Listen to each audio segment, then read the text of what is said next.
Fan Studios, secured by DFWSecurity.com.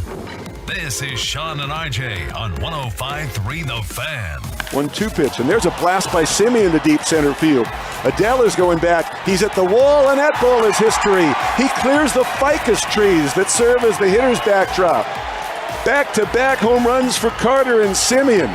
And it's 5-0 Rangers in the ninth. And with that, we start the Thursday edition of Sean and RJ on your home for Rangers playoff baseball. 105.3 The Fan. I'm Sean Treef alongside Ralph James Choppy. We got Peyton and Rai in the back. We're live on the Fan Cam, Twitch, and YouTube. Loaded show today. Cowboys, Patriots ticket giveaway coming up at 7, right after the 640 payload. We got a New England version of High Low at 7:20. Scott Zolak, the meathead, at 8 o'clock from New England. Babe Laufenberg as well. And you on the truckwreck.com text line as the Rangers and Dane Dunning shut out the Angels 5-0 last night. Dane Dunning was fantastic. 7 shutout innings. Adolis with an RBI double and a home run. Weird play in right field. You also got home runs from Evan Carter, the chosen one, according to Mike Bassick, and Marcus Simeon. The Astros beat the Mariners, so the magic number, Choppy, for the playoffs is 1. For the AL West, it's 2. Yeah, so that 1, that's a clinch a tie. That is considered a tie already. You've already clinched a tie when the number's 1. Because you basically end up with the same record. So, what does that mean? It means they're basically in. It's like they're on the brink. It's all over but the counting. Or Not the done shouting. yet. Not done yet. All over but the shouting, if you know what I mean. Where's my goggles? Left them at home. Left them at home today. They're not here. But they're going to get pitching performances from Dane Dunning like that, and Chapman's going to work scoreless, so it was an 8th. Let's go. A little surprised they took him out. Dane, it's only at 87 pitches. Well, I turned it over to this bullpen, but maybe they wanted to get him some work. Dunning remained unbeaten since August 25th. Is that right? That does not seem right. Dane Dunning now with a record of 12-6, walked 1, struck out 7. His longest appearance in his last 8 starts. Pepe, I know you love it. Oh, I love it so much. I mean, look, it's if you're looking already at a postseason rotation, Dane Dunn's fighting for possibly a three spot in there. You have Montgomery 1. You think John Gray or Evaldi could be 2.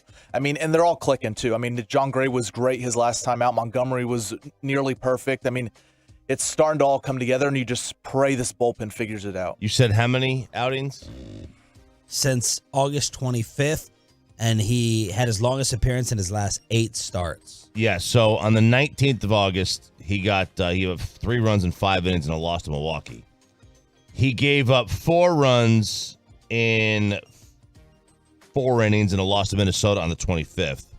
Against the Mets, he got a no decision, 4 innings, 3 runs. Against Houston, he came in. Remember, Evaldi started that game?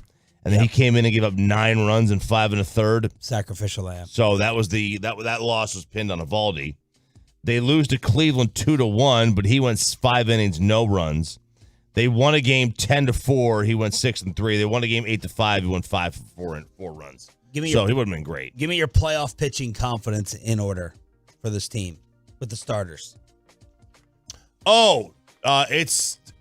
Jordan Montgomery.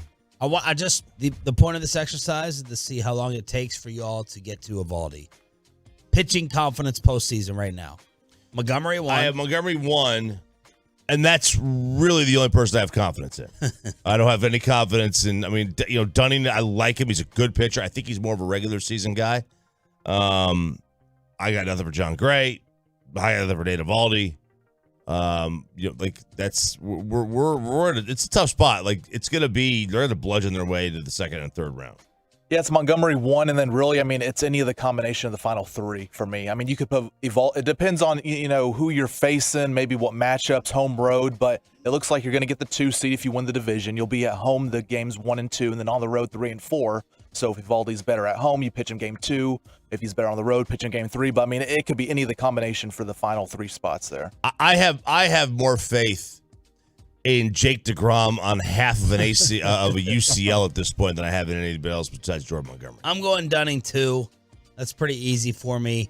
I want to say Evaldi 3, but I don't have much to go off of. I'm terrified to say John Gray at 3, but it's clearly Jordan Montgomery who is elevated during this stretch run. Evan Carter, who made his big league debut on September 8th, hit his 5th home run already this month. So he's on fire. Corey Seager, great news, he was back. He had a couple of hits. He extends his 8-game hitting streak. So that was a terrifying moment where you saw the postseason flash before your eyes the other night when he got drilled on the wrist. And I highlighted Jonah Heim the other day for a guy where I just felt really, really comfortable if he was in a clutch, important moment. I got to give props to Marcus Semien. It feels like Marcus Semien is kind of carrying this team offensively as well. He's got a 4-game hit streak. I went and looked at his average. His average for the month is the best in a number of months, but the power production and the runs batted in, it's not even close what he's doing this month compared to the rest of the season. He's got 9 freaking home runs in the month and 18 RBI. Because every time I sit there and go over a box score or a game recap, it's, well, Marcus Semien did this, and Marcus Semien did that, and Marcus Semien led off, and Marcus Semien hit 2 home runs. So Marcus Semien for the month is justifying that money big time with the way that he's been playing. And they're going to need That's improvement. Yeah, it is. They're going to need him. They are.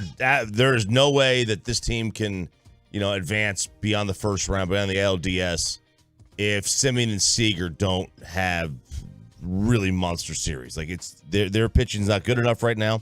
The way it is, the way it's set up right now, they're going to be bullpenning these games to death.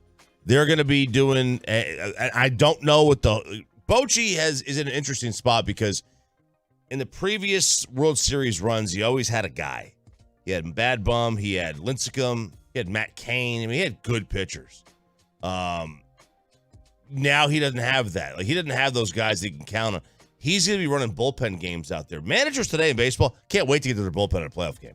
Like, they sit there. It's like they got ants in their pants. Like, they're just ready to get up. They got to stand up and do something. Oh, yeah, we forgot somebody. Max threw a light bullpen session. Oh, yeah. Max Scherzer throwing the light bullpen session. They have not ruled him out for the playoffs. On comeback with a bull. I've ruled him out. Yeah, it's. I'll put it at a half of a percent. By the way, Ronald Acuna. 40-70. Is that good? That needs to be highlighted. That needs to be talked about. That's a good year, right? A 40-70 season for the Atlanta Braves superstar. And he is a superstar. Yeah, they the new bases have absolutely changed the game from a base stealing standpoint. It's given teams, especially after the first couple of weeks, when they realize that baseball teams always say, like, if you can't steal the base at like an 85% clip, there's no point in going. It's too risky. That's the number they put. And then once the bases got bigger, they saw that number was going to be climbing. We're seeing a bunch of guys steal over 50, and now Acuna gets to 70 with 40-70. Already the first 40-50, then the first 40-60. He's the second Braves player with 70 steals in a season. Joining? Marquise Grissom. No, good guess. Terry Pendleton. Hell no. 1991, so you're in that range. Okay, 91. Hang on.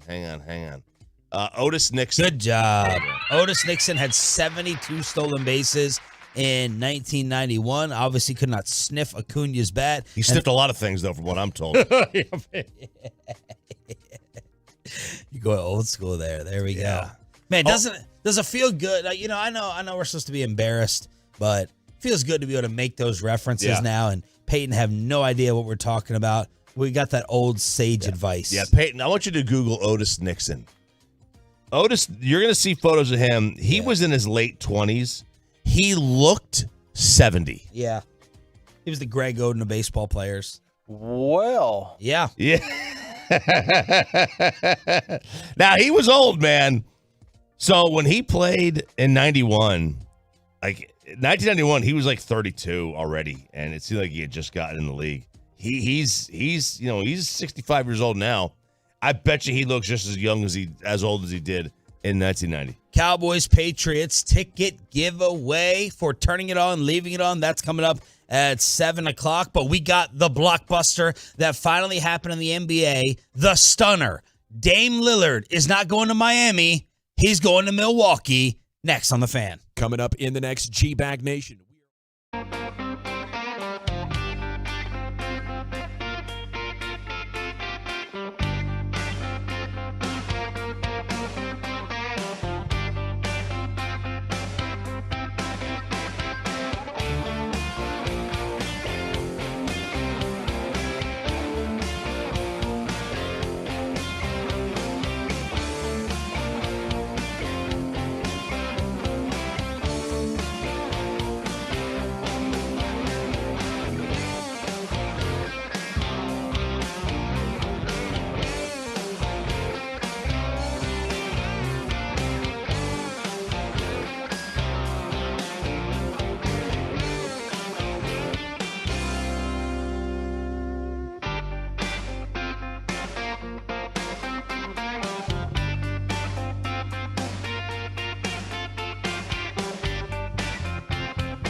Good morning, Metroplex. Thursday edition of Sean and RJ coming at you. We'll go inside the Star with Zeke Elliott talking about his return to Arlington. The defense finally speaks up after the Arizona embarrassment. That is at 6 with our Cowboys insider Bobby Bell, and our Cowboys Patriots ticket giveaway for you being a Tolo will be at 7 o'clock this morning. We got Scott Zolak from Boston at 8 and Babe Laufenberg at 8:40. But yesterday, Choppy, the NBA trade that sent shockwaves through the sports world. Yeah. Damian Lillard is not going to Miami.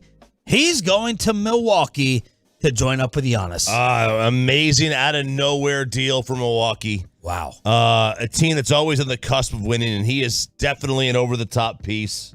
Back over the top, I should say. They have to be the favorites to win it. Right? Everyone yesterday crowned them. It just felt natural to crown them yesterday. Yeah. Like They're thin. You have Giannis, who could be the best player in the NBA, but he doesn't have. I mean, he can have, but he doesn't have what you think that type of game to close in the NBA. He's not a ball handler.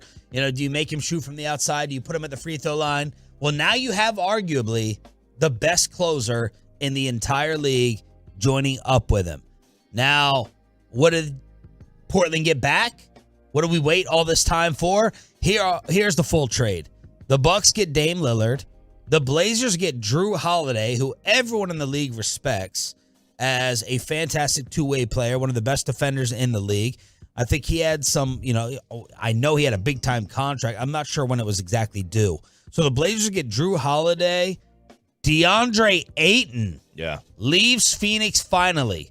2029 first-round Bucks pick and a Bucks pick swap. The Suns get some much-needed depth, right? Because they were a big three and a collection of sticks.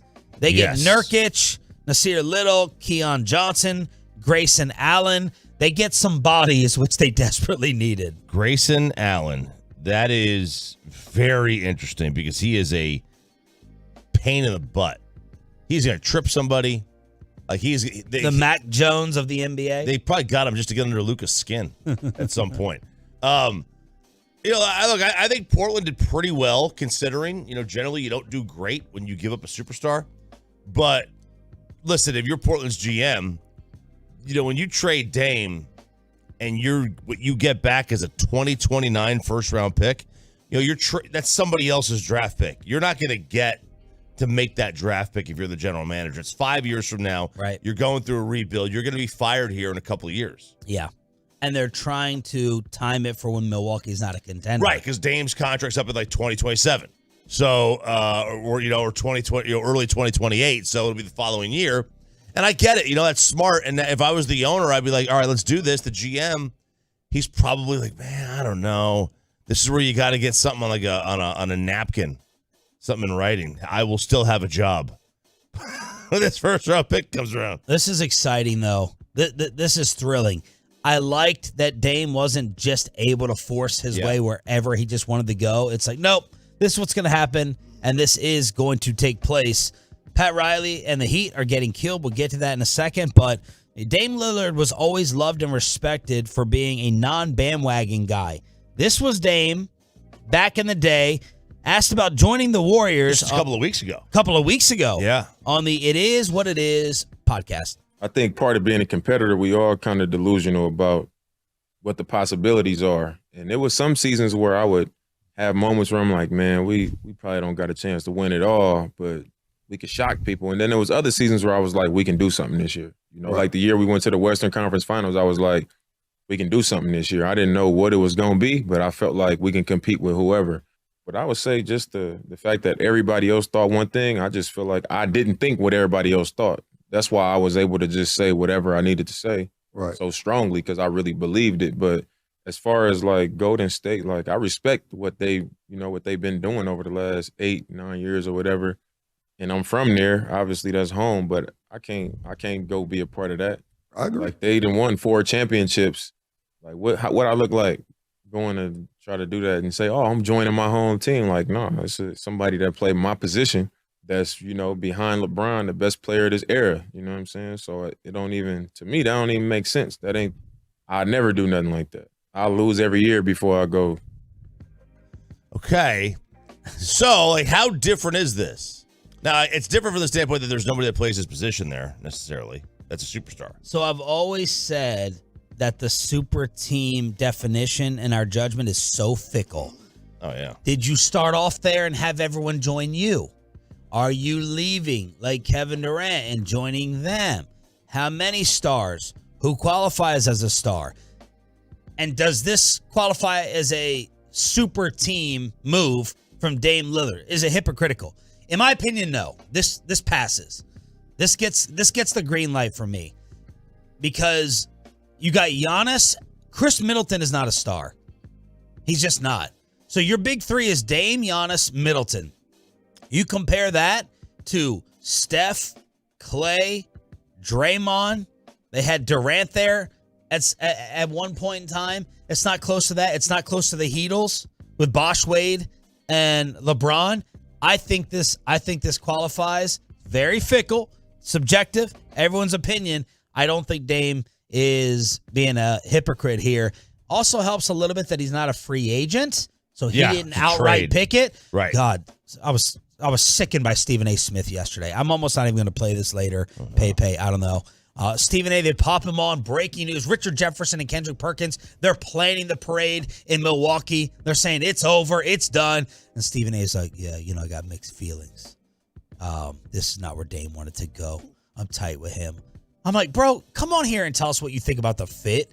Tell us what you think about the East. Yeah. He thinks Milwaukee's like, he was basically trying to insinuate it was a toss-up between Milwaukee and Boston. I'm like, dude. 105 a fan. I'm like, dude, I'm not putting Boston in that same sentence right now. But he was all depressed and down because Dame didn't want to go to Milwaukee and he didn't get his wish of going to Miami. But I'm excited about this. I don't think this violates or makes him look bad for what he said about the super team. I don't think it violates either. It is fickle. If Middleton was a bigger name and a bigger star, we could have a different discussion. Yeah, but unlike with Golden State, where he's like, I'd be going to a place where a guy already plays my position that's higher on the pecking order than me. That doesn't exist in Milwaukee. It was a trade.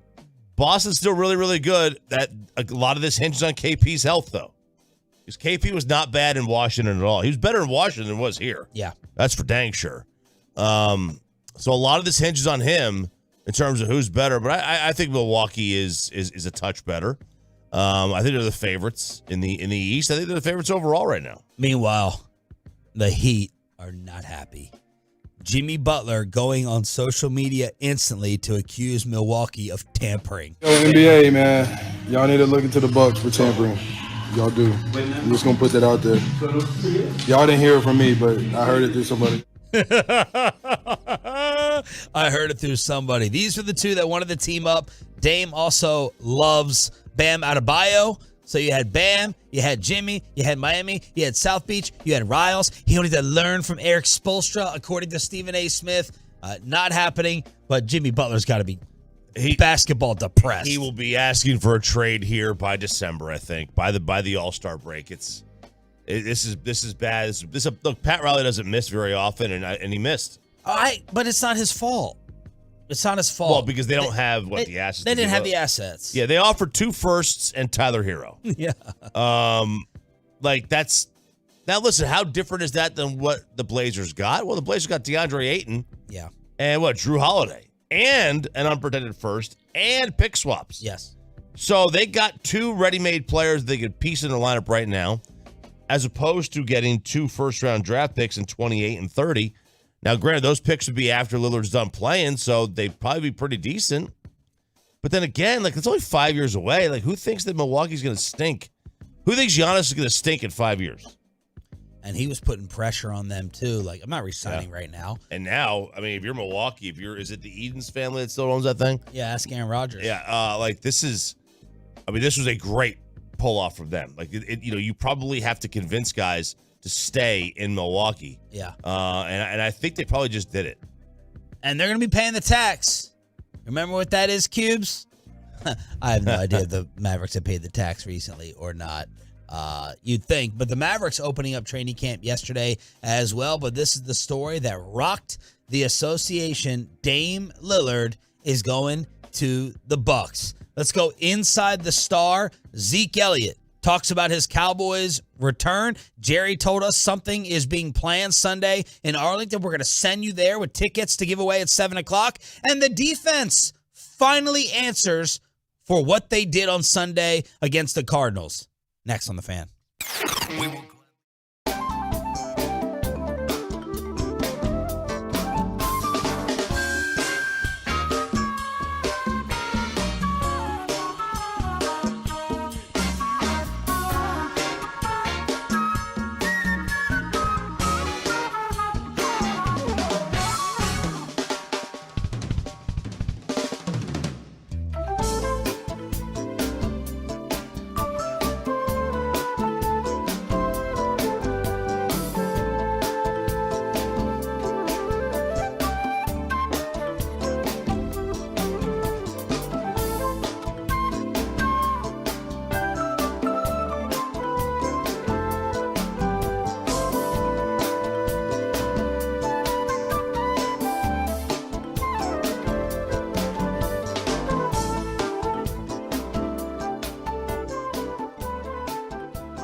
From our fan studios secured by DFWsecurity.com, this is Sean and RJ on 105.3 The Fan.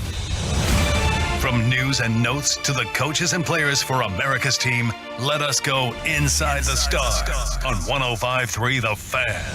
Yes, let us, and we'll do so with Sean Treef, RJ Choppy, and our Cowboys insider Bobby Belt. Cowboys Patriots ticket giveaway coming up in the 7 o'clock hour here on your home of America's team.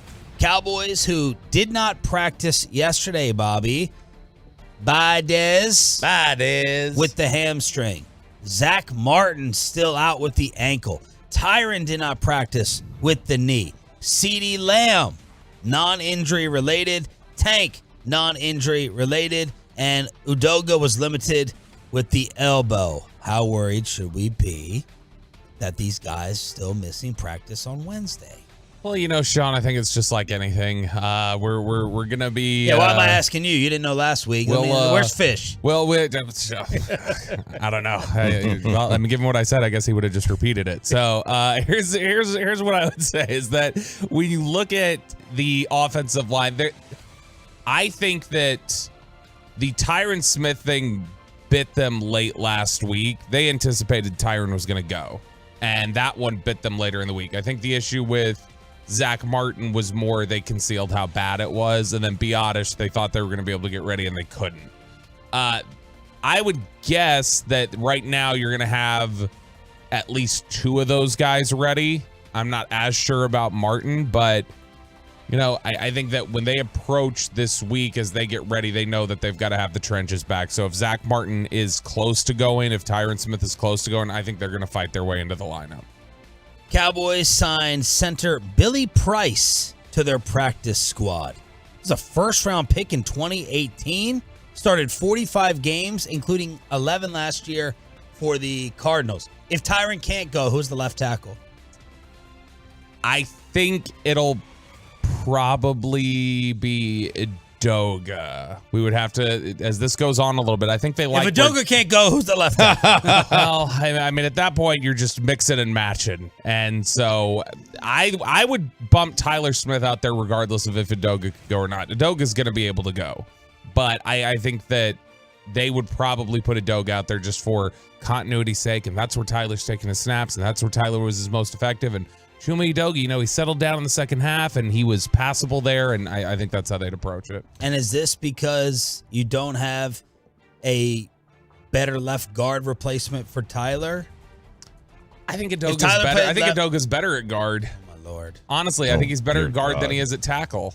And so because of that, I would put Tyler Smith out there at left tackle. And now Tyler Smith was great in this game against the Cardinals last week. If you want to talk about who was the best player on the field for the Cowboys, it was probably Tyler Smith last week. And so I think that they're comfortable with where he's at right now, and that if he's performed well there, and that's where he's taking all his snaps during training camp and all his snaps rehabbing and coming back, I don't know how much they want to mess with that, but I think it's a dangerous play to count on Edoga every week in pass protection at tackle. Micah Parsons. By the way, Tyler Smith did get the highest BFF grade last week.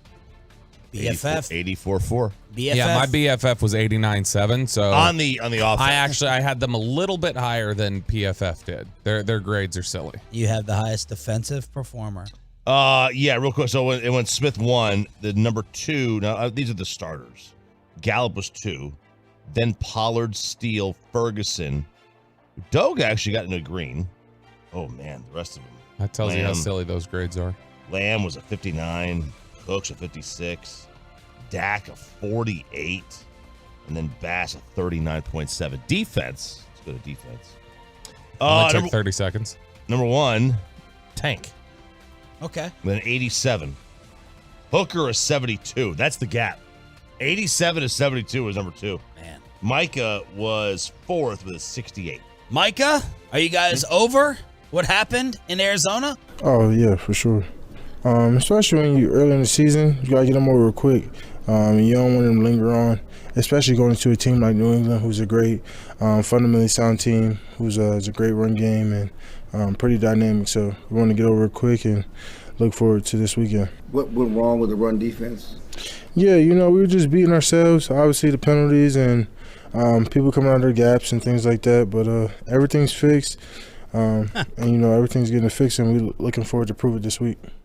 Ryan getting Micah on the Fan Cam, Twitch, and YouTube. The Fan Replay brought to you by Ciroc Vodka. He also said the energy was off. That's the first thing that jumped out to me. The energy was off. We didn't play like we did in the first 2 weeks. Okay. There was more than the energy that was off. I mean, this was just they were getting blocked up. They were asleep. Yeah, they basically quit. And I mean, I guess that's that's sort of what the reference is to. The energy was lethargic and the energy was down. I don't know. They just looked. Broadus and I had talked about this a little bit. That it looked like a team that was deeply asleep at the switch and was almost just like, we'll show up and we'll play. Like we'll show up and we'll beat these guys. And Arizona came out prepared, and Arizona came out ready to hit them in the mouth, and they got jarred by it a little bit. And I think that that's where they've got to be locked in this week. I don't think they're going to have that issue this week. I don't think they're going to walk into this one, asleep at the wheel for the Patriots. I think they'll be locked in. They'll be ready. J-Ron Curse, who is the voice of the defense, was asked about, hey, great defenses, do they show up every week? And he said, that's definitely the most frustrating thing. Dan Quinn said something right before our last meeting. He said defense travels, and we did not travel. We went up there. Instead of being a reason we win, we're part of the reason we lost. That hit us hard. Are the Patriots going to copy anything Arizona did? Quote, if we play our football, we're going to stop anything. It's not really about what the Patriots do. We hope they turn that tape on and think that's the same thing they're getting. They're not getting anything close to that. Brought us with an interesting observation. Arizona had 21 carries for 207 and 2 touchdowns. Outside the tackles. Inside the tackles, 7 for 17. And Broadus' point is run defense is more than having Hankins and Mozzie Smith. So I thought that was a pretty interesting tweet from the other Double B. Yeah, I don't know that I would just welcome the exact game plan Arizona had. Like when he says, I hope they turn on the tape. I hope they do it exactly the same. First off, like New England's not capable of doing what Arizona did because they don't have somebody like Josh Dobbs that can run read option and can do different things there. But the idea of just, run everything exactly the same way that New England did. Yeah. No, I'm not going to welcome right now people aggressively running the ball to the edges against you because you haven't shown an ability to stop it. So I would hope they don't do that. So I was about to say this qualifies them from being an all-time great defense because when you have the all-time great, you have no holes. Because when you have a unit or a team that thinks we're going to be the best ever, they like have that determination early on. Let's go out and make a statement like the 72-10 Bulls. If you watch The Last Dance, but then I went and looked at the 2000 Ravens. Ooh, and the 2000 Ravens in week 2 gave up 36 points to the Jacksonville Jaguars. So we still have hope that we could be an all-time great defense. That made me very happy. They shut out Pittsburgh week 1, 16-0. They beat Jacksonville 39-36. They lost to Miami 19-6. And then they gave up 10 points over the next 3 weeks. Total. Started shutting people down. Yeah, the 36, was that Mark Brunell? Probably. Was he, and who Jimmy was Smith, Keenan McCardell. Yeah, Keenan McCardell. And who was in Miami that time? Jay Feely? Jay Fiedler? Yeah, Feely was the kicker. Yeah, Fiedler. Yeah, that would have been Brunell. It would have been Fred Taylor. It would have been that group. That's a good strong offense. group. Yeah, it's a good group. Now the running the ball against this Cowboys defense, what do you think teams are averaging when they run behind left tackle against the Cowboys defense? Behind left tackle against the Cowboys I'll tell you this, they are last in the NFL. The Cowboys are at stopping it, running behind left tackle. But what do you think the average is? It's probably way lower than we expect. Are we counting the Dobbs run around left tackle? That would have been around left end, I think. So They have left end, left tackle, left guard, but running behind left tackle. 7.8.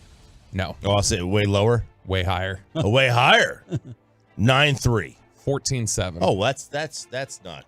14.7. They're averaging 8.4 around left end. They're averaging 9 behind right guard. Those are all bottom 2 or 3. Whose side is that? The 14. That would be DeMarcus Lawrence typically plays the other side. Because that's Parsons. That's Parsons. Typically. Chuck Pagano went on social media, former Indy coach, and he's like, look what they did. They put big bodies on Micah. That's what teams are going to try and copy. He's a smaller dude, and they just beat his ass up in terms of run blocking. That was Chuck Pagano. Look, yes, that's true, but we saw the same thing. I think the best comp for him is kind of a Dwight Freeney-y kind of player in this regard. You could run at Freeney because he was getting upfield so fast that you kind of ran behind him. That's what happens to Parsons a lot. And that is technically on him, but he's already past the play. Like he's in pass rush mode.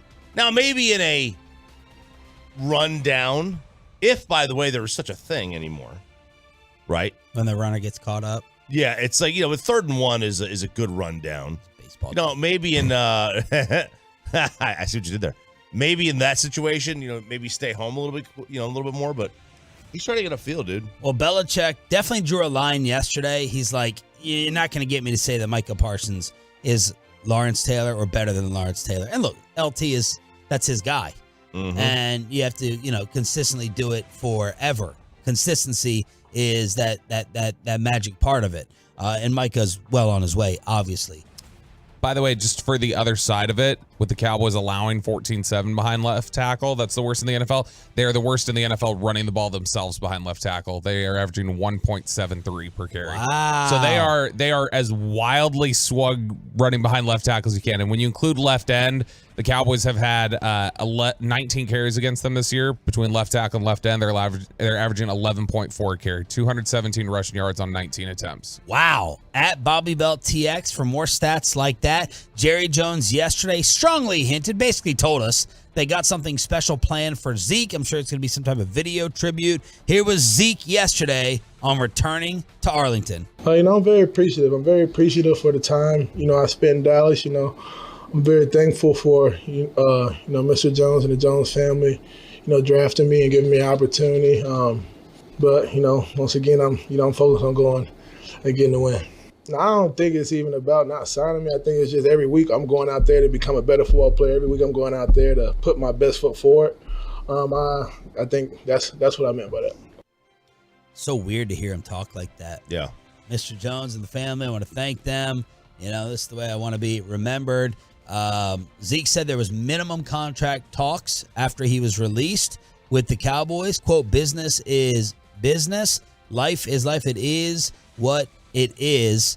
And Tolo Allen sent us the yards per attempt with Zeke versus the Cowboys running backs. Okay, so let's say it was like 1.8 versus 2.7. No.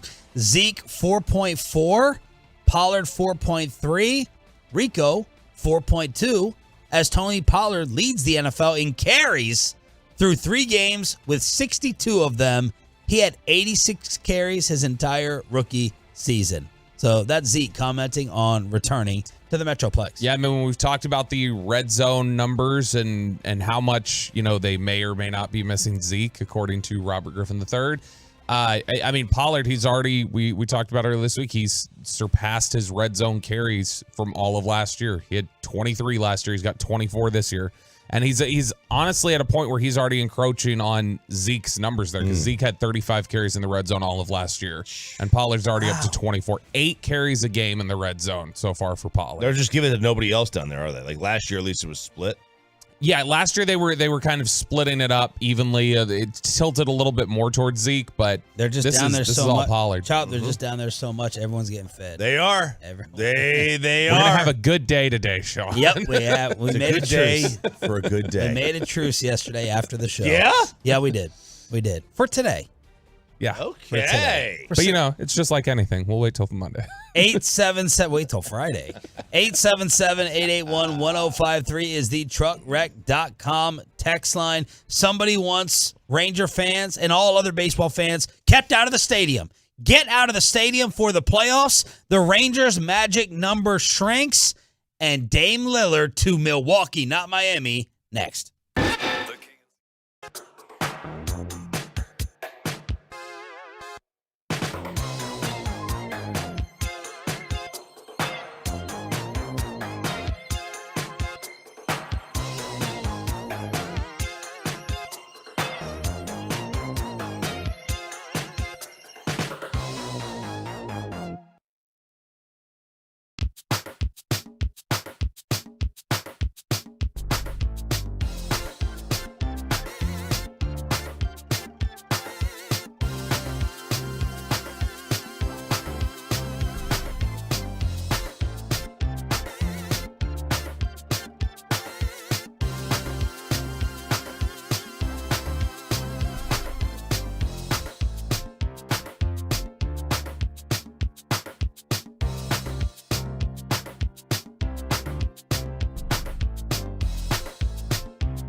car and truck wrecks in DFW.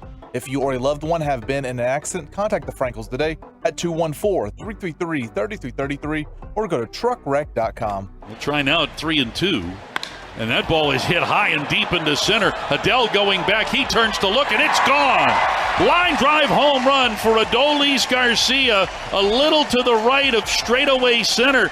Adolis just now rounding third, trotting home here with his 38th home run of the year to give Texas a 2-0 lead. He was the early offense. You got Evan Carter going as well. Marcus Simeon continues to dominate this month. A lot of people were describing this as a game they had to have for comfort, for safety, for security, for a little bit of relief. And the Rangers got it last night behind Dane Dunning, 5-zip in Anaheim. The magic playoff number is 1 to win the West. It is 2. The Armpit beat the Mariners. This is Sean, RJ, and Bobby on your home for Rangers baseball. Yeah, they did have to have it for that standpoint because you don't want to go into a series where a team is directly behind you because every game when you're playing a team that's directly behind you is worth 2. Until you play a game, it's worth 2. You either go, if you're even, you're either up 1 or down 1. It's a 2-game swing, regardless of the outcome. So they needed this. They absolutely did. Now you get a little comfort. You get a little bit of breathing room. You can make a mistake. You can have one bad start. The last thing you want is just to come back to get down to game 162. So let's get it over with. Yeah, this will just clear it up. Get done with this. Get the 4-game sweep. Get Peyton to his 93 win projection. Would that get it on the dot? Right on the dot. It'd be 93 wins. Got a sweep. Ooh, that'd be an all-time great call in show history. Yeah, it really would.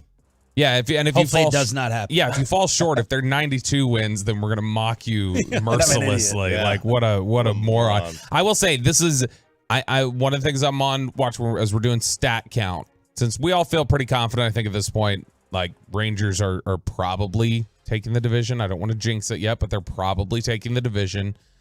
And so one of the things I'm on like lookout for here is I want to see Adolis get 2 home runs in this series. Let's get you up to 40. And then Seager and Simeon, if they both get a couple RBIs in the series, you get 3 players over 100 RBIs for the year. Let's get everybody their clauses here. Exactly. Let's hit all these numbers. Get everybody their bonuses. Right. Let's do it. Listen, this has been a tremendous season. And to the point now where you've got, with these couple of games left, you give yourself enough of a cushion, you can start looking a little bit at some individual numbers. And how the buys working and playoff forecasts, who you would match up with and all that stuff. So the way the buys work is the top 2 seeds get a bye in each league. So in the American League, it's going to be, if the thing ended today, it would be Rangers and Orioles. Oh yeah. And Are we sure we want the bye like in the NFL? Do we want the bye or not? Rest versus rust. Yeah. And in the National League, it would be Atlanta and the Dodgers. Now, who they would play, the Rangers would get, it looks like that they would be wind up taking the Rays Blue Jays winner. You tell us? And then the Astros I'm sorry, the Rangers would get the Twins Astros winner. Okay. And then the Rays Blue Jays winner, which is the 4-5, would go to play. So if I told you had to play in the first round and you avoid the Astros in the second, or you get the bye and you get the Astros in the second, what would you pick? I'd like to avoid the Astros as long as I can. But you wouldn't trade that for playing in the first round. Absolutely not, no. Okay. Yeah, I'd rather have the bye. But honestly, what I'd rather have is the bye and the Twins. That's what I'd love. That wasn't one of the options. Well, that's the option that I'm picking. Well, don't answer next time. But no, the bye. That's what you'd want. You want the bye and then just take your chances that Chapman can actually pitch against the Astros. Rangers at Seattle tonight. 8 o'clock pregame. 8:40 with the first pitch. Jordan Montgomery against Logan Gilbert. So, Seattle. Logan's good. Yeah. Logan had a no-hitter against us through 6 earlier in the year. Got a 3.75 ERA. Montgomery's got a 3.25. Spencer Strider, who is this? He is 5th in the NL Cy Young voting right now. Now, he's not going to win. He's 100-1. Blake Snell's going to win. By the way, this is how locked up the Cy Young votes are. Blake Snell, if you bet $10 on him to win, you win $1.11. Wow. That's how much a favor is. And if you bet $10 on Garrett Cole to win, you win 59 cents. Wow. Snell is 1-9 and Cole is 1-17 to win. They have locked it up. The Padres. What a disappointment. What a disappointment. Snell has not allowed 3 runs or more than 3 runs in 23 straight starts. What? 23 straight starts without allowing more than 3 runs. His ERA since May 25th is 1.20. But here, quick sidebar. Justin Steele is second in Cy Young voting in the NL. Who's he play for? Who he play for? Cubs. Sounds like Tyreek Hill's alias. I thought you were asking. All right, do you stop? Okay. No, Was it the Cubs? It is the Cubs. Yeah, I know. Kodai Senga is third. Who he play for? No idea.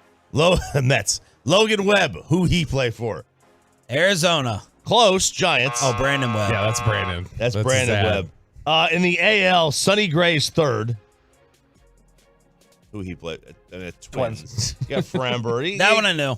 You got better. You're better in the American League. Castillo, Gray, Framber, Gossman.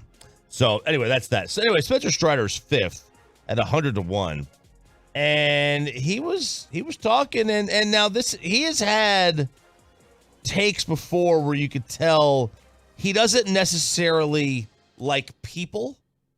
All right, he was like, I'm just generally not a fan of people. He looks really annoying. Yeah, he's got a really punchable face. He's got the mustache. You got to like a mustache to be able to really like Spencer Strider. He's the K God. Yeah, but in the past, he has said, it feels like everywhere you go, there's a massive crowd. I'm generally not a fan of the public as a whole. Well, Sports Radio 94 in Philadelphia, WIP, picked up this from John Boy, who posted this one, about Spencer Strider and his hottest sports opinion. Absolutely, there should be no fans. 2020 season, no fans. Get rid of the fans. It's too loud. Too loud? It's too loud. Everybody be quiet. We don't need the cheering. We know you're watching. I don't need the fans. You stay outside the stadium. Back it up. Let's do like a no lower bowl thing. No lower bowl? Okay. Just kind of, upper deck's great. Upper deck's great. Outfield, phenomenal. But we don't need you around the dugouts. Right. Just try and be quiet. Man, all right, is this a bit? I think this is a bit. I think he has channeled his inner Larry David, and that this is 100% a bit. Because he looks like a prankster. He does look like a prankster. Damn, he's 19-5. Yeah, he's a really good pitcher. What'd you call it, the K-God? K-God. Yeah. He's 274 strikeouts in 181 innings. But, man, I got to tell you, dude. 3.81 ERA. You better hope you don't go to Philadelphia in the playoffs this year, because they are going to mercilessly get under your skin. They're going to do the old Spencer the whole time. Every single time he's on the mound, they're going to do just what the Pirate fans did to Johnny Cueto and what the Red Sox fans did to Roger or Darryl. They're going to do the same thing. Yeah. You are cooked. What if he loves it, though? He might. What if that's the way he gets up for a game, and so he's intentionally bringing it on himself? Yeah, he looks like he could be a cold-blooded killer. But the Philly fans will do like they did to this Buccaneers reporter. This was after Thursday Night Football where Filthy beat Tampa Bay. I don't know how it's going to play on radio, but this poor local Buccaneers reporter, the Pat Doney of Tampa, he just trying to do his news story outside the stadium. Let's start with ABC Action News reporter Michael Paluska. He's been outside the stadium throughout the evening. He joins us live with the very latest. Michael, how's it going out there? Hi, Wendy. Good evening. Yeah, these are not the live shots you want to do after the Bucs lost, because people are coming out here. They're yelling in front of the camera. They said it looked more like a Eagles home game out here. But there's a lot of things that happened. And I'll try to get through a live shot. The Eagles fans were. The Eagles fans were annoying before the game. They're even worse now. Maybe we could find a Bucs fan to talk to. Hey, what did the Bucs do right today? Nothing. What did the Eagles do right? Everything. There you go. There you go. There you go. All right. Hey, no cursing. No cursing. Thank you. All right. So you know what? We still like Baker Mayfield, and we still like the Bucs. And so, Wendy, until things are getting a little crazy, so we may have to send it back to you guys. See, this is what happens. They took over the broadcast. They sworn them with the everyone with the flap, ELG, ELS, the bird flap in the background. ELGS, ELS, Eagles. So that's what Strider could probably look forward to. I can't imagine trying, because TV people are generally scared in general. Like, they have no edge to it. Like, not scared of people. They're just, like, scared of saying something that could be deemed as edgy. They don't like Pat Doney. Doney doesn't say anything. He doesn't say anything edgy. He's a Switchfoot fan. Okay? He doesn't say anything edgy at all. So, like, TV people are generally like this anyway. There's nothing wrong with Meant to Live. It's a good song, good little guitar riff. Bobby, Dame Lillard to Milwaukee does what to the NBA? It makes Milwaukee the favorites to me. I mean, that's going to be the best two-man game in the NBA now. Damian Lillard and Giannis together is going to be that'll be something that one of the things that they struggled with a lot is that when postseason basketball comes around and things tend to slow down and you can't get out in the open and you can't run the way you like to, that's where Milwaukee's offense really started to slow down. Dame Lillard can play up-tempo. He can play in open space. He can play half-court basketball. He can take it at the top and, run the offense. He can play off the ball. He is the perfect complement to me to what Giannis does. And now it's just, okay, how healthy is Chris Middleton and how much are they able to get from him? They lose something defensively with Drew Holiday, but he had been so bad offensively last year in the postseason. So, I think this is a big boost to them. They're the top contender in the East to me. Last year, All-Star draft, Giannis picked Dame with his first selection instead of his teammate, Drew Holiday. LeBron was on stage, and he's like, what are you doing over there? Little fishy. Little fishy. So that was Giannis, maybe with a little forecasting precursor. And is that what Jimmy Butler's talking about with the tampering? Is that part? Is that the tampering? Because we know, players can't tamper with each other according to the NBA bylaws or rules or CBA, whatever. Here's what happened to all the teams. This was a three-way deal. DeAndre Ayton and Drew Holiday are going to Portland. The Suns are getting a lot of depth guys, Grayson Allen included. So the Blazers went from 100-1 to win the title to 250-1. Bye-bye. The Suns went from 8-1 to 6-1. Yeah, they got better. They're deeper. They get rid of Ayton's contract. They can move some guys in and out. They probably wish they would have gotten rid of Ayton's contract 5 months ago. And the Bucks went from 7-1 to 7-2, plus 350. A lot of people are also speculating buyouts or moving Drew Holiday again, get him to a contender. I don't know. I mean, look, if you're Portland, why would you want? You would want to go all in on the tank, right? Drew Holiday is. I mean, he has more value to you somewhere else, no doubt, than a tank. But you can't trade him right away, right? They have to wait a certain amount of time. I bet, they'll have to wait a little bit. I bet Ayton is part of the rebuild, and I would think Holiday's the guy that they end up trading, and that'll be a good piece for some contender down the stretch. Cowboys, Patriots ticket giveaway starting with the 7 o'clock expressway. We want you to win it as our best, highest rated audience of the entire show in the 6 a.m. club. So Cowboys, Pats tickets in the 100 level, I'm being told.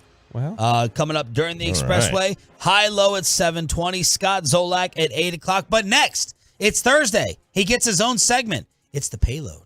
Is it okay to have McDonald's served at your wedding, guys? Plus, if you want a hot girlfriend, guys, it's simple. Just become a tight end. That's next on The Fan. Now let's get you over to Platinum Ford in Terrell. It is, of course, a Stephen Gilchrist-owned store, Gilchrist Automotive.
And it's back to Sean and RJ right here on 105.3 The Fan segment here, brought to you by Classic Chevrolet. Classic Chevrolet and Grapevine's one-time Equinox offload was just announced. A limited supply of excess Equinox models will be sold directly to the public for below market value. See them all today at ClassicChevrolet.com. Do not wait. In less than 10 days, they could all be sold at Classic Chevrolet. Relax and enjoy the difference and find new roads. Okay, am I hearing this right? The morning show is letting Peyton Russell have his own segment? I just don't get it. We've known Peyton for years. He's horrible on the mic. I mean, gathering the foreigners, this is going to be a train wreck. Daddy does work, and Peyton just does board hopping. That is right, Laura. It is the payload. That's all I do is just push buttons back here. No content whatsoever. It's Sometimes the payload. not even well. Hey, it's my segment, damn it. It's my segment. Shut up, Bobby. I don't care if it's your kid talking. It's my segment now. You get what, 2 hours from now? Oh, wait, Babe's on. We don't get below the belt tonight. I had a nice talk with Babe last night. Fine, I'm going to eat my Pop-Tart. Thank you. So it is the payload right here at 6:40 on a Thursday. That's where, if you're new to the show, new to the station, that's where myself, Peyton Russell, takes over the show, or at least the segment for 15 minutes. Sean Sharif, RJ Choppy, Bobby Belt, Ryan in the back will join me as well. Guys, look, we've all had weddings here. Well, you three have, right? Yes. All married or soon to be married again. RJ, congratulations. To be both. To be married, divorced, and married again. Is it natural to, if you're a guest at a wedding, a +1, whatever, is it natural to judge someone's wedding? The venue, the food, absolutely. the DJ, do you just sit there at the table? You look happy. You want to be happy for the couple, but you just judge everything in any way possible. Yep. And it comes back to bite you too, because then when you have yours, you know what they're saying. I think you know what they're saying. Got to be aware, and you know that they're judging you as well. There's a couple things about my wedding that will forever haunt me. Forever haunt. Yeah. I'll always be bitter about it. Like what? The heat. Oh, the heat. It was warm. It was warm. My mom, I don't want to get into it. She might be listening, but I thought there was, first you think you pick a cooler time of year. I can't remember when it was. It was June 5th, 6th, something like that. But in Maryland, that's still, could be winter. On the water the night before outside, it was perfect, and then the next day, it was awful. It was awful. So, but no, you judge, and then the wedding I went to after, I'm like, they're making us walk way too long. You judge the food, you judge the open bar, you judge everything. How far is the hotel? What's the quality and level of the hotel? Judge it all. Yeah, you judge a lot. Seating chart, where are they putting me? Yeah, I don't. You're the biggest judger. Yeah, I'm not. I don't necessarily judge like the hotel because I don't always stay at the wedding venue hotel. Like I'll stay, wherever. Well, I'll try to find a cheaper spot if there is one. But I absolutely judge two things about it, and I shouldn't do this, but I do. I judge if it is open seating or if it's a seating chart. I'm a seating chart guy. Yeah. Tell me where to sit. That's a high-class wedding. I also judge if it's a buffet. I don't like buffet weddings. I need a plated dinner. See, I'm snobby when it comes to weddings. That was one of the things when I had my wedding, I said, I am not having a buffet. No buffet. It will be a plated dinner, and you're going to get a choice of two things, a chicken or a steak. I was snobby about that, and I'm snobby about people's weddings. I don't like buffets. Don't make me work to go to your wedding. I don't even like to go to the bar. I want someone to bring it to me. And you better have a cocktail hour. And there better be shrimp cocktails. Shrimp cocktail. Man. So you're going to have shrimp cocktail at your wedding? We're not having a wedding. We're just going to go to Just the Peace. And then we're going to go have a party somewhere else. Like, Mexico, Switzerland, Vegas. Switzerland. So is this going to be We're on a Switzerland kick right now. Is this going to be a public event? Like the party after? Yeah. Or is it going to be a private trip? We'll invite some people. Because you're not going to tell 20 people to go to Switzerland, are you? Well, no, but if they want to go, they can. We're gonna, and now that'll probably be our honeymoon. We'll probably just do like a party either here or Vegas. So or in other words, you and I will not get to celebrate him. If you want to go to Mexico, you can. Okay, Mexico. You guys will be invited. Where in Mexico? Like cartel Mexico, or Well, generally we like the cartel areas of Mexico. We find them to be So there's this couple in Italy, RJ's native land. They're calling them Mr. and Mrs. Cheapskates because they had McDonald's served at their wedding. Now, it's their wedding. If they want to save some money, I get it. But is that the biggest no-no ever? If you walked into a wedding, didn't know ahead of time, if you walked in and you saw Big Macs and McChickens served Are you walking away? Are you eating it with a smile on your face, or what's going through your head that time? McDonald's for the wedding. Number one, if you got to have a late night meal. That's a rule of mine. You got to have a secondary meal. I had Samir, where everyone just went into the kitchen, ravaged the refrigerator. Let me tell you the truth about wedding food. This speaks to RJ's point. It sucks. Yeah. I'd rather have the buffet. My wife would not let me have it. Oh, man, that would have been an awesome Indian buffet with a 100-degree bar. Oh my God. I want an Indian buffet. The food will be hot. You can't get warm and hot wedding food plate by plate.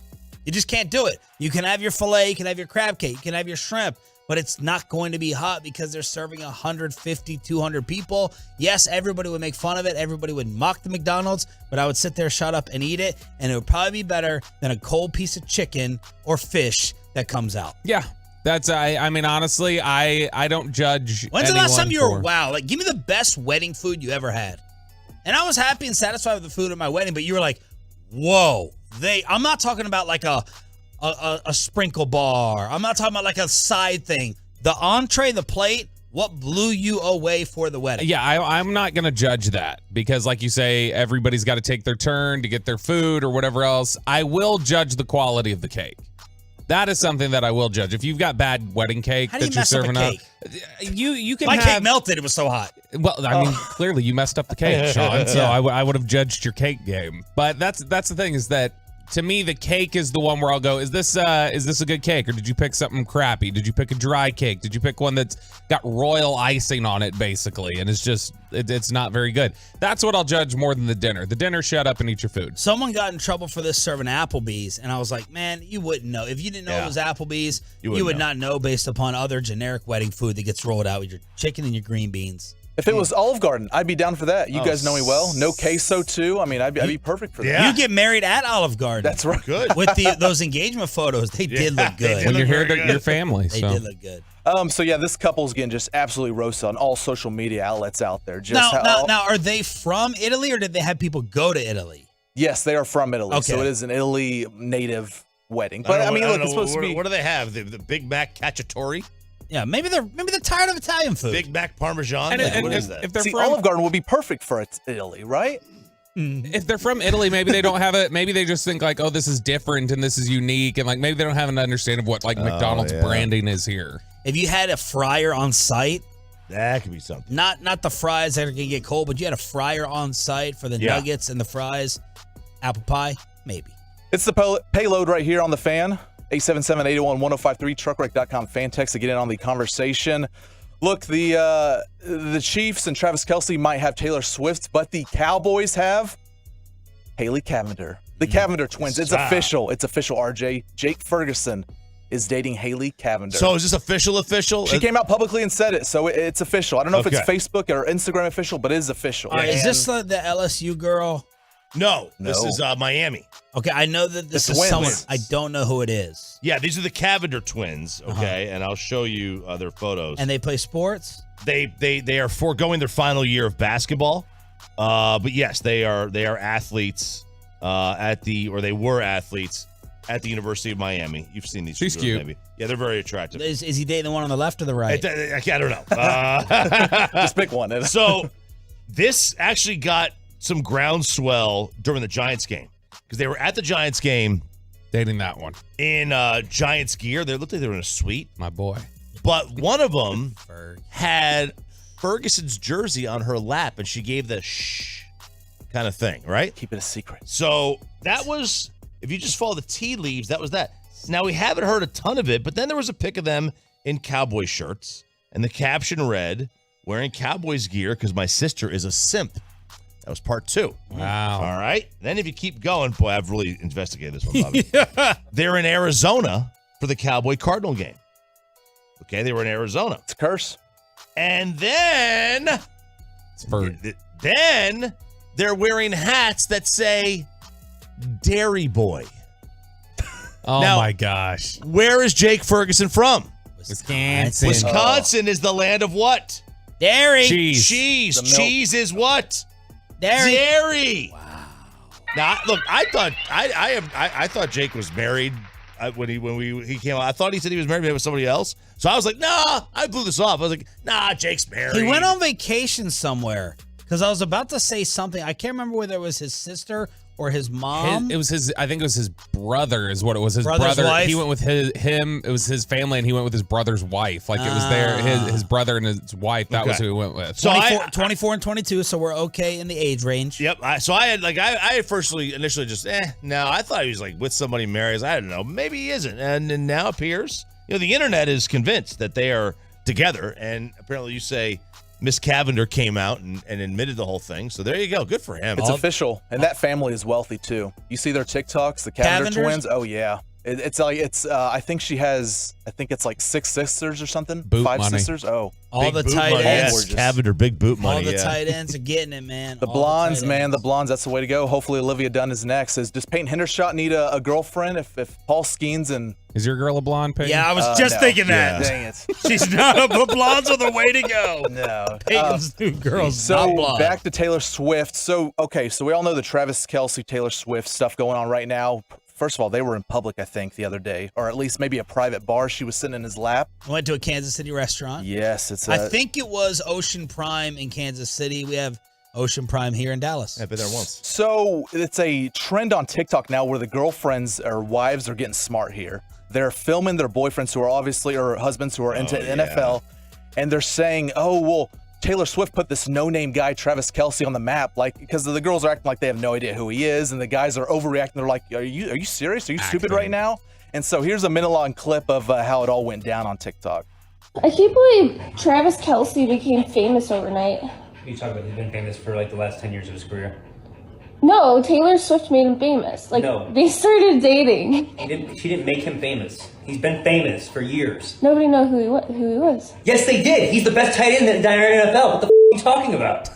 I don't know. I don't think anybody. Are you sure he is? He is the best tight end in the NFL and has been for the last 6 or 7 years. But he's only been good recently? No, he's been good his entire career. I don't know. What the are you talking about? I think it's Taylor Swift. No. I think he's about to have a good career now. He's got a Hall of Fame career already. He's won 2 Super Bowls with Patrick Mahomes. I think you're wrong. And thanks to the dog in the background. Yeah, shut the dog up. So normally Bobby and I would call this fake. This one's legit because at the end he goes, "Are you recording me?" And then she started. This felt real. Yeah. Okay. Here's where. So this is a trend. All the girls are recording their dudes. A lot of these are fake now, and this is why I thought this one was fake because he went from 0 to 100 too fast for me. Like if he didn't know it was coming, he would have been like, "Huh? What's that?"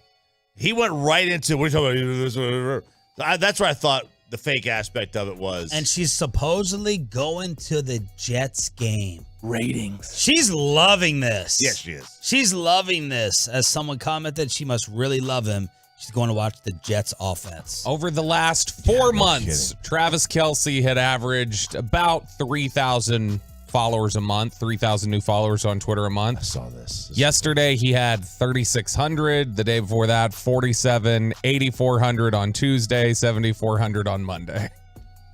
He's a genius. What's her crew? What's her crew called according to Jerry? Swifties. Losers? No. Oh, core constituency. Core constituency. The core constituency. Peyton, well done. That was smooth. Very nice. That was professional with the payload every Thursday at 6:40 here on Sean and RJ.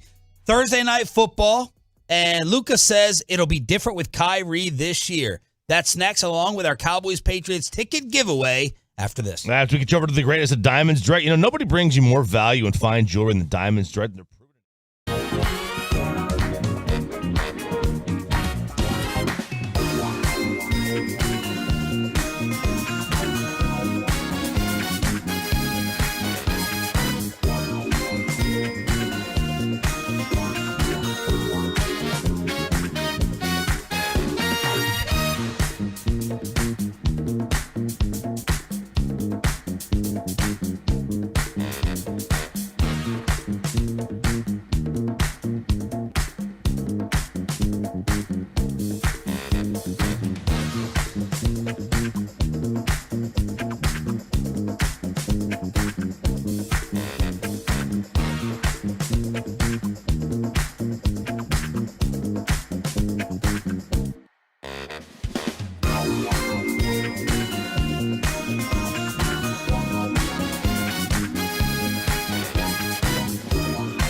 From our fan studios, secured by DFWsecurity.com, this is Sean and RJ on 105.3 The Fan. What type of reception will Ezekiel Elliott get Sunday in Arlington at AT&T? You will hear it on your home of the Dallas Cowboys. That is this radio station. This is Sean Sharif, RJ Choppy, and Bobby Butt, our Cowboys insider, coming at you here on your home of America's team, where we are going to hook you up with Cowboys Patriots tickets at some point in time during this hour. Boo! No, that's the reception he gets. No, raining down boos. This is a hard ass sports town. Shut up. And they're gonna let him have it. So, will he get a Zeke on his first carry? Yes. Okay. He should get not a boo, but it should be 2 yards per carry. Yeah, he absolutely will get a Zeke. He'll get a Zeke. It won't be all night unless the Cowboys are rolling. It might be right, but he'll get Zeke's. He'll do this like pregame. It won't even be pregame. He'll be doing this. Yeah. Now, do we get?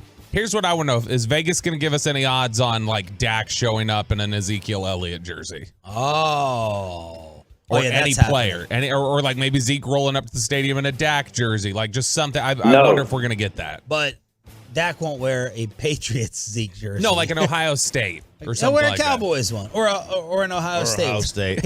He definitely will. I think it'd be great if he wore a Stephon Gilmore jersey. Like it was 21, but it said Gilmore on the back.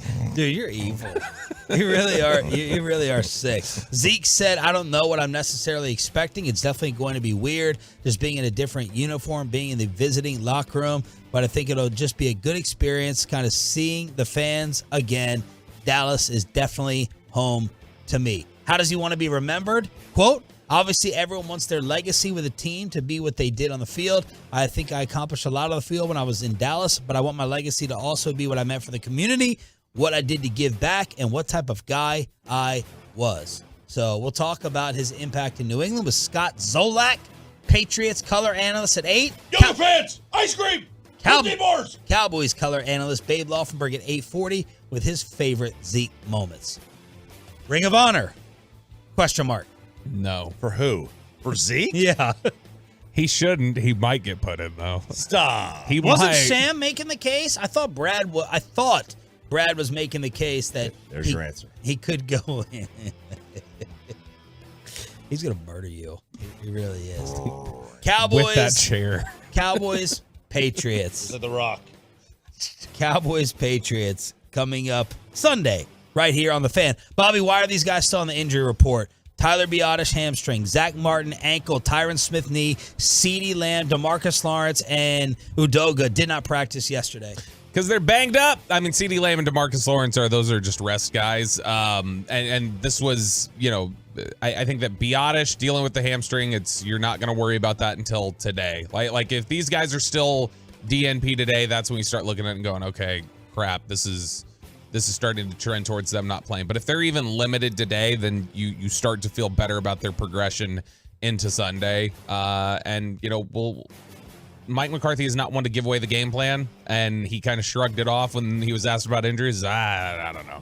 I don't know if they're going to play or not. So that'll be a Friday question for KNC to Jerry Jones is, hey, are those guys going to go? But I think if you see limited participation today from any of them, that's trending in the right direction. If they're DNP, that would obviously be concerning on a Thursday. Mike McCarthy on their red zone issues said this yesterday. The reality of the red zone, we have to look at all the numbers. Clearly, the fact we've been down there 15 times, that's the best in the NFL. From my experience, that's the hard part. Clearly, the stat we're talking about is the touchdown conversions, the efficiency. We clearly need to be better. The question was asked the other day about red zone being number 1 in the league last year. I mean, we were 4 for 6 at this point last year. 15-6. I'll take that. So he's talking about the attempts. Last year at this time, 6 times in the red zone. This year, 15. And he said we've actually scored more touchdowns down there. It's a blinking light. But if you look at the 3 blinking lights on this football team, this is from McCarthy. This is a great quote and answer. He said, red zone offense, run defense, team penalties are 3 issues. And he is exactly right.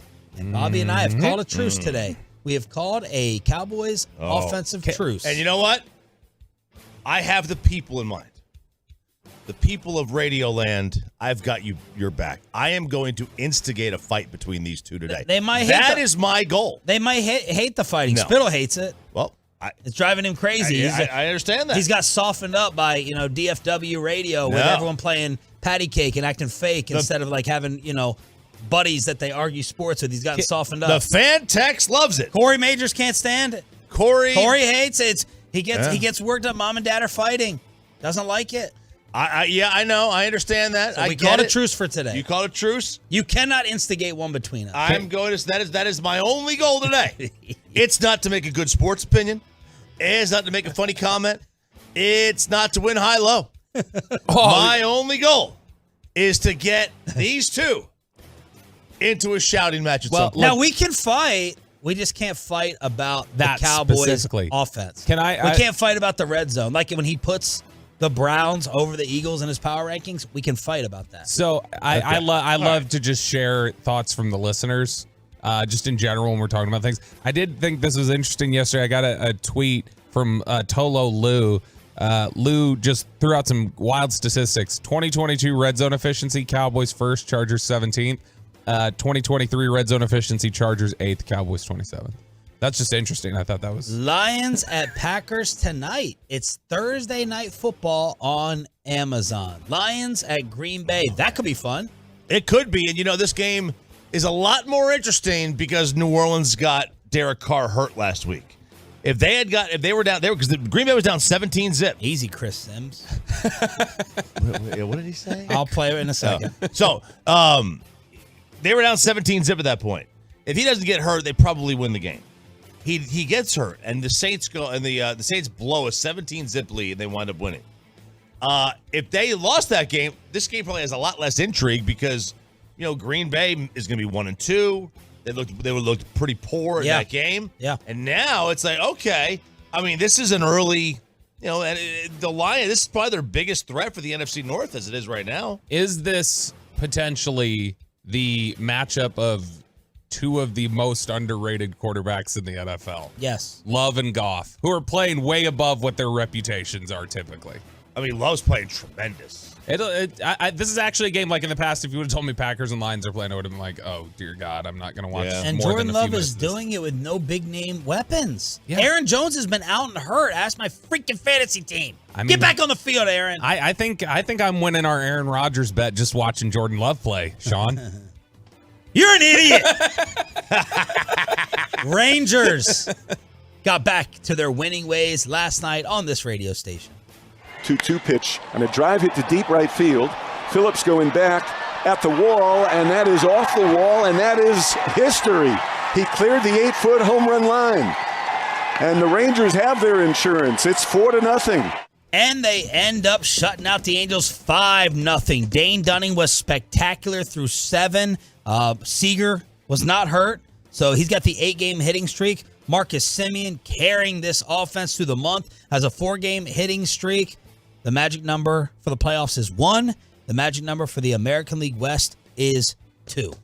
Astros beat the Mariners. It was a really nice performance by Dunning. It's going to be really fun to have playoff baseball. It is, absolutely. Were you a little surprised they took him out? He only had 87 pitches through 7. I mean, you could, because considering what this bullpen is, right? And it was still what, 2-zip at the time. So to take him out there, it's like, all right, now you're putting the game in the hand. Now you're going to have to. Yep. And you got to get these guys ready for the postseason. But I was a little bit surprised. Yeah, I mean, I thought maybe they would have tried to stretch him, but then again, the other flip side of that is third time through the order. Seeing the third time. Well, that, but also, what if you put him, you say, all right, if he gets a guy on, we're going to pull him. Well, that means you're going to bring Chapman in not a clean inning.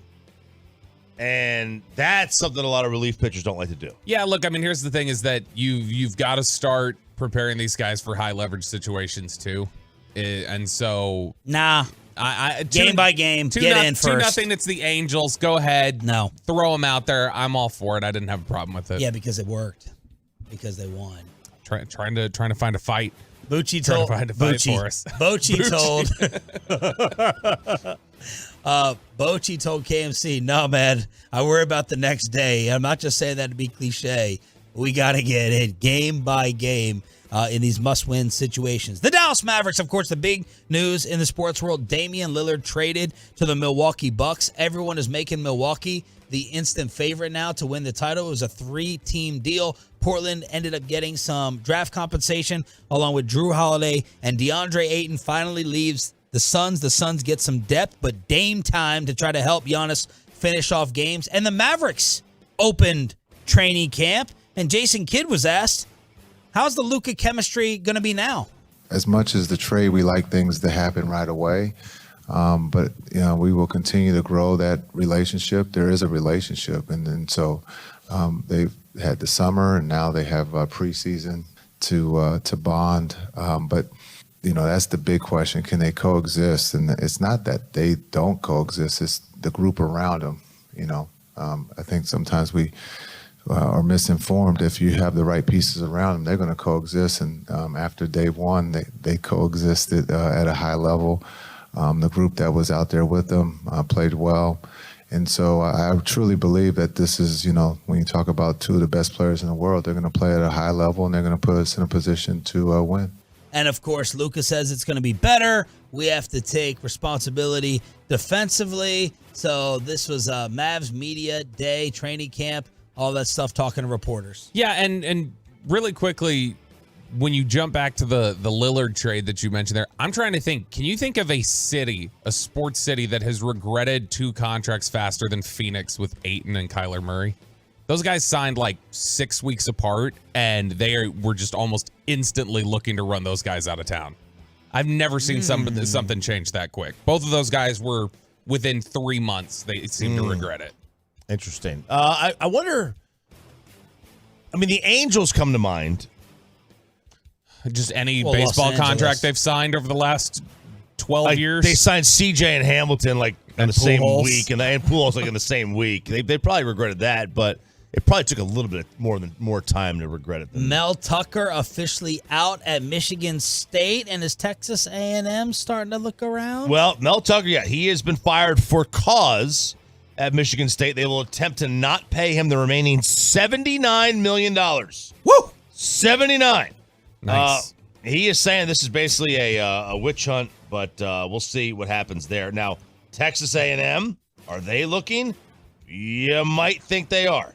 Why? I'll tell you why. Wegman is out, the quarterback with a foot. So that's bad news. That's bad news for Jimbo. And now what happens? So Deion's probably going to be at Colorado for a while, but like A&M is one of those kind of jobs where, because there's not a whole lot of jobs open. Go look around this. Florida State's not getting rid of Norvell. Clemson's not getting rid of Dabo. You just go look at the big jobs. Even the big jobs in the South, like they're not going anywhere. But A&M, if they get rid of Jimbo, like they're looking, would they see what's going on with Colorado, and would they go get them? And that's an option right there for them. The two biggest jobs that could come open this offseason would be A&M and Ohio State, depending on how things continue to progress with Ryan Day. If Ryan Day loses to Michigan again and they disappoint, then, if they finish the year as the third best Big Ten team and lose to Michigan, if Michigan and Penn State are better than them, that's bad for Ohio State. But it's always been Ohio against the world. Man, Wegman, you lose Wegman, and then you got to go to Max Johnson? Yeah, it's tough. He has both belts. He is the reigning champion of all the Sean and RJ morning show games. We have a Cowboys Patriots version of High Low, and we're going to hook you up with Cowboys Patriots 100 level tickets for Sunday, brought to you by AT&T. It's known as the Expressway. Commercial free with Sean and RJ after this.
The Expressway right here on the Fan, and it's brought to you by QC Kinetics.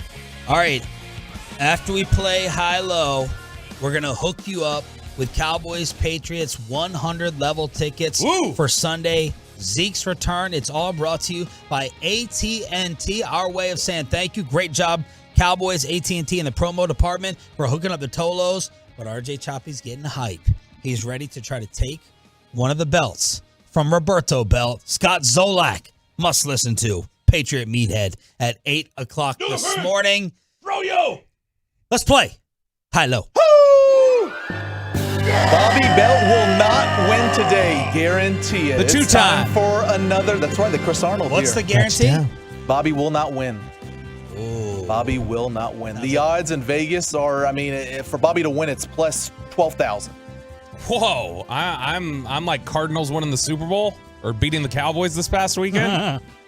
So it is a Patriots-Cowboys version of high-low. Now, last week we went, the first 5 contestants were guys that played for both the Cardinals and Cowboys. This week, we're going all 10, Cowboys and Patriots. They have to play for both teams. Wow. And yes, there are plenty of them. They have played for both teams, present and past. Yes. All both 10. the Cowboys, both the Patriots. Wow, okay. I don't know if you Googled that, RJ, before the show. No, I didn't. No, you didn't. It's okay. That's the problem. See, Bobby does this. That's cheating. You can't do that. I do that. You Google, Bobby? No, I don't. He prepares. He prepares for high-low. So the rules are simple here. I'll play a 10-second audio clip for 3 points, good. high pitch or low pitch, depending on what Sean, RJ, and Bobby want. If they get it correct, it's worth 3 points. If they don't, I'll give a first clue for 2 points. If they get that wrong, I'll give a second clue for 1 point, and then we'll go in order. Bobby, you are the defending champ, so the ball's in your court. Oh, so we're playing by the rules this week, and I actually get to go first after winning. Okay, makes sense. Let's go low. Feeling cocky. Low for 3 points. Charity case. That guy can sling that ball, and I'm just excited to be able to get going, no doubt. That's all I can say. He's special. That ball come out of his hand. He's special with his natural-born leadership. Okay. I think I know it. No. Martellus Bennett. I hate to see it. Oh! I'll take that one as a future one. Thank you. No. Okay, Bobby. First clue for 2 points. Former first-round pick who played in back-to-back Super Bowls with 2 different teams, but lost both of them. What a clue.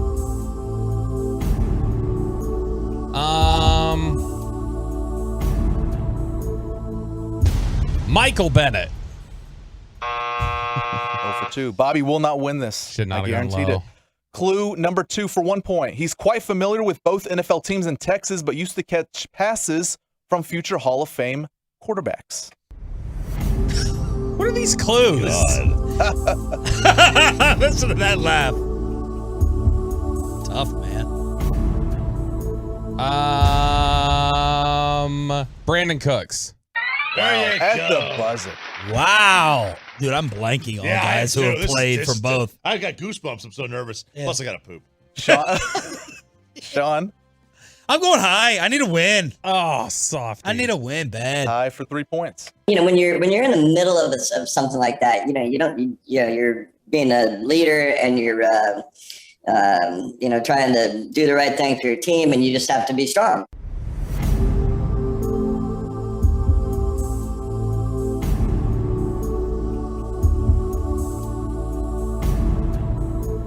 Oh, man. And it's players, right? Correct. Will Greer. There ain't no way he's got an audio sound clip in New England already. Clue number 1 for 2 points, Sean. Super Bowl champion, but his career changed forever after a hit from Mo Lewis of the Jets. Drew Bledsoe! You gotta be kidding me that was the clue. That is your second clue?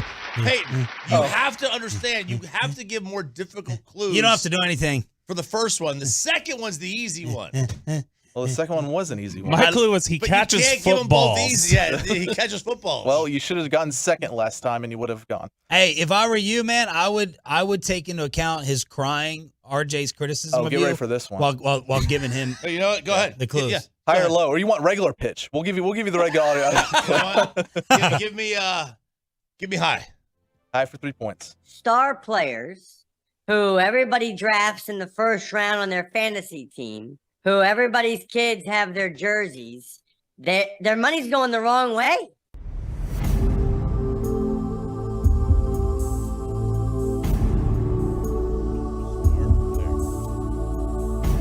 This is just players, not coaches, too. Players. Just players. I just asked that. I got no idea. I got nothing. Buzz him! Clue number 1 for 2 points, RJ. Friend of the show, but sides with a big-time rival of the Cowboys today. Oh, Ross Tucker. God. Very well. I knew that just from his voice. Oh, wow. Well, congrats. Okay, now we're back to Hi. the loser. Just go high. I already told you hi. Hit Ross it. Tucker's practice squad teams he played for. 2-2-1. 2-2-1. Another great moment was the Monday Night Miracle game. Sure. That was always a lot of fun. They even had a reunion, a 10-year reunion on that. So it was a big moment in Jets history.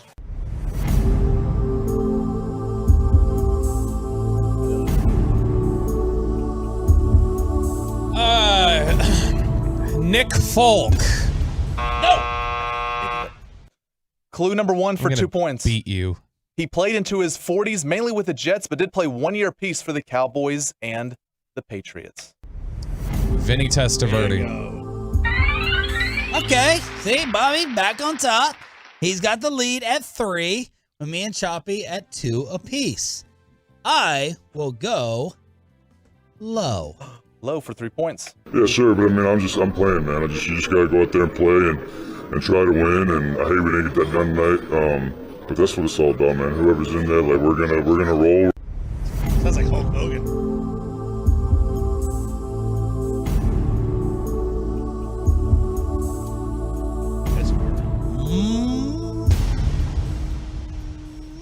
Marty B.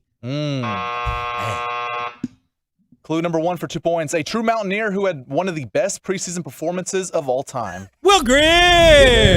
I hate you, babe. Hey, Spittle, whatever I said about you earlier, man, I take it back. I love you, boss. I love you, boss. All right. You know, it's not that easy. It's RJ. Pretty challenging. What did you say? A PED user. Oh. Right? It was. He was.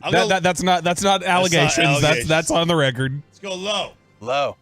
We had a little bit of an issue there, but we worked through it. We were ready to go, and I think everyone was. You know, I trust so much Jake and Joe that I make my job so easy. So it was really good to do.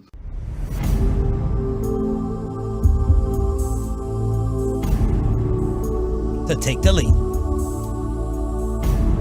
You used to be Let's do Nick Folk. Yes, sir, baby. That's right.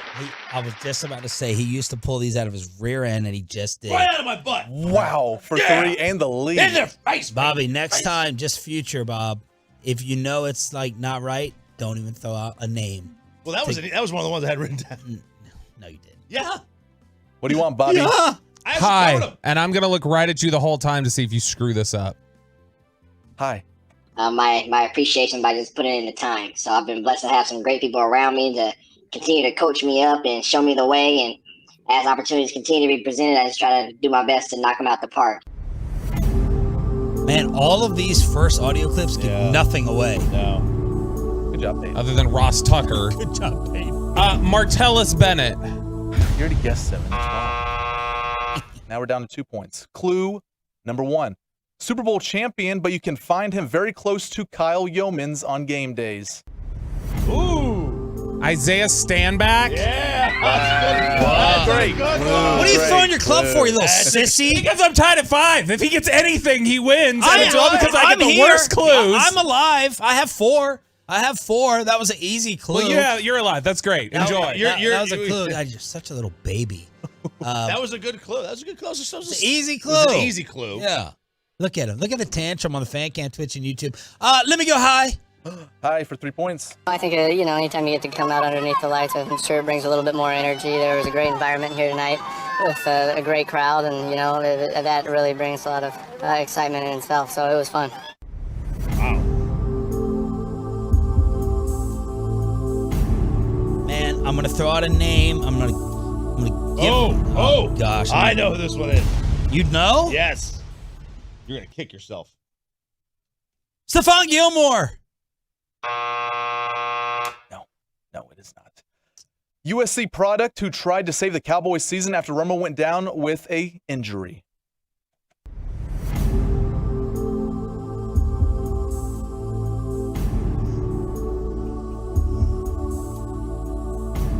USC? Choppy, you know it? Mm-hmm. I mean, Kellen Moore. Which injury? How many times? All right, give me the last one.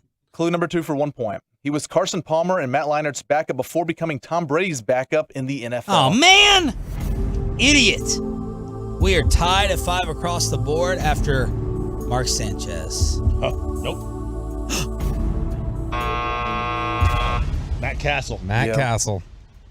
Matthew Castle. 1 season with the Cowboys. Are you embarrassed? I'm not even sure. Did Sanchez play for the Patriots? I'm not even sure. No. Yes. No, he didn't. Jets. Let's go. You know what? Go ahead and pick. Ooh. Low. Wow. I like it, Choppy. I like it. Choice. Low for 3 points. I'm rooting for you, RJ. Comment. I think a lot of people feel like because they feel like his job is a special job, why would you ever leave that job? But sometimes some people have a beautiful wife and you're like, why did he leave that wife? Let's go. Michael Bennett. One of the two. That's right! He's back! Wow! I'm back, baby! I'm back! Wow. Two Dame Lillard threes. Bobby was so close, yet so far. Wow. I wonder if it's because of your S clues, Peyton. Give the final one, Pepe. Play it however you want. Final one. So, I mean, I think we can't really worry about what we can control is what's the talk outside the building. All we can focus on is on this team and how to get better. Zeke, I'm glad you saved that for the end. We had Jesse Holly I had written down. Ooh. I had a cup of coffee. RJ Choppy takes back one of the belts. Thank you, sir. In high-low. Peyton, good job. Thank you. Well done, Peyton. Finally. About time. Good job. Whoa. Good job by you. Bobby, anything for me?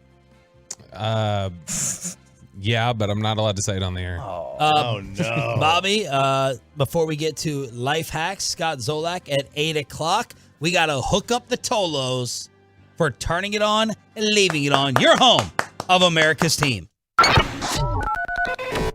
We are giving away Cowboys Patriots tickets brought to you by AT&T 5G fast, reliable, secure keys to victory. What do they need to do to secure the victory? Who needs to be reliable? And what needs to happen fast? All right, what needs to happen fast? The wide receivers need to get downfield fast so Dak can get rid of the ball in 2.5 seconds like he's been doing. But instead of throwing 5.5 yards on the field, it's actually 8.5 yards on the field. Who needs to be reliable? Just like Peyton has reliably bad clues in high-low, we need the run defense to be just as reliable. And to secure the victory, get Zach Martin back on the field practicing for the Landry shift, the victory formation, AT&T fast, reliable, secure, the 10th Tolo. To hit us up right now at 877-881-1053. 877-881-1053 wins 100 level Cowboys Pats tickets for the return of Zeke Elliott, and maybe the last time you see Bill Belichick in Arlington. The next chance to win, 12 o'clock with the KMC Masterpiece, then 5 o'clock during the G-Bag Nation. You know, if he comes, he's 71. Is that what he is, 71? Bill? He'd be, if he is, he'd be 79 the next time he comes back here. Oh, is that right? it? It's every 8 years. Yeah. So unless he goes somewhere else. 71. So unless he goes to another team. He'll be somewhere else. If he goes somewhere else, then he'll come back earlier. But if not, if he's still with the Patriots, it'll be 8 years before he comes back here. All right, before we get to life hacks, we have Bobby's appearance, RJ with a selfish lottery move, and Peyton being anti-fun police here with the snack machine. Roberto, where were you yesterday?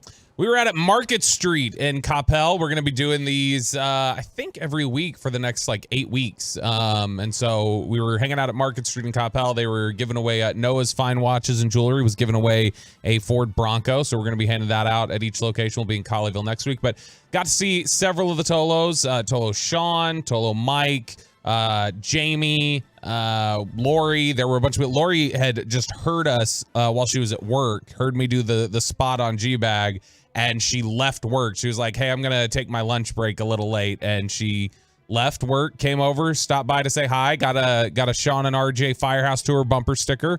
We had the stickers out there yesterday, and then she headed back to work. So a lot of Tolos showed up. It was great to see everybody. There was one person in particular, Trent. I actually recorded the video. I haven't posted it yet because I remembered we weren't fighting today. But it was Trent was basically backing up all of your bad offensive takes. Oh, he took for my the side. Cowboys. Yeah. And so I was just recording to show evidence that there was at least one person that believed Sean Sharif watched more. So football what were some than of all those us. takes, Sean, that you don't like of Bobby's? You know, I think I would rather get to. We're going to turn on you today because you went and I saw you just pull out the lottery tickets. Yes, I did. In the commercial break. That's the other. I mean, I was. Did you get a notification? Did you get a text? Did you get a? See, this is his play. Hang on. This is his play. He goes and buys the tickets on his own. Yeah. And then he wins it, screws us, but then when he loses, he goes, I would have cut you in. You know what I bet? I would have given you $2 million apiece. I bet he used our previous winnings too to buy these. We already cashed those in. No, so yesterday when I went to the store to get this last night, I went in and I saw that it was like right before like it was about to get drawn. Right. And it was like 800 million. I was like, ooh, let me just buy those. So I was absolutely going to cut you guys in. Of course. We have already made a binding agreement on air. We've already made that. We pinky swear. I don't know what the agreement is. I don't know whether Peyton is included in it. Well, that's... Has he been...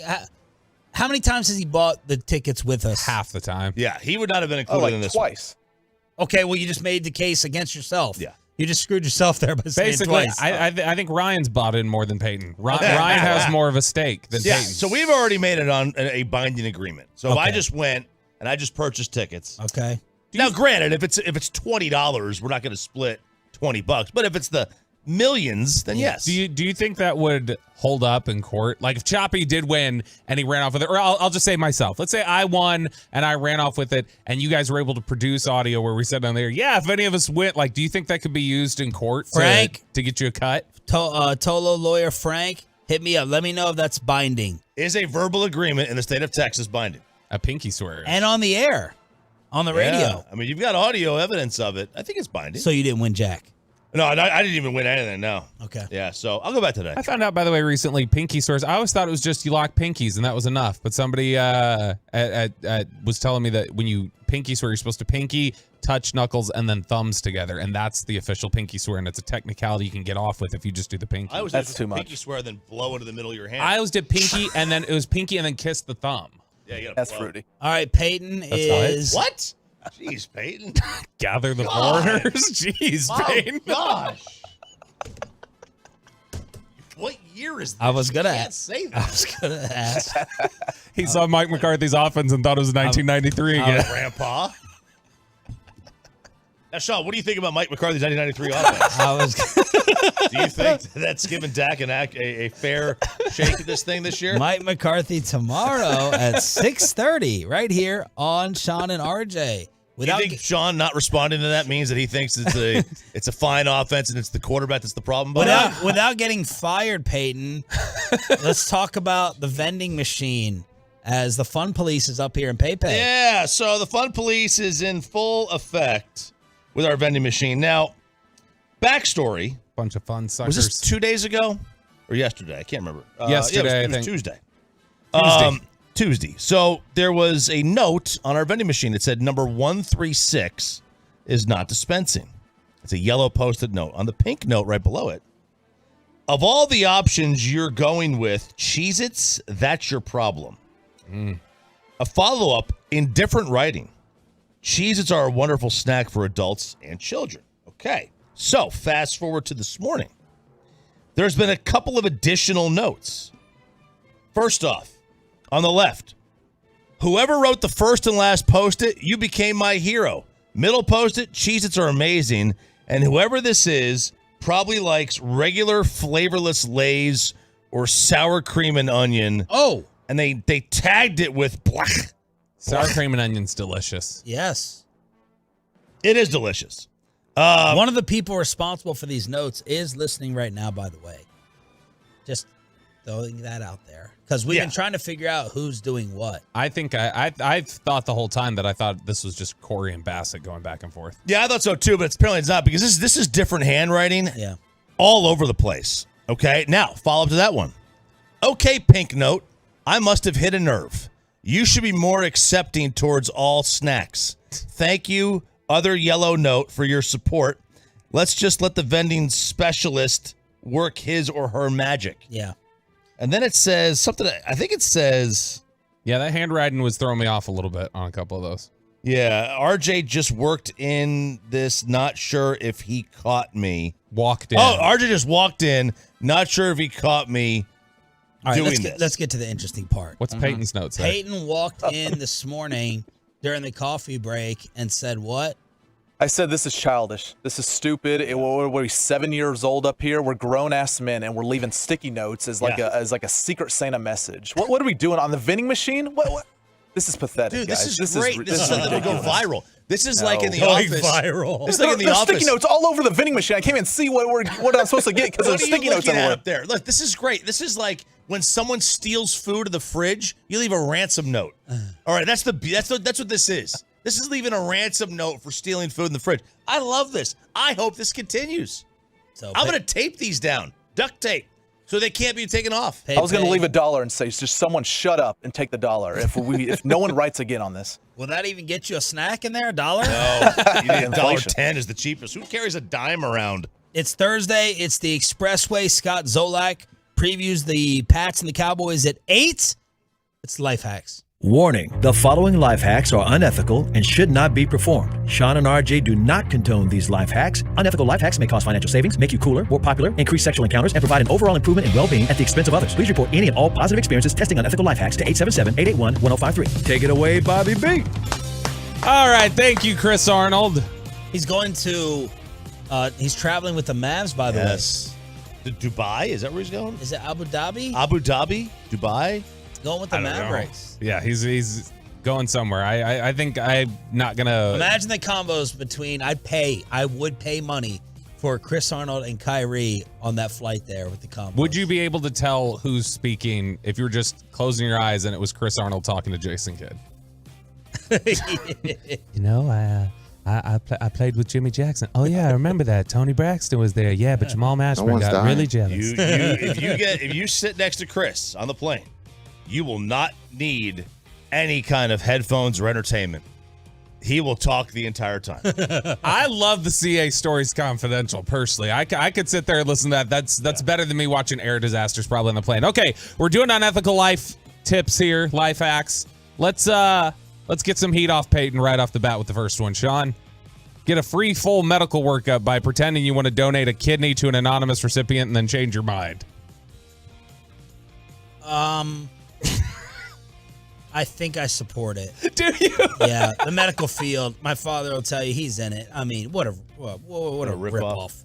Hey, criminals. All right, say this again. You're doing what? You go in, you're pretending that you are going to donate a kidney.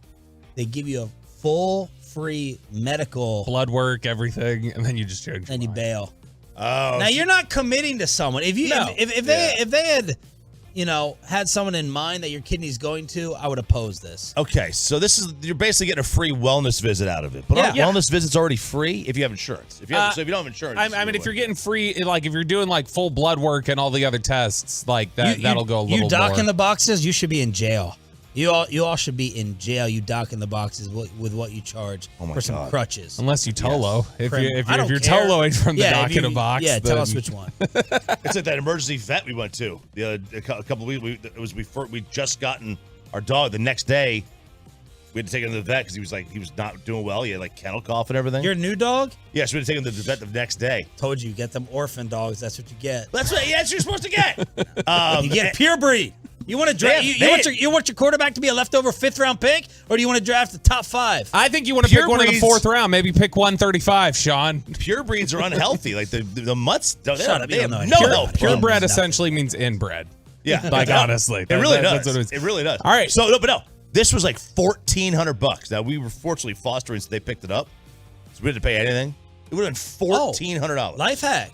Yeah. Foster to get the free vet bill. Man, we had so many this week, too. There were like 3 or 4 different unethical life hacks we just tripped into. I got to start keeping note of them and see if I can post them on Reddit and get us a bunch of credit for it. All right, Peyton Russell, you need friends?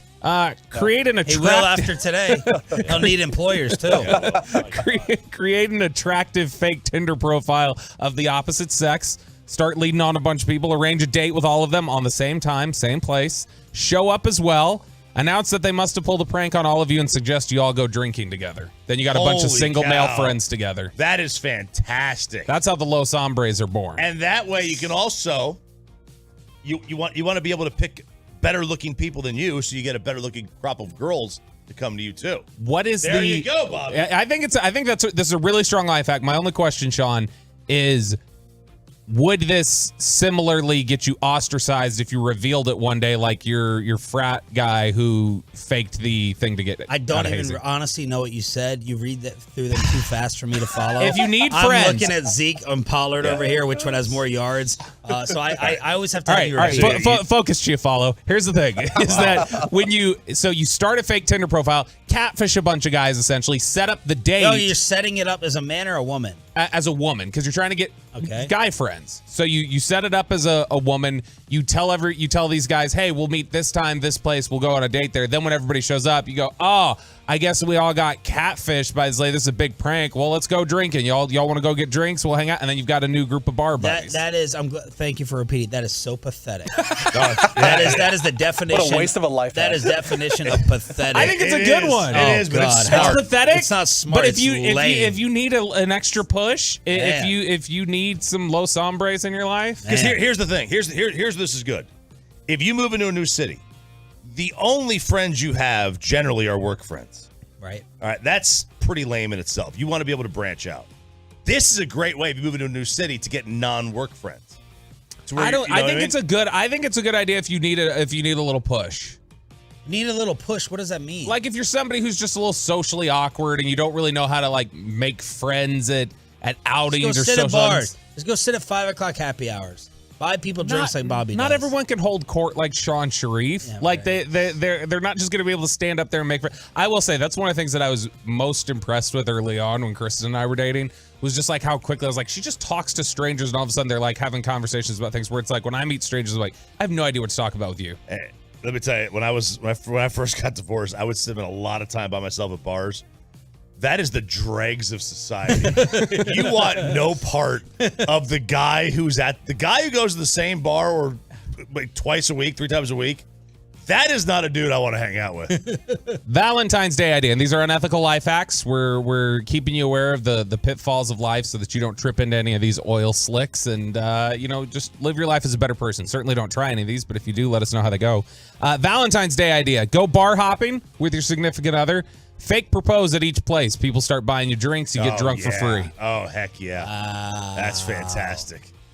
You don't have to do it for Valentine's Day. Do it this weekend. Yeah, I mean, you can do it whenever, I guess. It's just Valentine's Day would probably be a little more believable. Like, you're just like, oh, at each spot. That's it's awesome. Valentine's Day. You got to do it before the third date, though, for Zach Walchuk's. Jeez. Oh! Wow. It's too late. I'm late, How many dates have you been on now, Peyton? If you count the Rangers game, it's 3. Have you told her you're going to marry her yet? No, I have not. Oh, okay. How's that going? Still rolling strong? Still good. We're hanging out this weekend. Yeah. Does she know you said you're only into blondes about 30 minutes ago? Don't repeat it. No, but now she does. Yeah, no. Idiot. He didn't say that. Bobby twisted that. What's her name? Peyton. Are we saying her name yet or not? Oh, yeah, we haven't said it Well, on the you air. guys know the name, but No, I won't really say don't. it. That's why I asked. Say it in the talk back to his ear. It's a very similar name to what I taught. He doesn't want to say it, so we don't say it.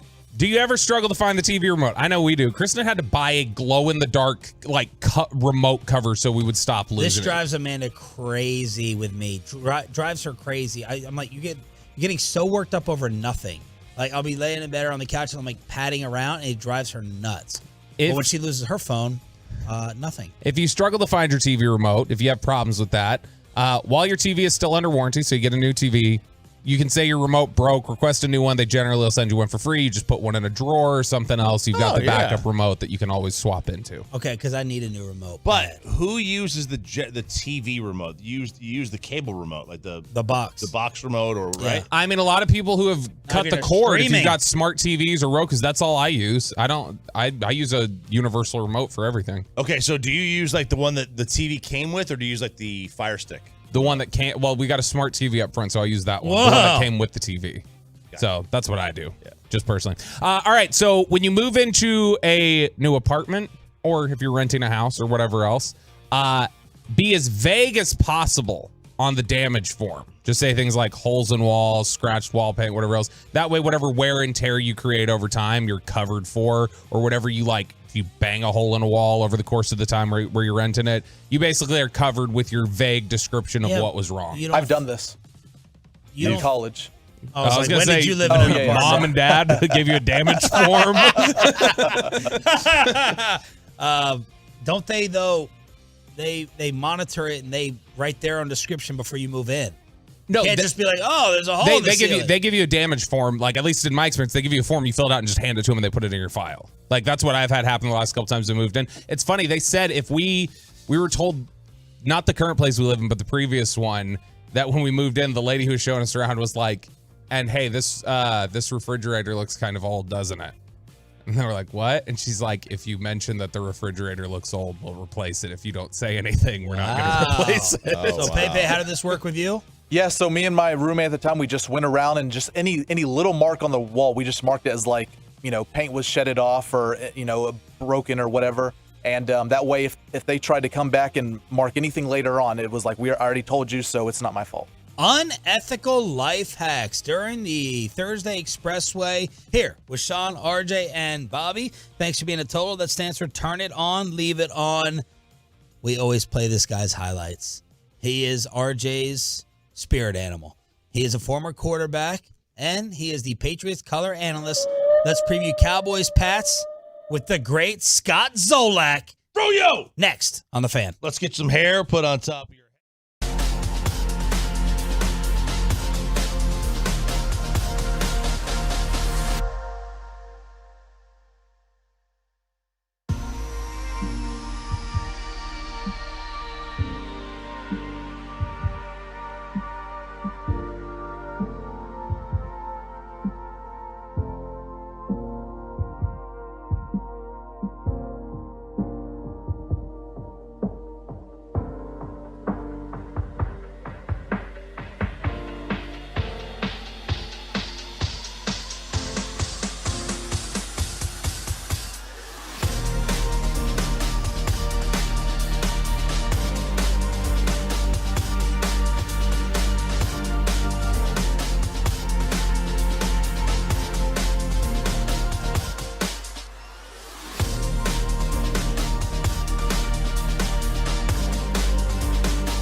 Home of America's team is 105.3 The Fan. Go baby. KRLD FM and HD1, Dallas Fort Worth. Always live on the free Odyssey app. From our fan studios secured by DFWsecurity.com, this is Sean and RJ on 105.3 The Fan. Whenever a Patriots topic comes up, we always try and track down this man, former NFL quarterback, on a dominant radio station and show in Boston, and Patriots color analyst Scott Zolak joining us on the home of the Cowboys via the Boomer Jacks Bar and Grill hotline. Scott Zolak on 105.3 The Fan. Good morning, man. How are you? It's about them Cowboys. All right. We're excited. Is there anything exciting about the Patriots? They seem so boring these days. We're bland. We're white bread. Just get that regular Wonder Bread. No, nothing on it. No mayonnaise. Just a little salami, little bologna in there. Let's go eat a sandwich. Is Mac Jones the actual perfect quarterback for boring white bread sandwiches? I think he is. I really do. Because you really don't have that spicy mustard on the outside. It's not that thick ketchup in the middle. We don't have those fast pieces of lettuce that can run. It's funny as we talk sandwiches. Mac threw 3 games. Has done a pretty good job sort of balancing and trying to get back to what he was his rookie year. Now, that last year was a disaster under Matt Patricia. They put the West Coast offense in. Everybody struggled. It wasn't Mac's fault, but Billy O'Brien has sort of settled the ship for him. He's only turned it over 2 times. He's got 5 touchdowns. He leads a lot of people in passing, and depending on what category you look at or you consider ones that matter, but there's a million passing categories now. But he's off to a way better start than he was as a rookie, and I think that's something to take from him. Who has a better chance of being there in 3 years, Mac Jones or Belichick? Great question. I'm going to go Belichick. Okay. So all these Kraft rumors, do you roll your eyes at it? Is it something there, nothing there that he could move on from Bill? And what rumor's that? That Kraft has gotten, the pressure's building, and that, time could be running out, and there's all this smoke coming out of Boston about Belichick's job status. I mean, is he just a made guy forever, or you think they could make a change? No, I think they can make a change, but I think what you need to look at is, and it's not indicative of a number, whether it's 7-11 or 6-11, 7-10, 5-12. I don't think it's a jump-off number you look at. I think what you have to look at is the totality of the team. Did you lose the team? Does the team not want him here? You sort of take the temperature of the room. You look at the way that they're playing. I mean, we played 2 teams first out of the gate, and they're both 6-0. Or excuse me, they're both 3-0. We had the defending NFC champion Eagles in town, played them to the last minute. And then same thing with the Miami Dolphins we had in week 2. Now we went down and beat the Jets, who had Zach Wilson, and they got a really good defensive front, though. So it was a tight game. We haven't done anything pretty yet, and I think that's why there's some concern from people. Scott, looking back, if they had to redo everything, is it a no doubt that they would have chosen Tom over Bill, 4 years ago? Another good question. Then it's really ownership stepping in to make a decision, right? Because I know they did side with Bill. They're the ones that negotiated the contract to get Tom out. So you're sort of torn there. And they're good business people, are the Crafts. 20 years in a relationship with one person or one team, that's a long time. There's a lot of good memories. There's some bad memories. But Tom was really ready, I think, to go challenge himself and try to win elsewhere without Bill. And to his credit, he did it year one in Tampa. I don't know if Bill will ever get that chance. Scott, not to not win it with Tom. It's to bounce, to go to another team. Mm-hmm. If Belichick didn't have the personnel control, do you think that would improve things for the Pats? Ooh, another good question. It could. I think it could. Maybe you pick a different receiver instead of N'Keal Harry several years ago. Right. Maybe you get and that one killed us, man. That guy's a bust. Maybe you're not bringing in Juju Smith-Schuster on a bad knee, and he's struggling right now. It is a good question because that's the one that bugged Parcells when I was here. Hey, if they want you to cook the dinner, they should let you shop for some of the groceries. All right? Okay. And that's what Bill did. And Belichick's a lot like Bill. They're very similar. I don't know if he'd take the gig if he didn't have full autonomy. Right. Scott Zolak, Patriots color analyst, radio show host on the Sports Hub in Boston, joins here on 105 through the Fan. This is kind of like reading between the lines, but you see Bill do some interviews now, and he's joking around about Taylor Swift and Travis Kelce. This is the same guy who tried to act like he didn't know what Instagram and Facebook were a couple years ago. Is he like softening? You see coaches like Saban, like or even Bobby Bowden at the end of his tenure, they're just kind of smiling. They don't have the same intensity. Is that happening with him, or is he the same guy? Not all the time. He's the same guy. Like he went to the concert, so he liked it. He liked the question. Yeah. So Bill, if he knows it, will play ball with you a little bit. If it's just a quick stock, yes, no answer, and you didn't put much thought into it, Bill just stare at you and grumble at it. Oh, what are your initial impressions of Ezekiel Elliott? Looked a little thick at first. Now, we had him, for 4 weeks at camp before we broke for the season, so it's been a while. He's in a lot better shape. He didn't run that great the first two games. Third game, this Jet game, he ran with purpose, man. Ran around the corner, ran through the line of scrimmage, ran guys over, had 87 yards rushing. It's sort of like the Zeke we know when he was down there with Dallas when it was hitting. So I think he's feeling more comfortable. They're getting to know him, know the style of runs they could call for him. Everything's different. Running game has timing, and we got a good backer, Ramondre Stevenson, too. So they're kind of two of the similar. But he's going to be really good for spelling Ramondre and, just keeping everybody fresh here. We need a good running game to do anything. So, Scott, you mentioned the West Coast offense. That has been a humongous hot-button topic here and on this show with Mike McCarthy taking over the plays. What have you seen from the Cowboys offense that was different under Kellen Moore? What do you think of the West Coast nowadays and how it fits Dak Prescott's game? Personally, I never played in the West Coast offense. I'm under the old Ron Earhart and Ernie Zampese offenses in college and pro. So I had a lot of success with those. Never had the West Coast, but I'm not a fan of it. I don't understand the tagging and the lettering and the numbering. They say that they call it that way because they want you to play fast. A lot of it is misdirection. A lot of it is tight splits. You got to have big tackles and two good running backs, and don't let the quarterback kill you. That's one thing that you look at in some of these teams that are struggling. They don't have a great quarterback. There's other West Coast teams like, hey, look at San Francisco. They're rolling. Same thing with Dallas. Rolling when they want to go.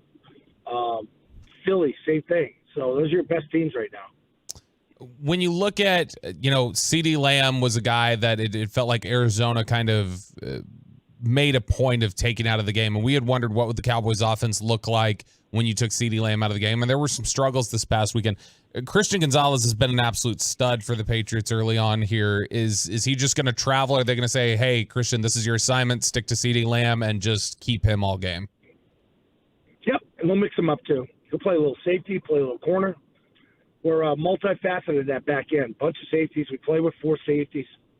And then when Jonathan Jones, our other corner, comes back, it's really going to help bolster the back. But Christian Gonzalez is the leader at the corner right now. But he does take the number 1 receiver, but we won't do that 100% of the time during the game. How good is this Patriots defense overall? Top 5. We're good. We can wreck games for you, meaning I think our recipe for being a type of team that they want to be this year, don't do any stupid things. Yeah. We've won so many games over the years because other teams are just stupid. Really, I mean, we have a show. We have a segment on my show on Mondays. We have music to it, and it's called Why Other Teams Are Stupid. And we go down the list from across the league. This guy kicked a 63-yarder. Yeah, you're never going to make it. Yeah.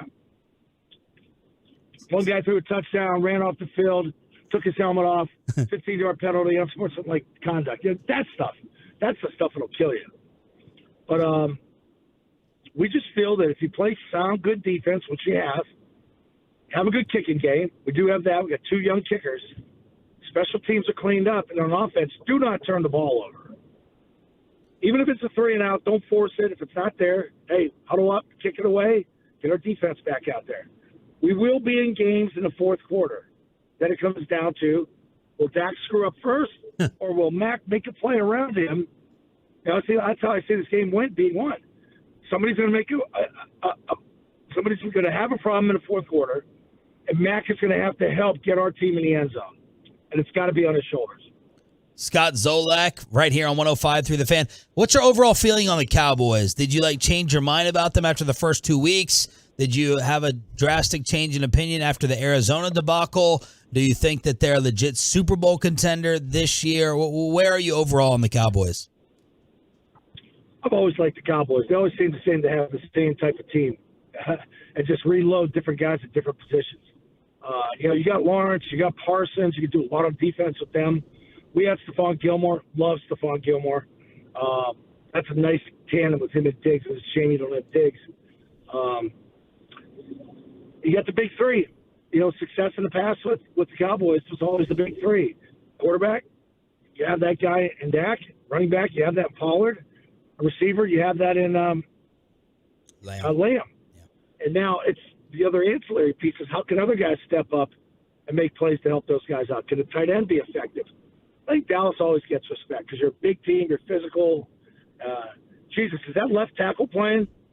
Which one? I mean, flip a coin over the last 12 years, and that'll tell you if Tyron's playing or not. So he misses some games, huh? Yeah. Oh, yeah. Every year. At least 3 every year. So we've noticed that, I said this last week with Sauce. Mac got into it. He got pushed over by Sauce. Is there and we've seen this, is people are talking, he's a dirty player. Is he dirty? What did you make of that dust up with Gardner last week? Well, he got body slammed by Mosley. Should have had a flag for that. Nothing called. He's trying to get up, puts his hand up, grab Gardner's hand to help get lifted up. Gardner slaps it and then rubs his leg on him. Mac stands up and bumps into him. I didn't see a swing. I didn't see a deliberate shot to the nuts. The graze, if you want to slow it down to Zapruder film, shot by shot. Yeah, maybe if he there, right, left, something like that, to where you can even talk yourself into it. I don't think he's a dirty player. I think he's a bratty player, sort of a tennis bratty player. Dirty players to me are guys who take cheap shots, try to take your knee out, illegal block, spit in your face. That's dirty. Is Tua for real in the East? Saw him a week ago. Watched some of the highlights from the other night. I don't know how you could say he's not. I'm not a big Tua guy, but Yeah. you got to give him his props on that. Totally agree. What happens Sunday? You have a prediction what ends up happening, or are you not allowed to pick them? I'm allowed to pick him. I gamble. Hell yeah. Are you guys doing all the reads? You guys doing all the reads now for all the FanDuel and DraftKings and all that? We don't have that. It's not legal here. We got BetQL. Oh my God, it's not legal. We have so many live reads that we do. That's how we make our money. Yeah. It's not. Wow. There's no sports. There's no gambling of any kind in Texas. I cannot bet on the Patriots. That's the only one thing, because I also work for the team, so I can't bet on the Patriots. So you're not an NFL employee? It doesn't apply to you like as an NFL employee? It applies, yes. If I'm an employee, if I'm a independent contractor working under the Patriots, I cannot gamble or be in a casino. Okay. So you're violating the rules. Not violating the rules. Not violating the rules because I'm technically not gambling. I'm not going to pull the order. I got Patriots 26-24. Oh, okay. Scott Zolak, Boomer Jack's Bar and Grill Hotline, gold as always. Every time we get him on, thank you, man. We really appreciate it. Have a good trip here to the Metroplex. All right, see you, Big Tex. Big Tex. He knows Big Tex. I like it. Told you, man. You got to Very listen nice. to him. The Texas Rangers shrink the magic number down, and Bobby said the robots are about to take over even sports. Next on The Fan.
Brought to you by the personal injury lawyers Frankel and Frankel. Life is unpredictable. Accidents happen. Frankel and Frankel are the go-to attorneys for car and truck wrecks in DFW.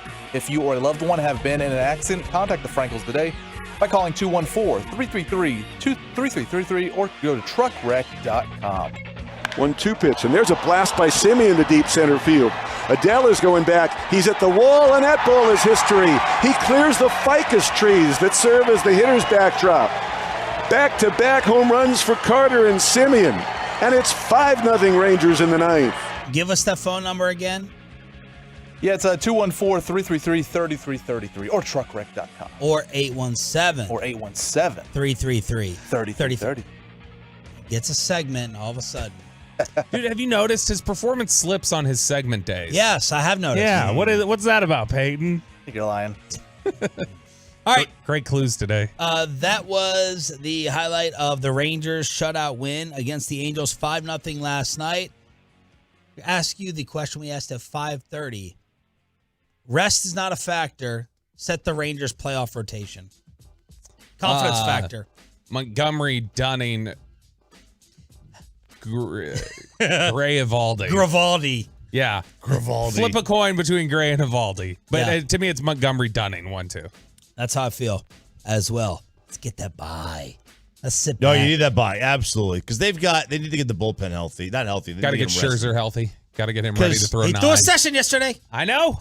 I'm ready. I believe. He's going to come in for an inning of relief. Like Angels in the outfield, baby. He's going to come in for a batter. He's going to try. Now, when the playoff rosters have to be decided, you have to decide it and have it set in stone before each series. They have a new roster for each series. Okay, that gives me even more hope. At least that's how they used to do Which it. There's little loopholes they can come up with. I can't remember what the specific rules are, but Evan Carter was not on the roster on August 31st, which is technically the deadline to get on the playoff roster. And so I can't remember what the rule is. As long as you're there's some little technicality that the Rangers can probably find, but they're going to have to basically say, oh, this guy's injured, and so we're going to sub in Carter for the injured guy. There's a loophole they can come up with, but in theory, you should be able to get Evan Carter in the playoff roster. No, Evan Carter's going to be on the playoff roster. You just have to come up with a fake injury or something for somebody. Yeah, because there's league rules that say that, like Bobby said, you got to be on by August 31st. And he didn't get put on the 50, or he didn't get put on the 40 till like September 7th or something. And so like there's a technicality that can get him there, but I can't remember what it is. It's like a specific rule. We need a comparison for his start, either Rangers players who have started like this or just players in Major League Baseball who have started like this. Because this kid. Yeah, I mean, there's been some good starts throughout the sport. Of course. And like there's been some that are more prominent. Like Shane Spencer's the one that's like the most prominent, probably because he played for the Yankees, but just batting, or would you include pitchers as well? Batting. K-Rod was because for the Rangers, the one that comes to mind for me instantly is Feliz. Feliz was big. Yeah, there's been some relievers that have come up. Because the concern with him was power. 13 home runs was his career high in the minors, and he just hit his 5th home run in 19 games up here. So I remember Jeff Francoeur when he got called up to Atlanta in 2005. His first 30 games, his OPS was 1,100. He had 10 home runs, and I remember Francoeur came up and he had like Sports Illustrated hype. The Natural. They had him up there as an SI cover, The Natural. Then he became one of the most inconsistent, like hacking away hitters. But for the Rangers, it's been the close thing I can come to, and it's not this guy. Like he's hit better than him. The closest I can come to is Moreland. When Mitch Moreland got called up, he contributed pretty heavily down the stretch. Game 1 against the Mariners tonight, right here on 105.3 The Fan. At Jared Sanders, always tweeting out the update on the magic numbers for Kevin Hagelin, who can't keep track. The playoff magic number is 1. The AL West is 2, as the Armpit beat Seattle last night. You want robot umps or you want Bob Marley? Oh, robot umps. Robot umps. And this is something that is, I don't know about you guys. I don't know that we've ever had the discussion before. I'm completely against the robot ump strike zone. I don't like it. Why? Because there is, and I understand the human element and everything else. Jared with the Evan Carter loophole. Because Brad Miller is on the 60-day IL, they can substitute Evan Carter for Brad Miller in the eligible player pool. So Thank you, Sandman, for that. So thank you, brother. There reaches a point where, whenever a guy's sliding into second and he kind of comes off the bag as he's sliding over it and the tag is held on him and people go like, that's too precise. Too technical. It's just, that's my biggest thing with the robot umps. And that's one of these things that's being discussed in this Insider article, Rise of the Robo Umps, which is this deep dive talking to people who have had experience with the robo umps in the minor league system. Is the precision is too much. Like they said that they are accurate. This company, Hawkeye North America, which is the company that really is developing the technology in charge of it, they say that they can be accurate to a point that is smaller than the width of an M&M. That's their margin for error. And so there are a lot of these hitters and these pitchers that say we've become used to here's consistently where I know it's going to be called, and that when you get these robo-umps, it's calling it so precise and so accurately and so tightly that it feels almost technical. It just feels like it doesn't live by the spirit of the game. But one of the things they talk about here, and the guy from the commercial director for Hawkeye North America, Justin Goltz, gave an interview here to Insider, and they had to quickly circle back and go, hey, that's not what we totally meant there. So don't print that's the thrust behind this. But one of his quotes here, he says, as someone who now understands the nuances of the business of sports and baseball and the way they're trending with legalized gambling and betting and objectivity playing a big part in making the game as fair and accurate as possible, I'm a firm believer that it's a step in the right direction. So part of this here that's being talked about is the purpose and precision of the robo-umps is because gambling is going to become such a big factor, and they need that precision. Yeah. They need to know, to the absolute detail, smallest detail, that this is what it was, because you're going to get gambling to be such a big part of the sport into the future. I just showed Sean a video. I showed Sean. What's the phone number page? A video of a strike. So the Atlantic Leagues had robot for a while, and it's awful. They're throwing curveballs in the dirt, but because they nick the very front corner quadrant, fourth dimension of the plate, it's way too technical. It's more technical than a catch in the NFL. You're absolutely right with the slide at second base. I hate it. That slide second base has been an out for 150 years. Like the vicinity play. I'm cool with the vicinity play at second. I don't need the shortstop to necessarily touch the bag. It was an out. I know it. I get it. You want to be technical. You want to get it right. There's a difference between getting it right and being too technical about it. And I don't want technicality in it. Dame Lillard, of course, traded to Milwaukee. That rocked the sports world yesterday. Tolo Diego always sends so many stories to us. The Blazers asked the Heat for Jimmy Butler or Bam Adebayo in their first trade, according to Shams. Well, that's not going to be feasible. So they end up with DeAndre Ayton and Drew Holiday with Dame joining Giannis. It's not feasible, but that's what you would ask for. Yeah, of course. And that's why it was never feasible for Miami to get Lillard, other than just Miami wanted Lillard and Dame wanted to go there. And in the past, the NBA has been able to will their way into any direction they want. And this is a fascinating change, I feel like, in the last 12 to 18 months, where guys who demand their way out, like Kevin Durant and Kyrie Irving demanding their way out last year, the Nets only traded them once the Nets were ready to get rid of them. The Nets were not going to be moved by it. Dame Lillard was not going to be able to just pick where he wanted to go. It's funny to see these organizations sort of trying to take back their negotiating power. Is like, no, you know what? You're under contract, and we're going to dictate where you go, not you just using your star power to go wherever you want. Babe Laufenberg is coming up at 8:40, and he knows about the West Coast offense with Bill Walsh and his time at Stanford. So Babe Laufenberg previews Cowboys Pats. Zeke's return in 10 minutes. What's going on in the golf world? All right, so this is two things that happened in the golf world. First of all, it's Ryder Cup week, Sean. That happens this weekend. Ooh. Well, the rest of us do. You may not. I do love it. It's in Rome, and obviously Ryder Cup is U.S. versus Europe. All of Europe is in the Ryder Cup. Well, Rory McIlroy, who absolutely does not have a microphone and a camera that he isn't in love with. We've already had our pressers. We had our pressers yesterday for the Ryder Cup. Acted like a little you-know-what again. Again? Whoa. Have you turned on Rory? I hit Liv. When did you do this? It just I thought he was the hero. I thought he was everyone's hero, all of our heroes. Now you turned on him. The fight's over, man. There's no Liv versus PGA Tour anymore. Everything's merged. The fight's over. Would you call him a bratty player? I'd call him a bratty player. Like, the fight's over, dude. Y'all won and lost at the same time. So just deal with it. And now he goes on, and he was asked about, missing certain golfers who aren't in this tournament, like Dustin Johnson, like Patrick Reed, Phil, not being in the Ryder Cup because they were part of Liv. It's certainly a little strange not having them around, but I think this week of all weeks, it's going to hit home with them that they're not here, and I think they're going to miss being here more than we're missing them. So, and I'm not saying that's like it's just more.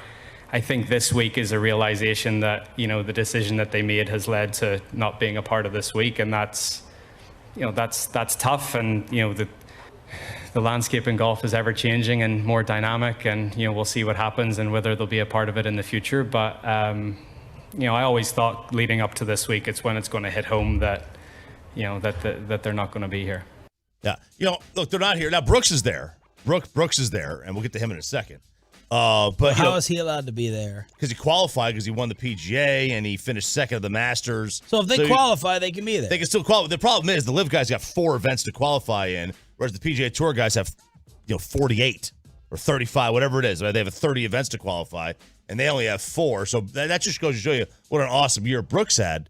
But is Dustin Johnson going to miss playing the Ryder Cup? Yeah, I'm sure at some point he is. But I don't think he's heartbroken that he's going to be at home getting zooted with Paulina while she's rocking one of his T-shirts. He's not going to be missing, and he doesn't get to hang out with Wyndham Clark or Patrick Cantlay's slow butt. And I'm sure he doesn't miss the team photo with Brian Harmon. Yeah, but He'll be all right. You're Mr. Olympics. So yeah. This is, to me, seems like a contrapian point. If you care about representing your country, which is what the Ryder Cup is supposed to be about, it should hurt you that you're not there. Ryder Cup is an awesome event. Oh, it's an awesome event. I'm sure they want to be there. I'm sure it will hurt them. But Dustin also was like, and that's Rory's point. Yeah, but Dustin also was like, I didn't really deserve it this year. He wasn't very good. Yeah, but okay, take Dustin Johnson out of it. This guy. And the real truth is it's not the Liv. Zach Johnson had captain's picks. He could have picked Patrick Reed. He could have picked Dustin Johnson if he wanted to. Mm-hmm. He didn't. That's the other thing. So you're saying that there's opportunities for them to participate. There's absolutely opportunities for them to participate. Now, Brooks was asked, there's 24 guys in this one, and if you were to strap to a lie detector, how many would say they actually want the last putt on the last green with the Ryder Cup on the line? Very few. False confidence, I think. Other than the Ryder Cup, I think the most pressure you could feel is in a major. I don't know guys believe in themselves, but right, everybody else has got to be thinking that they don't. That's why I think that way. I think you got to be thinking you're the best player on the golf course, best player in the team, best player in that current time. And if you don't, then, there's something wrong with you. You always got to believe you're the best and want to be the best and have that drive, and that's what's going to put you over the edge. And I think a lot of guys have it, but I don't know how many guys would want an 8-footer with this on the line. Is the word "should" a curse word that needs to get bleeped? Oh, was it should? It was very faint, so it's early in the morning side. Thursday. Payload. The curse of the payload. He needs to speak up. Babe Laufenberg next on the Fan. Let's get you over to K-Post Roofing and Water.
To you by Classic Chevrolet. Classic Chevrolet and Grapevine's one-time Equinox offload was just announced. A limited supply of excess Equinox models will be sold directly to the public for below market value. See them all today at ClassicChevrolet.com. Do not wait. In less than 10 days, they could all be sold at Classic Chevrolet. Relax, enjoy the difference, and find new roads.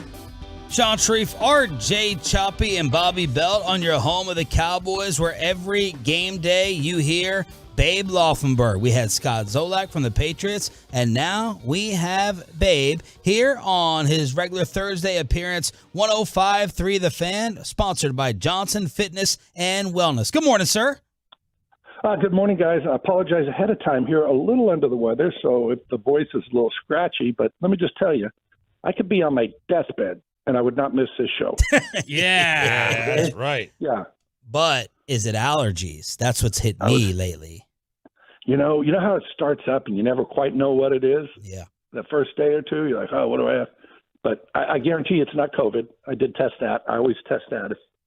Don't want to be around people if that's the case. So we're good there. Everything else you deal with, right? Will you use Taylor Swift's strategy and just not talk to people until Sunday? Like, people come up to you and you just like you give them the stiff arm.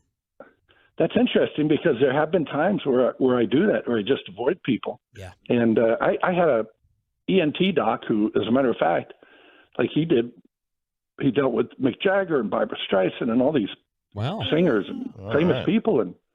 But he gave me some good tips, one of which is don't talk on the airplane because, so if we're on a road trip, he said all the sounds on a plane are high-pitched, and if you try to talk over it, it really strains the vocal cords. So I thought, oh. So he gave me a bunch of tips like that. Now, I saw you tweet that you may be giving hair tips today if time allows. What's that about? Did you like that? Yeah, with your with your naked chest exposed on Twitter as well. That was Fabio. Oh.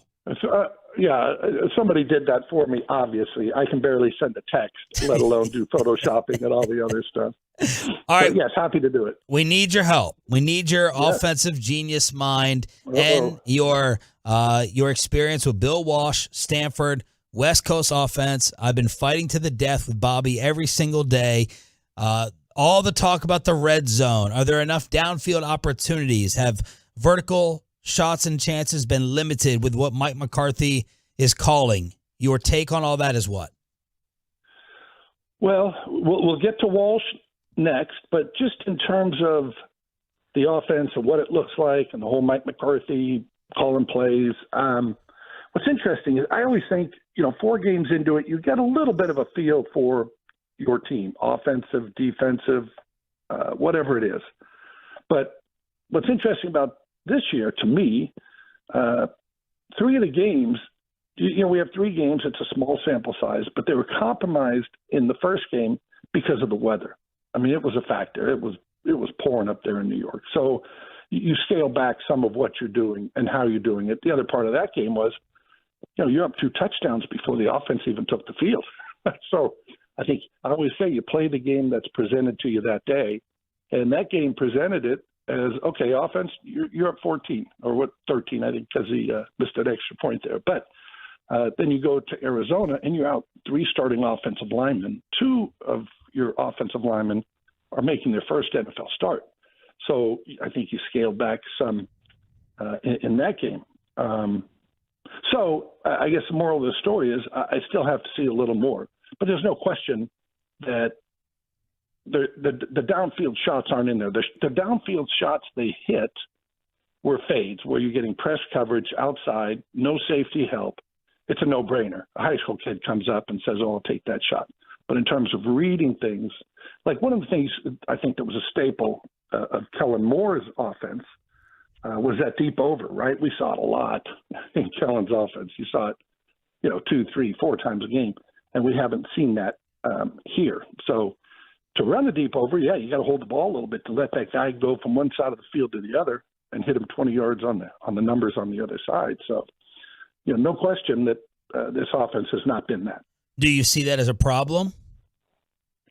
Well, you got to get big plays in there. If you go back and obviously the Dolphins Broncos game was ridiculous. So you can't look at that and go, oh, that's what we need to do. About 6 or 7 of their drives were 2 or 3 play drives, right? And I know that the Cowboys have had all these double-digit drives, but at some point you stall out on those. You're just not going to be able to go 12, 13, 14 play drives and put the ball in the end zone. Eventually, you're going to get a penalty. You're going to get a bad play. They're going to give you a minus play. Something happens along the way. So while it's great that you're controlling the ball and doing all that, you got to get your big plays in there. That's what's hurting New England. You watch New England. They have no runs, 0 in 3 games over 20 yards. They have 3 passes over 20 yards. Ugh. And that's why they can't score. Babe, you mentioned that the plays aren't in there. Is that specific just to this one? Because it seemed like I know Rodgers threw in the same offense, threw it more downfield, and I'm sure Joe Montana and Bill Walsh just threw it further downfield. So what's the difference? No, I think there are plays in there. And part of the whole, and I really don't get hung up on this, Dak's getting the ball out in 2.1225 seconds. I don't really care about that. I don't. Why? Why not? Well, you're throwing a lot of short passes.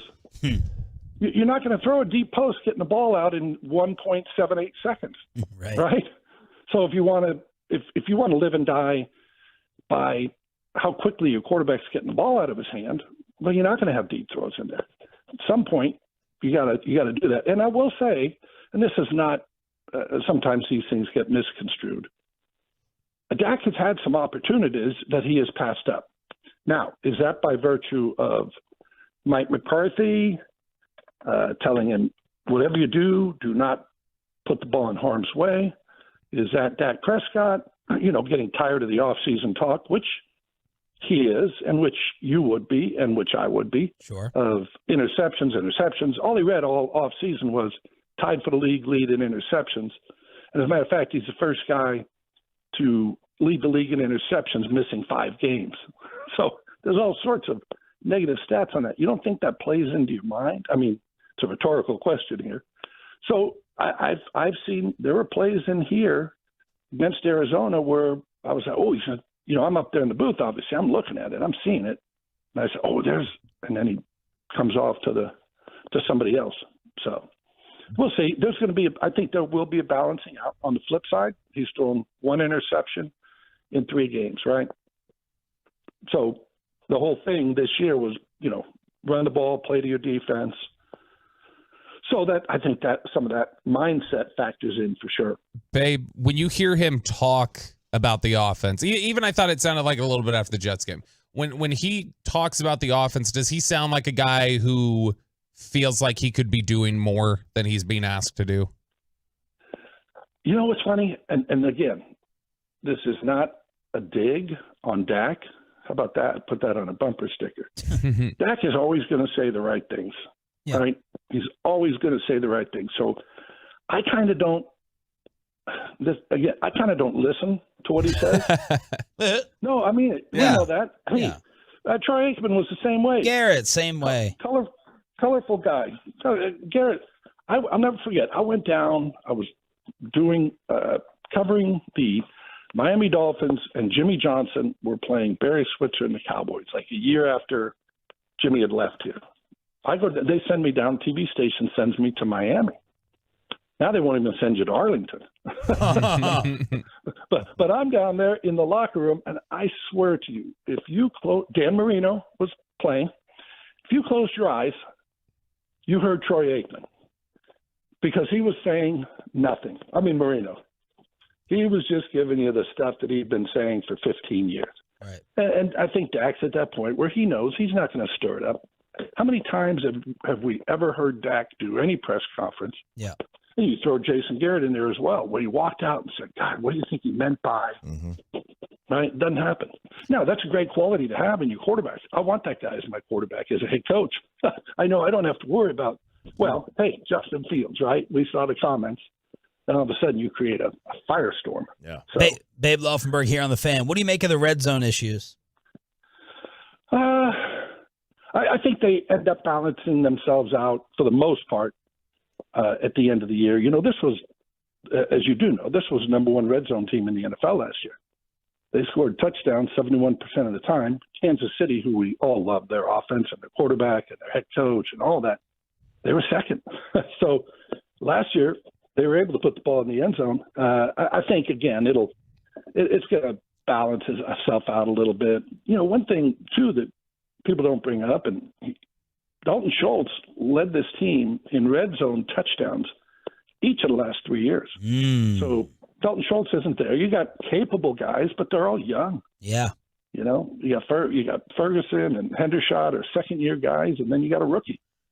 So those tight ends, those big bodies down there in the red zone, many times are your touchdown producers. And again, Dalton Schultz, to me, much underrated. Hey, he had 6 drops last year. The tight ends have 5 this year in 3 games. So, Babe, was that defensive effort against Arizona, was that defensive performance more about effort or getting exposed? Well, they got exposed in that game. Sometimes you look at it and you say, hey, they go after our corner. They're going to go after him this week, next week, and the week after. They got exposed in that game. I think a little effort. I don't think guys were necessarily loafing, but you don't need to be an expert. Anybody that watch a game could see, boy, that doesn't seem to be the same defense I saw the first couple of games or even the last 2 years. Yeah. I don't see that. I don't see that repeating itself. And we all know they wanted to show up the run defense. Well, Mozzie Smith he was that guy that was going to really help him with that, and he's just been non-existent. Babe, we wanted to ask you about Belichick. Is the shine off him? Is he mortal? Is there no fear anymore? What's your take on all that? No, it's interesting about the no fear aspect because I think Tiger Woods beat people before he got to the golf course, right? Yeah. And I think there was a little aspect of, gosh, what's Bill going to do this? What's he going to do to us? So, and I think that shine is off a little bit. But the bottom line on that, well, 2 things. One, I go on the field before the games, every game. And I'm old. I've been around a lot of great players, coaches. I've played for 3 Hall of Fame coaches. I'm going to walk on that field and I'm going to go, there's Bill Belichick. Yeah. Now, I'm not going to talk to him, but I'm going to just go, wow, that's the guy. That's the guy that's won 6 Super Bowls. But here's the deal, too. He is 44-47 without Tom Brady. And I know it kills him. Never talked to him, but it's got to kill him because everybody says, well, without Brady. And that holds true. Chuck Noll won 4 Super Bowls. There's only 4 coaches that have won more than 2. Chuck Noll won 4. All of them were with Terry Bradshaw, Hall of Fame player. Bill Walsh won 3. All of them were with Montana, Hall of Fame player. Mike McCarthy and Belichick, I don't want to say they're in the same boat, but, Mike McCarthy had Brett Favre and Aaron Rodgers. Well, you would say, well, RJ might win one if he had those guys for 10 years. Bill Belichick had the GOAT, right? Not to say that he's not a great coach. See, I firmly believe if Mike McCarthy wins the Super Bowl here, he has just punched his ticket to Canton. Absolutely. He may get in anyway. But, hey, Sean Payton's going through the same thing. Mike Tomlin is going through the same thing. Tomlin had Ben Roethlisberger, and Payton had Drew Brees for his entire career there. And, we don't know what Russell Wilson is, but, it's just, you miss that guy in today's NFL, and your coaching pedigree changes a little bit. Fantastic again, Fabio. Thank you. We'll hear you on Sunday. Okay, thank you, guys. The great Babe Laufenberg, powered by Johnson Fitness and Wellness Home Fitness Equipment Stores. What does Vegas think about Dame to Milwaukee, and how much are Dak and Micah really worth? The real experts tell you next on The Fan. But look, life is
studios secured by DFWsecurity.com.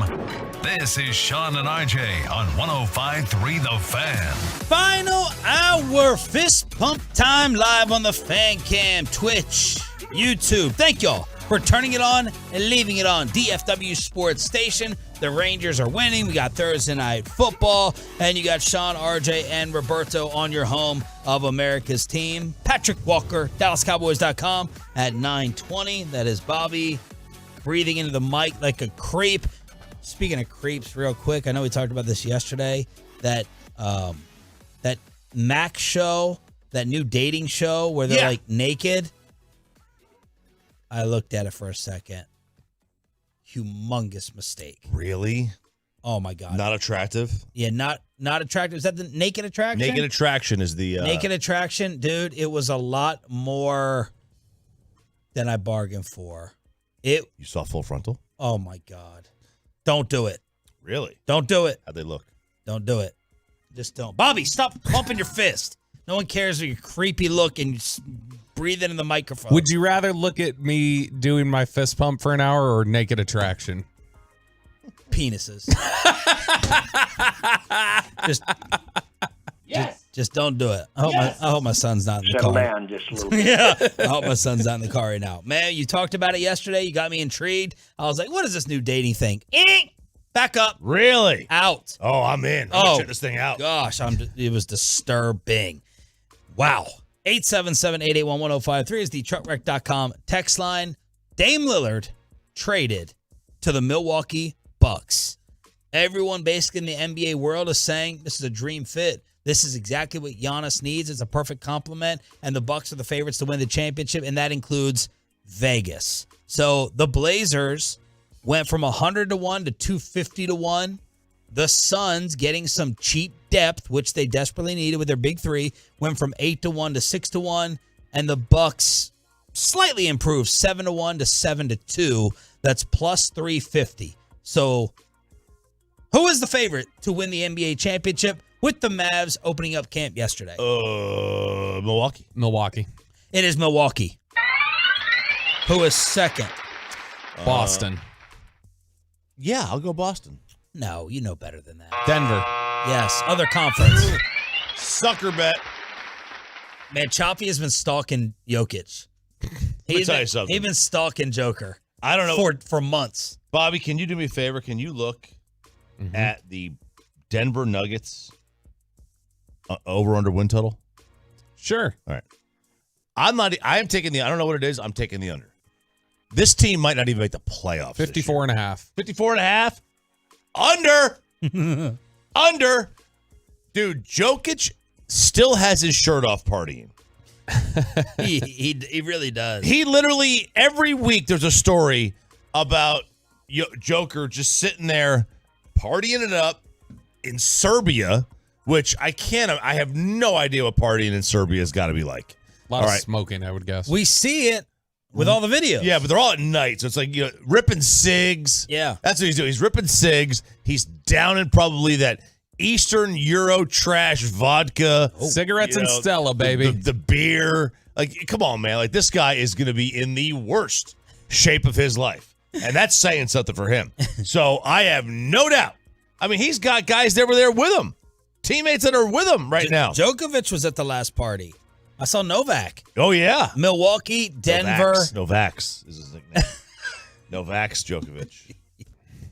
I can't wait for the next plague to take over and see you run right to the line. Beg it at Walgreens. Beg it at CVS. Please let me in. That Nipah virus, man. That's gold. All right, Milwaukee, Denver, Boston. Then Phoenix. Then Phoenix. Then who? Golden State. Almost. Lakers. 10-1. Then Golden State. Then Miami. Cleveland. Good job, Choppy. Miami.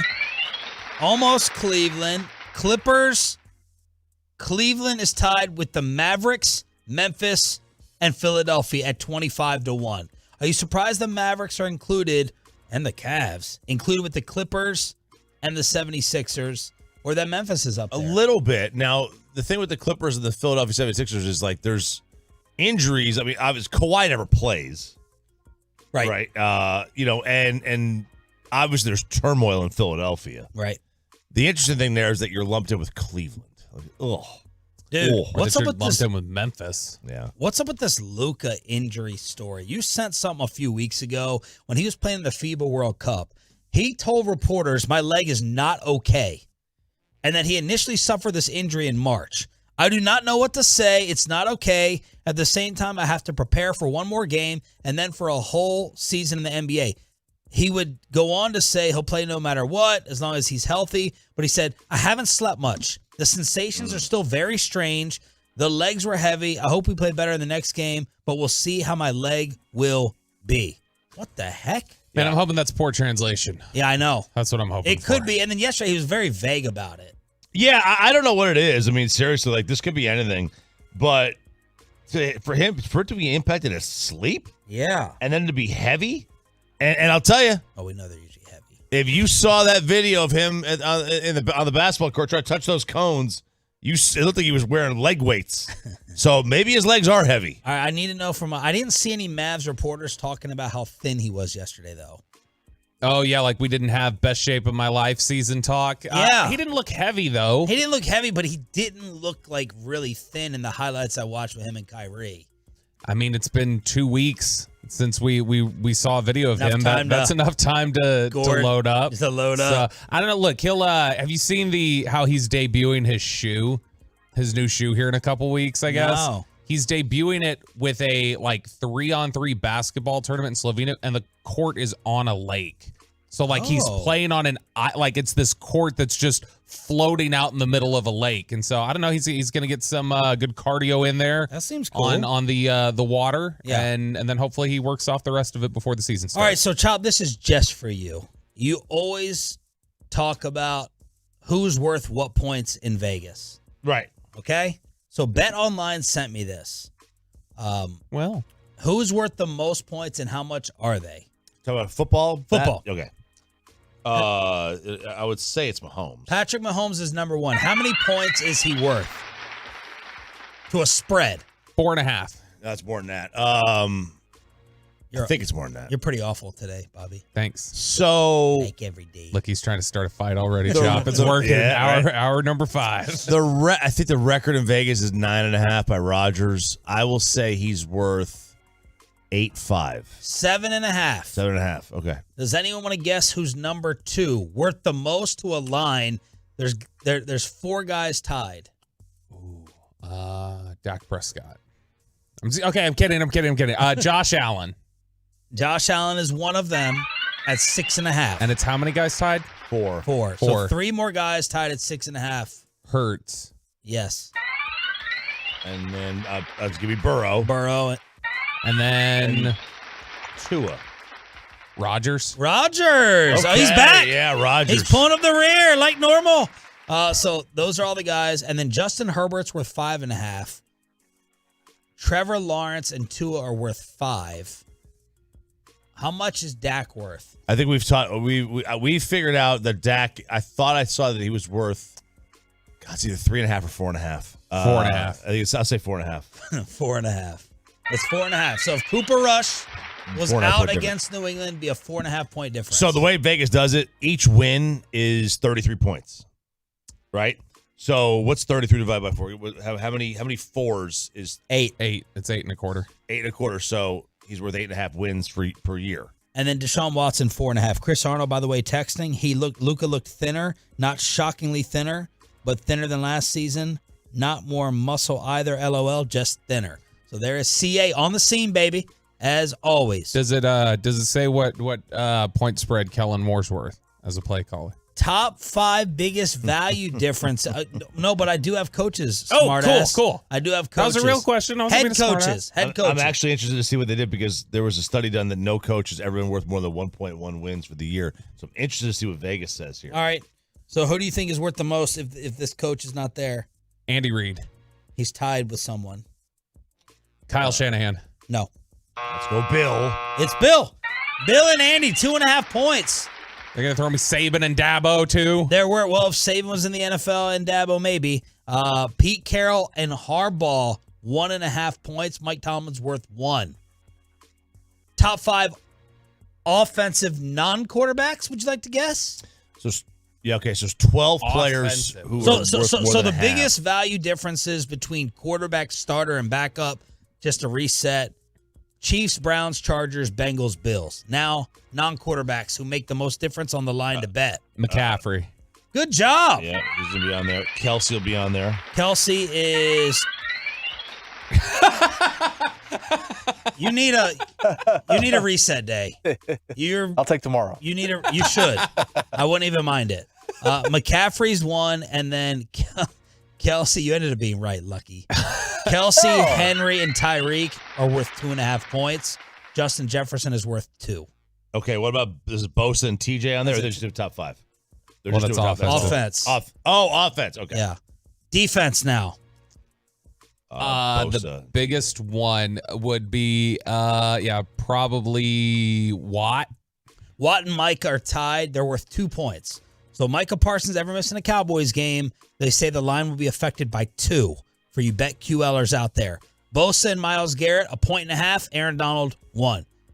So, yeah, I thought it was interesting. Hypothetical Jets odds against the Chiefs.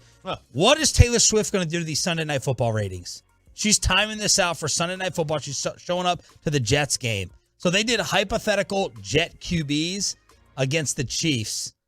Tom Brady, if he was quarterbacking the Jets against the Chiefs Sunday night, the line would be what? What's it at now, by the way? 9.5. It's 9.5. It would be Chiefs by 3.5. Chiefs -6. Pick 'em. How could it be a pick 'em? If Brady was the quarterback, like if he started the year. Maybe prime Brady. With Matt Ryan, it'd be Chiefs 8.5. With Flacco, Chiefs by 9.5. Zach Wilson, it's 9.5. Carson Wentz, it'd be Chiefs by 10. Give me the Kaepernick line. They put Kaepernick in here. Jets -1. What? 12.5. 14.5. 14.5. 14.5. So, man, they come up with everything in this. First NFL head coach fired. Brandon Staley. No. Oh. He's not even top 3. Really? I know. This is pretty shocking. Oh, gosh. I'm trying to think who the hell it could be. Sean Payton's 33-1. Is it going to be Eberflus? He's second. Doug Peterson. Nope. Kevin O'Connell? AFC. AFC. You want to guess an NFC one to keep your day going, Pepe? Saleh. Not Saleh. Vrabel. Nope.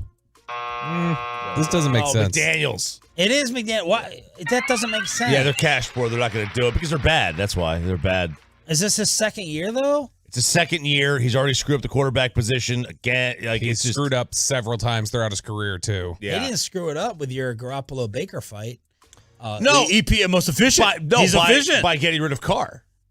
By getting rid of Carr, he screwed it up. Carr's a better player than Jimmy. He just loved the organization so much. McDaniels is 2-1 to get fired first, then Eberflus, then Ron Rivera, then Staley, Robert Saleh, O'Connell, Dennis Allen, tied with Vrabel, Sean Payton, Todd Bowles, and Mike McCarthy at 33-1. Mike McCarthy. You keep on losing like Arizona. I know, right? Yeah. But not going to do it. I almost did. Yep, I keep... What's he doing?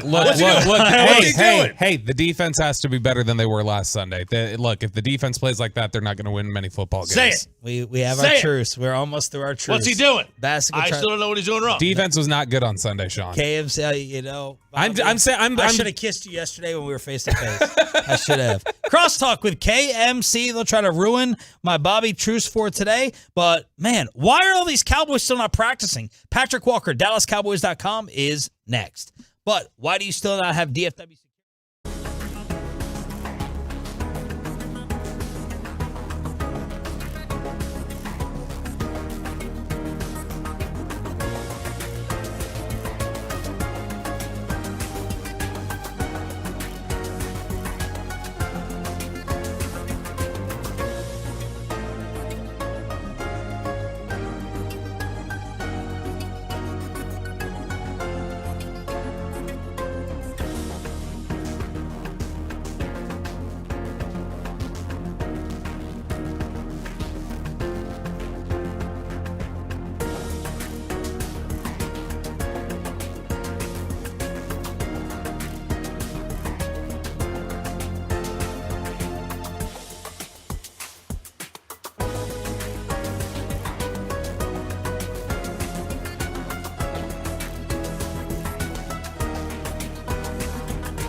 lawyers, Frankel and Frankel. Life is unpredictable. Accidents happen. Frankel and Frankel are the go-to attorneys for car and truck wrecks in DFW.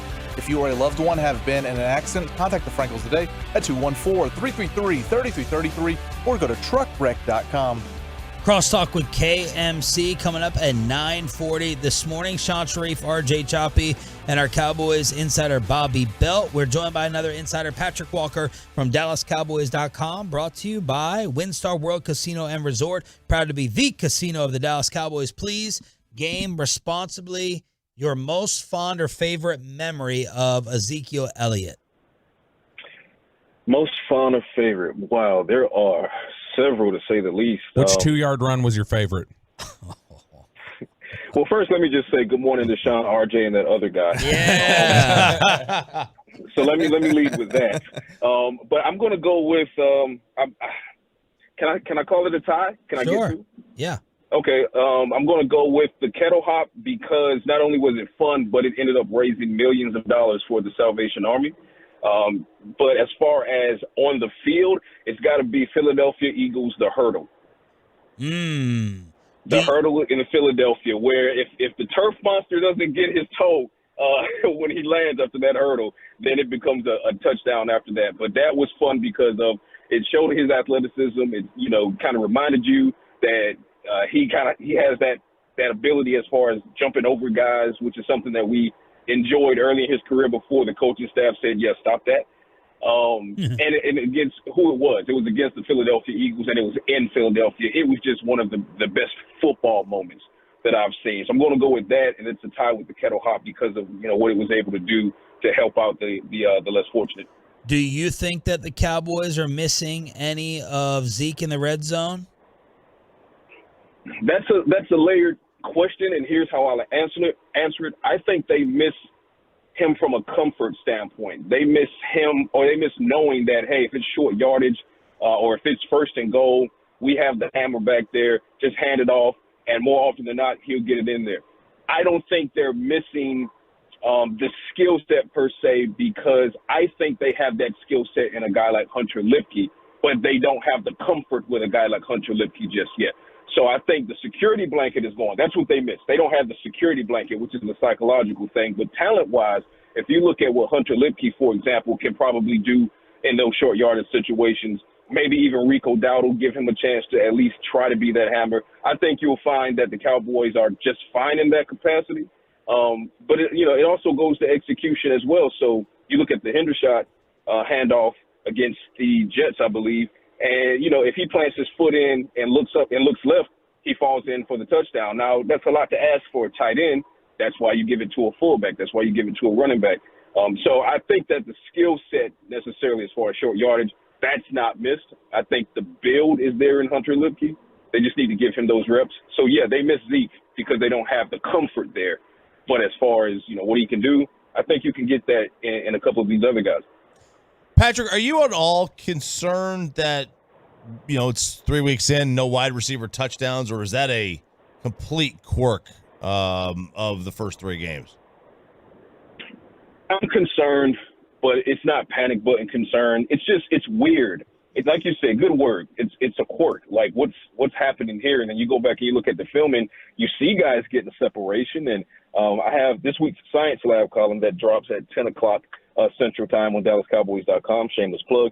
I actually did a deep dive into explosive rate of this particular Cowboys offense, and I compared it up against 2021, and then I compared it up against 2019. I deleted 2020 because it was pandemic. It was a weird year, and it threw off the baseline of the experiment. But I went back and compared explosiveness through the first 3 weeks, and what I found, and I detailed it in the column, but what I found is that the Cowboys aren't as far off as we think that they are. Our eyes are telling us one thing, but the numbers kind of bear out something different. So it's weird because the receivers are getting separation downfield. It's weird because Dak Prescott is actually taking those shots downfield.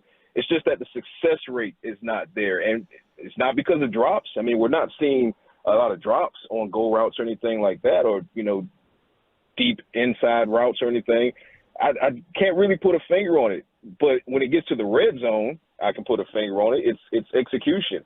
It's guys needing to, do better with their keys. It's guys needing to have a little bit better vision. It's, you want the sail pass to Jake Ferguson against the Jets. You want that back. Dak Prescott wants that back. That's a touchdown. Granted, it's to a tight end, not a receiver. But I think it works itself out. You didn't have Brandon Cooks in week 2, and Michael Gallup, had a big day against the Cardinals, but couldn't find the end zone. I think that's one of those things that's just weird. It's an anomaly. And now that we're talking about it, I bet it happens in week 4. When is that amazing, insightful, legendary article coming out? It drops at 10 a.m. Central Time on DallasCowboys.com. I dug quite deeply into the numbers, and I was just curious. I wanted to see, because it doesn't feel like this Cowboys team is as explosive as it was in the 2 of the past 4 years, where it was the most explosive, when Dak was in the MVP conversation with, career highs in yards, career highs in touchdowns, minimal interceptions. Like, what's the difference with the personnel being similar? Head coach, is that the difference? Play calling, is that the difference? The numbers showed something very, very interesting. And I can tell you right now, they're not nearly as explosive as they were in 2019, which is very concerning. But then I looked at 2021, and they're on par to where they were through the first 3 weeks. So, there's some optimism there. It feels like this might be a lit fuse coming with this Cowboys offense. But here's the caveat. You need your offensive line healthy. You need your offensive line healthy in order for that lit fuse to detonate. Otherwise, you might continue to struggle with it. What a segue. Patrick Walker, Boomer Jack's Bar and I Grill. know it's coming.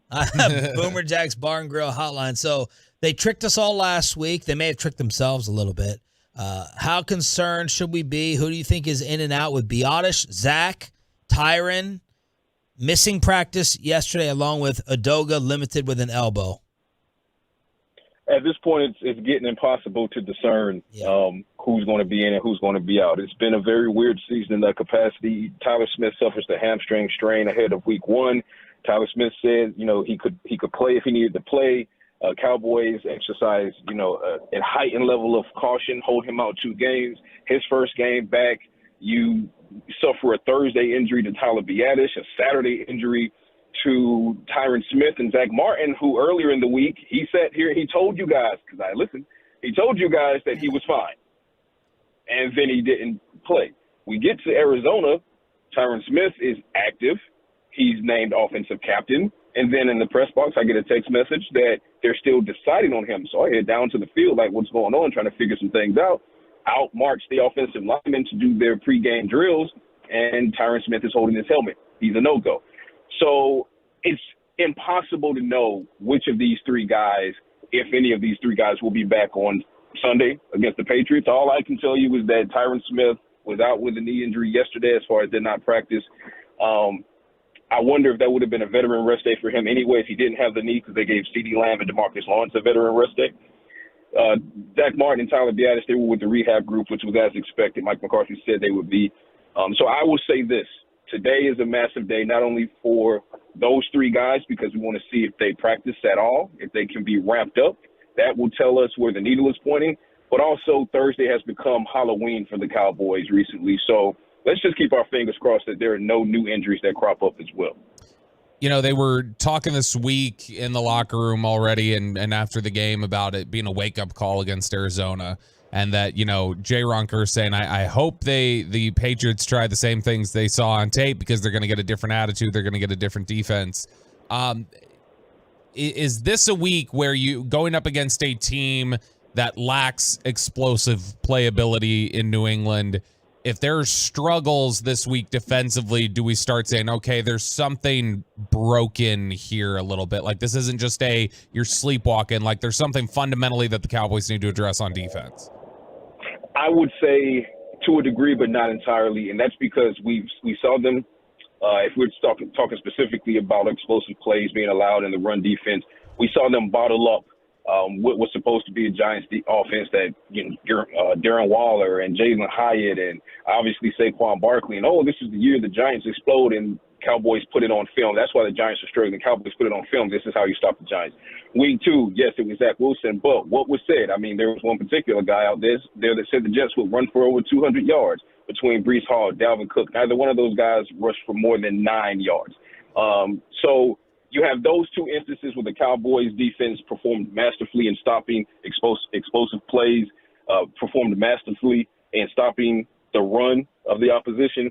But now if they fail to do that for a second week in a row, now you're 2-2, and the scales are completely balanced. So now I would say, yeah, there's something that has to be revisited, like what's going on here. But I wouldn't say they're fundamentally broken, because I've seen on the first two occasions they're not fundamentally broken. That was without Donovan Wilson in the lineup, and now Donovan Wilson is back in the lineup. What is missing, though, is Trayvon Diggs. And we talked about it, and we said he's irreplaceable. Jerry Jones admitted it himself. He's irreplaceable. He very much is. I think DaRon Bland can step up and do the job, but until DaRon Bland shows that he can be as impactful on the outside as he is on the inside, opposing quarterbacks are going to continue to test him not in a way they would not test Diggs. Look at what Josh Dobbs did to open up the game after that 44-yard run. He threw deep down the left sideline, one-on-one coverage. Who was in coverage? DaRon Bland, DPI. So, once DaRon shows that he's as impactful outside as inside, that will kind of organically fix itself. But like you said, Bobby, against this Patriots defense that lacks those explosive playmakers, guys like Stevenson notwithstanding, if you don't bounce back and perform well against them, then the level of concern is most certainly heightened. Patrick, can you make a case that Mac is the best passer they've faced this year of the quarterbacks? Could I make that case? I could, and I'm going back to, obviously I'm not looking at Zach Wilson for that. I'm not looking at Josh Dobbs for that. It's him against Daniel Jones. That's the question. Do I think Daniel Jones is a better passer than Mac Wilson? Yes. I'm going to say yes. I've seen Mac Wilson. The thing with Daniel Jones is he's often under duress, but we've also seen him make plays under duress. Mac Jones, when you start bullying him, the difference between he and Daniel Jones is the psychology. Mac Jones starts getting way more flustered, way more frustrated, and he starts making mistakes way sooner than Daniel Jones would. He also doesn't have nearly the escapability of Daniel Jones, so that doesn't allow him to buy time in the pocket, wherein then under pressure he can kind of leak out the back door, but keep his eyes downfield and make the big play. He can be taken down a lot more easily than a guy like Daniel Jones. That obviously impacts the ability to throw under the rest. So I'm going to go with Daniel Jones in that capacity. Plus, I don't believe that Juju Smith-Schuster is what Juju Smith-Schuster was when he was doing dances in Pittsburgh. So I think that's a much easier stop. I think he still has talent. He can make the big play, but he's not. If you don't allow him to, he's not going to break the game open. Like, he's not the guy you circle on the defensive playbook going into the game. So all in all, I think Mac Jones he's a good NFL quarterback.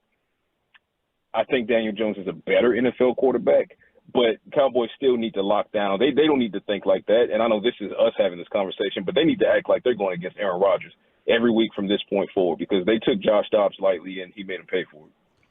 So he's saying Aaron Rodgers is good, Bobby. Patrick, looking forward to the article coming out at 10. Thank you, as always. Used to be. All right, guys. Thank you, too. He just evened it out. Patrick Walker, brought to you by WinStar World Casino and Resort. Proud to be the casino of the Dallas Cowboys. Please, game responsibly. Crosstalk with KMC is next. Let's get you some help.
Classic Chevrolet Grapevine's one-time Equinox offload was just announced. A limited supply of excess Equinox models will be sold directly to the public for below market value.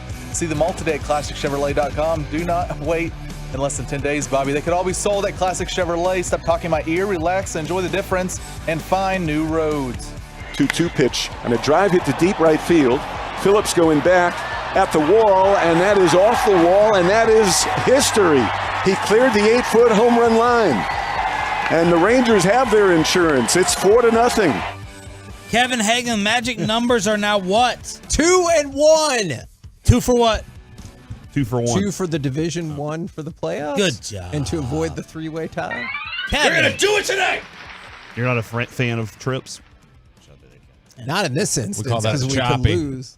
Crosstalk with the KMC Masterpiece with Kevin Hagan, Mike Bassick. Corey Majors, what's coming up? Guys, right out of the gate, Rangers and Angels from last night. We have Mike Bassick to break it all down from last night's action. Dane Dunning, baby. Also, when will Brandon Cook start making an impact? And former Texas Rangers pitcher John Burkett joins us today at 12:20. He is the reason. I don't think you could have won the division in '96 without John Burkett. How you guys finding all these guys? I got a guy that has a guy. I think John Burkett has been my bit answer to you guys about 5 different times before. That's why we had to book Crosstalk. him. Also, we need to start like thoroughly investigate more. I don't know exactly where this fits in on the run sheet, but we got to thoroughly investigate more about this Chandler Jones situation. This is weird. Somebody needs to help him. Scary. Yeah, and I got to know what Josh McDaniels did. If he did anything. This whole Aaron Hernandez part is the one that's throwing me off. I don't understand. I need to know more about that. Is his insinuation that Josh McDaniels had something to do with the death of Aaron Hernandez? Yeah, that's weird. And like he's worried that he's going to be next? Yeah. Paranoia there. That's have you seen this Instagram sign? I saw him crying. Yeah. And he said, y'all, in the video, he's crying and he says, y'all think that Aaron Hernandez killed himself? Yeah. Y'all don't know about Josh McDaniels? So I got to know more about this. But is he connecting it? I don't know. Or- If he's connecting it, he just put 2 dots out there. It felt like it. Yeah, that's true. Yeah, he just threw 2 dots out up against the wall and said, all right, y'all figure it He's out. talking about exposing Mark Davis. Said that he got taken to a facility. Yes. NFLPA reaching out to help. He shared that screenshot. So Things are bad. Very bad. That's very bad. I mean, you're just talking about better help. He needs to reach out. He really does. He absolutely Not does. yet. It sounds it. What's up, Mike? Not much. You look- What day is it? You look Thursday. tired. Thursday. Did you work last night? Hell yes, I worked last night. You work hard. Well, you work a lot. You work a lot. There's a difference. Yeah, I don't think I'm working hard today. There's a difference. You're not? Oh, great. Working hard or hardly working? What would you Am I call right, it yesterday, Mike? Having fun. Okay. buddy. Having fun. Was yesterday a high effort day? Yes. I had more energy than I thought I would have during the show. Today, I'm already mailing it in. Oh, my gosh. I'm just here to listen to Kevin and Corey talk about Cowboys. Oh no, that's not good. Dear. You know what's fun about John Burkett, going back to your guest today? Do you know who all the Rangers have traded for him over his career? The Rangers traded Rich Aurelia for him in 1994. Oh. And then he went to the Marlins, and then when they traded for him with the Marlins, they traded Ryan Dempster and Rick Helling for him. Oh. And he's a good bowler, too. And then they got Rick Helling back, and he won 20 games like 2 years Rick later. Helling win a World Series with Florida. That one too. Yeah, Who does not 97. I mean, Who does not have the Milwaukee Bucks as the favorite to win the title? The Boston Celtics. No, amongst you. Oh, amongst us. Dip. Oh yeah, I have them. You do not have them as a favorite. Why? Well, I mean, this is going to infuriate y'all, especially Mavericks. RJ, not the Mavericks. Derek Lively Because effect, baby. The best player in the world is on the defending champions, so I still think it's the Denver He Nuggets. is the best player in the world. I know. When I heard Michael what- Porter's healthy. I heard Yeah. what you. I heard what you said. I mean, I hear what you're saying. He might not make the first game of the season. I still think he's partying he's it still up. gonna be off in Serbia? In what's their capital? Kosovo or whatever. Is that? I don't. You're usually on top of it with Yeah, maps. Serbia, Bosnia, Reykjavik. Serbia. No, Reykjavik is Iceland. Yeah. Serbia. What? Nothing. Herzegovina. Remember Bosnia Herzegovina? Yeah. Bosnia. And he's Does a top this- 5 distributor Montenegro. Is it too. Montenegro? I don't. Are you asking me? I don't know. Does this count as a super team? Dame got all the love from everyone for, staying strong. Does this violate that? Belgrade. Or is it Belgrade? I think it's. Is I think I don't know. yeah, I think it counts as a super team. You have two of the top 10 players in the league and one of the top 25. Okay, I don't think it counts as a super team. Okay, what do you need? 3 of 'Cause the Middleton's top health? 15? I think you need 3. What's that? Because Middleton's health? Yes. Well, even if Middleton was healthy, he's not a star, number one. Number two, if Drew Holiday was there still, even though same position, then I would count it.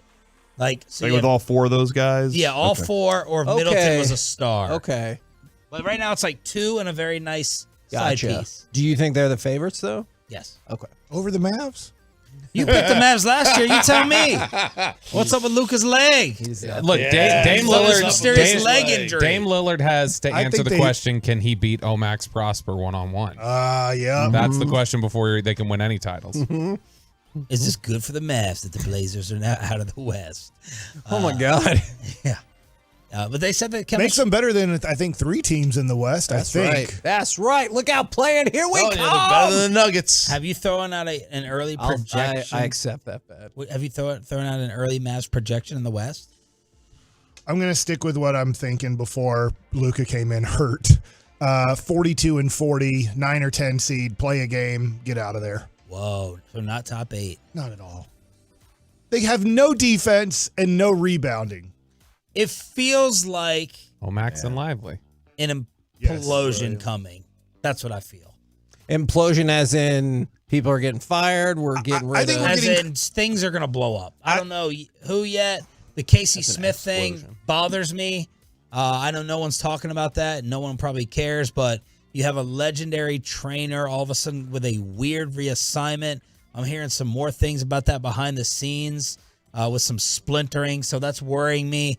And I feel I feel what really screwed me over? Mike, someone brought up following Kyrie on Instagram, and I did that. It wasn't me. And I did that 2 weeks ago. Follow and him on Twitch. It was you. It was you brought it up, and man, that was a mistake. You're burning sage If I put the everywhere. over-under on February 1st, so that's about 10 days before the trade deadline. If I put the over-under on Kyrie ask out, would you say over February 1st, so he's not going to ask out by this trade deadline? or under February 1st. By the time the Mavs are around 500, he understands this is never going to be a good team. Does he ask out? Over. He won't do it yet, although I don't feel confident saying that, obviously. I can't. You're asking us to get in the head of Kyrie Irving. I'm going to say he does not ask out by Feb 1. Okay. I think I agree with you guys. I think June 1st is when he asks out. Let me counter your question. Who asks out first between the big two? Is there a chance Luka asks out first? I think it's small. Yeah. But I was saying yesterday when we heard, hey, they traded for Damian Lillard, it's amazing when Giannis was like, I'm probably not coming back to Milwaukee. It took him like 2 days to be like, we got Damian Lillard. Yeah. Yeah, you're sticking around now. In a weird way, we honestly need Luka to say, I don't want to be here anymore. Because then I think all of a sudden hey, we sell out all the time. We are on national television games. I think all of a sudden that puts it in so much jeopardy that Mark might actually start trying to desperately change this team. Well, he would say getting Kyrie was a try. We brought in a top 10 player in the NBA, a future Hall of Famer. How many top 10 players are there in the NBA? If Kyrie and Damian Lillard are both in the top 10, and Luka is, and Giannis is, and Jokic is, and Embiid is, like, I think that I think we are overrating. Kyrie's a top 10 talent in the NBA, but he's not a top 10 20. He's top 20. I think so. I think in the top 20. Well, he would say we made that. I'm telling you what he would say. He would say, we did make an effort. We brought Kyrie Irving in here. That's a hell of a addition. Yeah. We'll find out later when Mark's on First Take. And it is a hell of an addition. Is he going on? Yeah. Which one is that? Stephen A? Yeah. Okay. It is a hell of an addition, but it's like he's also a top 10, top whatever you want to call him, that really nobody wanted. Right. Like, that's the amazing thing. And that's why that's why this thing was either going to be there's no in between here. It was either going to be a boom or a bust from the start. It is like Mark never looked at his Instagram. Like, if he would have just looked at the Instagram, he could have known. Do you know how many players hug him after games? Though, he knows the volatility. 15. They know. Everybody loves Kyrie in the end. All the players think he's the greatest player ever. They do. They really Danny. do. Mark knew the volatility. They had no choice. They were desperate. It was absolute desperation. They weren't numb or they weren't blind to it. They were desperate. Yeah, after all the DeLon Wright type moves over the years have just failed, like this is what they were left with. Man, I love that Mike's losing the Mavs love. I don't like it. Caught sad. Stars fever. Yeah, it's Hockey Mike. Yeah, Hockey Mike is going to make his run this year. Oh yeah. Who's your top 3 stars in order this year? Robo Man. Okay. And the other. you got to get it. There's a dude who just turned 20 who's really good. Stars, baby. I don't know. I'll talk to Brian Ray. He'll educate me again. The Marshall, is that what we were calling him? Brandon Marshall. No. Because Bobby's taking that over on our show. He's the hockey hamster. Mm-hmm. Oh, I like that. I am. Tolo Sean yesterday was telling me that he's going to be in Vegas for the week of the Super Bowl. I might join him for Golden Knights and Oilers. That's how big a hockey guy I am now. Hey, serious question real quick. Yo. Rest aside. Let's do it. Give me the power rank the Rangers rotation heading into the playoffs. Give me your 1, 2, 3, 4 or 1, 2, 3.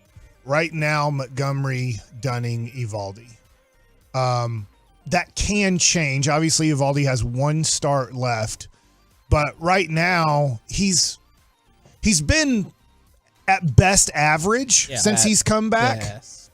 And he has 1 more start to try to kind of get back to the guy that he was. So I think that's where I'm at. Montgomery's the easy choice. Yeah. But I think Dunning is, I guess, your number 2. Maybe you go with Evaldi and you just say, hey, just short leash because he's just not built up. And yeah, I don't know. We're back tomorrow morning with Mike McCarthy at 6:30. It's the KMC Masterpiece on the home of the Rangers next.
Fan Studio, secured by DFWSecurity.com. It's the KNC Masterpiece on 105.3 The Fan. KNC Masterpiece right here on 105.3 The Fan. Already seeing the text come in, and we might have to clarify this a little bit. Hang on to your butts, fellas. It's clinch night. They're talking to you specifically, Kevin. That is probably a good idea today. Is for the playoffs for the first time in 7 years. Fact, for the division, no. Playoffs important, though. Of course. Like, that's step one. So let's go ahead and do that tonight, and let's shut it down for the other team that's trying to get into this sucker. Let's go ahead. So we need to win. We need to win 2 games, essentially, is what you're saying to clinch the division. All right, you got 3 games. You got 4 games left to do that. Yep, that's plenty of time. We got this. This is gonna be fine. But you say plenty of time. If it's Saturday now, aren't you like, oh no? And if it was Sunday, well, we don't even have a starting pitcher for Sunday. Yeah, and at this point, I still, you do have the off day, I guess, for Arizona, or for the Astros in Arizona. Yes, they're off tonight. So you have to wait on that just a little. They can't just lose tonight because they can't play. So yeah, man, I think I am excited about clinching a playoff spot. I want to do that first, and maybe Mike, they can have the celebration opportunity to seal that off, and then still have an opportunity to close out the division down the road. So, but tonight, let's clinch that spot first, man. Let's get that. Let's get the playoff spot. We want that first. Agreed. Do you believe? Yes. In Life After Love, absolutely. Shout out to Cher. Yep. That's a Cher song. Thank you. Do you believe in life after love? Do you believe in life after love? I can feel it. I gotta remember the rest of it. I was really. If you're gonna jump in like that, Rigo, you have to have the rest of the lyrics.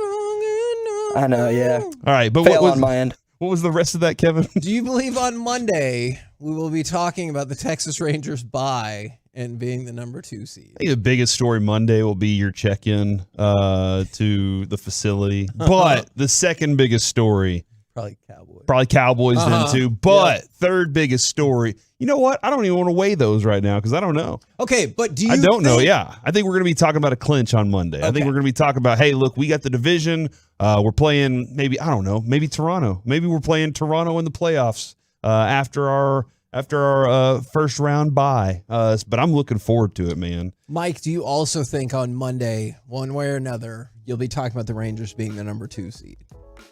Yeah, I think so. And the great thing is Arizona has to go all out. Yeah. Now it doesn't. Houston can sweep them. We've seen them score 750 runs in 3 days. It's true. So. Yeah, I will say, I think tonight is a big game, and the reason it is for the Rangers is Montgomery's on the mound. And after you get past that, you have Eovaldi, who is still trying to find his way back to where he was in June.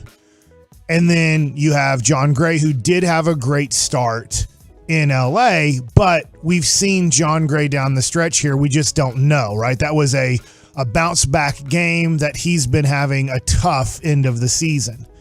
And then from there, you don't have a starting pitcher on Sunday. You would throw Dane Dunning on short rest and say, Dane, we got to get it. If it came down to, oh my God, the doomsday scenario, if you lose on Sunday, you could be completely out of the playoffs.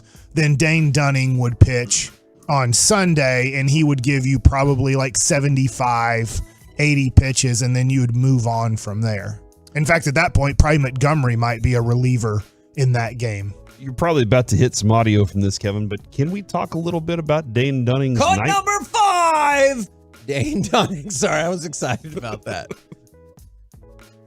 The 106 now is the most, going all the way back to 2012, as Dunning gets a swing and a miss here out of Grichuk on a changeup for the final out here in the bottom of the 3rd inning.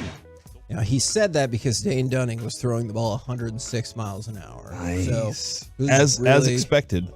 As he does. I missed that pitch. Which one was that? It was the scoreboard error pitch. I didn't want that. I don't want that to go as an unnoticed thing about how big of a game he pitched in a necessary moment. for the Rangers last night. I know he's had his ups and downs throughout the season and everything, but the last couple times he stepped on the mound, look, I know we were out there for 133 and he hit a guy, but he went up. He had a really good outing that night. He's had a number of really good outings, and last night they said, hey, man, we need you to go set the tone, and he did.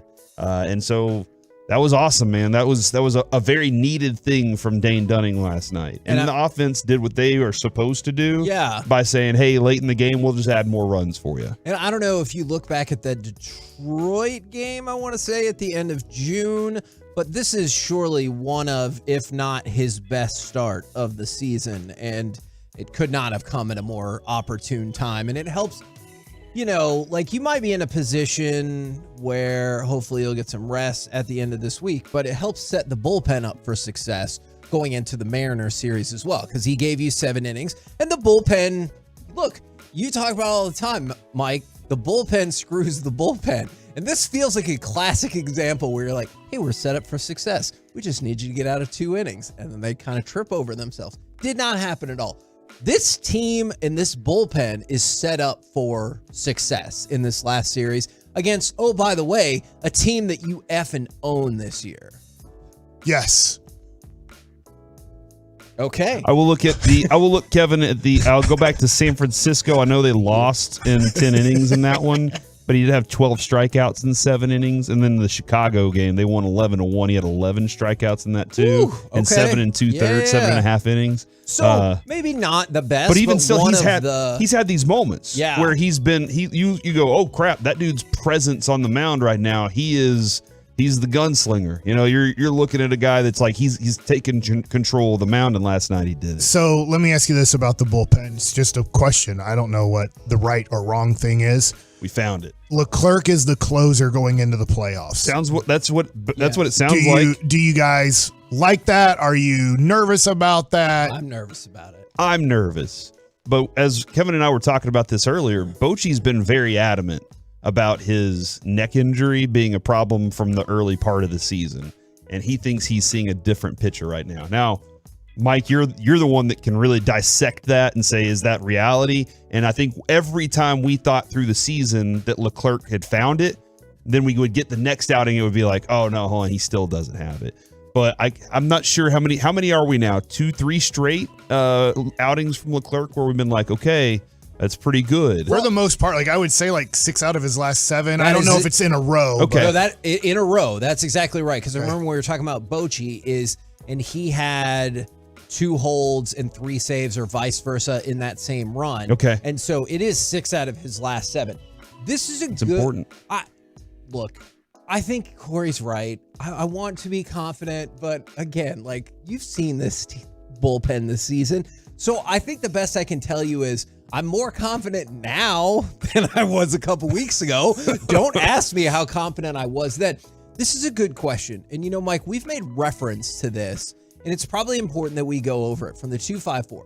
Can someone explain to me that if we're 4 games up on the Mariners with 4 games left and we own the tiebreaker, how we're not already in the playoffs? All right, it goes like this. Get ready for your head to I spin. have the nightmare scenario. Yeah, the Rangers can lose. They get swept by the Mariners. So then the Rangers are 89-73. The Mariners are 89-73. And then the Astros go 2-1 against Arizona, and they also finish 89-73. In that scenario, it's a 3-way tie. Who advances? Whoever has the best combined record between those 3 teams. And the Rangers would finish 3rd in that scenario. Because they would have lost 4 straight games. Right now, I think they're actually first. Right. But to get to that scenario, you would need to lose 4 in a row. And so you get bounced, and then Seattle, I believe, wins the division. And then it's down to you and Houston. And then it just goes head to head. And you don't win that. And then if Toronto wins 2 of 4, I think you're still in because that would tie the record. But if Toronto wins 3 of 4, they take the last spot, and now you're completely out. So there is a scenario if you get swept, Houston wins 2 of 3, and Toronto wins 3 of 4, you're out of the playoffs. So there's still the nightmare scenario. A lot of things, all those things have to happen. You win tonight, it's all over. Yeah. As in you're in the playoffs. But Yes, so I think people need to realize, which people were very confused last night. It's been very confusing with the whole three-way tie scenario, but there is still a 1% chance or maybe 5% chance that the Rangers will miss the playoffs, but it has to be Seattle sweeps, Houston wins 2 of 3, and Toronto wins 3 of 4. If those three things happen, you are out of the playoffs. So win tonight, at least you're in. Take care of yours, dude. Yeah, and then you go into Friday looking to potentially clinch the division. By the way, speaking of tomorrow for the 817, where are you guys doing the show tomorrow? And Skeet. That is true, but I also hope they're hoping Mike will shout it for them. I don't know if he's got the energy. Oh, yeah. Buffalo Wild Wings! There you go. But yeah, Buffalo Wild Wings in Mesquite. And here's the beauty of that, by the way. Oh, there's Miller wings. Lite Oh. will be giving away a pair of Cowboys tickets, so you should come out and sign up for that giveaway. But also today in the Expressway, we will be giving away a pair of 100 level Cowboys tickets courtesy of AT&T 5G, fast, reliable, secure. So chance to win today, chance to win tomorrow. All kinds of awesome opportunities to win Cowboys tickets. That's awesome, man. Did you say where are those seats at again? In the 100 level. Where's that? It's really, really low and close to the I field. can't wait. I can't wait to be sitting in those seats. So much so that when people are like, hey, how can I win these? And I'm like, if I knew, I'm going to win them. I would give you the hint. I'm going to be but the 10th caller today. I don't think you're eligible to win. You don't know that. I am pretty sure that you Am I are eligible? not eligible. Is Rigo eligible? No, you Oh, work here. Okay. You are also Neither of us not are eligible. eligible. Okay. What if Got Mike it. wants to win those? What? I don't want to. Okay, you need some rest. I would can tell see you, it. and also you couldn't pay me to go to a Dallas Cowboy game. All right. I'd much rather watch it on television. Okay. Well, you know, Mike, I don't know if you ever heard this. Only 6% of NFL fans have 7. ever actually, is this 7? 7%. Okay. Yeah. 7% of NFL fans have ever even been to a game in person. I've been to plenty. It's a lot better at home. Is that a way to sell it? Yeah. You did great. You're doing a great job. Really appreciating that energy. You too, guys Mike. would rather be at home watching the Cowboy game too. Man, I want to be in it. The I want to be 100 in the level, mix. I'd rather be at the game. I want to be in the mix, watching everything with all the fans. Yes. All those field goals. That's why I love going to Old 75. And TV timeouts. There are lots of Tolos that show up at Old 75 and hang out and watch the game. I love that part, man. $47 beers. I know, Mike. I don't drink beer. $800 parking pass. A couple. Do we give that, or do they have to pay the $800 to park their car? Not $800. $600. Is a couple of pitching notes for you. Is Josh Boers has been activated. He warmed up last night. Off of the injured list. And Max Scherzer said he took another step forward with that light bullpen session. Really? So, I feel like we've been talking about that. When are we going to get a heavy bullpen session? I think that they should get a sponsorship out of that. I don't care what beer it is, Miller Lite, Coors Light, but this light bullpen session brought to you by, and you just have a light beer. Ooh. More money. I'd That's go a good I'd idea. roll with Miller Lite on that one. Miller Lite does some really fine work. And, we get to go out to Buffalo Wild Wings. That's true. They got some great setups over at Old 75. Like I think the light bullpen could be Miller Lite. So many people pee on light beer. I love light beer. I like light beer better than, I guess, regular beer. Okay. Why? I just like that it's light. Okay. In color and in flavor. It's not like a strong flavor. I see where you're going with this, Mike. Mike, I've already solved one of your problems for today, though you're still not eligible. Is the giveaway today does include a parking pass. Thank God. So you, good Lord, Mike, help me out just a little bit. Parking's awesome, dude. Parking Do is you great. really think I'm going to turn off all the Cowboy fans who want to go to a Cowboys game? 93% or so have all never of even them. been. If you win the tickets, I want you to send pictures of how much fun you're having to Mike, directly to Mike. There'll be plenty of dead time while you're there to take pictures. If you win the contest, I'll also just give you my cell phone number. Really? I might want to win now. We're the KNC Masterpiece. You have your own number, Mike. No, I get Kevin's phone number. You definitely have my phone number. You never answer though, so You maybe call a lot, Mike. He does call I a don't lot. feel like I do. Okay. We're the KNC Masterpiece right here on 105 through the Fan. You know what? Just real quick. I know we got to go and I'm messing up my own tease. You know what I have noticed though, Mike? It feels like when you make a phone call and somebody doesn't answer, they're either dead to you in that moment or you immediately move to the next person on your phone tree. You just, because yes, I do. I've called you back. And like then I'm a talking to the minute or person who two. did answer their Yes. phone. And then you don't answer the phone. I want to talk to somebody. Very rarely. You me. should feel privileged that you are on the top of the list. When I do not answer your call back, that means I have moved on to seconds or thirds or fourths, but you have now lost your turn in line. Okay. Coming up next, scouting the Patriots. Who are you afraid of and where are the advantages for the Cowboys? Let's talk about it next right here in the Fan. You are officially a masterpiece.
This segment of the KNC Masterpiece is also brought to you by Window Nation, state-of-the-art weight loss, and Frankel & Frankel. Life is unpredictable and accidents happen. Frankel & Frankel are the go-to attorneys for car and truck wrecks in the DFW. And if you or a loved one have been injured in an accident, contact Frankel & Frankel for a free consultation at truckwreck.com or call 214 or 817-333-3333. 15 seconds to play in this first half. Trubisky steps up. 8 seconds left. Trubisky could not break away from Judon. This is a KNC Masterpiece back here on 105.3 The Fan, scouting the Patriots, and that's a tip-off about who I am concerned about, is who are you? No, not Trubisky, Judon. Who are you afraid you're a of? Duke fan. And where are the advantages for the Cowboys going into this game? Because I've already seen a lot of people bringing up, like, hey, if you win those tickets in the expressway today, you can get a good look at Zeke running all over the Cowboys. I do not believe that is going to be the case, but clearly some people are concerned about that. I guess I'm afraid of both Bill Belichick and Mike McCarthy here, Kevin. Belichick is 6-2 against the Cowboys, 5-1 with the Patriots specifically. Mike McCarthy is 2-3 against New England. Kevin, that is a winning record for one coach and a losing record for the other. Now, that being said, CeeDee Lamb did have a last-minute touchdown which brought about the wave, which he got fined for, which is still stupid. But I think that was the Cowboys winning the last matchup between the two. Is that the overtime game? I think so. We had an interception from Diggs that was nice. I am afraid of Ramondre Stevenson. Yeah. This is the week, Kevin, after the Cowboys showed an absurd inability to stop the run, which you tried to warn me last week. You were like, hey, James Conner, don't forget about that. And I was like, bull. And then James Conner ran and did whatever he wanted. Then the other side of it was Dobbs running. Now, again, I will say what I said yesterday.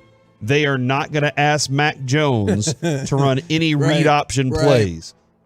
Mike, don't even look at me like that. There's no way that they're going to ask Mac Jones to run read option plays. I don't know. Somebody knows all our plays. I think they're going to start Will Gruyere cheese because we have no clue how to change hand signs or anything. So Will Gruyere will know exactly what we're running at all times and run all over the Cowboys. That is the game that Dak tweaked his calf in, right? That was on the road, though. Well, why are people bringing that up? Is that to say that's what they're scared of? Yeah, Dak injuries. No. Dude, think about it for a second. For years, reliability was Dak's best ability. It's fine. We went 4-1 last year without him. Who do you think is more reliable, Dak or AT&T 5G? I will say that Brandon Cooks will need to be. I don't know, man. Okay. But yeah, I'm afraid of Ramondre Stevenson and him having a big rushing game. I feel like when Zeke gets in, these dudes are going to want to hit him and shut him down. He doesn't shake people. I feel like there's a pride thing. I don't think that they're going to sit there and look at Jerry and be like, you know what, Jerry, screw you. You let this guy go. We're going to let him run all day. I think there's a pride factor where they're going to go out there and say, we're going to try and shut this dude down a lot. We already know if Zeke gets in the open field, he goes and finds a defender to knock down, and he falls down with him. Yeah. It's great. So the reason why I brought up Judon is since Micah started in the league, obviously, he's been incredible. He has 30.5 sacks in 36 games with the Cowboys. In 37 games, so since signing with the Patriots in 2021, Judon has 32 sacks. And I feel like people appreciate that he's a very good player. I don't feel like the hype level. He's not put in the category of the Bosa and the TJ Watt and Micah. Yeah. Yeah, and it might just be because we're here in Dallas and Micah plays in Dallas, or it might be the Cowboys effect that we talk about all the time and everybody gets hyped up, sometimes disproportionately. But Matthew Judon is a really, really good player, and depending on the progress of the offensive line, that is somebody who could potentially wreck up your day. Yeah, no, and it's not just his ability to get to the quarterback, Kevin. He does so many other things so well. That's the other factor is you see those red sleeves all over the field all of the time. And that's the part where you're like, dadgummit, if we had a guy like that, it's like Fred Warner. Mike, you asked a while back, you're like, is Fred Warner really that good? And I was like, oh yeah, dude. And you were like, can you imagine if we had 2 all-pros on defense like the Niners do? I was like, man, especially in the front 7. Yeah, and that's where Judon, like, he is one of those guys that he can be anywhere on the field and make a big play. So man, that's another factor, but I don't know. I don't know if he's going to wreck this as much as they're just very sound discipline on defense. They are so sound in what they do, and Belichick always has them very ready for it. Corey? Yes. They only have 1 interception this year. Do they double their total on Sunday? You think one interception will happen? Do you think Dak throws an interception? May 1. Okay, hold on. I'll say yes. Which offensive line is playing? Cowboys. You get at least 2 of them back. And the Patriots. You give me 2 of those guys back, and I'm going to say Martin and Tyron. Can I take those 2 guys back? Or random. Okay. I can't promise Hold on. You can't promise me any. Hey, I can see the future, but only vague portions of it. We'll so have I to know ask- that 2 of them will be back. We'll have to ask Jerry tomorrow Okay. and see if he and Mike McCarthy are on All the right. same page. But if I think if your offensive line is clean, then I think that he doesn't. But the thing is, because the offensive line was what it was last week, they said we're going to be very risk averse with Dak, and we're just going to hand the ball off a lot. And then there were contested throws every time he dropped back. I think it'll be a little less like that if the rest of the offensive line's clean. Being serious, I don't think Mac Jones is going to run the ball a lot. But I do think, in a way, Bill Belichick could care less about Mac Jones being his quarterback the next 5 years. So I do think he might put him at risk a little bit and go, this works. I'm not saying designed runs, like go run, but I could see where he says, hey, if you can buy some time, you're going to have 10 plus yards to run until they close out on you. And I'm a little interested to see how that plays out as well, because New England, and I understand your concerns about Stevenson, but just early in the season, New England has been a mediocre running team. And so maybe they do open it up, and we'll see pretty quickly as you're going up against a mediocre running team. Are you going to learn more that you have a mediocre run defense, maybe at best, or are they going to bounce back because A, they don't have the mobile quarterback, and B, the Patriots aren't the most efficient running team in the world anyway? I'm curious about that. I also want to know. I want to know how the Cowboys' pass defense looks again, like round 2 here, or without Trayvon Diggs now, and you get a full week to prepare for this opportunity. How much different is it going to be for this Cowboys pass defense? Are they going to be able to match? I mean, it's right now with the Patriots, it's a lot of like Hunter Henry, and Bourne. Like those are the options for those guys, and it's not like it's been Mike Gesicki. It's been, like they're going tight ends. That's what Mac Jones feels comfortable with. But does that match up well with the Cowboys defense, the way that they run their safeties out there? And is Deron Bland, is it the perfect fit to replace Trayvon Diggs, or is there a different option to run here? Now, and that's probably going to be huge to this, just if you go off of what's happened in the first 3 games. Yeah. That's the only sample size we have. Is check out the discrepancy for New England with the 2 games they lost versus the last one against the Jets. The game that they won against the Jets, they didn't turn the ball over. In those other 2 games, they turned the ball over a total of 4 times. Okay. Including a pick 6 by Darius Slay. And remember, this is a team that took Philly to the limit in the second half. I know it looked like they were going to get destroyed at the beginning of the game, but they stayed really close with Philadelphia, who, looks like a fantastic team and had an opportunity there at the end. But the issue that the Patriots ran into against both the Eagles and the Dolphins, and that's another interesting thing right there. I realize the Patriots are 1-2, but aren't there 2 losses against 2 of the 3 best teams in the league, probably? Yeah, I can see that. Yeah. And so in those 2 losses, they were undone by turnovers. I was listening to Sean and RJ and Bobby this morning, and they were talking to Scott Tolzien, and he was saying, the Cowboys have their big three in the quarterback, the running back, and the wide receiver. And one of the things is, like he said, you can run the ball, you can pretty much do whatever you want to. If somebody takes the run away from you, that changes your game up. But if you can run the ball, you can do a lot of different things, especially if you're running effectively. We saw it last week. Josh Dobbs, we didn't expect to go out there and be a world beater, but because they were able to run the ball so effectively, put the Cowboys on their heels in a lot of instances.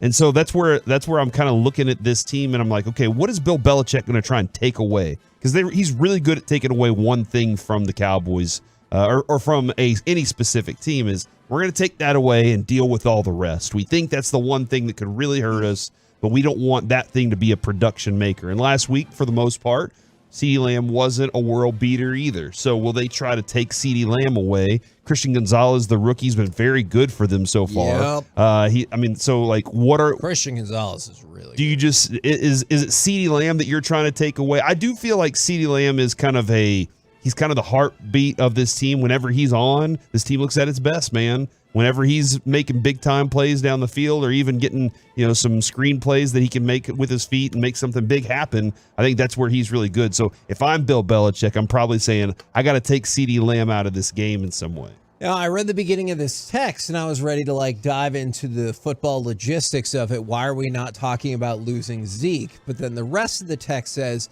with Biotish out, Zeke could have resumed his role at center.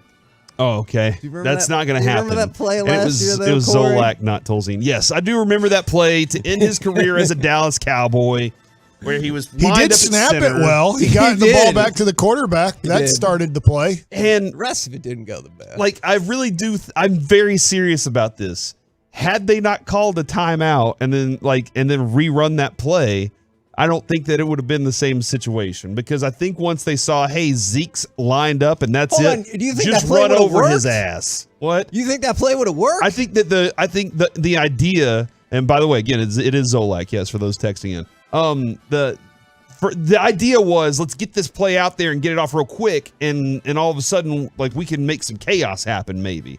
And Zeke was out there for a purpose. Kevin, I do think it would have worked. Whoa. Had they not called the timeout. But the Cowboys then, all right, let's just run the same thing, and they're like, this is stupid. It was bad. It was bad. It was bad to rerun it out there after you'd had the opportunity to change it up just a little bit. We're the KNC Masterpiece right here on 105.3 The Fan. I'm not laughing at you. I'm laughing at thinking about that play and just how quickly it went. It all fell apart wrong, so fast. Just throw it to that guy. Oh, never mind. It's over. Yeah, whoops. Coming up next, we will hear from Dallas Cowboys head coach Mike McCarthy. And I know it won't happen, but I would really love it if somebody asked, hey, if Biotish is still going to be out, do you wish Zeke was still here to play center? That would be a hero question right there. We'll hear from the coach next right here on The Fan.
This segment of the KNC Masterpiece is brought to you by Classic Chevrolet. Just announced Classic Chevrolet and Grapevine's one-time Equinox offloads. A limited supply of excess Equinox models will be sold direct to the public below market value. See them all at ClassicChevrolet.com. Don't wait. In less than 10 days, they could all be sold at ClassicChevrolet.com. Find new roads. KNC Masterpiece back here on 105.3 The Fan. Hopefully going to hear from Dallas Cowboys head coach Mike McCarthy in just a minute, but I want to throw it to Corey for an update on another NFL story and also ask the question, and I don't mean this to be snarky or anything like that. I'm seriously curious. How invested are people in what Mark Cuban has to say nowadays? So let's circle back to that in just 1 second, but first tell me what's happening with Chandler Jones, because it sounds not great. Yeah, the Chandler Jones story, and I'm just trying to confirm, it's Chandler at Chan Jones 55 is the Twitter account. 263,000 followers. Go Google it. Says that's his account. He retweeted a video of him hysterically crying and making some serious allegations in regards to Josh McDaniels. Kevin, you and I heard this morning. He goes, hold on, what? Y'all don't know what happened with Aaron Hernandez and Josh McDaniels? Yeah. Y'all seriously think that he killed himself in prison? And then there's a tweet, Kevin, here from his account that says Josh McDaniels had my twin Aaron Hernandez killed at Industrial Park, not in jail. See my Instagram for details. I've been trying to go check out the Instagram just to check everything out here, Kevin, but we've been watching a lot of this happen for a while now. There are lots of tweets going out there right now from Chandler Jones. So this is wild. He said earlier, I'm off social media for a while. You've seen enough. I'll leave that live video up until noon. Screen record while you can. I'm about to hang with strippers. Don't check my well-being. They got me. But there's a lot of the strippers. Yeah. So look, man, you got Secret Service. He's talking about Secret Service hackers, Navy SEALs hacking into his stuff with the Raiders paychecks. He's not in a good place right now. It sounds like. Look, we talked about this the other day. If people really did come and take him against his will and inject him with things against his will, like obviously that is a huge problem. If not, think about what he's saying. He's making accusations that nobody can back up based on the Secret Service. Did you say the Navy SEALs? Is that his old head coach, or I guess head coach, had Aaron Hernandez killed, and he doesn't need anybody to check on him because he's going to be with the strippers. Like, if some of those strippers also have medical backgrounds, then, hey, maybe we can, maybe that is a good thing. But I seriously hope somebody is doing something and being like, this guy needs help. Something bad is going to happen. Yeah, it just sounds very concerning. He's firing off a lot of tweets too. Yeah. Like, it's one after another that he's been saying things all morning long. So a lot of that stuff's going out there, but I don't know, man. Like, in just the history of Kevin, of the things that we've seen when it comes to CTE, we were talking about this last week. Yeah, I know he's journaling. He's journaling everything that's going on in his mind. But is his mind right? And I'm hoping that it is. But he's throwing it out there as if it's a huge conspiracy against him right now. And like, this is, again, one of the most dominant athletes I've watched. Whenever he's on the field doing his thing, he's dominant. But this is very concerning considering the situation he's been in. And then the other question that I asked is, so Mark Cuban was on First Take. I don't know if it's an ongoing thing. He's partially hyping up Shark Tank, which I get. You got to do promotion, everything like that. He's also the owner of the Mavs, but I do find myself less and less interested in what he has to say because I don't always think either A, he follows it up, or B, it fits with what I think is realistic. And I don't know if other people are like that or they're like, you're crazy.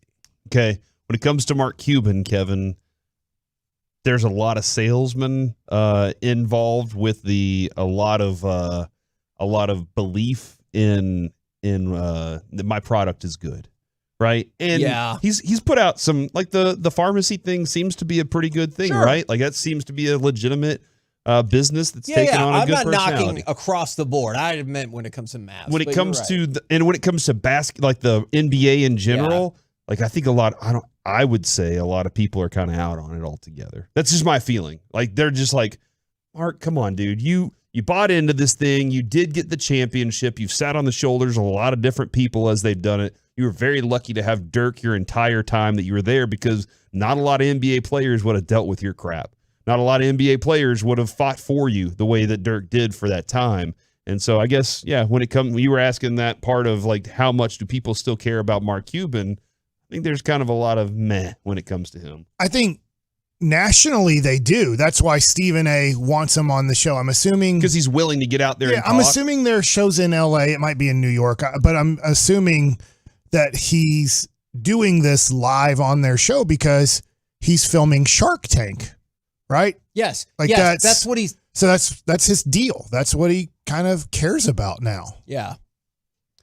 Yeah, no, that is what they're hyping up, and I'm seeing some feedback here. I'm a little surprised from the 817. Interest level 0. Another 817. You aren't wrong, Kevin. Cuban is, man, a buffoon when it comes to the Mavs. And from the 214, Cuban is the worst GM in sports. And I guess I didn't realize, maybe I kind of realized how much people had started to sour on him. I think there's another part of it that goes with the sour side of things.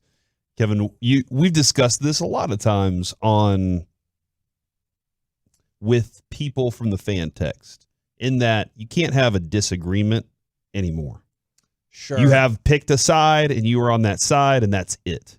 And Mark Cuban has established where he is on things right. a lot of different times. Right. And it's in opposition to a lot of opinions on things. And therefore, like, if you are that, then people are like, I'm not listening to anything you're saying. All right, we got Coach McCarthy ready to go right here, brought to you by Ford, built for Texas, built for you on 105.3 The Fan. This is a profession where you've both been in it a long time, but it's a lot of times you don't spend a lot of time and get to know somebody. Have you had much interaction with him? Not a whole lot of interaction. See him at the owners' meeting, but he's always been very cordial. I enjoy the little bit of time we have spent with each other, so have great respect for him. Clarence Hill for Star Telegram. Any updates on the offensive lineman and with status this week and today? Yeah, I think we'll see them guys do a little more today. So I'm hopefully get Tyler and Zach, involved at a limited basis. Are they ahead of Tyron, it seems? I was going to continue with Tyron, but he'll be in the rehab group today. So. The Athletic. Mike, you just faced off against a rookie head coach in Gannon. Now you go against Belichick. As a coach, do you kind of have to anticipate or think different things when you're going against that kind of disparity from one week to the other? Well, I mean, every team has an identity. Obviously, Coach Belichick has done it for so long at such a high level. And the thing I've always appreciated is the consistency of how his teams play. So you're always trying to emphasize the keys to victory each and every week. I think particularly last week when you're dealing with the youth of a head coach, and particularly early in the season, there's definitely some unknowns. So and that's all part of your preparation. Belichick has always kind of been known to take away your top offensive weapon, maybe see whoever that may be. As a head coach, do you have to anticipate the chess match and kind of know where you might want to go if he does take so-and-so weapon away? Yeah, definitely. I mean, that's what the preparation process is all about. That's why, we work the way we do, and more importantly, that's why the players put so much time into their preparation too. But yes, that's all part of the game plan. Jane? Hey, Coach, Jane Slater, NFL Network. You talked this week about a larger emphasis on the red zone. What does that look like this week for you guys in practice? Well, I mean, we're not going to do a whole lot more as far as reps and so forth. We spend more time in the walkthrough phase. The meetings were longer last night, so it was just more about self-scout. Making sure we have our house clean. We got 3 games on tape, so it's just like anything. You have self-scout. You have tendencies. Some are by design and some are not. So you just make sure we're detailing our process. Patrick. Hey, Coach. Patrick Walker, DallasCowboys.com. You guys have settled in nicely with the rep splits between Tony Pollard and Rico Dowdle. Behind those two guys, it looks like from a week-to-week basis, it's Turpin and then it's Deuce Vaughn doing well against the Jets, and then Hunter Lipke. Is that just a matter of you guys taking Thanksgiving what the defense might give you, or still kind of trying to tweak and figure out those rep splits? Well, I think the biggest thing, and whether it's red zone statistics, playtime numbers, we're 3 weeks into it. So I mean, it's still early in the season. These things can flip. You can make a lot of your statistics flip, just with one game. So, but yeah, we fully realize this is a 17-game season. That's part of our playtime philosophy and discussions that we have. And if you're up on a 48, 49, as we are with 3 quarterbacks, I think it's important to recognize that you want to use everybody to a certain level. Ed. Mike Edwarder, ESPN. How do you evaluate where you are 3 games into the season in terms of your passing game? I know there have been some extenuating circumstances with the big league, wet ball, and one game, and being without 3 offensive linemen last week. But where do you feel like you are? I'll tell you what, that was a hell of a question because you had all the answers right in it. So, I mean, I don't know what to say. So, I mean, we're 3 games in. We look at all the facts. We clearly understand, intent, direction, in-game adjustments. So, all those things. I get all the stats on my desk every Monday.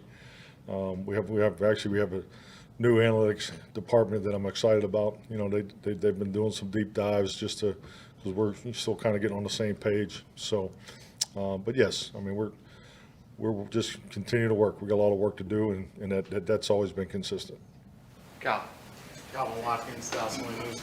How you been able to work some of the younger offensive linemen, getting them enough reps this week, regardless if you have the vets back? Well, part of the way we practice on Thursday, there's a young player emphasis built in. That's something I've always believed in as a head coach, and so that format it will always be in place. There's a reason why we still do the 9-on-7 drills and some of the drills that we do because it's you get to a point with your veterans, particularly the ones that have played a lot of football. And my philosophy is just to make sure they get what they need because you have to continue to develop your football team, your whole football team, especially the young guys. We have young guy player meetings, Wednesday, Thursday, and Friday, and Monday now, which is something new. So we're always, it's a primary focus for us to continue to develop our young players. Why did you add Monday? Once we evaluated after the season, and we all have the same amount of time, but what do you want to emphasize? So we took some things away on Monday to give us the opportunity to work with the younger players more. Jess. Jess Navarro's Pro Football Network coach. Can you talk about Donovan Wilson and the strides you've seen him make since his return? Yeah, it's great to have Dono back. His enthusiasm, his impact, play style is it's infectious. So I mean, you definitely felt him out there on Sunday. But we got to remember it was his first game. He missed all training camp, so he just needs to continue to practice and play the way Dono plays. So great to have him back out there. Michael Gelkin, Dallas Morning News. Jaron Curse, he was very critical of himself and his performance Sunday. I feel like it was a poor example of who he is as a player. Very accountable. How important is that from a guy who's seen as a leader in your locker room to be quick to acknowledge when he falls short of his own expectations? Well, when you look at group dynamics in a team setting, I mean, it's so important that your best players are the most accountable because, we just talked about development of young players and we talk about culture and the mechanisms to continue to grow culture are vital to being a successful program. So I just think that's a clear example of what I hope we're always going to be about, and I think J.K. illustrated that. So, but yeah, he's. It's been really cool to watch his path. I got to watch him as a young player in Minnesota, and watch him come here and given an opportunity. I mean, J.K. for you talk about his physical gifts, but you could put him up against anybody. As far as football instinct, intelligence, FBI. So he's obviously has made a big impact for our team. Nick. All right, there you go. Mike McCarthy right here on 105.3 The Fan. Coming up next, we need to get a little bit more Rangers going. Plus, we can react to that offensive line news and talk with our Dallas Cowboys insider, Mickey Spagnola, right here on 105.3 The Fan.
Fan Studios, secured by DFWsecurity.com. It's the KNC Masterpiece on 105.3 The Fan. KNC Masterpiece right here on 105.3 The Fan, where the big news that I know Corey is tracking is the XFL and the USFL didn't get any attention last week when they said they were going to merge. So now they re-announced their intention to merge. So congratulations there. But Mike, I know you want to do some baseball nuggets. I do. Now, you know what we haven't done in a while? And I blame you, Kevin. Baseball nuggets. But I didn't. Okay. Power rankings. Oh, okay. But don't you think for a while those power rankings were kind of depressing? I'll take the blame on that. They were just depressing. So, if you guys were power ranking the Texas Rangers in Major League Baseball right now, I'll give you a few hints. Okay.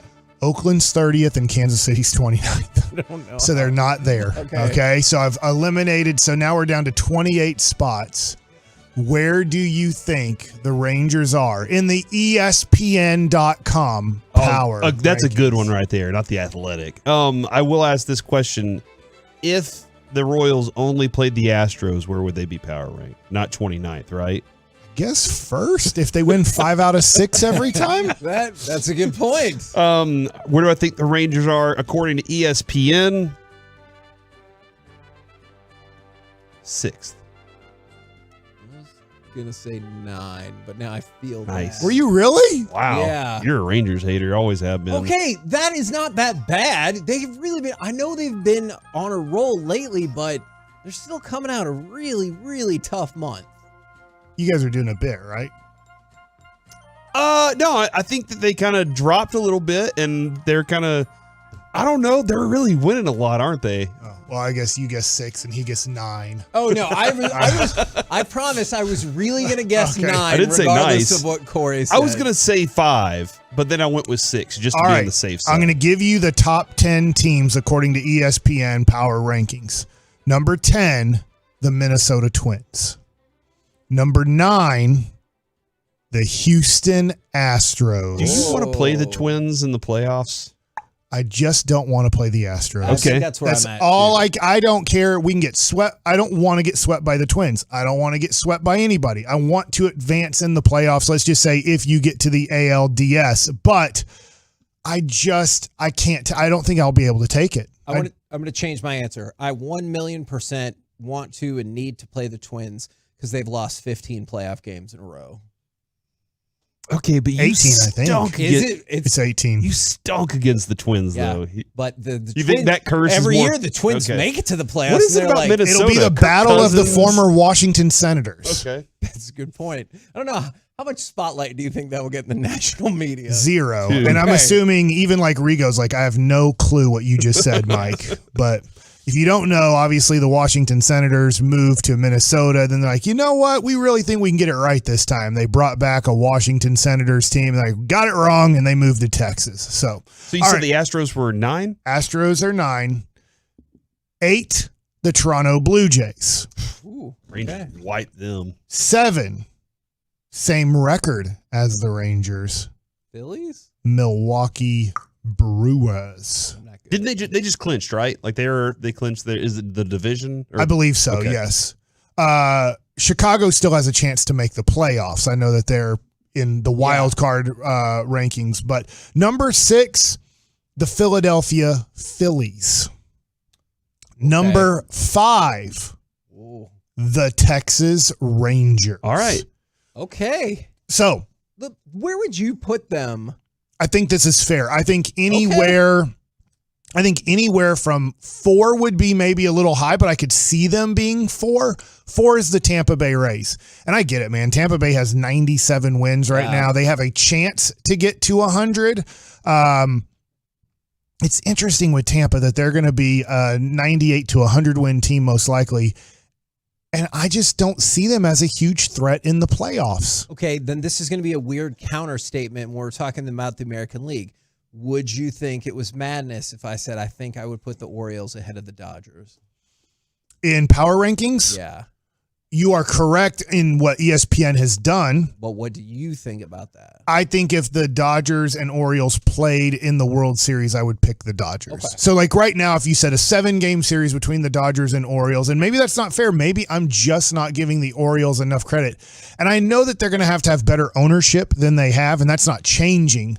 But the Orioles are getting set up a lot like the Dodgers were, like the Braves were / are. They both still are there, but the Orioles look like they're not going anywhere for a while. Now, if they don't want to pay any of their young players and try to lock them up, where they don't become free agents till their 8th or 9th year in Major League Baseball, and they're willing to, next year they don't have to worry about it, and probably the next year they don't have to worry about it. They can be middle of the pack at best in salaries. But 3-4 years from now, if they want to have the dynasty, which their farm directors, their scouting department, their minor league coaches have developed, they have, it looks like, a good 5 to 8 year run, and they'll win most likely a World Series. I'm looking at Tampa's record, like their schedule in the second half here, Right. and they did have early in the second half 5 straight losses, and then I think in that time they lost 7 of 8.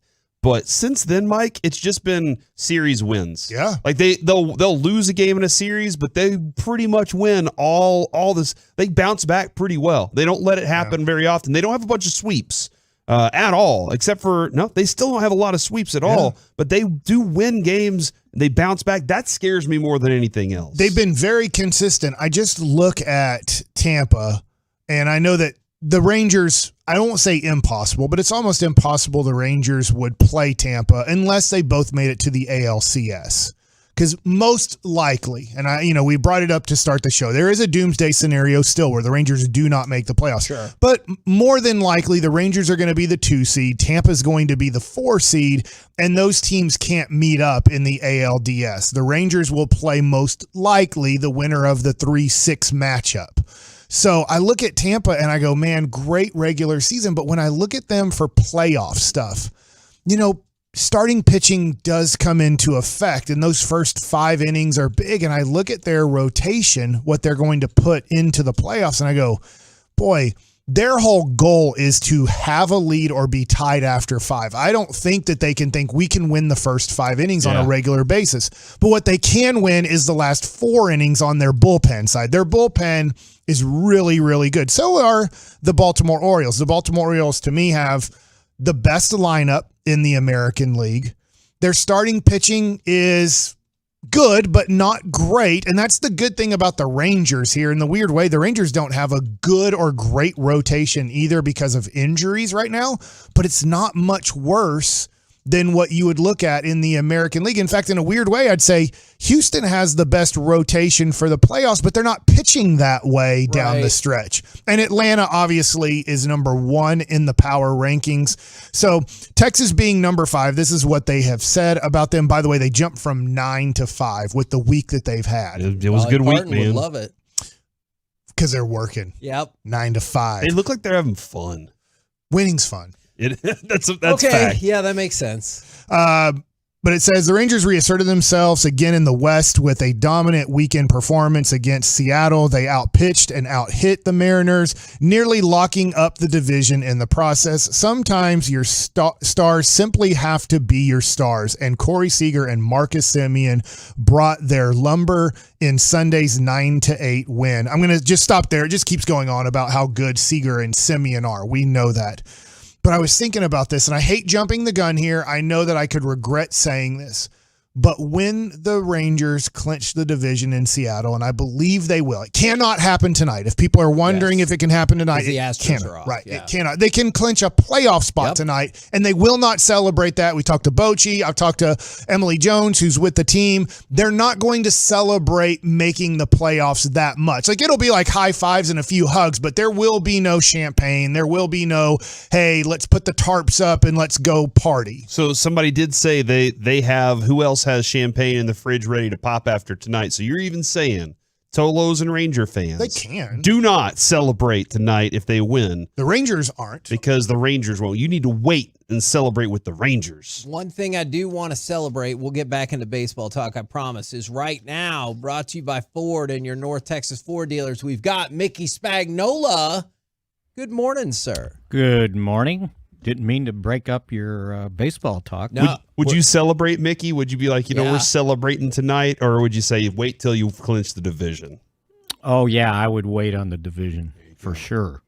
Do you want to celebrate with us, Micah Parsons being named the NFC Defensive Player of the Month? Is that shocking or what? No, it's not. I mean, I'm sure, it's a nice feather in his cap. It's his first one of the month, by the way. I think he was Really? defensive rookie of the month in his rookie year, obviously. But this is the first time for the month. I think 3 times the week maybe, but for the entire month, which shows some consistency. Oh, I did not realize that. We've talked about this plenty, as I'm sure you have as well. Zeke coming back to AT&T Stadium. Do you like seeing those moments, or are they kind of bittersweet covering the team? You're like, man, this person was here for so long. It's really odd seeing them come back in a different jersey. Yeah, and it doesn't happen all that much. I was going back actually yesterday to kind of think.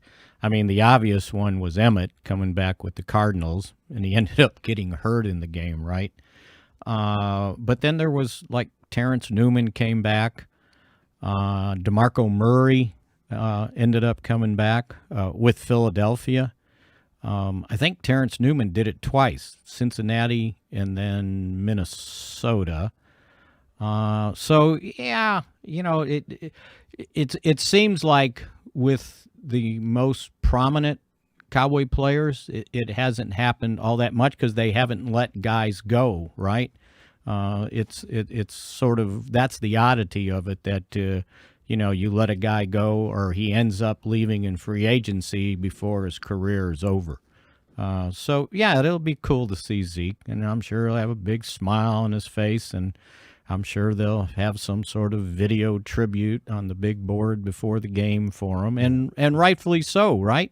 They can do that after the game. Yeah, Mickey. do that. Do it after. Send them a link. Send them a YouTube link or something. Well, no, because you don't want them to add to the tribute, right? Exactly. Yeah. You better do it beforehand, right? Maybe he'll get emotional and lose focus for the game. Okay. Ooh, see, I like the way you're And thinking. it's a good thing it's not on Thanksgiving, too, right? Yeah, because then you jump in the kettle, and Right. they'll be like, it's for charity, but I'm agitated. I wonder because if it's not my a team. visiting player will ever have the nerve to do that.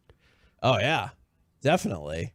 Because was it last year or the year before where they talked about, where the dude joked about taking money out of the kettle? Oh, yeah. And I was like, that's for charity, dude. I don't know if, like, I get what you're doing, but I don't know if that's the right message. Bad look, bro. Right. Should I be encouraged or concerned that McCarthy said Tyler and Zach back out there doing a little and Tyron's still with the rehab group?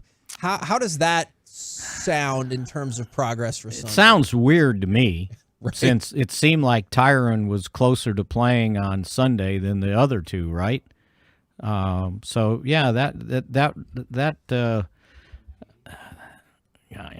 I worry about the left tackle position. Let's just put it that way. But yeah, getting Zach and Tyler back out there doing a little something is encouraging.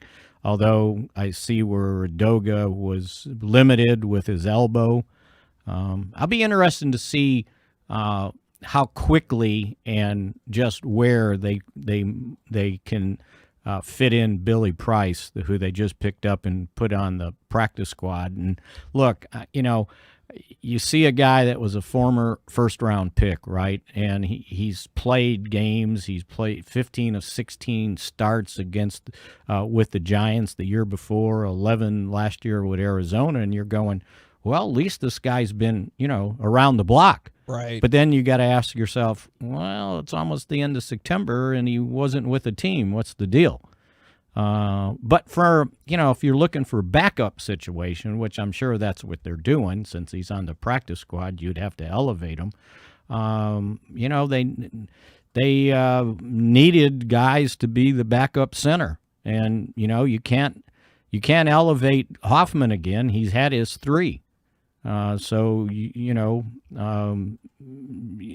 needed, and their idea was for the backup center was to keep elevating guys. Elevate Hoffman 3 times, elevate Harlow 3 times, and now they've got this opportunity. So those are some of the things that they've got to juggle. It's not just the injury and who starts, but it's like, okay, but now you got to have a backup in case that guy gets hurt. So I'm assuming that's why they did this with an opening on the practice squad with signing C.J. Goodwin to the 53 for the opening from Diggs going on IR. When we talk so much about the offensive line injuries, is there anything falling through the gap or any other concerning injuries heading into this weekend? I think they're pretty healthy on defense. I mean, you got Jordan Lewis back. Donovan Wilson finally played a game, right? And, and think about it. He had to go out there and play that game and hadn't played a game since last year.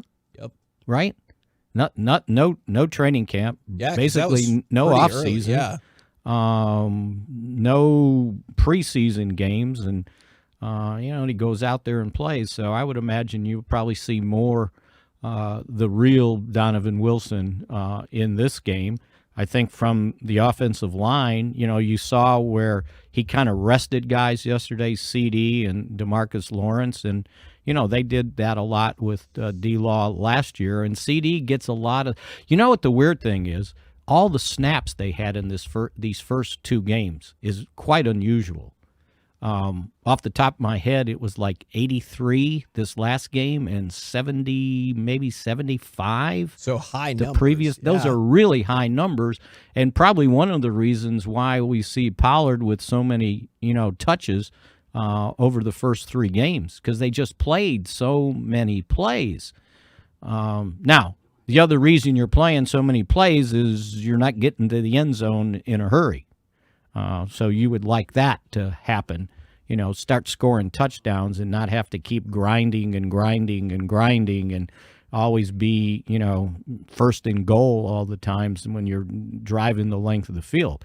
So the good news is the offense is moving. The bad news is, okay, now get it in the end zone, and sometimes from close quarters it's a lot more difficult. And the irony is Ezekiel Elliott shows up this week. Indeed. Appreciate it very much, good sir. We'll catch up with you again tomorrow and get that prediction ready. Oh, boy. And I'm going to go catch some practice, see if I can learn something. There you go. All right. Just be careful, because sometimes bad things happen at Thursday. Oh, yeah, I know. Try not to think about man. that. There you go. Okay. Mickey Spagnola from DallasCowboys.com. Mike, it's a very important moment for you.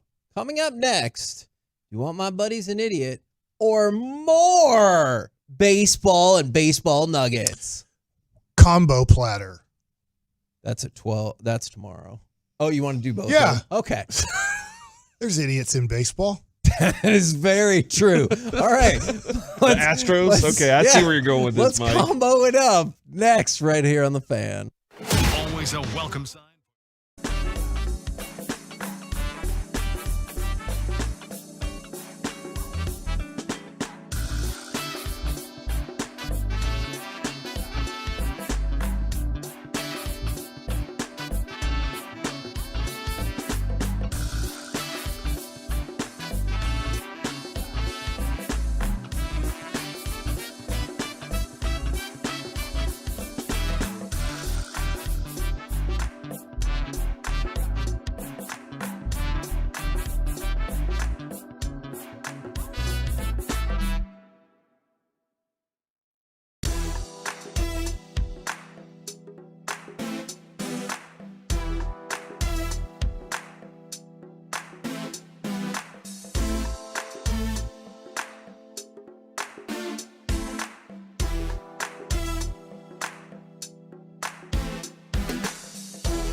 brought to you by State of the Art Weight Loss. 2-2 pitch and a drive hit to deep right field. Phillips going back at the wall, and that is off the wall, and that is history. He cleared the 8-foot home run line. And the Rangers have their insurance. It's 4-0. Masterpiece back here on 105.3 The Fan. We're going to combo it up here with some My Buddy's an Idiot and even more baseball nuggets. Mike, would you like to begin? I wanted to finish this off with, I know that we have a show tomorrow, but we really won't have a show till Monday with talking about the Rangers playoff situation, the celebration, all the things that we're hoping Monday we're talking about, which there's a great percentage chance that we will be. But I was looking at the lineup last night, and Evan Carter was batting ninth, and Evan Carter, my man, hit another dong. And Dinger. I played that clip for you coming back. He's the only guy. Come around. Just love the dong ball. Yeah. See? He's the only guy.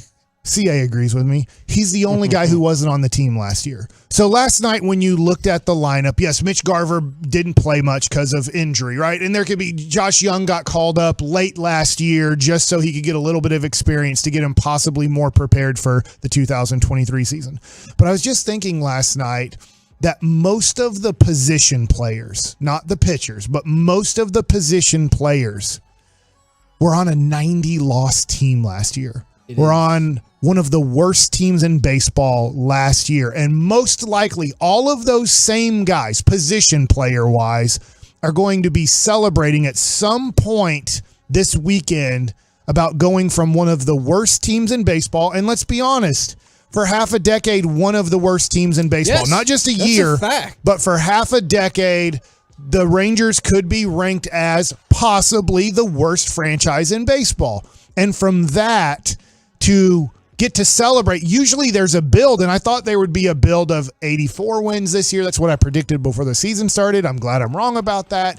To now most likely a 90-plus win team and winning a division and having a bye in the wild card round. Already a 21-game improvement. And I know we've kind of gone round and around about this, but I said there was a time when I still thought this season would be a disappointment because of how hot you had started out. But then when you look at it and say you won 21 more games than last year, if somehow the dreaded three-way tie comes into play, I probably will now be able to look at it and be like, that is a humongous increase in wins. I in a weird way, and I just look at it in things that we have accomplished as a show, things that we've accomplished as a radio station, and in a weird way, I can see where the Rangers are coming from. Now, there's been a slow build here at the Fan. It was not like, hey, add the KNC Masterpiece and Bassick to G-Bag Nation, and I know that now I'm on KNC Masterpiece, and bam, complete success immediately. But they didn't have complete success, but Seager and Simeon had to sign with a team with the belief and hope that it would turn around. And I will say, from what I understand, there was doubts from Seager and Simeon after last season that did I sign with the right team? They're veteran guys who want to win and believed in the organization, and it just didn't look right? Manager gets fired. General manager gets fired. So a lot of people that sold Simeon and Seager on coming to Texas were not with the Texas Rangers in August. They were both gone, the two main people.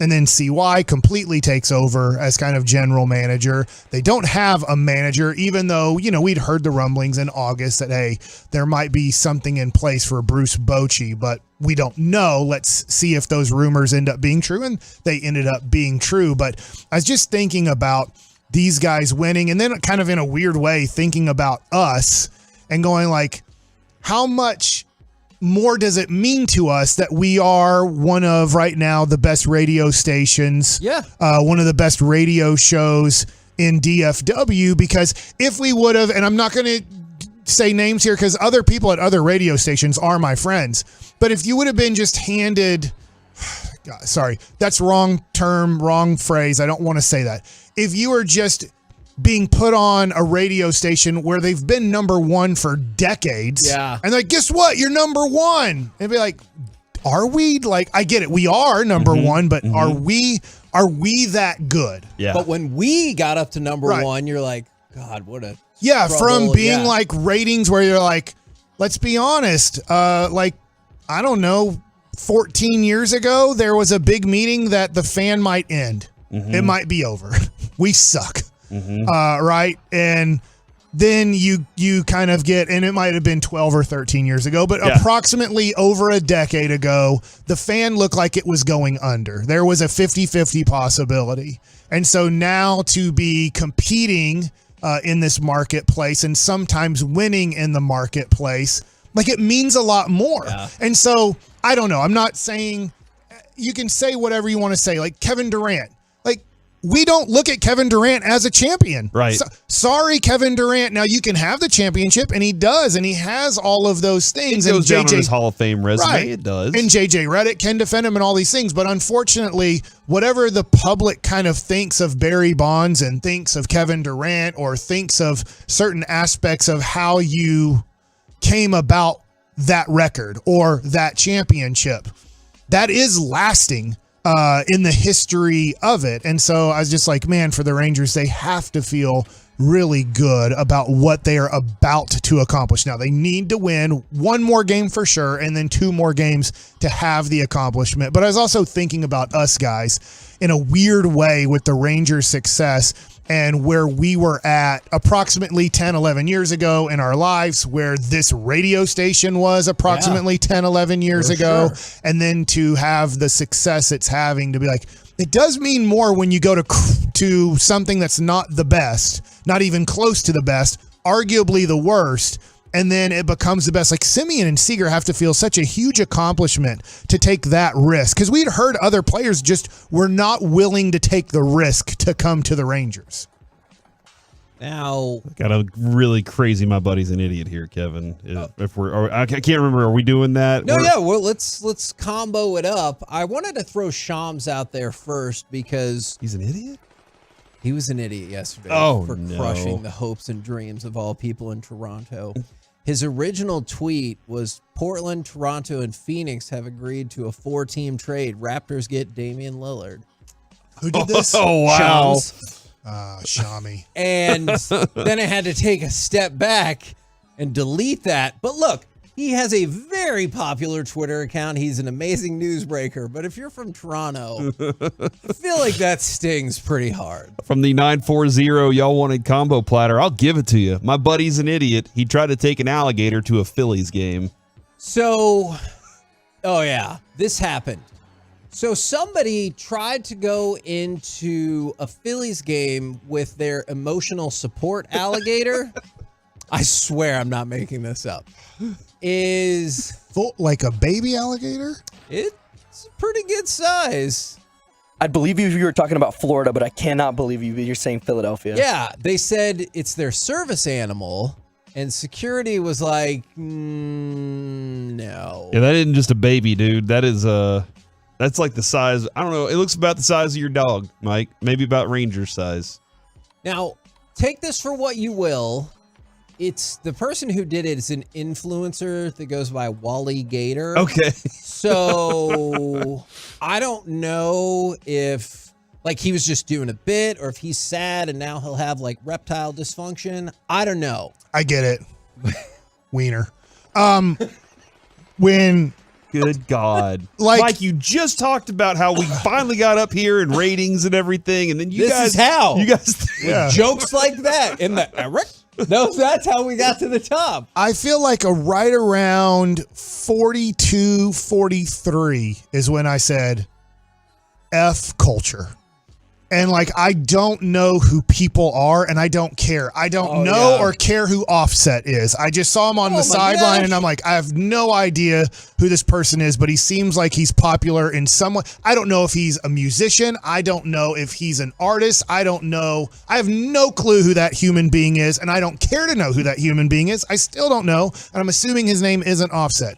Wally Gator, real name, no clue, don't care. Like, I'm not saying I don't care about the story. This is an interesting story. But like at some point about 3 years ago, I'm like, I don't care. I don't care to learn new music. I don't care about any of these things.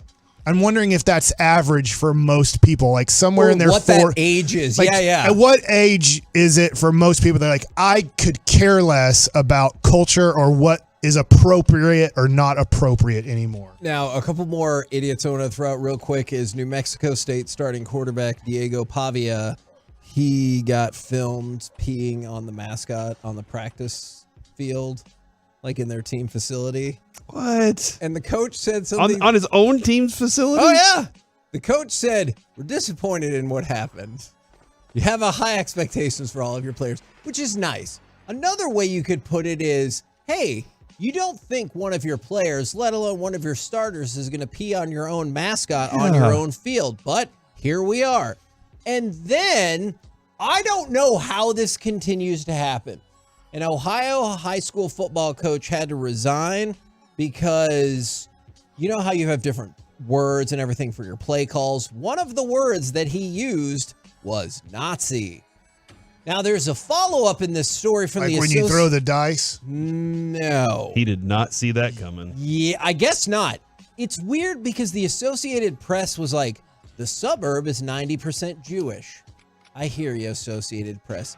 Even if it was not, I think we should all still probably be able to agree that that's not a word that you want to be throwing out in your high school football offense or any of your offenses. Yeah. My understanding is you teach that word as it's a lesson of bad. Terrible thing. Yeah. He quote unquote resigned. Okay. So good job. We're the KNC Masterpiece right here on 105.3 The Fan. Coming up next, which NFL teams can actually win the Super Bowl this season? 877-881-1053. Let's do it next right here on The Fan.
A limited supply of excess Equinox models will be sold direct to the public below market value. See them all at ClassicChevrolet.com. Don't wait. In less than 10 days, they could all be sold at ClassicChevrolet.com. Find new roads. Hutchinson came off for Detroit. First set of downs for Philadelphia. Another pass. Separation. And A.J. Brown just rescued that low throw for a first down inside the 30 of Detroit. KNC Masterpiece right here on 105.3 The Fan. We're going to mention A.J. Brown as we go around the entire NFL and dip into some gridiron gravy. Deep Rangers. Oh. That's a baseball diamond, Rigo. I know. This is gridiron. This is NFL. That being said, Football nuggets. That being said, I would like to apologize to Tolos out there that might get random texts from me on the fan text today. The truckwreck.com text line. Kevin, somebody texted in earlier and said, hey, did any of y'all predict the Rangers to have 90 wins this year? Okay. And I replied back, I think I was the most positive at 82 and 82. Corey. And then they said, what does that mean? And then I said that out loud to you guys, and y'all said, hey, idiot. That doesn't add up for the season. And I was like, 81 and 81. Then I replied back to that person and said, hey, 81 and 81. And they said, but what does that mean? And then I looked at the text conversation, and I intended to text somebody completely different. So they were asking about a fantasy trade, and my buddy's an idiot. I'm just randomly texting people back. So there you go. It's one of those days, man. My buddy's an idiot, or am I? He traded me Devontae Smith for Brandon Ayuk, giving me probably the fastest lineup in fantasy league. And that is what solicited the 82 and 82. All right, so A.J. Brown, he did in fact confirm on social media that his fun cleats he was wearing during Monday Night Football that were really bright is the NFL's like, hey, we're going to need you to change those cleats. What? You can't be standing out like that in not the team's colors. That doesn't make any sense. Their team colors are green, and those shoes were neon green. They're highlighter green. Ooh, or highlighter yellow. Let me look at them just a little bit closer because they look. That is tennis ball. I'm going to go with green. What? A tennis ball is yellow. Tennis ball's green. You know it. Oh my God. I'm not doing this again. Which teams can win the Super Bowl? Like, really win the Super Bowl? The Ringer put out an article about this, and unfortunately, I did see somebody say, last week I would have said them boys, but they'll lose to Philly or San Francisco in round one, and then that team will lose to Kansas City in the Super Bowl. I was about to burp, and I had to stop. Got an all emotional, man. I like it. He's crying thinking about the Cowboys being in a Super Bowl for one time in his life since he's been over 16 years old. God, that would be so amazing. Were you 16 in 95? Am I correct about that? I was still 15 when that, or no, 16. Yeah, you're right. You hadn't even made Sweet Love yet, and the Cowboys have ever since then. You haven't had a single Cowboys Super Bowl while you've been able to make Sweet Love. He looked at you like he was making love left and right at 15 years old. Left and right, definitely. No to all of that. I also don't know if we should mark that. I feel like maybe we should not. I probably will. Just giving you a heads up. Okay, fair. Girls in Garland, huh? It's tough, man. And this is why I wanted to stay away from the tennis ball thing. Didn't sound tough. From the 682, tennis balls are definitely green, I think. From the 254, my buddy's an idiot. He thinks tennis balls are green. This is when we caused Michael Young and Emily Jones to get in a fight, not a real fight, but like an argument in the clubhouse over this very same thing a couple of years ago. Well, according to the Googles, tennis balls are yellow and white. In your face. I can see why Corey doesn't like you. All right, now I'm just kidding. Man. Corey doesn't like me? I'm just kidding. I'm going to cry in my corner now. We'll have a discussion about it. The Ringer put together their list of teams that can actually win the Super Bowl. All right. I want to see if you have any objections to any of these teams. The Chiefs? Oh, come on. What's their record? 2-1. You don't think that this whole Taylor Swift thing is going to blow up at some point? Man, cause problems? What's happened in the last friction? 24 hours has furthered my belief it's a publicity stunt. Have you seen, I was on TikTok last night after I got home from the Ranger game. I don't know why I did that. It doesn't help me go to sleep.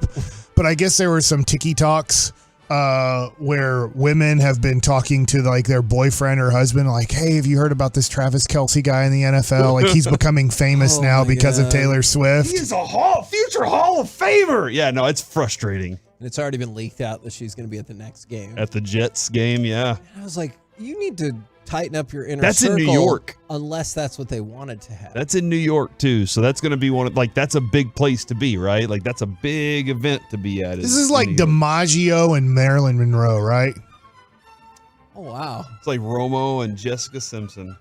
It's not that. Because of the Dukes of Hazzard movie. I feel like Taylor Swift is infinitely bigger than Jessica Simpson, right? Not yeah, I think. Okay, Mike, I got it. I think oh my God! What is happening? I think the Monroe comparison's probably bigger. Yeah. Okay. She was a big deal, right? Marilyn Monroe? Yeah. Yes, very much. I don't think I've ever seen a single Marilyn Monroe movie. It's because they were made in the 50s and 60s. They're still out there. Doesn't mean you can't watch them, Mike. I can't tell you a movie. Hold on. Have you never seen a movie that came out before you were born? Oh, I've seen movies before I was born. Star Wars. That came out the year you were born. Yeah, but I don't know. I was born in November. Maybe it came out in summertime. Came out in May. Yes. Yeah. See, before I was born. What about besides that? I think I have like that Cool Hand Luke movie where they're eating eggs. I think I Uh-huh. I think that was before I was born. I mean, Yes. I've seen Monroe a few. was in that? It was. No, I'm just saying I've never no. seen a Marilyn Monroe movie because I think she died before I was born. Did. So you've never seen a movie before you Very were born? few. Okay. I would like a report on that. What's your someday. favorite pre-born movie? I guess I saw The Wizard of Oz. That's right? true. That So came I've seen tons. 2001, maybe Citizen Kane, Philadelphia Stories. Really Back to the good. Future for me. Oh, that's the one with Tom Hanks and Denzel Washington. I've seen that one too. It's not gross. Back to the Future is an excellent movie. It's just gross that you were born after that movie came out. But good for you. Your answer is incorrect, by the way. It's Easy Rider. Ooh, yeah, that is an excellent movie. I forgot what we were talking about. My point is, San Francisco's next on that list, and then Buffalo. Talking about your 15-year-old No, escapades that's not in what Garland. I said. And Miami are all on the list of teams that can win a Super Bowl. Do you object to any of those four? Now, I realize only one can win the Super Bowl. Yeah, if you'd have said the Bears, I would have objected. I think that's a pretty accurate list right there. Is it wrong that I'm like really interested to see how the Bears-Broncos game plays out this weekend? No. No, like I'm going to keep asking on Tuesday's football questions at what point we're going to mark the date when he finally gives up on Justin Fields.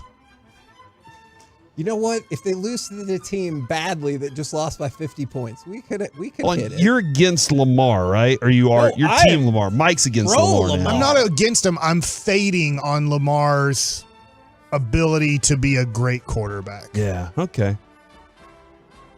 You're against. But maybe it'll take, I mean, to You're a be Fields honest, guy. maybe it'll take 6 to 8 weeks for Lamar to figure out the offense or for them to get a rhythm in that offense because there's not a rhythm in that offense right now. Now, I want to throw this out there because Robert Saleh said Zach Wilson has to play better, and he understands that he has to play better, which makes sense. However, we take you to Chiefs linebacker Willie Gay.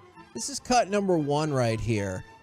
And, well, this has got to hurt Zach Wilson's feelings. When you look on tape, what are you seeing from Zach Wilson and their offense? Damn. That was a hard question. I can't lie. The team that want to run the ball. Oh, When my you look God. on tape, what are Now- you seeing from Zach Wilson and their offense? That pause was him trying not to laugh. Oh, dude. So then he goes, a team that wants to run the ball. Ouch. Anything can happen. We saw Mr. Bob Dabalina beat us, so. That's Joshua Dobbs, Yeah. I believe. Who is Bob Double? Am I supposed to know that name? Was that supposed to be on the KNC bingo card today? Because I've never. Who is Bob Dabalina? It's a song. Mr. Dabalina, Mr. Bob Dabalina. What year did that song come out? By Del the Funky Homo Sapien? Oh my I guess so. I guess so. Oh my God. Corey Majors. I just had to make sure I At was reading the. in the majors. That means human. He's a funky human. I know what you said, but I also know what you almost said. And I tell you, my finger was so close to that dumb button. Yep. Oh my goodness. I can only breathe in one side of my face. We're the KNC masterpiece right here on 105.3 The Fan. He was Del the Funky Homo Sapien. Like at the end, he's like, oh, I'm Del the Funky. What could I be? Funky Homo Sapien. Got it. Nailed it. I can't believe that guy didn't have more hits. Coming Homo up sapien. next, when will Brandon Cook start making Funky an impact? human and being? is there anyone else we need to throw on that list? Plus, in the next hour, we'll give away 100 level Cowboys tickets, courtesy of AT&T 5G. So we'll get it going next right here on The Fan. Nighttime on the Fan means Rangers baseball.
our fan studio, secured by DFWsecurity.com, it's the KNC Masterpiece on 105.3 The Fan.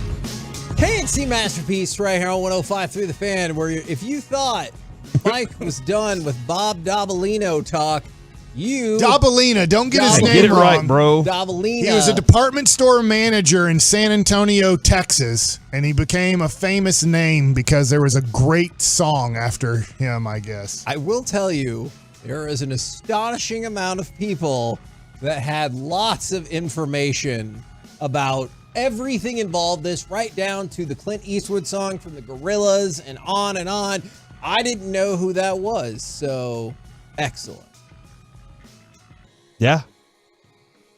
It's his, what is it? Del the Funky Homo Sapien. That is Is correct. the name, so we got that right. Greatest name ever for music. I didn't know who it was. I didn't know who he was. I just know that song from back in the day. How's it go? Mr. Dabalina, Mr. Bob Dabalina, Mr. Dabalina, Mr. Bob Dabalina. I don't know any other parts of it. I'd probably do if we would play it. Rigo, that's your job.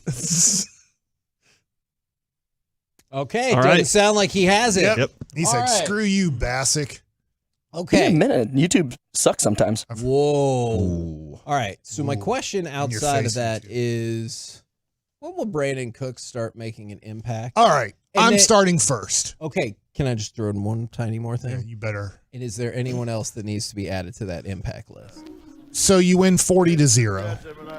I forgot my favorite man. This is the song.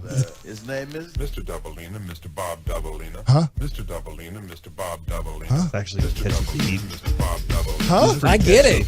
You never I get heard it. this in 1991 or 92? Everybody's I head. might have. That was a long time ago, too. Okay. Brandon Cook, so 40-0. Yep. Doesn't play 30-10. And then against Arizona, yeah, he didn't make an impact in the game. Totally get it. It didn't seem like, at least on a lot of replays, that he was getting open. He got only open. targeted 7 times. He only caught 2 passes. So I feel like there's only so far one game that he could have made an impact and possibly changed the outcome. Okay. The game got away from the Giants and got into the Cowboys so quick on the first game of the year. And then he didn't play against the Jets. So I do feel like I've heard it from not just our show, every show, DallasCowboys.com, Brandon Cooks.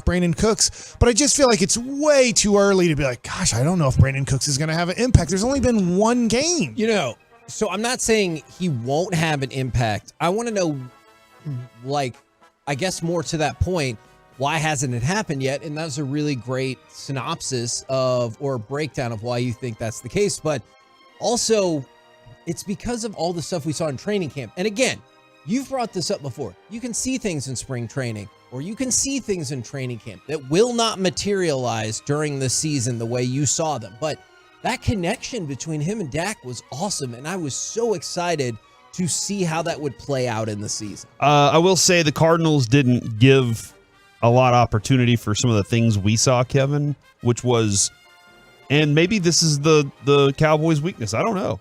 But they could go deep on the Cowboys' defense every single day. When we were watching the stuff at training camp, Kevin, he was beating Jaron Kearse, which he should. Yep. He should destroy any safety. He should just blow right past him. Whenever we were watching him and other things, he and Dak Prescott had a very good connection on their deep pass. And we were like, man, and we've seen Brandon Cooks be that guy before. He's a speedster. He is also very productive in the game. He can catch big balls downfield. That's where I'm kind of like, okay, I watched the Cardinals game. They said, we're not going to allow you to go deep on us. We're just not going to set you up to have big explosive plays like that. And Mike McCarthy, for what it's worth, is very like, okay, if you're not going to, I'm not going to force it. Now, Kellen Moore was like, force it. That's fine. We're going to push the ball up the field. Mike McCarthy's like, we'll work our way down the field until they finally show us something that allows us to expose that. That's just kind of the way, that's what I'm seeing with Mike McCarthy so far is, I'm not going to go force anything. I'm going to take what you're giving me. And if you're giving me all this short underneath stuff, we'll be efficient. We just got to be, what most importantly, we got to be penalty free. We got to be mistake free, and they weren't. Okay, but, go ahead. But when I think whenever, again, this goes to the first game that he played in, the ball was wet, not a lot of big plays downfield, and not even a necessary moment for it. So if I'm saying when will it happen, it's going to be against a defense that plays single high safety coverage that allows Dak Prescott to say, okay, he's breaking left or right. I can expose him on one side of the field. So I just got to find that defense that's going to do that. The Patriots do like to play a lot at the line. I don't know if they're going to say, you know what, we're going to make Dak do underneath stuff and try and shorten this game, or if they're going to say, hey, we're going to let it, open up a little more. If I know what you said about the penalties, and I think you're spot on about that.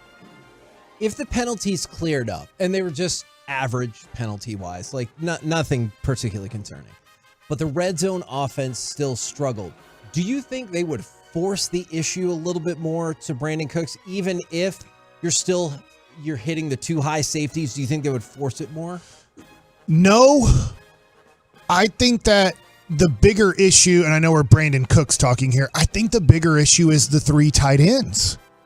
I think that in these 3 games, you should have seen a lot of production and a lot of positivity from the tight ends when you're talking about the safeties playing deep. Now, I get it. You can still throw on them. We've talked about it. Tyreek Hill still gets, I guarantee you, they're playing a deep safety. Whatever side Tyreek Hill's on, they're playing a deep safety. Justin Jefferson, probably the same thing. Chase, probably the same thing. All right, so how do we open that up? What's available to us? They're giving you probably middle of the field tight end stuff. You take advantage of that. You're hitting 6 to 10 yard passes on a consistent basis going, all right, stupids, you want to play deep? We will kill you for 6 to 10 yards every time with different tight end or maybe little slot receiver situations. And then they have to start making an adjustment, and then Brandon Cooks starts eating them up. So to me, I'm concerned that these 3 tight ends are not doing their job. Okay, that's really interesting because we did ask the question, who else might needed to be added to that list?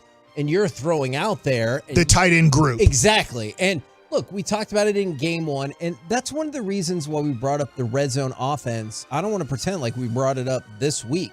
We talked about that a lot last week.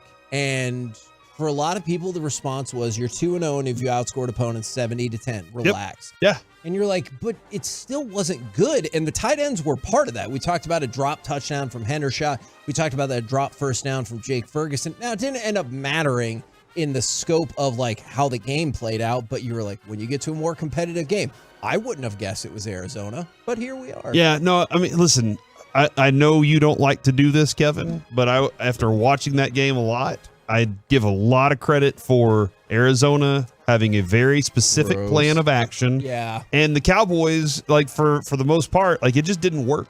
They didn't execute early in that game what they needed to do to stop what Arizona was doing to combat them. So the Cowboys didn't do anything there.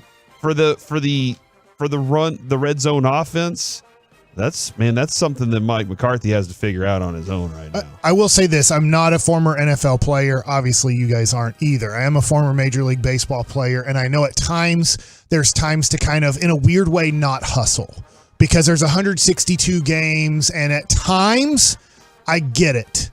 There's only 17 games, and you're in week 3. I've watched people on YouTube break down the film, and I know that Broadus does a great job of explaining it here on The Fan. I'm not a person that's going to go watch the All 22 and watch one play 12 times to watch every person's actions and see what they do. But I do watch enough YouTube to do this. Whether it's Brandon Cooks, whether it's Michael Gallup, whether it's CeeDee Lamb, whether it's tight ends, whether it's somebody.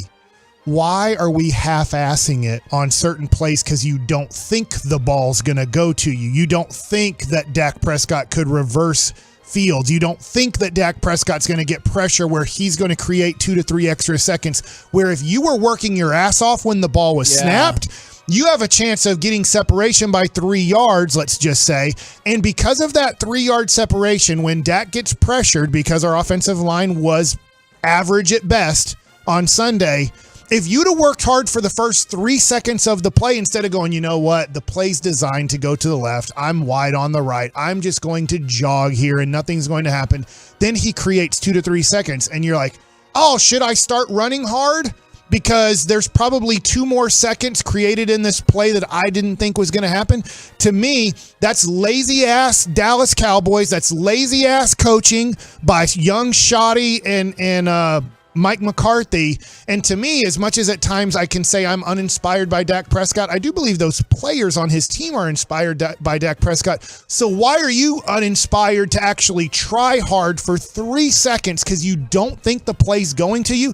That's BS, Dallas Cowboys, and you know it. That's the thing is when they say we try our hardest. No, you didn't. You can go on YouTube and watch a good 10 or 15 plays where individuals are not trying hard because they don't believe they're getting the ball. Kevin, I think Mike just had some fire right there, and I think it's fantastic. There are a lot of people that agree with you on that tight end group for sure. On the other side of the ball, the person that I think needs to show up at some point, and it showed up I guess in the second half, is whoever's trying to seal off the backside on cutback runs. Dude, no freaking kidding. It just felt like over and over the line would push the Cowboys line, and they were like, "Hey, we got this all closed up over here." And the running back was like, "Yeah, we know. We set it up that way. And also your guy's over here trying to get my quarterback, and I just ran past him." So that's something that I would like for the Cowboys. Their over-aggressiveness set them up for failure in the first half. But Kevin, time and time again in the second half, they had offensive opportunities to make that game different, and they weren't able to do it. And I don't know exactly where that lands. We're pointing fingers at trying to figure it all out right now.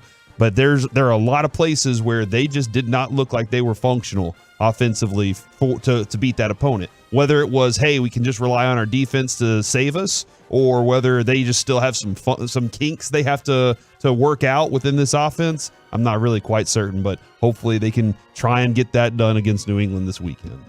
We're the KNC Masterpiece right here on 105 Through the Fan. Coming up next, there is going to be a lot happening. We're going to talk with former Major League Baseball All-Star and Texas Rangers pitcher John Burkett, plus Mike Likes It, plus Dallas Cowboys 100 level tickets being given away.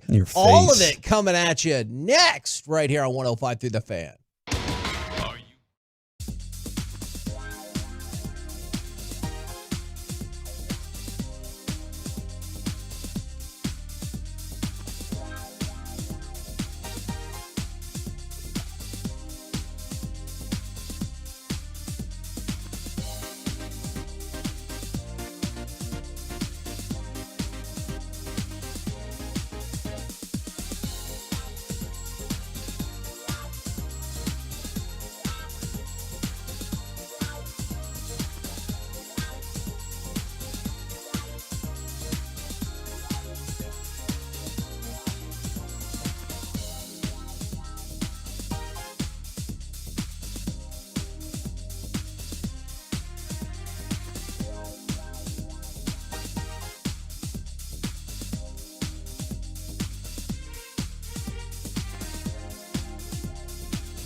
Expressway is brought to you by QC Kinetics Non-Surgical Regeneration Long Timeline.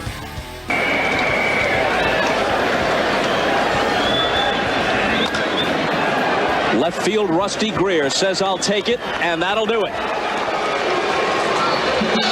If this goes 5, Burkett and Cone will hook up again in the decider. But tonight, Burkett has by far the better of it. KNC Masterpiece right here on 105.3 The Fan. And right now, the man who hurled that complete game, it is former MLB All-Star Texas Rangers pitcher John Burkett right here on 105.3 The Fan. Good afternoon, sir. How y'all doing? It's good to be on. I'm doing great, and I got to tell you, this game in particular, I was born and raised in the Metroplex. I had loved the Rangers all my life. This was the first ever Rangers playoff game. You roll into Yankee Stadium. You throw a complete game. Juan hits a home run. Dean Palmer hits a home run. Y'all win, and I think the Rangers are going to dominate the playoffs forever. It was only one game, but were you on as much of a high as I was? Oh, absolutely. Early in that game, also, people probably don't really remember, but me being a pitcher, I do. I started off a little rough, and we had second and third, nobody out. I believe it was nobody out. And Dean Palmer made a great play down the third baseline. It would have been a double, and the Yankees would have scored 2 in the first inning. But instead, they only got 1 out of it because of that play, and then I was able to get comfortable. And then the boys supported me with the home runs. So it was a great game. And like you said, after that game, we had a really, really good team and a fun team as well.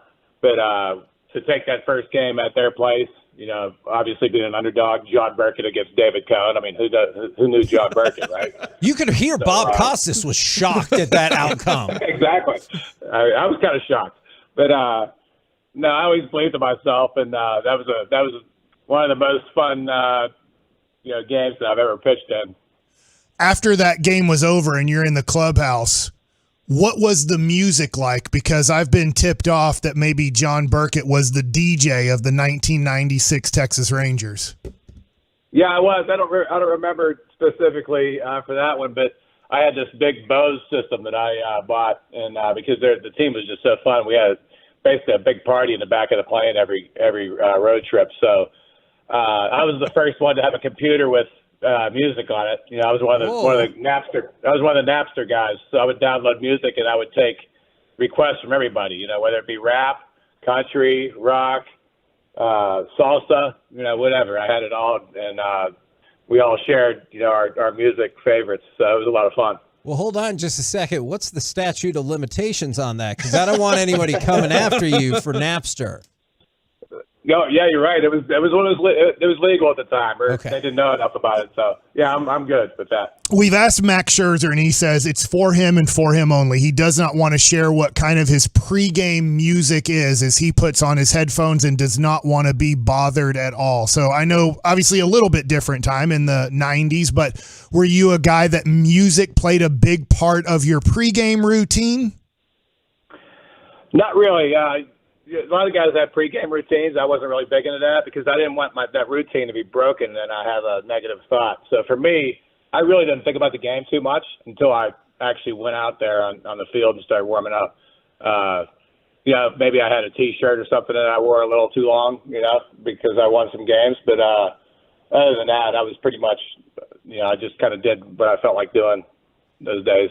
You said earlier that that was a fun group to be around, and this specific Rangers team here, they are in a kind of a spot where they've had some streaks. They've been a streaky team. They've had some winning streaks, then losing streaks, back to winning streaks. But last night, I was like, man, they look like they're having fun playing baseball right now. They look like they are legitimately enjoying the game. And I know Will Clark would say this is a cast of characters. This bunch is just a cast of characters. How much do those personalities help the winning be fun?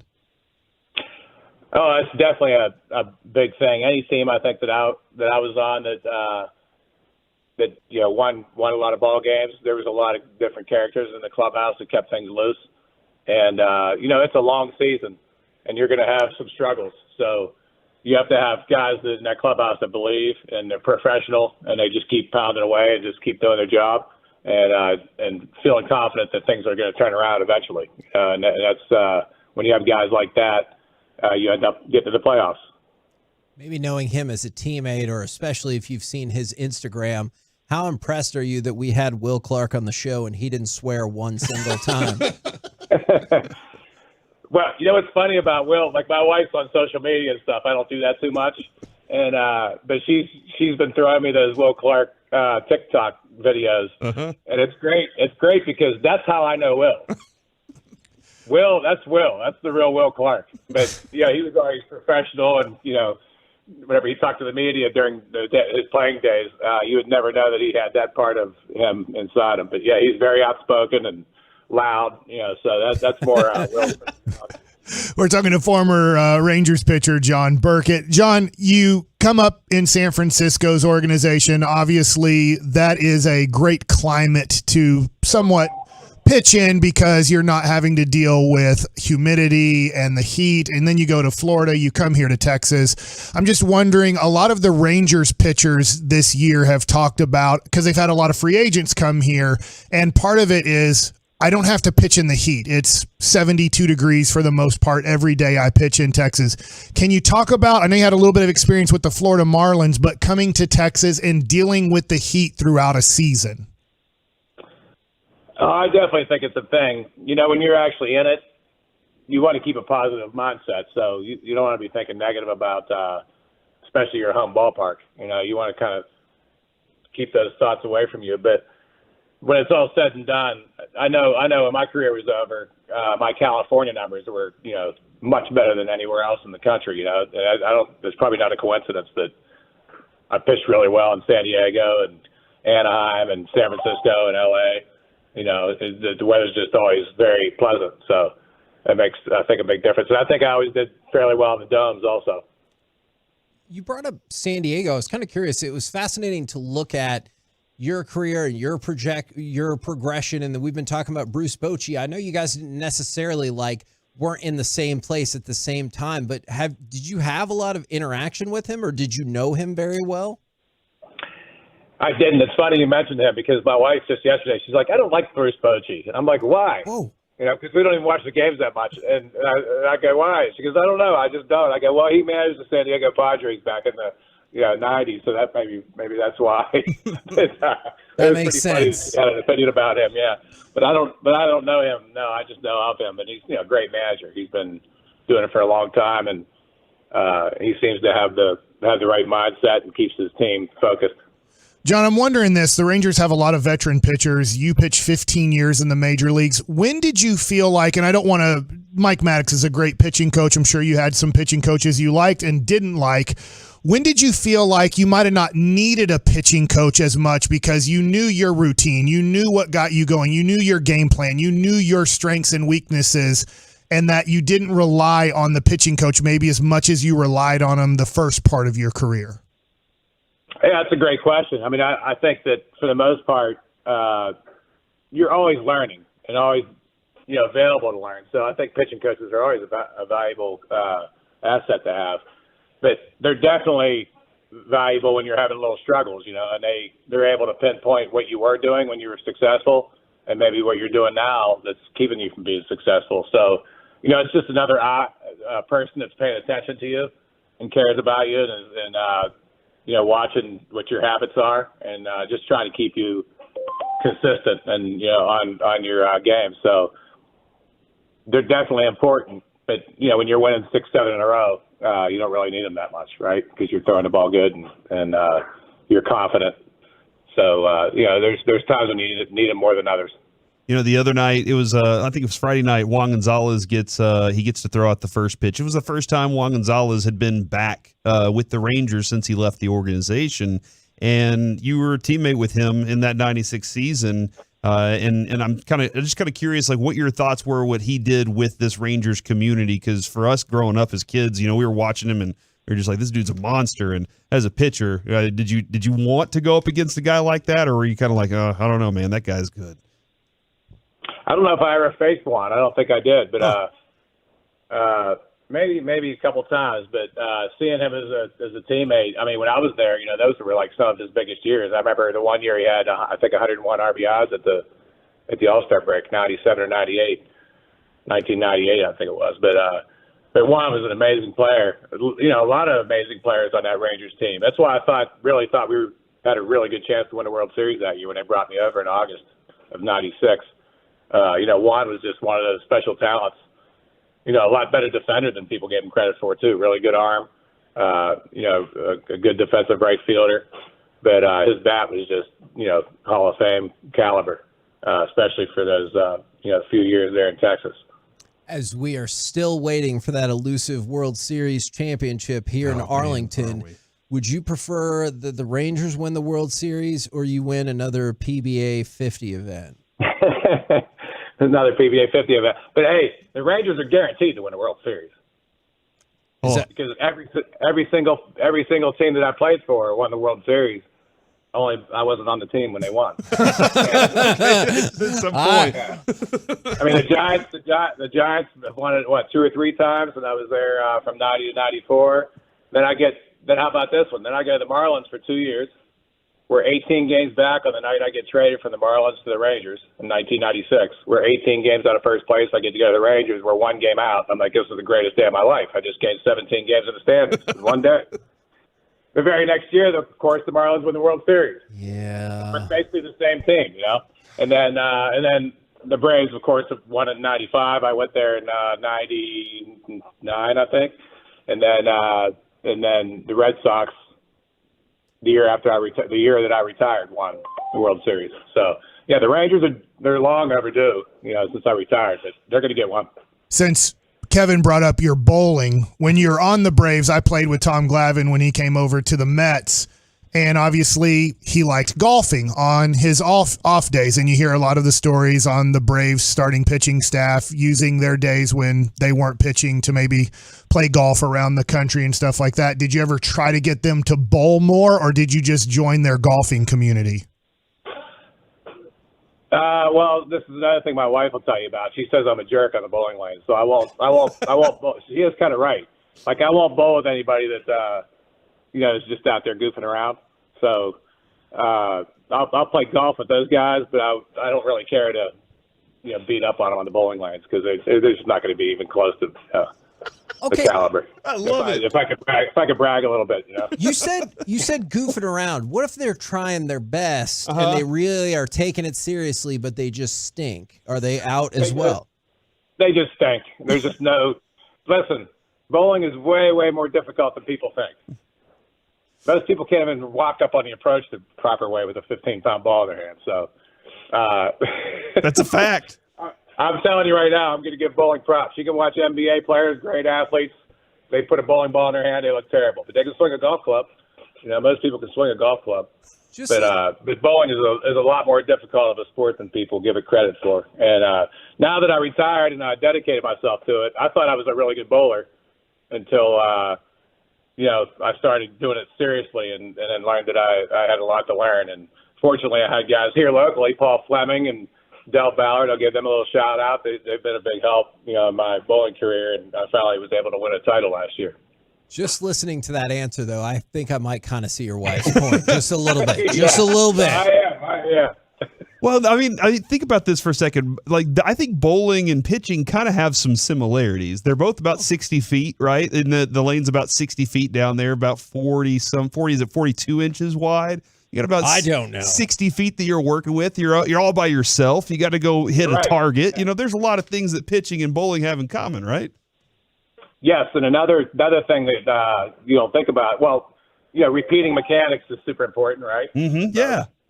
But then the other thing is manipulating the ball with your hand. There's not just one release in bowling. There's a lot of different releases, but you're doing it from underneath the ball. Baseball, you do it on top of it. But they're very, very similar. And if Kevin, throwing a slider and a curveball, you know, you're doing more with your hand. Well, as you move left on a bowling lane and try to hook it more, you're going to do more with your hand, but you're just doing it underneath. When did you fall in love with bowling? I've done it my whole life. I was going to turn pro out of high school. I actually quit baseball my junior year in high school. You did? Wow. I did, yes.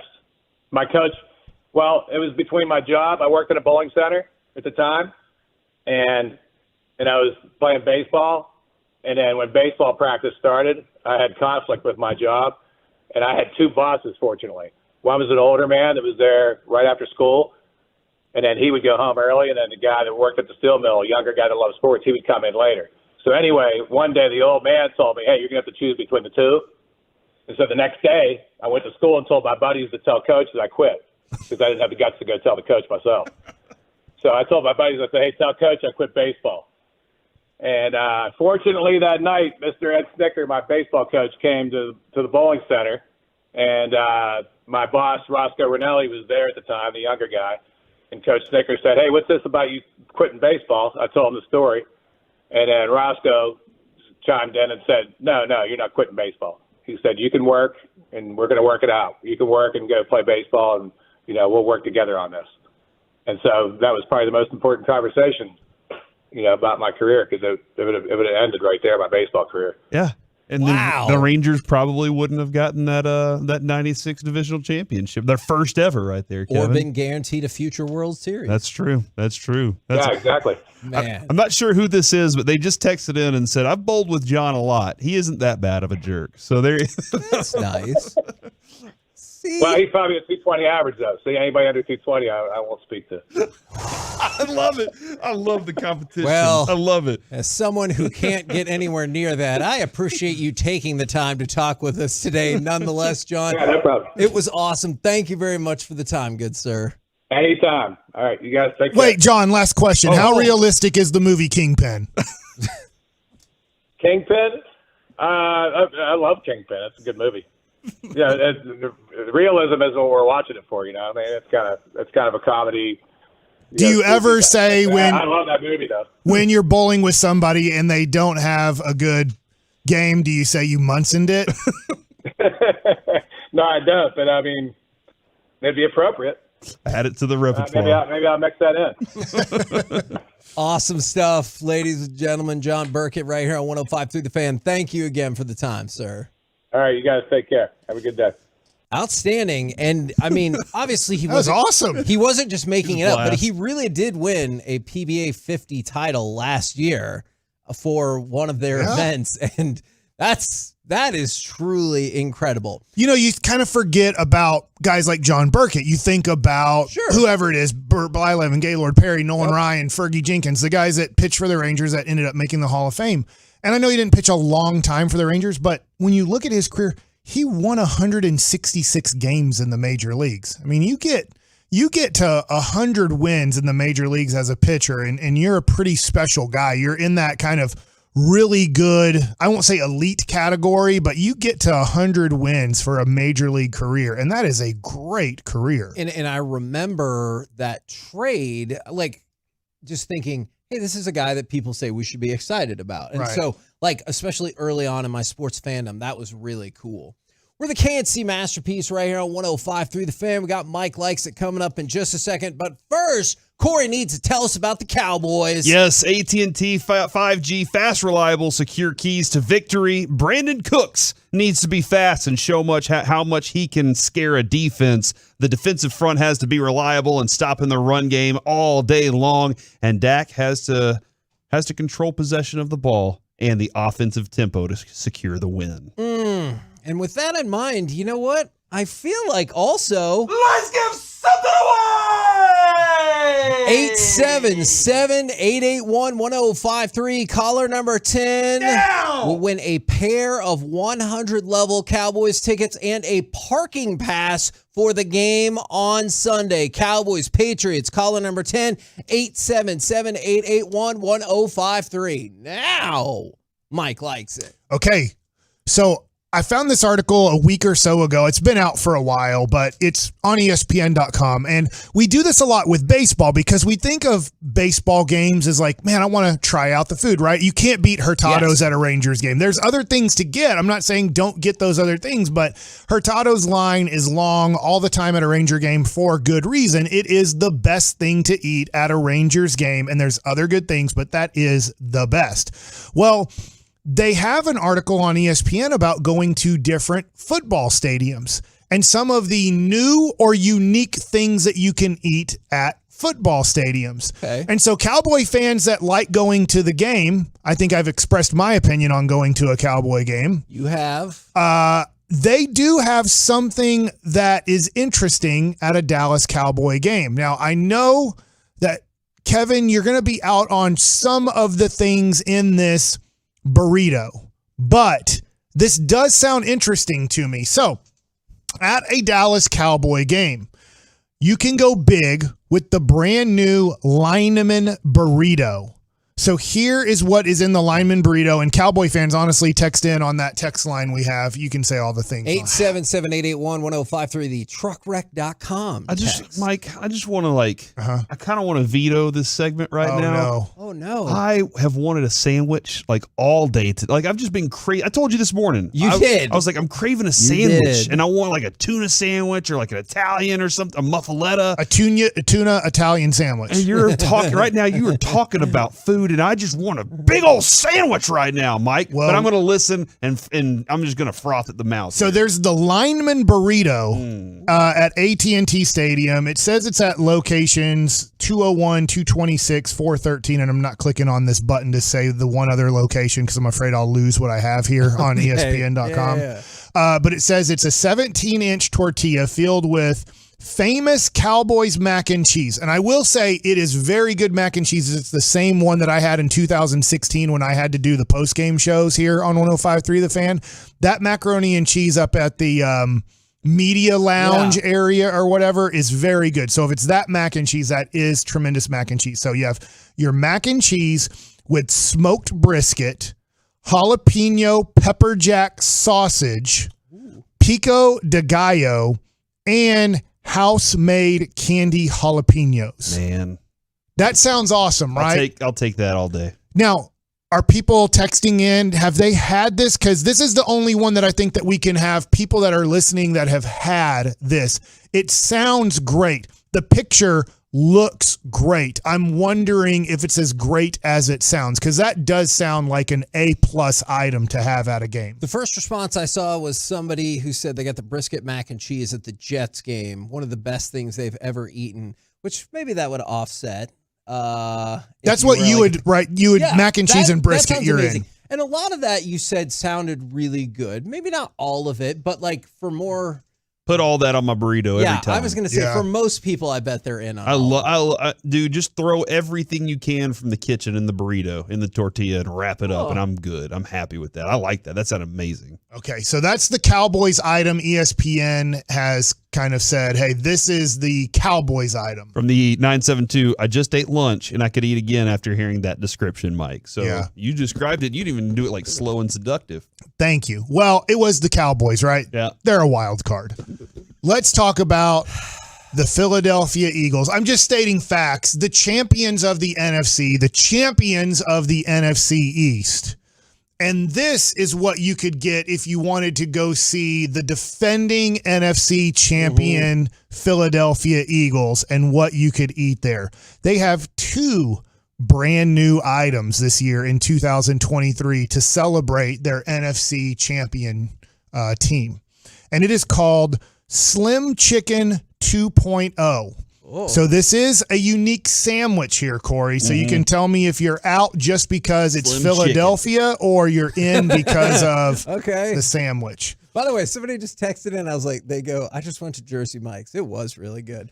I don't know if they're they got the juice. Helping you out. They extra juice it there. So is that Jersey Mike's? Way. That's Mike's way with the oil, vinegar and oil. I love it. All right. God. So the sandwich here at an Eagles game is an apple fritter on top and an apple fritter on bottom, as that's your bread for this. Like a bear claw. Okay. Inside of this apple fritter sandwich will be frosted flake fried chicken. So they crush up frosted flakes. That sounds so good. So the fried chicken is obviously on the outside coated in it's fried. And so, but you get a kind of a sugary feel. So you're getting sugar on top of sugar. Apple fritter, then your fried chicken that is frosted flake fried chicken.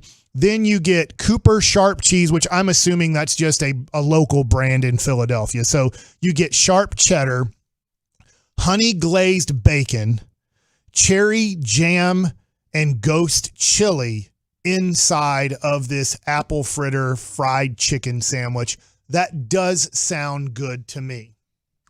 Mike, I've been seeing more people putting like sweet things on fried chicken sandwiches. Okay. I just like Chick-fil-A has the one with pimento cheese on it. It's hot honey and pimento. I love it. It's a fantastic. I love that. I haven't sandwich. had that yet. I had it last night again. I was like, this is a great sandwich. I do like pimento cheese. A lot of people in my family don't like pimento cheese. With the hot honey to My go wife with loves it. pimento cheese. With the hot honey to go with it, it just kind of accents it. But I've seen a lot more people. So that frosted flake fry, like crust, that sounds already like diabetes. But at the same time, the fritters, you got to share that with like 10 people. I don't think you can eat that whole thing and not have a crash at the halftime. Okay. By the way, if you're sad that you didn't win this giveaway in the 5 o'clock hour, G-Bag Nation will be doing that same. Are you suggesting listen to the G-Bag Nation Turn for a on, chance to leave it win? on, baby. All right. And if you don't get it, you can relax and have your own food at home. And during TV All timeouts, right, Mike. you don't have to Zip it. Okay. Except All right. it's your segment, so go on. Cannoli nachos at the Eagles. Yep. You thought I was going to spell it. Okay, I don't want to agitate you with this question. Cannoli nachos? No, will you tell me exactly what is a cannoli? Isn't it like it's kind of a It's a pastry? pastry. Almost, I know this isn't going to explain it well. I just don't. Kind of pancakey, Yeah, it's a pastry that's rolled but up. really thin. Yeah, it's Okay. thin. It can It's be crunchy. crunchy. Yeah. And they fill it with a cream. I think it's a Bavarian cream of some sort or something Right. like that. Oh. And they like slather chocolate on top of it or stuff some fruits and stuff. in there. Cannoli usually I'm not a huge fan. is sweet. Okay. And so these are going to be sweet nachos, cannoli nacho chips. So obviously not rolling them up, topped with chocolate, whipped ricotta, diced strawberries, strawberry pearls, which I'm not 100% what those are, pistachio dust, caramel sauce, espresso dirt, topped with micro mint, lemon, and donut sugar. You did say espresso dirt, right? Yes, DIRT. I think I pronounced that right. Huh. I'm just curious. I think it's just like giving you kind of that coffee flavor, but usually coffee flavor when something's chocolatey just kind of accentuates the chocolate. It makes the chocolate have more of a chocolatey flavor. You're probably not going to taste coffee in it. But anyway, so that's the Eagles. 2 products that you can get there is the apple fritter kind of fried chicken sandwich and then cannoli nachos, which are very, I would say, the first one I think desserty. The first one probably sounds better. It's funny. Somebody said it's ricotta cheese, not cream. And then somebody said it's mascarpone, not cream. So I don't know what that other word was that you said. it's a cheese. Yeah. And the last one I'll give you is in honor of Derek Holland, who I talked to last night on the phone. How's he doing? He's doing fine. That's awesome. Yeah. He's doing great, honestly. He misses us.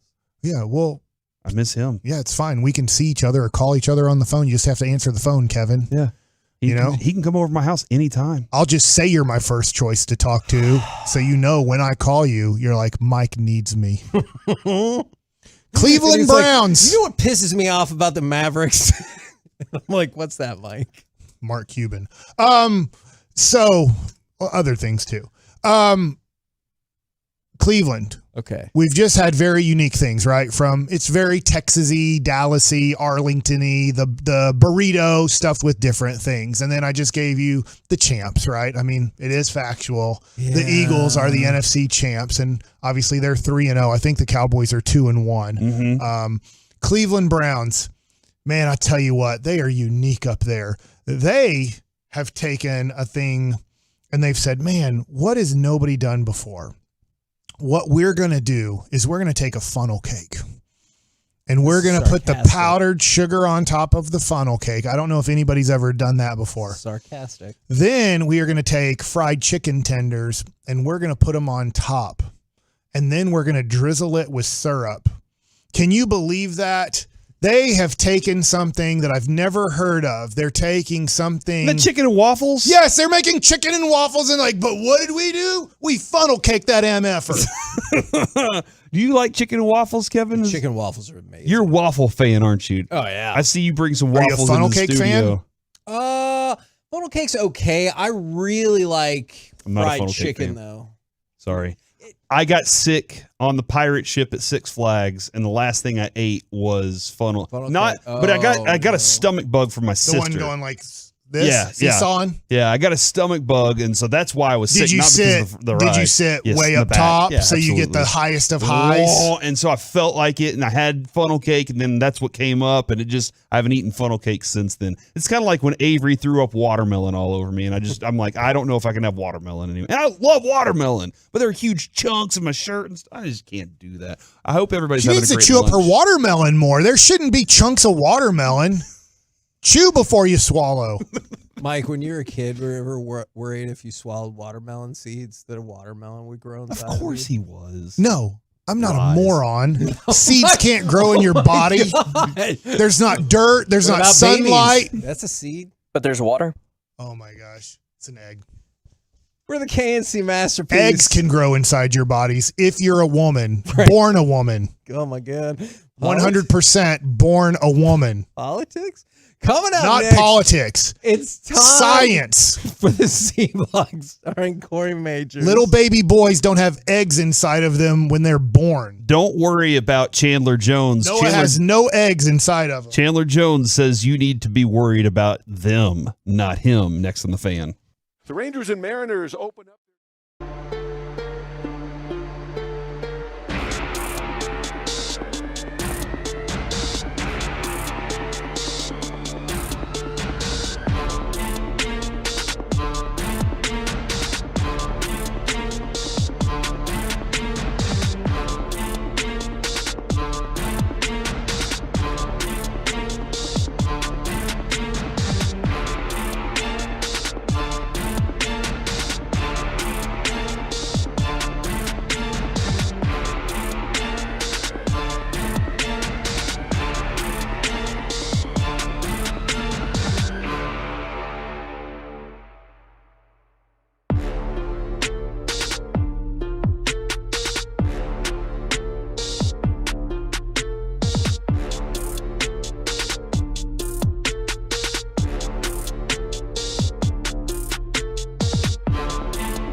Fan Studios, secured by DFWSecurity.com. It's the KNC Masterpiece on 105.3 The Fan. KNC Masterpiece right here on 105.3 The Fan. Right now, it's time for the C Block starring Corey Majors. Thank you very much, Kevin, for that introduction. And there's no doubt in my mind that at some point, Mike will take over this segment with some sort of nonsense that'll make everybody go, what the hell just happened? His strategy for Buffalo Wild Wings and Mesquite tomorrow. Before that happens, though, the question of this segment is, what's the most insignificant thing you do at your house that your significant other wouldn't know about until you die? So we'll get to that in just a few moments. Cool. What's the most 877-881-1053, the most insignificant thing you do? I'll give you a little tip. One of them for me is changing the air filter in the house. She doesn't have a clue where that thing goes. All right. Before we get to that, though, as the people are texting in wildly here, Kevin, Rigo, if you want to mark for tomorrow, she doesn't have a clue where that, that would be great because I'm not finishing that sentence. So it's just all Corey right there. This morning we saw Chandler Jones on Twitter. And Kevin, this tweet right here, and there's an Instagram of him out there as well, talking about Aaron Hernandez. Here's the tweet. Josh McDaniels had my twin Aaron Hernandez killed at Industrial Park, not in jail. See my IG for details. So that's one tweet. Then can I ask you a quick question? Is it weird to talk about murder via promotion? Like, if you want to know more about this murder, go check out my Instagram. Yeah, I don't know. It is weird, yes. Then there's on his Instagram, he is hysterically crying, making some very serious allegations about that whole situation. And then, Kevin, he took a screenshot of a tweet about an hour ago from Adam Schefter. Not a tweet, a DM. It said, the only news that matters is that you're getting better and doing well. Your family cares about you. Your friends care about you. Hope to take care of yourself. Everyone's pulling for you. Get well as soon as possible. He replied back, get well. I'm well, brother. I pray for you and your family. I'm worried about you and them, LOL. And then he said, for everyone saying get well, I am very well. Ask the lowlifes. Sorry, Adam. And then I just saw this one, and it was RG3. RG3 said, had a very long tweet about praying for Chandler Jones and his family. I don't know what's going on with him, but after everything I've seen, I do know he feels I don't know if he feels like he's being heard in this moment. I reached out to encourage him. All of his NFL brothers, I hope you do the same.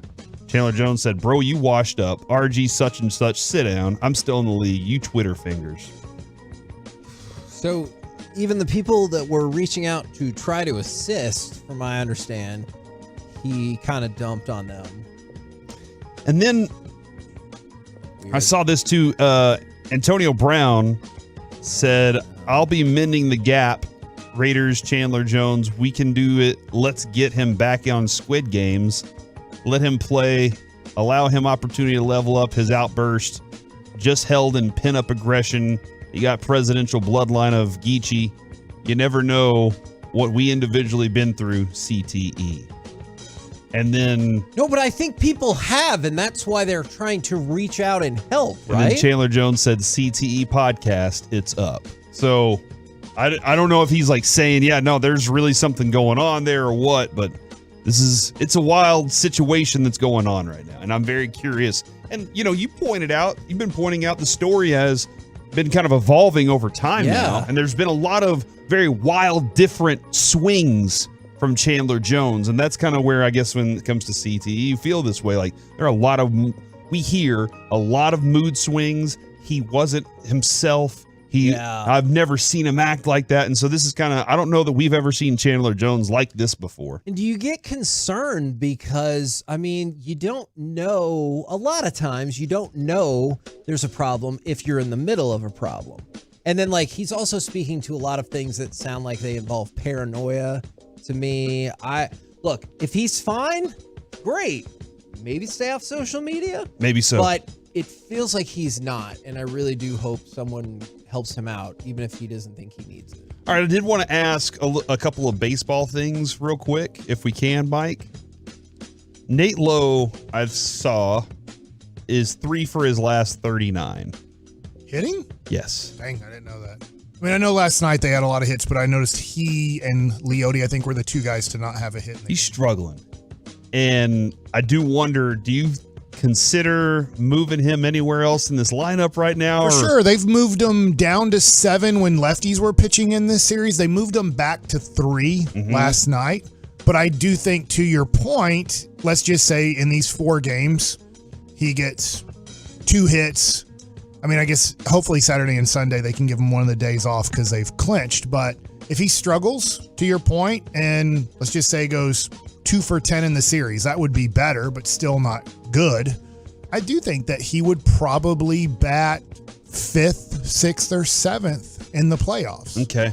But I think he'd still be in the lineup. I do not think that they would take him out of the lineup and replace him. And aside from, was it last night's game? Aside from the play where there was a pop-up over between Simeon and him and the right fielder, and he missed it, and I guess he thought that Simeon was going to run over. He's been fantastic defensively. Yeah. He's a fantastic defensive player. So the Rangers got to keep him out there.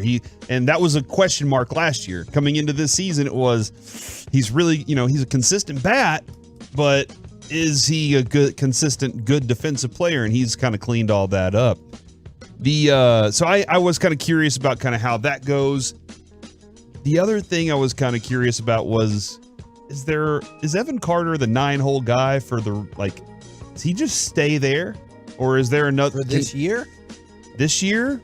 Maybe is the future? Mike saying yes for that. For this year, he's going to bat 9th. Is the future? They also love that he's getting on base so much with walks. He has 10 walks in 17 games.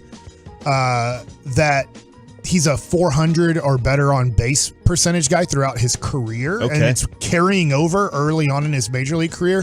They see that as great RBI opportunities for Simeon and Seager, that they have like this leadoff hitter that's getting on base at the 9 spot. Okay. It is great. It is great. I just do wonder, and I've been trying to rebuild the lineup for next year, Kevin, and I was okay because I was looking at Simeon. I'm like, is he the optimal leadoff hitter for you? And he's probably not. I love having him in the lineup. Like he's a great bat, and I'm like, could he do better at 2? And would Evan Carter leading off be the better option? I don't know, man. This is, and where do you put Corey Seager? I know things changed, and the number 2 hitter became your best hitter, whereas there was a time when 3 and 4 were your best hitters. I forget the exact number. I'm trying to go off of the top of my head. It's somewhere between like 20 and 30 more at bats when you bat 1st and 2nd versus batting 4th. Just going from, it used to be, obviously, you would look at your lineup, let's just say Juan Gonzalez batting 4th. That made a lot of sense. And we're going to put a guy, and let's just say, I'm going to use the guy I work with this last week, Mark McLemore. We're going to have Mark McLemore bat 1st or 2nd. Well, teams have looked at it and said, do we want Mark McLemore getting 20 more at bats or 30 more at bats throughout a whole season than Juan Gonzalez? And they looked at it and they said, we'd rather Juan Gonzalez get 30 more at bats to have an impact on a season. So instead of him batting 4th, we're going to bat Juan Gonzalez 2nd / Mike Trout / Corey Seager. So once you believe you want Evan Carter getting the most at bats or 2 of the most at bats on your team throughout a season, I think that's when he'll go to leadoff. I do believe he will be a leadoff hitter for the Rangers. Okay. Probably not to start next year. But I think at some point next year, they might look at it and go, when righties are pitching, we bat them 1st. When lefties are pitching, we bat them 9th. So I think next year you could see Bruce Bochy and the Rangers really have 2 different lineups to start a game, against a lefty lineup where Carter bats 9th, against a righty lineup where he bats 1st, but maybe not to start the year. And Kevin, I think that also begs the question of where exactly will Wyatt Langford be in that lineup? That is what I was hoping would be next. Around this time, Corey, when the Rangers have won their 100 games, Wyatt Langford will be batting 8th, and like Evan Carter will be batting 9th. Now, it could change, but can you imagine that you have the person, Evan Carter will probably win Rookie of the Year next year. Wyatt Langford, it just matters when he comes up, but he might finish 2nd in Rookie of the Year voting. And so you have the 2 strongest Rookie of the Year candidates batting at the back of your lineup. I was talking to a dude who follows a lot of baseball. He's like, look at the Atlanta Braves. If you do have a very strong lineup, and the Braves lineup, nothing against the Rangers, it is better than the Rangers lineup. Michael Harris had a horrible start to the year, but they kept him in the lineup and they kept him batting ninth. And now you go look at Michael Harris's numbers and you're like, wow, he has really good numbers. Should they move him in the lineup? They're like, dude, our lineup is so stacked. How about this? We have a dude who's doing great, Rookie of the Year in 2022, and we're still able to keep him ninth because of everybody else is doing great, and it gives Acuna. Why does Acuna have 100 RBIs for the first time in his career? One, because Michael Harris batting ninth is like a leadoff hitter batting ninth, but we're so stacked we can do that. So maybe the Rangers say we're so stacked we can have Wyatt Langford and Evan Carter batting 8th and 9th all of 2024 or most of 2024. And that gives Simeon and Seager so many RBI opportunities, and those guys are super fast. And Kevin, at that point, who needs a bullpen? So, we don't even have to do any additions there. Because we've got nobody signed for next year. All right, 877-881-1053. What's the most insignificant thing you do that your significant other wouldn't know about until you die? And I think, Kevin, it's the changing the air filters. She doesn't have a clue where it is. She doesn't have a clue where the air filters are. And then also I clean out the filter on the dishwasher. I don't think she knows that exists. There's a little filter that if you can take it out in the bottom of your dishwasher and rinse it out, and there's all this gunk and stuff that gets chopped up. Can you come to my house today afterward? Send me a picture. I don't know where it is. Send me a picture inside your dishwasher, and I'll tell you if she's ever done that either. Yeah, Adrian has never done that. So I think that because I keep telling her, hey, at some point when I die, you're going to realize all these little things. I don't want her to think I feel underappreciated. But I wanted to realize I do a lot of stuff that she doesn't even see me do, and I don't try to take credit for it. I just do it. So I think mine is clean out the garage. It's because when my wife got her new car, we switched out. I used to park in the garage, and now she parks in the garage. And I don't know if she drives next to a tornado of leaves every day or what, but she brings so much crap into the garage that I don't know if she knows that I clean it out. Adrian does the same thing. Yeah. Our garage just constantly has leaves. And you know what? She never sweeps it out. She never gets the blower out and just says, you know what? Take care of this. I have to do that. What's that?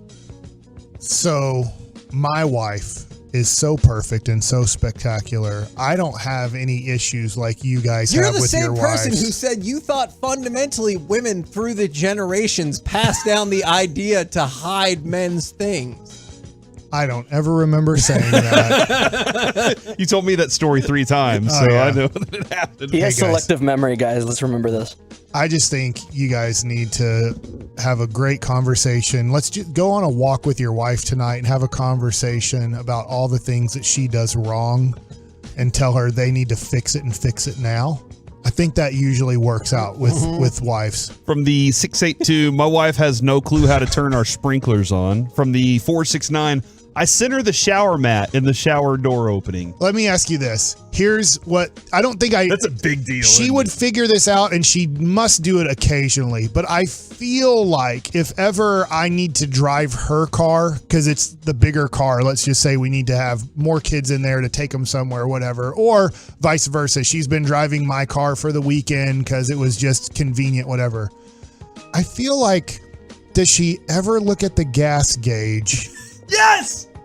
Yes! And know that it is like 5 miles away from this car not running anymore because it is literally on empty, and you have taken it down to the point where if we don't go get gas, it's not going to run anymore. Yeah, we're just going to be sitting still. Now, eventually, she does every once in a while get gas. I'm not saying I fill up the cars with gas every time, but I feel like when I get in the car, it's usually below the 1/4. Yeah. At least below the 1/4, where I'm just like, man, at no point did you think, I really need to get gas in this car. From the 682, I set all the ceiling fans from winter to summer and then summer to winter. I don't know if you know that, Kevin. Oh, yeah. They go backwards. Changes the direction. Yeah, and so that's a very small thing that your significant other probably never thinks about. From the 817, my insignificant thing is my constant personal battle with the ants on our patio. Like that's it feels personal. Yes, that's you in that battle with those ants. Yeah. And putting toilet paper on the roll is like it just magically putting it shows the right up. way. Don't put it the wrong way because you're a crazy person. The one thing me and my wife did have to talk about is she doesn't shut drawers with her clothes all the way. And sometimes it's just because there's a piece of clothing hanging out. Other times she's like, it's close enough. So we had a discussion early in our marriage. She's like, I'll try, but I've been doing this my whole life. And that's when we figured out I either need to just fix it myself or let it go. And you've known me a long time. What do you think I do? You fix it yourself. Exactly. And we just don't speak But she doesn't notice. No, we just don't speak of it. And she doesn't even think about it probably. It's just the way that it is. From the 214, fertilizing the yard and our citrus trees consistently, as well as cleaning out the refrigerator every week. My house will burn down because my wife does not clean out our dryer vent. I have to do it every single time. I think I'm the wife. Oh, I could I could see you not cleaning out the dryer vent. And so I do that. She doesn't do that one, but a lot of these things they're talking about, I'm like, either we both don't do it or she is doing it and I don't know. From the 940, I fill up the iron with water. You always have to have water in the iron, turning the lights out, cap on a toothpaste. Man, that's great. I'm glad that other people out there know that they have something small they do that their insignificant other wouldn't even realize unless they weren't around. Man, somebody put unfinished water bottles around. I swear to God, because Brandon was just home this weekend, you would think he was that kid from Signs who thinks all the water is contaminated, the way he just leaves like partially filled cups all over the place. Swing away, Merrill. We're the KNC Masterpiece right here on 105.3 The Fan. Coming up next, NFL overreaction or not. We'll do it next right here on The Fan. All right, guys, if you're struggling to peel off the visceral fat or you're looking to put on muscle mass, you're having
segment of the KNC Masterpieces brought to you by Frankel and Frankel. Life is unpredictable and accidents happen. Frankel and Frankel are the go-to attorneys for car and truck wrecks in the DFW. And if your loved one have been injured in an accident, contact Frankel and Frankel for a free consultation at truckwreck.com or call 214 or 817-333-3333.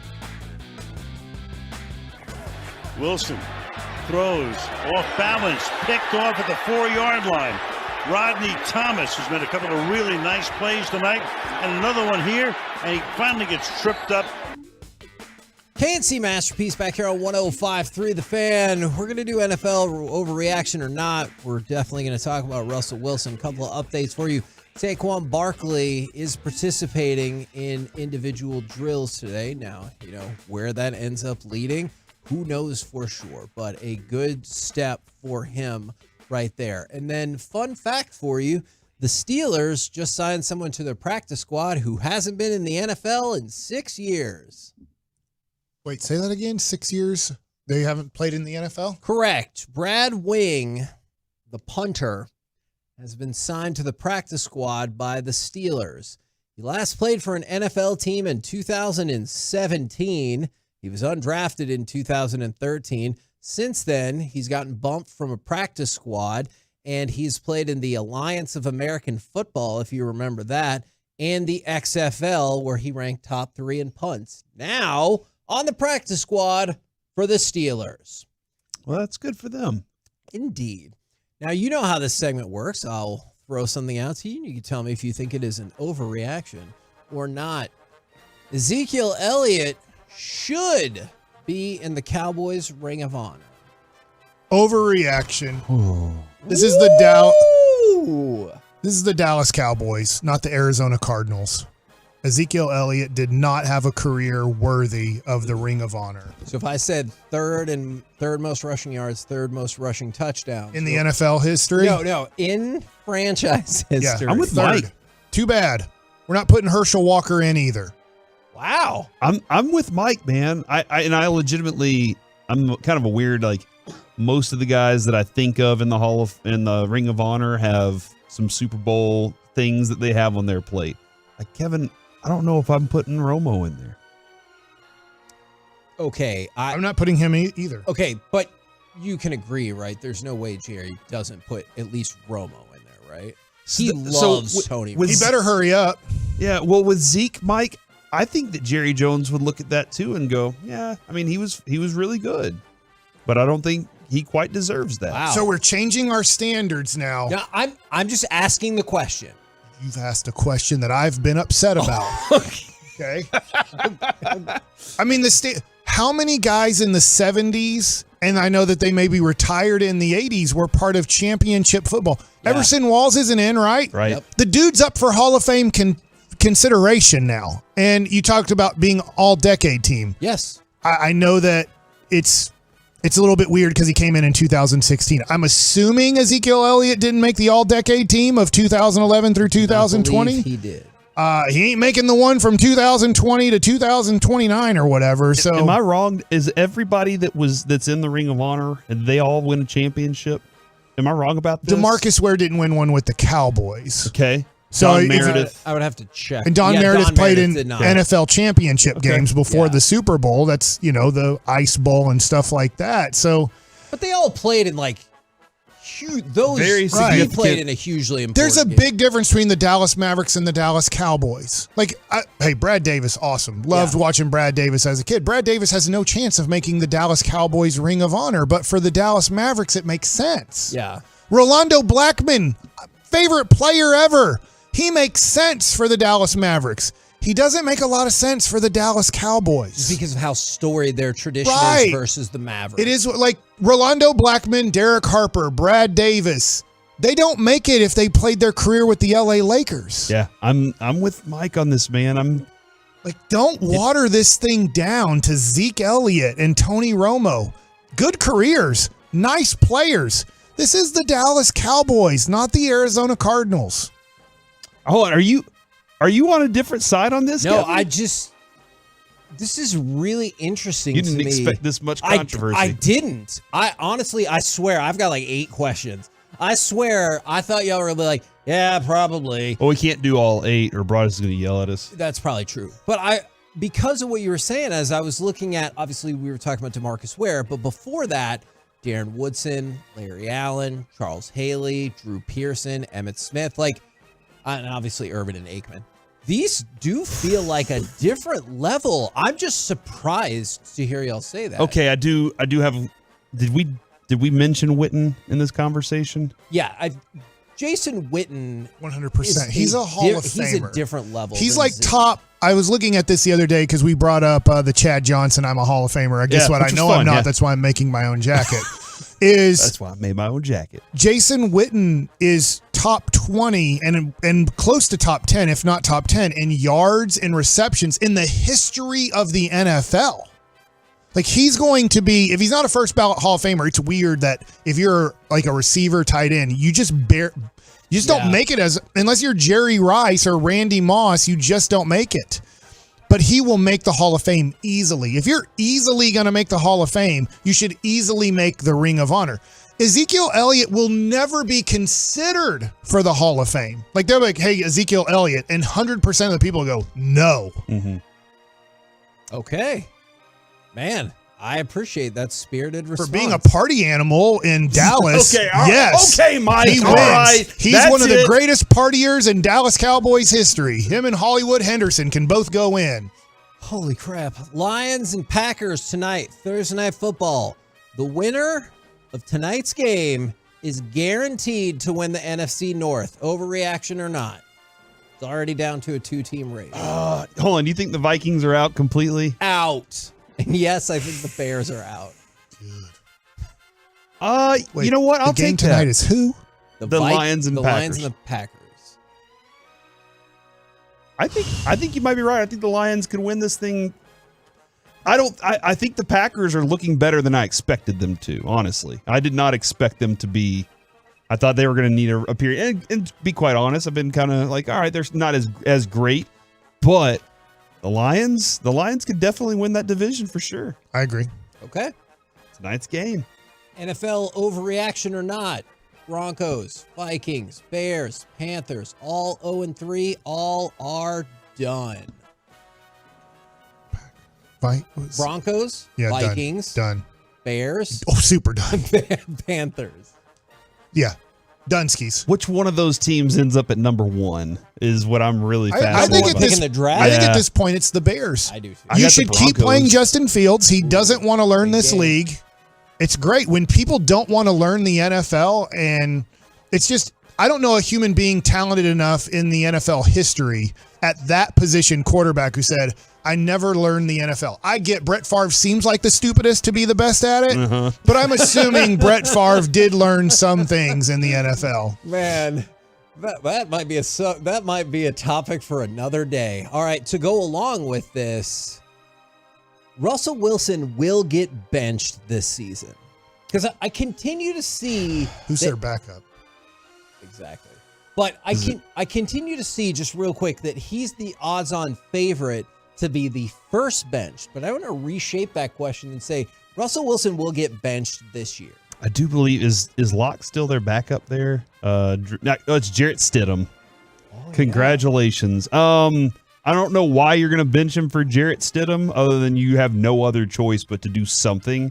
But Kevin, I'm dead serious on my thought that I think Sean Payton could set this thing up pretty well and say, I can take the first pick and go ahead and get Caleb Williams. Because they have next year's pick? I think they have next year's first round pick, but it's the next year, I do believe. And probably the year after that. And so that's where I'm kind of like, I think like it would make sense for them to just struggle just a little bit.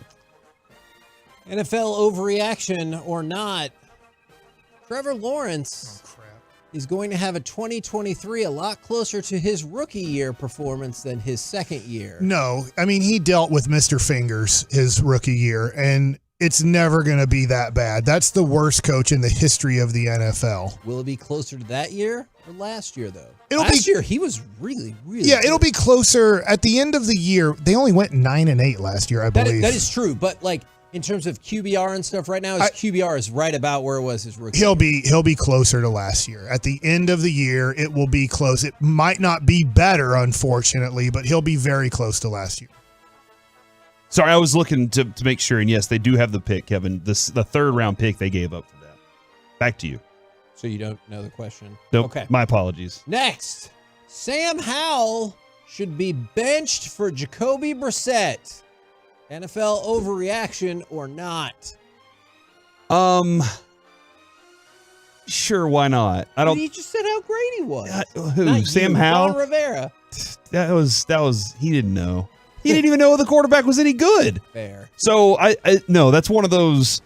I don't think that's an overreaction at all, but I also don't. I think it's an underreaction altogether. Just because like Jacoby Brissett's the one you're going to go to, he's fine. He's not going to have a Geno Smith year though. You know, no. Who else could have a Geno Smith type year where they've been fine their entire career and then out of nowhere do that? I don't expect that from Jacoby Brissett, and I like Jacoby Brissett. At one point, at some point, Sam Howell will be benched. Yeah. Okay. So I don't know what week it'll be. He's horrible. And I can't believe that they gave him one game against the Cowboys, so I can't remember. I don't think they were trying that game. Like, it didn't mean anything to the Cowboys. And they're like, this is our guy. He beat a team in spring training. Moron. And that's the Washington, whatever they want to call themselves. It's the Commanders. NFL overreaction or not? I don't think they want to call themselves that. Some do not. Tua or Jalen Hurts will win the MVP this season. I don't think that's an overreaction by any means. Both of those, I think Tua, can he keep it up all season? For sure. Jalen Hurts, if he just produces like he did last year, he'll be in that conversation for sure. And 2 years in a row, it's more likely he gets that opportunity. Thing is, when Patrick Mahomes heats up and starts putting up big numbers, doesn't that just put him right at the forefront again? Or is he too good? Like, have you gotten fatigue of Patrick Mahomes at this point? I don't think it'll be Jalen Hurts because he's starting to get that little bit of criticism. You get that second year to be better than the first year we considered you as a good quarterback. Because you've done something you'd never done before. Right. Yeah. So I think I think that Jalen Hurts is going to struggle to get the strong MVP candidacy because I think people will go, wait, how are they doing this? And is that what we give MVPs to? And you do, like that first year, like, oh my God, it's out of nowhere. I can't believe how good he is. It's like, be better than when we couldn't believe it. And it doesn't look like he's being better than we couldn't believe it. So I will lean towards, man, with the concussion situation of Tua, with Jalen Hurts having to outperform last year, I lean towards no. We're the KNC Masterpiece right here on 105.3 The Fan. Coming up next, we will chit-chat with those fellas from the G-Bag Nation as they are live at Revolver Brew House at Texas Live. And we'll do it next right here on 105.3 The Fan. Coming up Friday.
Segment of the KNC Masterpieces brought to you by Classic Chevrolet. Just announced Classic Chevrolet and Grapevine's one-time Equinox offload. A limited supply of excess Equinox models will be sold direct to the public at below market value.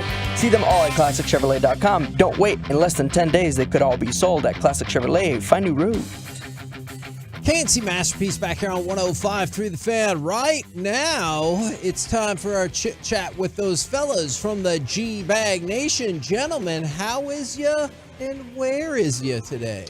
Hey, buddies. We are terrific. How are you? We are live at Texas Live, courtesy Revolver Brewing. They have us set up right here in Lockhart's as you make your way through. And a lot of fun stuff going on out here today at Texas Live. You should come by and have lunch with us. Excellent, excellent, excellent. Now, I wanted to pose this question to y'all because I didn't realize, I probably should have thought it through a little bit more, it would generate the feedback we got as well.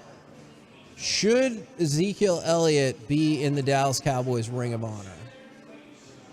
No, I don't think so. I mean, I really appreciate what he did. I think he's maybe super popular inside the building, and with his teammates, they all loved him, and he definitely played through injury and played with passion for this team. But, I mean, he really only had like 2 or 3 really great years, maybe one amazing year.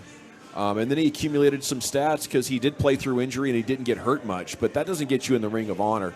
You know, I think the bars come way too low here to be talking about things like that. We need to have more playoff success. There has to be a generation that produces, you know, getting to Super Bowls and stuff. And those are the dudes that should be going into the Ring of Honor next. No more guys that haven't made it to the Super Bowl until we get to the Super Bowl. How about that?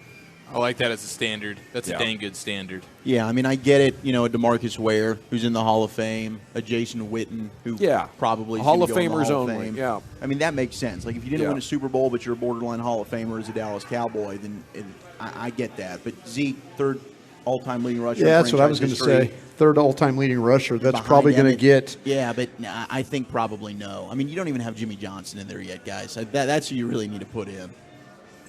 No Romo either, then? Based off of what y'all were just saying, he's not. Absolutely not. Romo, I don't think is going to be a Hall of Famer, but I do think they're going to end up putting close. Romo in. I really do, and I'm very much. I could go either way with that. I'd probably lean no, but I think that they're probably going to put Romo in. Boy, you guys are punishing a lot of guys for 30 years of bad football. Good. It's not good enough. Participation trophies. We got all the money. We gave them all the money, Brian. They don't deserve the prestige. Like, didn't Danny White have a better career than Tony Romo? Well, yeah, he was in several NFC Championship games. There's no disputing that, Mike. He probably could have won a couple of them. Unfortunate along the way, but yeah, I mean, I understand. My biggest beefs are with guys that should be in it, like that Harvey Martin. The Harvey Martins of the world. Absolutely. I mean, I just asked the Jones family. This football team was excellent before 1989. From 1960 to 1988, they were really one of the top franchises in all of professional sports. I just hope we're not forgetting some of the guys that were in that era that were, the reasons why when you walk around the Star and they say 20 consecutive winning seasons, an NFL record, all that. Well, that wasn't under Jerry Jones's watch. That was under somebody else's watch. How about the players that, you're up there bragging about the 20 consecutive winning seasons? How about some Ring of Honor consideration? If you guys having problems with Tony Romo and Ezekiel Elliott and guys like that, well, I'm with you. But how about go back and look at the guys like how great Harvey Martin was playing here? I'm with you 1,000,000% about that one in particular. And I know we asked Jerry about that once before, and yeah, I don't quite understand why. I mean, I do understand, but I don't like the fact that he's not in there. We kind of feel like that this franchise was started in 1989, and it wasn't. Started in 1960. Yeah. And there's a great history of Dallas Cowboys football, So I feel disappointed that way. Yeah, we talk about the first 30 in the Super Bowl era NFC Championship games. The Cowboys were in 15 of those. Yep. Well, I realize the last 4 were on the Joneses' watch, but the vast majority of those took place before they got here. No question. And it's like you say, the franchise, it is so unfortunate as Cowboy fans that what they've had to endure really the last, 25 years or so. Yeah. Without the success that this franchise for so many years enjoyed. Jerry will look at you with a straight face, and he has in the past, and said, I'm just a caretaker of the brand and the Cowboys and all that. Sure. And it's just, actions like this betray that. Yeah. Betray that idea. That's a great point. Now, on a potentially more positive news, how we feeling about the Rangers clinch a playoff spot tonight, you think? And how does this regular season, end up? Could I ask a question to Mike Bassick? Oh, yeah. Yes, sir. Mike, how difficult is it? Now, they would send pitchers ahead, right? So the pitchers are already there, rested and ready to go. Yeah, the 3 starters for tonight, tomorrow, and yesterday, they left about 2 or 3 p.m. yesterday to fly out, have a dinner together so they could be ready. Okay. Well, how difficult is that then for your team to have to load up? And it's not a huge flight from Seattle or from L.A. to Seattle. But how difficult is that for a baseball team to show up, get your keys, get 3 or 4 hours of sleep, and go play baseball? Well, I am a horrible person to ask because I had to ride buses till 7 or 8 a.m. and then wake up at noon and then go play baseball, and it was deal with it. Mm-hmm. So those guys did get in last night around 2:30 to a 5-star hotel. I mean, you're going to have a $10,000 bed. You don't have to really get into a cab or ride the bus till about 1:30 to 3:30 p.m. So to me, sometimes tonight isn't the worst night of feeling fatigued. It's the next day.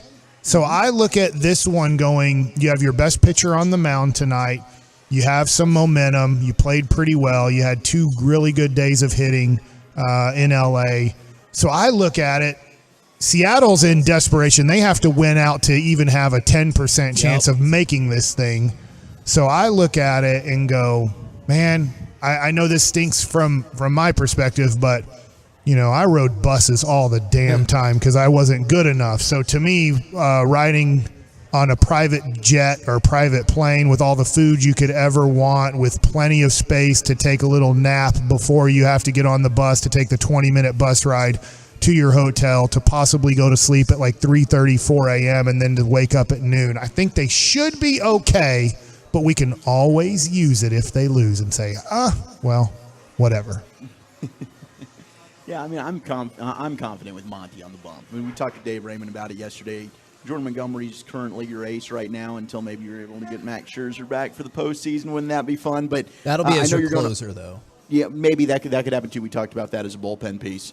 But Logan Gilbert's a guy that's had some success against the Rangers. This should be a really fun pitching matchup. But I'm more confident right now in Monty getting the job done. Rangers scored, I think it was a couple of runs on Saturday against Logan Gilbert. Beat him 2-0. Yeah, got him out 5 2/3 innings. Didn't even make it the full 6. The way that this offense is playing right now, I think they're able to go to Seattle. They've owned the M's. They're on a great run against them. I think they get the win and they clinch a playoff spot tonight.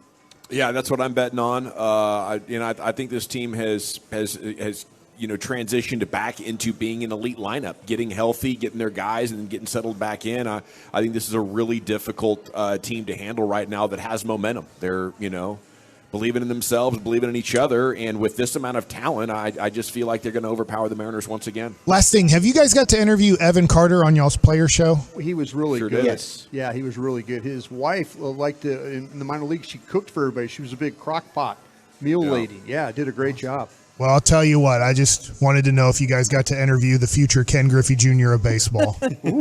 Wow, it's lofty expectations. If I was the organization, I would be worried about big expectations like that, getting the best of them. But I believe in Evan Carter's constitution. I think he can handle whatever you throw at him. I know, Gavin, at the end of their careers, Mark McGwire couldn't hit a home run every 10 at-bats in the major leagues, and neither could Ken Griffey Jr., and this kid is doing it. Oh, my God. 50 at-bats, 5 home runs. Mike, where do you think this kid learned to take so many pitches? That's a great question, and in a weird, I'm sure he talked to you guys about this too. Is he didn't really play in all the big perfect game, like super national select tournaments that a lot of people do. So I'm not saying he didn't play against great competition in summer league and stuff like that, but I do think that's just kind of a way that you see the game. Like for somehow, some way, like at 10, 11, 12 years old, the way he saw the game is if you don't throw me a pitch that I can hit, I'm not going to swing at it. What do y'all got coming up on the program today? Pure Gold as always. Thanks for asking, Hagee. We do have Zach Martin coming up at 4:30. All right, roll home with the G-Bag Nation or go see them. We have been the KNC Masterpiece. You make your way back with us tomorrow, 10 a.m. to 2 p.m. We'll be at Buffalo Wild Wings in Mesquite and right here on 105 through the Fan. Say Bob Dabalina. Bob Dabalina. Sports.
studio, secured by DFWsecurity.com.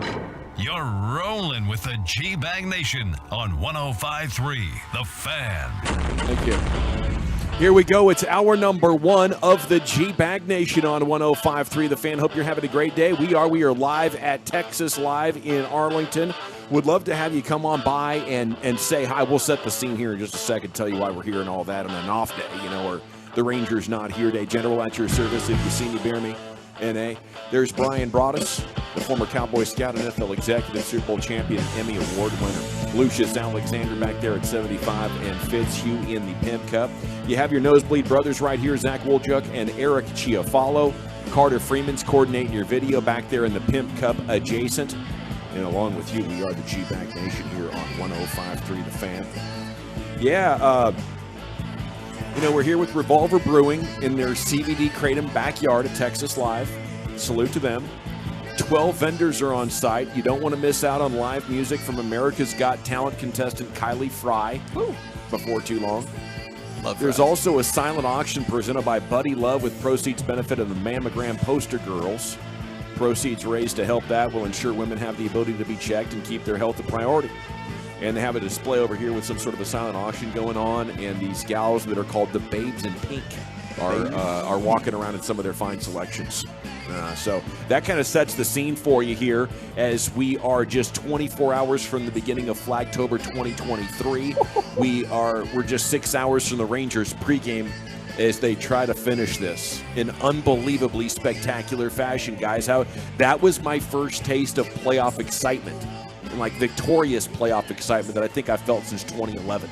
That's what the vibe was last night watching it. Now there was some very nervy moments.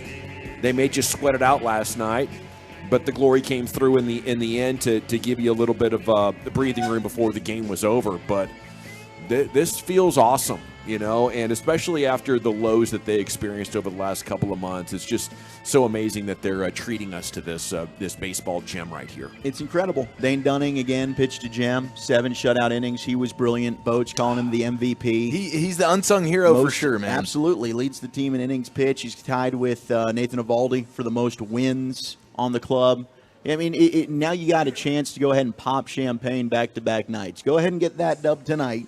You clinch a playoff spot, and then you win tomorrow night, and you're division champs. And how sweet would it be that you go into Seattle, a team that leapfrogs you in August, and now you're able to go to their house and say, yeah, good luck, bud. We're the AL West champs. Just had to get healthy, baby. And now we're seeing who the real alpha in this situation is. By the way, nickname for Dane Dunning, he's clever, he's poised, he's composed. What about Cunning Dane Dunning? Ooh, I like it. It's got a nice ring to it, doesn't it?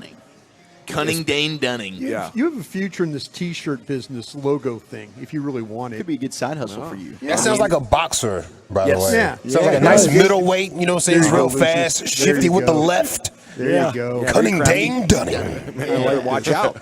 He's clever. Weighing in at 144 pounds. By the way, speaking of boxing, we're starting to get a lot of chatter about Crawford and Spence too, and everything going on there. I can't wait to start talking about this and the build up to it. And so many people now are saying that what they believe happened is Errol Spence just had some sort of a collapse in his abilities or was physically so off that the reason Terrence Crawford was so dominant is not because he finally figured out how to be a great champion on par with Mayweather, but that Spence had fallen so hard, and that's the narrative, at least now in this midway point between the last fight and where we're heading with the sequel. Jeez. And I don't, if you're Spence, or do you believe that you figured out how to get your body back, or is this a final payday on your way out of boxing? Because if it's true, then I don't think you want to continue with Spence. Crawford said it was way easier than the bums he fought.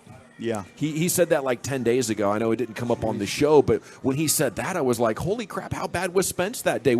I think it was much more about Errol being off than Terrence Crawford having the fight of his life, because that's the only other thing that would have explained what we saw. It's crazy. Man. That's crazy. Yeah. I hope it was a one night situation. I hope it was bubble guts or dehydration. Something. Yeah, whatever. Is what you talked about, yeah. Sometimes your body rhythms can get really off if you're having to deprive it of nutrients.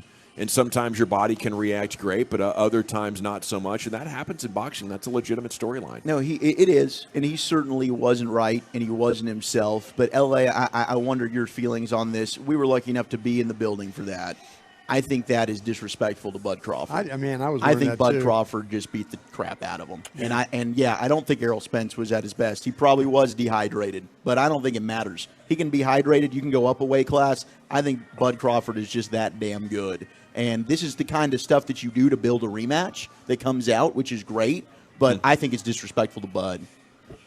Yeah, Bud undressed him, bro.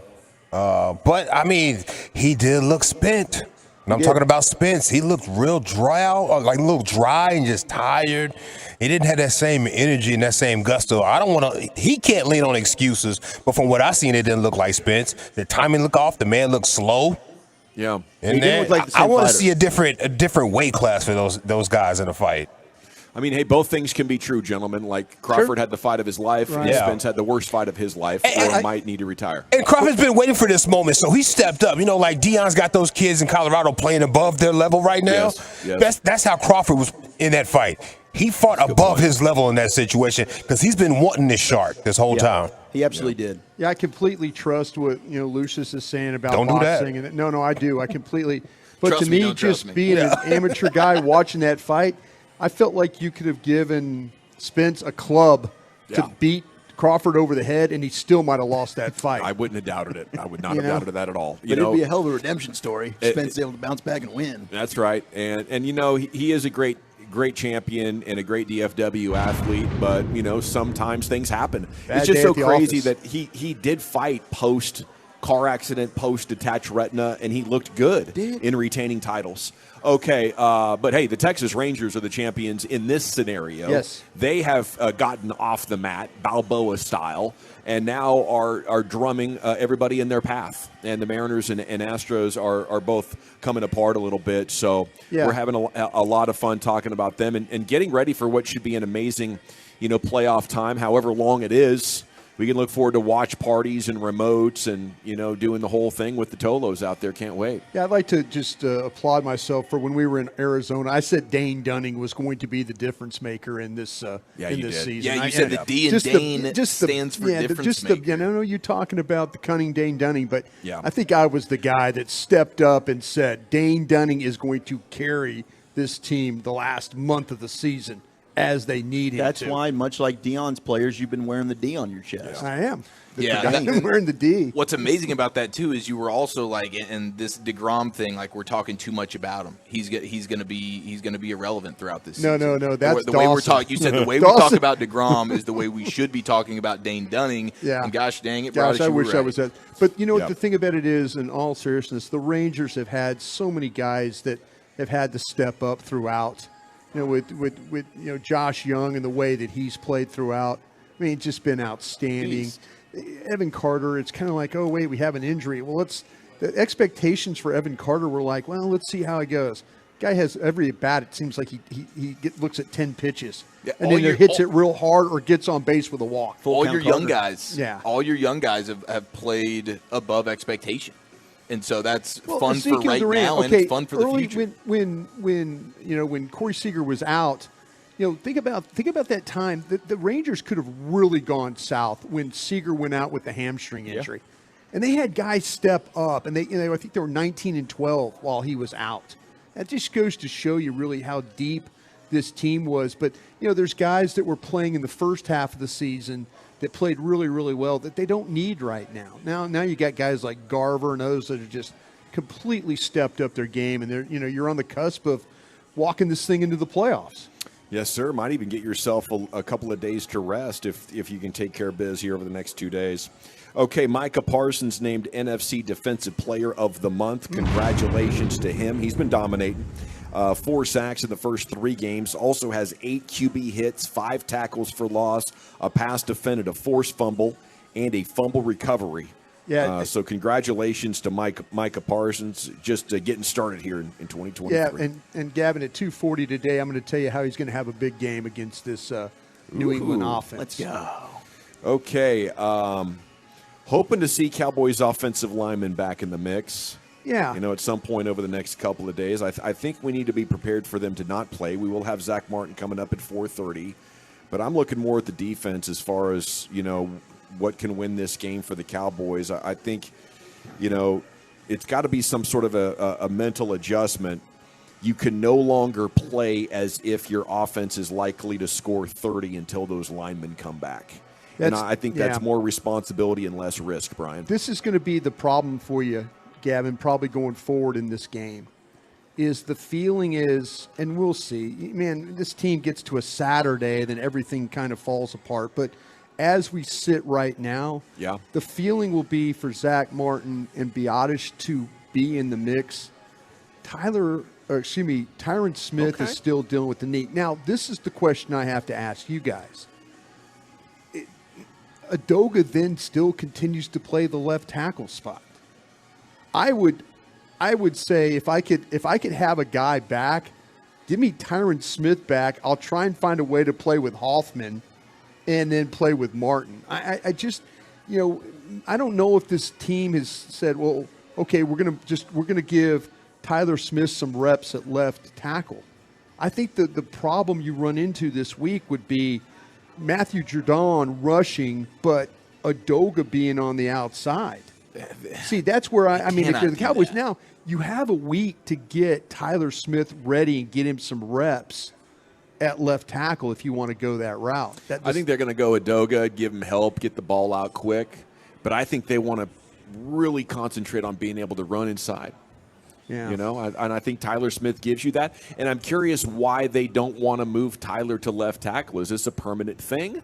That wouldn't bother me. I think he's a better run game player than a pass game player. If you said I'd want all three of the guys back, but if you gave me an option, I'll take give me Martin and give me Tyron Smith back. That's what I would say, because and then get by with a backup center. And get back and with Hoffman and get by with him in this game. Would you feel the same way if they did put Tyler Smith at left tackle and just kicked Adoga back into left guard? I would much rather see Adoga in this game play inside than I would outside. Right. In every game. Yeah. He looked good. He looked good as a guard. I think TJ Bass is another guy you could probably play at guard and kick Tyler Smith. I mean, it's better suited to have Tyler Smith play tackle. That's why we're sitting here doing radio. We're not them, but to me, in this game, I'm thinking where are the problems from New England? It's the edge. Yeah, it is. John Uche, those guys coming off the edge. It's not Guy in the middle. Oh, Lawrence Guy. Not a guy. No. But isn't it true you can help Udoga on the edge with a tight end or last week one of the sacks, he's going to get blamed for the sack because he didn't hold up. Yeah. But I think this is a different beast you're playing, and you could. This organization is sure, we'll put tight ends over there and all that, and we've seen it before. But I just don't know how willing they are to instead of having to do that, just kick Tyler Smith out the left tackle, and you could just play one-on-one over there. Seems like an easy solution, but they do seem committed to play Adoga at tackle. It's not a hard game, I don't think. I mean, I would like to see the rookie as well there at left guard, with Tyler Smith at left tackle. There's a lot of combinations that could be interesting. Yeah. Lions and Packers tonight. Not only does Detroit have a great O-line, they are leading the NFL in yards allowed per rush attempt as well. So Detroit really riding some great line of scrimmage play to a pretty good start there. Barcelona being accused of bribing officials in Spain. That's the soccer story of the day. Oh, my God. They say they only paid a company that's owned by the VP of officiating in La Liga for technical reports on different officials. They say, oh, no, we're just paying for, info that these guys track. Just happens to be the guy that's the VP of officials. So prosecutors are saying, no. You're paying this guy to give you the refs that are going to call a game that's advantageous for your playing style. Ooh. They're saying, no. Head coach Xavi says if you watch our games, you will never believe Barcelona has benefited from officiating ever. So that's a juicy one. That's a fun one there. That's kind of par for the course. It seems like about every year we get a story of officials being bribed in Europe. And it's commonplace. Yeah, it is. I think it is. And I don't blame them, man. I mean, some of these officials will screw you. They're going to screw somebody on any given day. You might as well pay them to have it be in your favor, Yeah. I tell you, I've spent a career tracking officials. You know, there's ways to do it without bribing, but yeah. Okay, so what are these ways? Let us in. What just tracking Cowboys the need to officials? hire you No, back. just Yeah.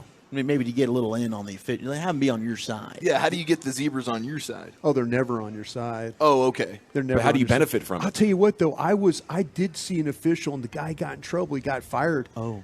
And it's the quarterback from the Packers. I'm going to have to say his name. BF? Aaron Rodgers? All right, it's fine. Jordan Just throw Love. it out there. I'm ready. Yeah. Okay, I've I've been been prepping prepping all night. I saw an this moment. official. I saw official come in the locker room and ask Brett Favre for an autograph, like for his and they found out about. I saw him doing. I'm like, he had a football card. And Brett's kind of like, am I supposed to sign this card? Brett What are we was going so to do? high, We're he getting didn't something know out of what was this going today. on. What are we Actually, doing? before the game? Oh yeah. Oh, it's a pregame. Pregame. Here's the question, though. Can they do that after the game? Or is No, that just remember big- No. we thought we saw that last year with a ref running up to Mike Yeah. Evans about something, but and everybody was accusing it of it being It's very a illegal. signature, But it was a charity wasn't. thing, right? Or Yeah, something. It was I can't. prearranged. That's right. It was. It was a charity thing. Yeah, something. No. This dude walked in with card in pocket Yeah. and with a pen and says, "Hey, would you sign this?" And when he left, Brett looked at me and goes, "Was that the right thing?" And I'm like, "I don't know, bro. That's I a don't weird know one. if that's. No, what I he don't know if did we're was supposed more to do crazy. that." That guy got fired. He got fired. Yeah. They found out he got Automatic fired. fire. Mama gave Well- me them flapjacks and Mama gave me 5 of them flapjacks. I want to stay hungry hungry for the Crimson Tide. We'll sign a G-Bag Nation flag for you Saturday or tomorrow. We'll be at Southern Leisure Pools and Spas and getting Flagtober kicked off properly starting tomorrow in Flower Mound and this Saturday all across DFW. Go to 105throughthefan.com/Flagtober for the entire schedule. We're here at Texas Live, brought to you by Revolver Brewing in the CBD Kratom backyard at Texas Live, and got fun things going on. G-Bag of the Day is coming up at 2:30. To what extent did Gallup's game convince you he's back? That's next in the nation. We will gladly be your side piece on your burner phone.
Wisconsin.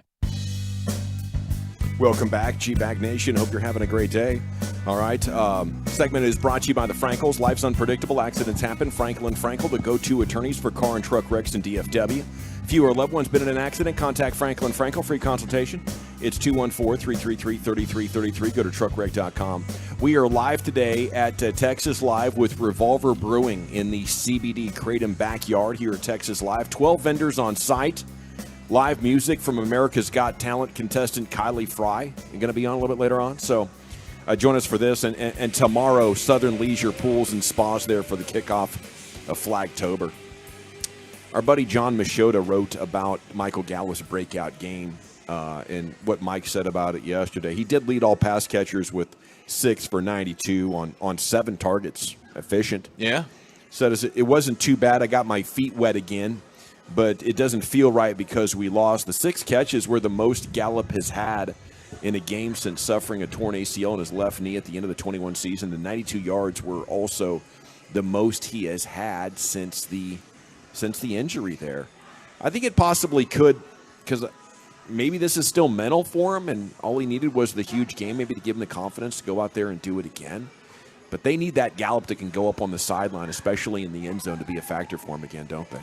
Yeah, they absolutely need that. And it was hugely encouraging for us, and I think it was absolutely for him, because it's not like, dude, the talent didn't just leave your body here. Like, we saw you make some plays in Oxnard. They clearly made him a focal point, and I was impressed with some of his yards after catch stuff, because some of it wasn't like they were just trying to go deep to him every time. It was playing within the way Mike McCarthy wants to play this thing now, which is get the ball in his hands and see if he can make a play. And it was encouraging to see, okay, he can still make a play. He's not just a throw it up to him guy down the field. Maybe he catches it, maybe he draws a flag. It's like, all right, maybe this guy's got a little yak to him, and this offense is desperate for it, man. It is, and it's exciting to see him play like that, but not as exciting as the text I just got, Brian. Ooh, what'd you get? Whataburger tomorrow wants to bring by new menu items for our remote to kick off Flagtober at Southern Leisure.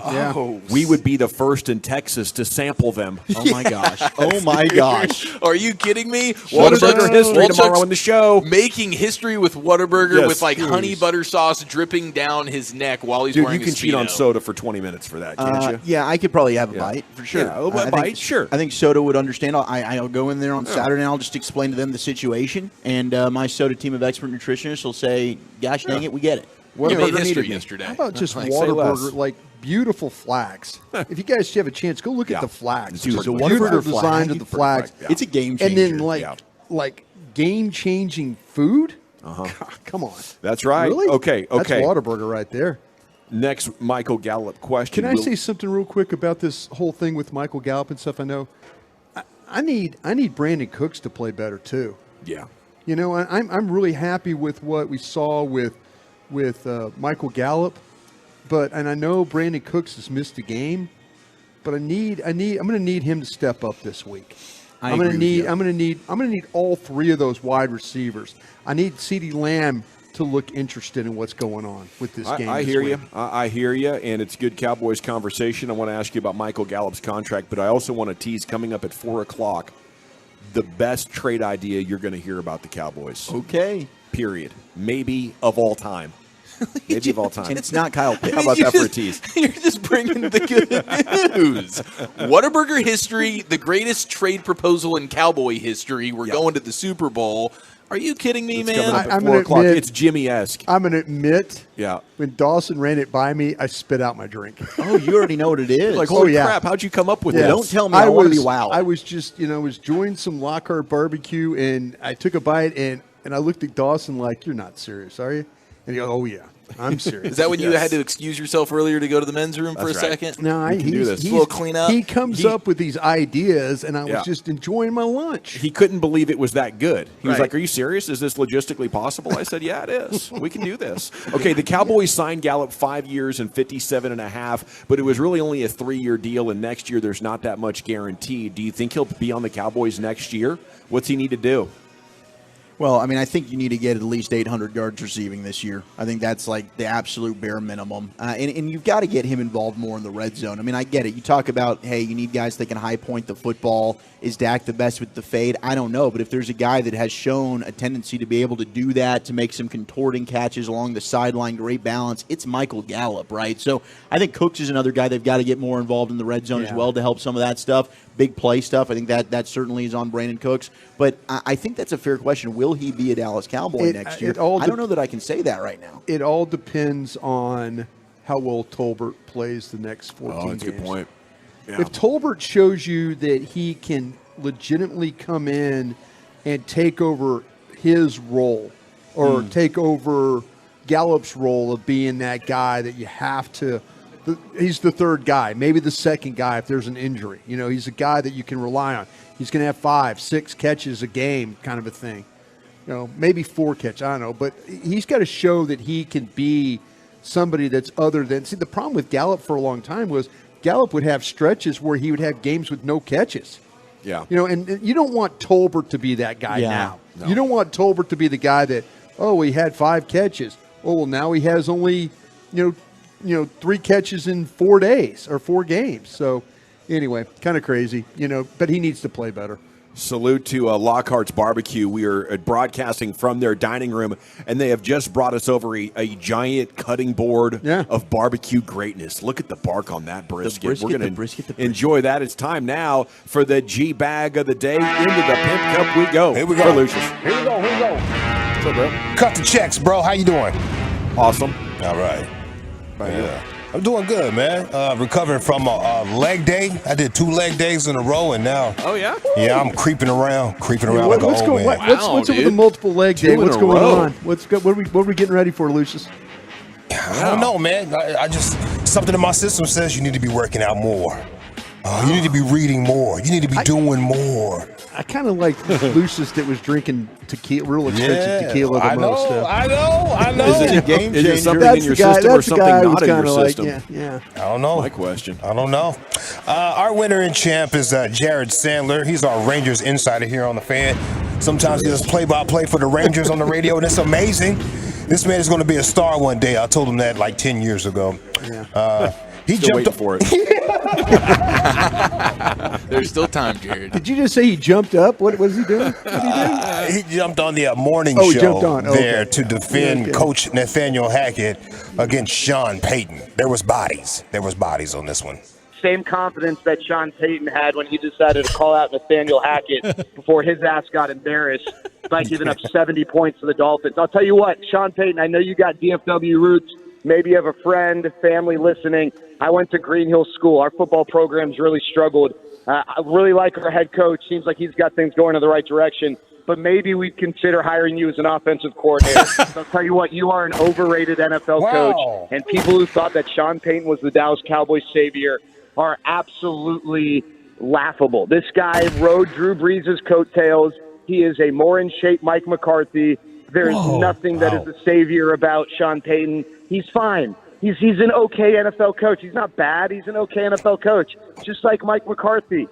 But the idea that Sean Payton was thrusted onto this throne as some savior is one of the biggest jokes in the fiction section in some library down the street. That guy's an absolute clown, and I hope the Broncos go 0-17. I love that so much. I texted Sean this audio. Did you? Yeah. Nice. Well, you said it was like about, maybe 8:30 in the morning? What time was it? Yeah, dude. Yeah, my man, he got out of bed. Game. Seeking violence. He was, man. All right, let's see what I got. Blah, blah, blah, blah. Okay, they're calling this guy right here Broadcaster of the Year. Oh. Yep, already. Broadcaster of the Year, Brandon Gaudin. Does play-by-play for like Fox and Bally's and stuff like this. So he was calling a Braves game, and listen to this clever little joke he had during the game. So the Braves will go from Johnson to Hand, and the batter will be Mastroboni. That's probably a good thing Jeff Francoeur's in the other booth. They call that man Broadcaster of the Year. Too much cleverness right there. Just flipping a lot of cleverness going on there. Flop. One more time, just in case you didn't catch it. So the Braves will go from Johnson to Hand, and the batter will be Mastroboni. Whoa. That's probably a good thing Jeff Francoeur's in the other booth. Yeah, he patted himself on the back after that. He know he was in. These young broadcasters, I'll tell you what. Been waiting for that to line up for like 4 Yeah, seasons. been waiting. Yes. Stars in the line, boys. Are the lineups out yet? Are the lineups out yet? Yeah. Damn it. ISO, I got it. Here we go. Let's see. What else? Oh, yesterday was church day. Hope you got your blessings. Shout out to Pastor Freddie Haynes and Reverend Ike on YouTube. Look up those Reverend Ike videos. You're trying to get some paper in your pocket. I love a prosperity preacher. Freddie Haynes is not a prosperity preacher. He preaches to your soul. But Reverend Ike, he preaches to the pockets. This pastor right here goes off on his congregation for not reading their Bibles. We played this fella right here, I believe, before. Now, the audio I played, they said it was a church in Oklahoma. Well, this one says it's a church in Arizona, but it can't be two different guys because this man is yelling just like the other pastor. The same kind of person who's too lazy to read the back of the church tract is the same kind of person who's too lazy to read their Bible cover to cover. And it's the same kind of people who want to go by what somebody says instead of what this book says. And listen to me. This church has always stood for the same thing, and it came out of this book right here. And let me tell you something, buddy. You better read this book, and you better read the tract, and you better know what you're doing. Turn that pulpit up. You say, why are you so mad? Let me tell you why I'm so mad. Because I'm sick and tired of what Faithful Word Baptist Church is turning into. Yeah, he beat that pulpit up. Smacked the hell out that wood like it was the Apollo wood, just rubbing all over it. The grace of the Holy Spirit. Yeah, with Dennis Green in him. Yeah. They are what they are. We thought what they are. I remember my church was like, if you guys read the whole Bible cover for cover, we'll take you to Six Flags. Six Flags it is. And then Lucius, as they're doing that, you're thinking you're in hell. They just dropped us off in hell. I didn't read it right. I didn't know what I was doing. When you start doubting yourself halfway through, you start thinking about those funnel cakes and that Ferris wheel, You're boys. in hell when you get. I think that boy had to go through preacher relocation and went Oklahoma to Arizona. Oh, yeah, you might be right. Because, with this preacher protection plan. You think they did a player swap? Last one right here, fellas. Let's go to Fox News. Breaking news. They were in Seattle doing a man on the street situation about the crime on the rise out there. And they just didn't get the reaction they thought from the people in Seattle. I guess there's a lot of hippies or something like that in Seattle. And they expected people to be like, paranoid about the crime. Waterlogged. Especially downtown. But they weren't. They were downtown there, Dawson. Check this out. I've never seen any crime in Seattle. I've never seen any of it. I've seen fun and laughter and fun. I don't believe that number. People, they're, getting robbed out here, carjacked. I've never heard of anyone getting robbed. Crime is a social issue that could be solved by giving people their basic needs. It's not a thing that happens just on the street. People don't just come up and try to rob people on the street. Do you walk around every day like someone's going to rob me every second? Seattle decriminalized drug use, and then they criminalized it again. Oh my God, who are you getting these facts from? You're from New York. Apparently you're listening to the wrong people. I saw a lot of people shooting up on my way down here. Oh, did you? Okay. And they were bothering you? I was in a car, but, people... Oh, no, you're in a car. Oh, no, they were hurting you so bad. Oh, no. That is Seattle for you. Bro. Sounded a little bit more like Portland than I would remember. But yeah, that's them. Yeah. I like that. That's wild. Pretty good. Oh, no, they're drug heads. Oh, my God, they're going to get you. You think the guy went back to the station and told his boss, it's like, don't ever do that for me. No, I'll Don't never ever get send me out again. Was that a joke? Were you guys playing a joke on me today? It is time to vote. Is it Jared Sandler who jumped into his booster chair and jumped onto the morning show? Wow. Is it Broadcaster of the Year Brandon Godden? Is it Church Day Blessings? Or is it Fox News Man on the Street in Seattle? That's my vote. That was my home from 1996 to 1998. And I worked downtown Seattle. I don't know if I remember witnessing any crimes. Oh, crap. Look at the time. I got to do this. I have to do this. I heard this when I was prepping for the show. Mikey B was struggling through a live spot. Did you guys hear that? Yes. Listen to this. Don't forget about the Frisco location. It's at the McKinney corridor for our Craig Ranch guys, or the guys just passing through from McKinney and Allen. It's super easy to get in, get off. Well, I said that wrong. It's super easy to get on and off of 121. All right. Yeah. Yes. It does I'm make it voting easier. for Mike. I vote for Mikey. Once you hit Men's Tea Clinic. Isn't Mikey B struggling through a live spot on any of our other four possibilities? That was a good job right there, Mr. That was Dawson. great. Yes, sir. I'm going to go Fox News, Chief. How about you? I'm going to go with Sandler. It's a vote for the champ, Lucius. What do you say? Broadcaster of the year. We're still tied at 1, Bully. I'll go with Baskey. We're still yeah. tied at 1, Yeah. Brian. As the late ad, Mike Bassick. There it is. And by a score of 2-1. Once again, your G-Bag of the Day champion. It's Mike Bassick from the KMC Masterpiece. Krusty's Corner with the Super Bowl champs coming up next. Where are you taking us? I took a look at this New England Patriot offense. I'll tell you all you need to know. We'll do that next. Coming up Friday morning on Sean.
just announced Classic Chevrolets and Grapevine's one-time Equinox offload. A limited supply of excess Equinox models will be sold direct to public below market value. See them all at ClassicChevrolet.com. But don't wait.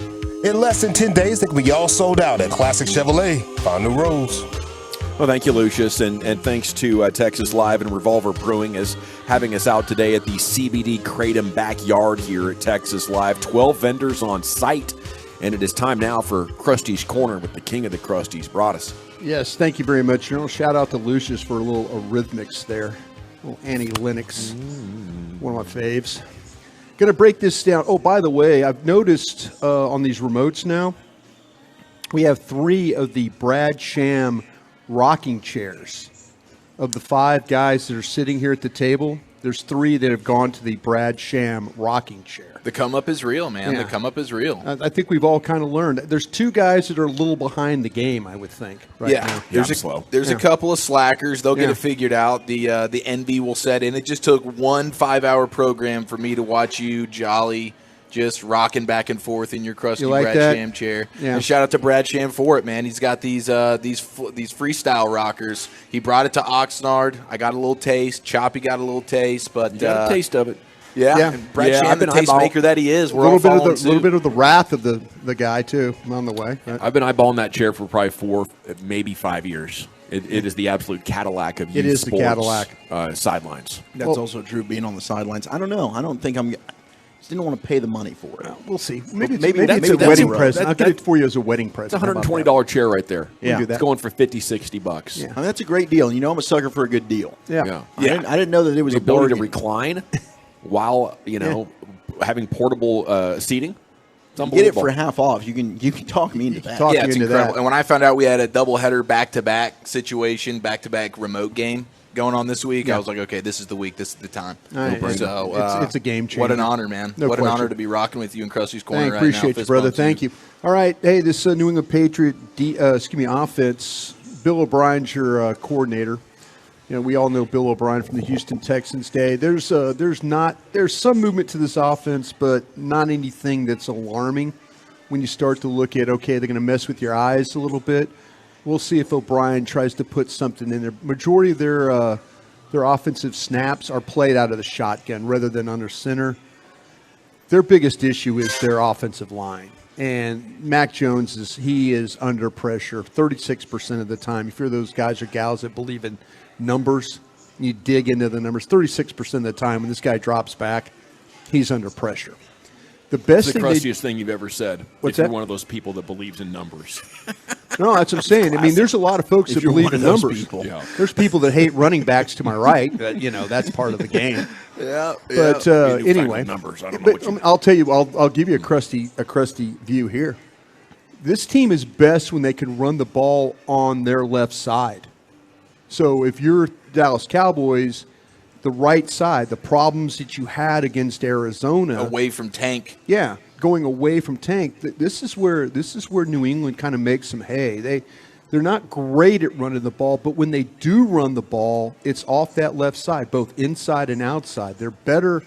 They're better when they play against light boxes. There's teams that take advantage of the light box.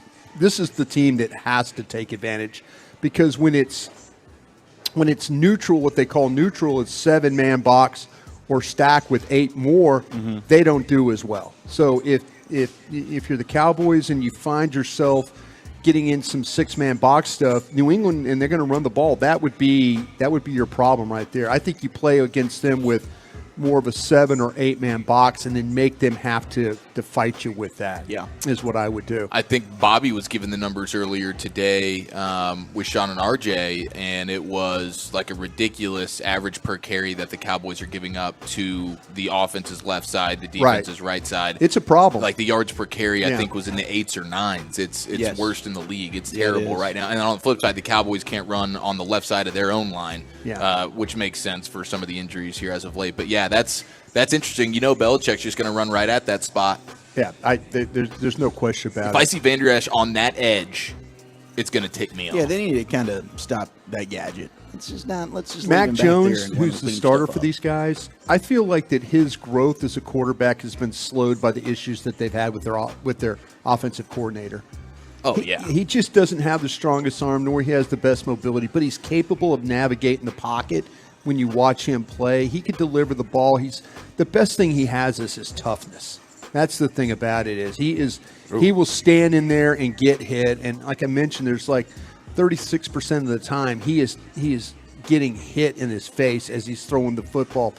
This quarterback, if you look at overall though how they play, they don't separate. They just don't. He's not going to throw the ball into tight windows. They have very few snaps where the receivers are open, and even less snaps where they're wide open. When you start to talk about distance and things like that. But it's a problem for them to have to deal with. They don't have really any explosive receivers. They're good receivers. Kendrick Bourne, Juju Smith-Schuster, and Devontae Parker. They're bigger guys, but there's just not that explosiveness to their game. Where they do have a little bit of explosiveness is a rookie, Demario Douglas out of Liberty, who we studied a little bit last year. He's the one guy that has that ability to kind of stretch the field, but the other guys are kind of bigger receivers, and they run combinations. They pick for each other. They They have those rub routes. They try and get those guys into some space if they can. The problem is they just don't have nearly enough time to throw the football. That's the biggest issue Which you should deal with. feed into the Cowboys' strength. Yeah. Well, okay, now you're going to have to come down to how can you cover Hunter Henry and Mike Gesicki. Those are the two. Those are the guys, like when there's pressure, he's going to throw the ball to one of those guys. And they both have really good hands. They're both secure catchers.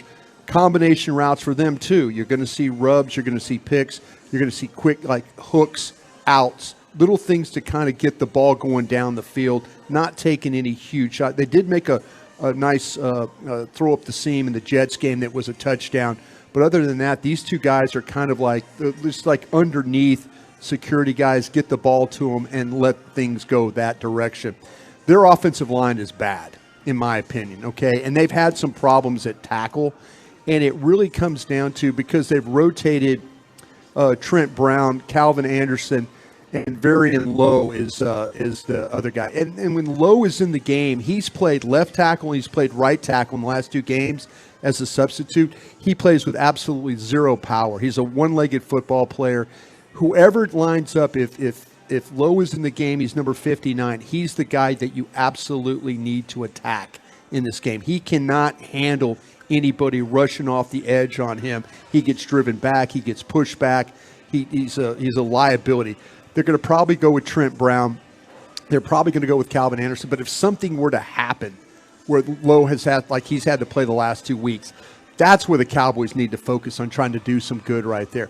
Now, on the inside part of the game, Cole Strange was a first-round pick 2 years ago.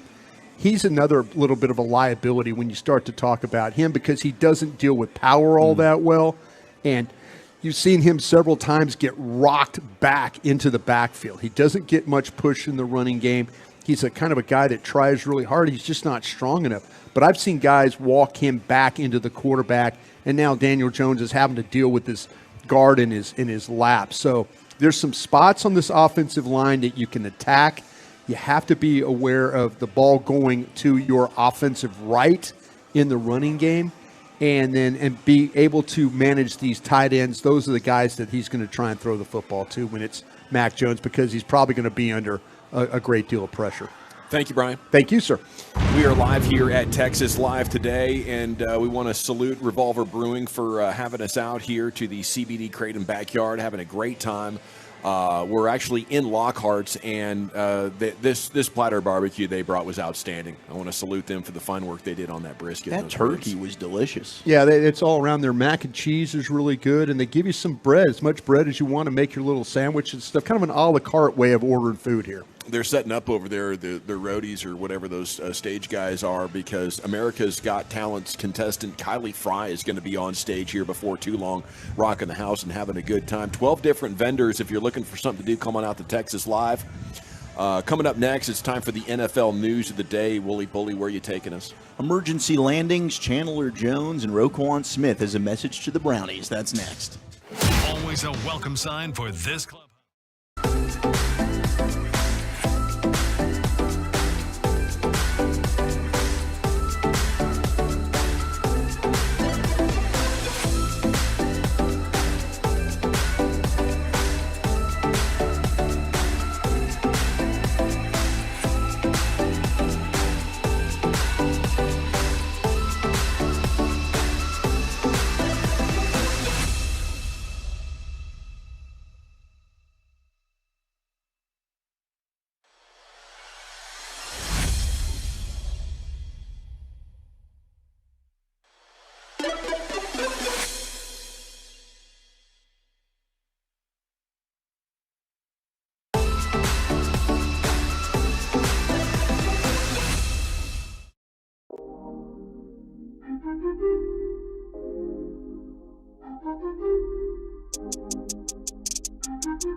Fan Studios, secured by DFWsecurity.com. You're rolling with the G-Bag Nation on 105.3 The Fan. Welcome to the Nation. It's hour 2 of the G-Bag Nation on 105.3 The Fan. Hope you're having a great day as we're live here at Texas Live, and you should come by. There's 12 different vendors here having a good time. It's the release party with Revolver Brewing in CBD Kratom's backyard at Texas Live. 12 vendors on site. Kylie Fry from America's Got Talent's going to be on stage. It's time now, though, for Zach Wolchuk and the NFL news today. Here's the Wooly Bully. Thank you very much. We got Thursday night football. It's the Packers. It's the Lions tonight. The Packers just placed their all-pro left tackle, David Bakhtiari, on injured reserve. So he's going to be out the next 4 games, according to Ian Rappaport and Tom Pelissero. He's got a knee situation, and it's unclear if Bakhtiari is even going to return this year, man. And I don't know if it's the same knee, but this is going on 3 straight years now. David Bakhtiari just can't get on the field. See, this is where, when you're an evaluator, he was a guy coming out of Colorado that a lot of people were thinking, oh, he's kind of an undersized guy. Oh, he's light. Oh, he's super athlete. Just an outstanding foot movement, quickness, and all that stuff. But his career is similar to what Tyron Smith's career has been like when it comes to availability and non-availability, when you watch him play. He's one of the best left tackles in the game. No question. He can't stay healthy. You pay him just a ton of money, and he's inactive every week, or he goes on IR, or he misses the entire season. And a lot of that might have to do with his body type. Yeah. It just does not. His body type does. Width? What's that? What is it about his body? It's just not. He's a light guy. He's kind of a pumped up guy. He's not a naturally big guy. Which is even. We were having this discussion this morning on the Cowboys break, about Tyron Smith. As good as he looks physically, how much trouble he's had with injury. There's some sloppy looking, bad looking guys out there that never get hurt, and then you got Tyron Smith, who just looks like he fought in the Coliseum in Rome. He was a gladiator. Undefeated champion. Yeah, just a big guy. And then, but you look at him, you're like, well, how many games do you think he played? And then you're like, well, he not that. Well, how many? The sloppy guy. Well, the sloppy guy is playing all the games. Too much muscle. I don't know. It's weird how when you evaluate players, you're thinking like, oh, his body type is not going to hold up. And I think that's the way it is with David Bakhtiari. He is an incredible player. Tyron Smith, you would say that nothing's going to happen to that guy. He's wearing damn knee braces on his elbows. Right. Yeah. Nothing's going to happen to him. He's going to play. And it's just strange how this works sometimes. It's a bummer for Green Bay. Now, Lions running back David Montgomery, he's expected to play tonight in the matchup against the Packers. So that's big implications there for fantasy owners. I'm sure they've been kind of waiting. And if you have Jahmyr Gibbs, you wait for that as well. But David Montgomery's going to be good to go. We also had, and we mentioned at the top of the show because Micah Parsons is a recipient of one of these honors, but the NFL has given out their September Players of the Month. And defensively in the NFC, it is our very own Micah Parsons, who had 12 tackles, 4 sacks, 5 TFLs, and 8 quarterback hits, along with a forced fumble and a fumble recovery. So an incredible month, incredible start to the season for Micah. I'm sure he keeps that going. The other NFC, the Offensive Player of the Month was Christian McCaffrey. And then in the AFC, not a surprise, it was Tua. He's probably the league MVP to this point. Defensively, it was TJ Watt, who's also been fantastic. He leads the NFL. He's got 6 sacks. Brian, I wanted to ask you about TJ. Micah and what else he could do. If this team continues to struggle against the run, yeah. ... What do you say? I mean, you got depth at pass rusher. Do you have – and would he help? I think they're missing like that Sean Lee middle linebacker. I would expect the job Leighton Vander Esch has done salvaging a decent career. Yeah, Clark's been that way too. You're absolutely right. You don't have that, I know where they're going. I'm going to meet you on the other side of the hole and knock you for a 2-yard gain. They don't have that linebacker on their team. I'll tell you what, I really felt like that Vander Esch and Clark were going to step up and be that kind of, and even, as much as they play with that in that nickel with Curse being down in the box and stuff like that too, they've got to find a way. Last week they just were not good enough, and I don't know, man. If you tell me where can Micah Parsons affect the game more, I'm always going to believe as a pass rusher. I'm always going to believe that. And that's I'm what thinking, the numbers say. I'm thinking if you believe first. in I'm thinking pass rusher first with Micah Parsons now. Yes. But if you're going to continually overrun plays and get hooked on, get blocked and walled off, and they Can't get off blocks. Yeah. When the Cowboys are really bad is when when second level guys, when linemen get up on second level, and then you got guys trying to fly to the ball, and then they're overrunning plays. Mm-hmm. They're taking a terrible angle, and then the ball just comes or cuts back on them. That's when they're really, really in trouble. They got to play with far more discipline. And I don't know. Parsons said it the other day. Actually, it was yesterday. He was talking about that in that game that the long run. He said most quarterbacks I play give that ball. And so he was gambling. He was making an educated guess as a player on the run that Dobbs was going to give him the ball. Dobbs and he didn't think Dobbs was going to pull it because he says most quarterbacks you play hand it off. It's just so weird that Dobbs isn't most quarterbacks. Yeah. Was that not the scouting report? I mean, it certainly was on our show. Yeah. I mean, all week long you were talking about this quarterback and running on you and these read options and the second play of the game like that. To me, it's just super, super weird. That should have been the scouting report, and they should have had a solid plan on what to do. We shouldn't be guessing at the line of scrimmage when all of a sudden. This is where you say, okay, Micah, you take quarterback, and then you, Wilson, take the runner, and then you have people in place to handle it. But if you watch how the play developed, that long run, Parsons missing. Now you got guys on the edge getting blocked. Yeah, and you have a double team on Curse because Wilson had taken such a bad angle inside that it just screwed up the play. It screwed up the defensive scheme completely. Yeah, because he jumps inside, and then now the ball's going outside. Right. Now he's having to trail the play. Yeah. To me, Micah Parsons isn't a defensive player of the year as an off-ball linebacker. He's a defensive player of the year candidate because of his pass rushing ability. So situationally, maybe you can do that if you want to. We saw 2 years ago they did it in that Minnesota game. He had an absolutely fantastic game. But his best attribute is when you line him up as an edge rusher and he's going after the quarterback. That's how he's making in regular games. I would line him up over Cole Strange in this game too. That guard. Yeah. And I couldn't do it last week. Put him right in the middle of that defense because what happens if you could get Micah on the point where he could just go right to the ball, the quickest path to the ball, but right through that A-B gap right there. With that crossover. Oof. Yeah, they're going to need Donovan Wilson to step up for sure, get back to being himself versus the run. But I do think, and I agree with you, General, you don't have a Sean Lee, but I think Van Der Esch is well above NFL average to be that Mike linebacker. He got to play better than Just keep him there, though. Yeah. Keep him there. Quit. They're getting a little cute with his placement. Keep him there and hope these other guys. You're talking about playing him as an edge. Yeah, we don't need to be playing him as an edge. I'm sick of Van Der Esch being an edge. I'm with you He there. needs to be your Mike linebacker, and I think when you look in the second half, most of the plays where he was there, I think they were bottling up the run on a fair amount of those runs. So Cam Hayward went on NFL Network's Good Morning Football, and we had an emergency landing Kay Adams on that show. situation. I do too. We had an emergency landing situation with the Steelers.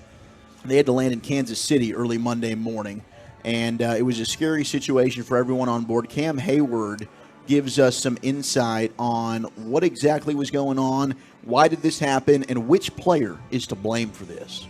Okay, so if I could take you back through the moment, it took a while to even get in the air. It took about 2 hours. We were on the tarmac before we even left. We got in the air. No one thought anything of it. About 3 hours into the flight, I think everybody starts getting woken up by the flight attendants, and they're telling us it's a code yellow. I don't know what a code yellow is. Nobody on the team knows what a code yellow is. Number one. And we find out that we're going to have to make an emergency landing in KC. We finally land. It's okay. I was Googling the best way to deal with impact on a plane just in case we did crash, but luckily nothing happened that way. But we landed. They told us the oil pressure was low and that one of the engines almost went out. And I'm like, okay, we'll just get on another flight. They said it's going to take about 5 to 6 hours from that to get another flight here for everybody. And we had to have some kumbaya moments. I started live tweeting in a moment of that, and I blame Minka. They're going to call the roughing the passer in the game, and now we're going to land because of Minka. So he blames it on Minka. He also goes on to say that There were some players that didn't shower before boarding the team flight.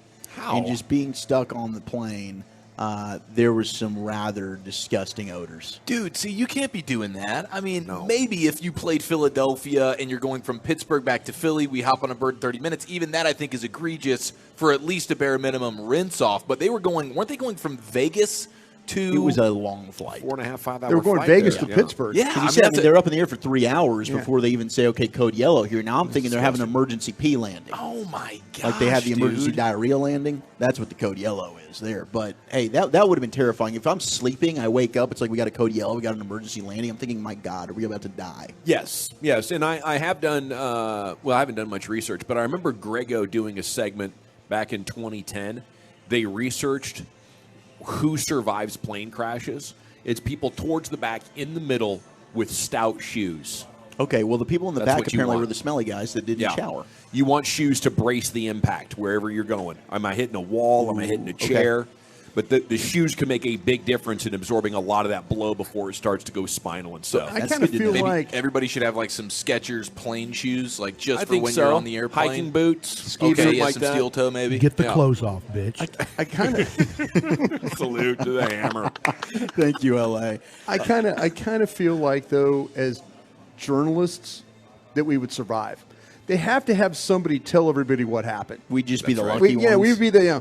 It was a bad situation, But you're able to, Brian Broaddus was I'll there, take the parachute. I need to report about this. Exactly. They always, Brian Broaddus. Journalists will survive these things because they got to tell everybody what happened. These two guys crap their pants, and I was over here cleaning up the mess for them.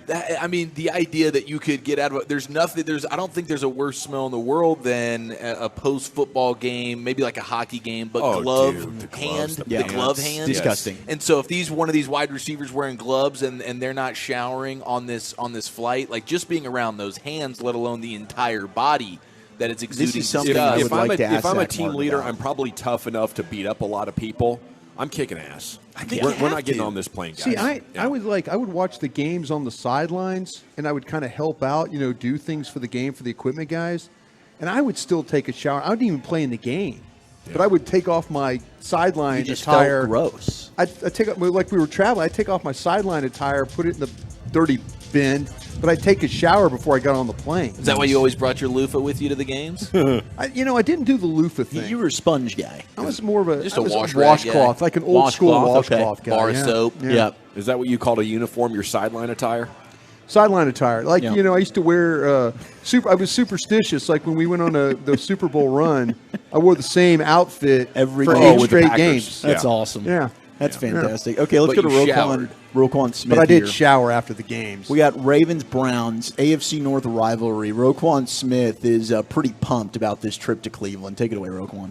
You go in there as the enemy to go take over, and that's our plan, to actually go take over. I think they call it the dog pound. I consider myself a dog, so I'm right at home in that place. So I'm excited to get back in there, and I know they're a physical football team, but so are we. Honestly, I love it. I love a challenge. At the end of the day, I love looking something square in the face and saying, bring it on, whatever it is, chin up, chest out. I live by that, sunsets, no regrets. So I'm looking forward to it, and I can't wait. You're considered the bad guy because you're going into essentially another man's house, and you're trying to take over, like his wife, kids, everyone there to watch them. So we going over to beat their tails in front of their wife and kids. So when you think about it from that perspective, like any man's going to, fight to the death from that point. I know if that's me in that case, I know I would.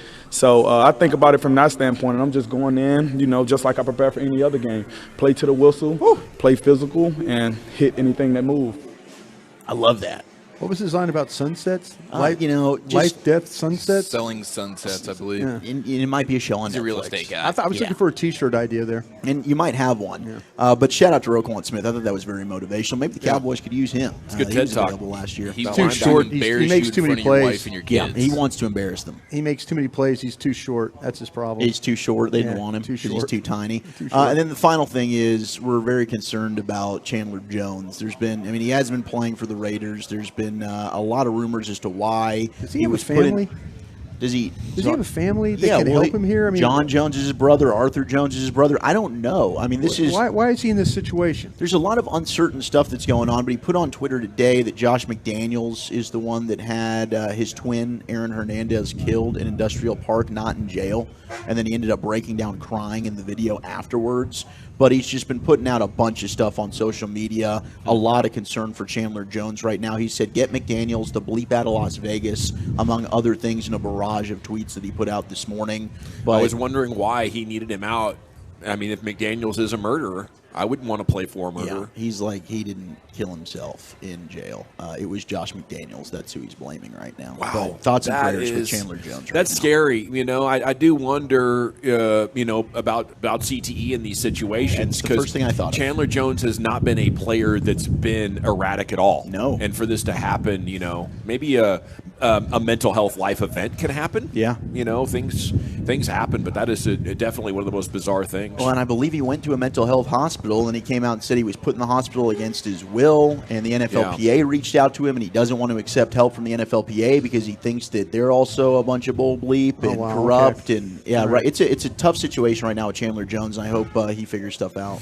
Yeah, best of luck to him and those in his support circle. Okay, it is the G-Bag Nation here on 105.3 The Fan. We are live at Texas Live in the CBD Kratom backyard.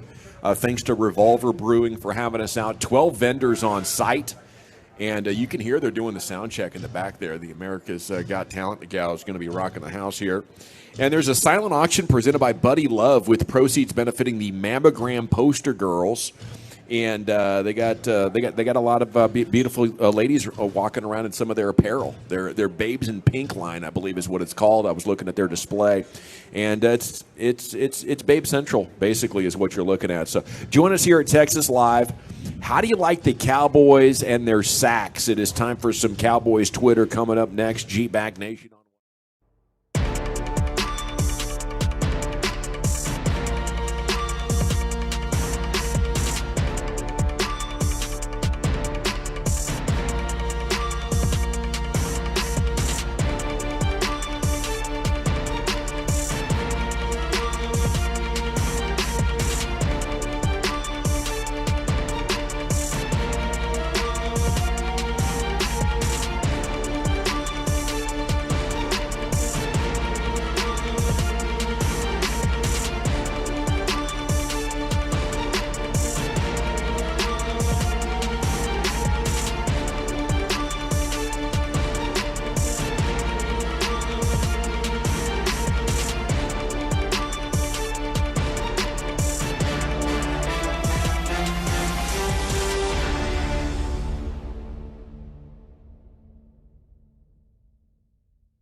networking and communication needs. Hackers suck, and together we can make it so they don't mess with Texas. Welcome back. It is the T-Bag Nation here on 105.3 The Fan. And it's time now for a little bit of Cowboys Twitter, top tweets going viral about America's team. And we have some great news. We'll get to that in just a second. Segment here is brought to you by the Frankels. Life's unpredictable. Accidents happen. Frankel and Frankel, the go-to attorneys for car and truck wrecks and DFW. If you or a loved one's been in an accident, contact Frankel and Frankel for a free consultation at 214 or 817-333-3333. Go to truckwreck.com. Flagtober starts this weekend. And you can go to 105thefan.com/Flagtober for the latest news on that. I did tease some good news, and we got it right here. Nobody hurt at practice today. Mazel tov. They've done it. Shoot yeah, boy. Let's take a shot for that, boys. Yeah. Plus, let's get some revolver over we here. should get some confetti to ring In down. I feel other like we just news, won the title. Practice was only 7 minutes long today. Hey, whatever it takes, baby. Whatever it takes. Tyler Biotish, Zach Martin, limited. Tony Pollard was given a day of rest. CD and Tank back to practice. No Tyron Smith for a second straight day. So we're trending towards having at least 4 of your 5 offensive linemen. I think that should be enough to give me more confidence that they can get into the 20s. Yeah, and it would give me even more confidence if I know that Tyron Smith is the guy that's out, as we talked about earlier. What do they do? Is it Adoga who replaces him at left tackle, or is it Tyler Smith? I'll feel much better if it's Tyler Smith, and then maybe it's Adoga at guard or whatever. But, yes, just if one of them is missing, I think you're in much better shape, and we'll continue to ponder whether or not we'll get one single snap of our original starting 5. Yes, hopefully. I do think it's a group with a lot of potential, but maybe it's more fragile than some lines around the league as far as depth. Zach on missing the game with the ankle. I'm feeling a lot better, and I'm doing everything I can to be able to be out there Sunday against the Patriots. Martin saying, felt pretty good. We'll just play it by ear these next couple of days.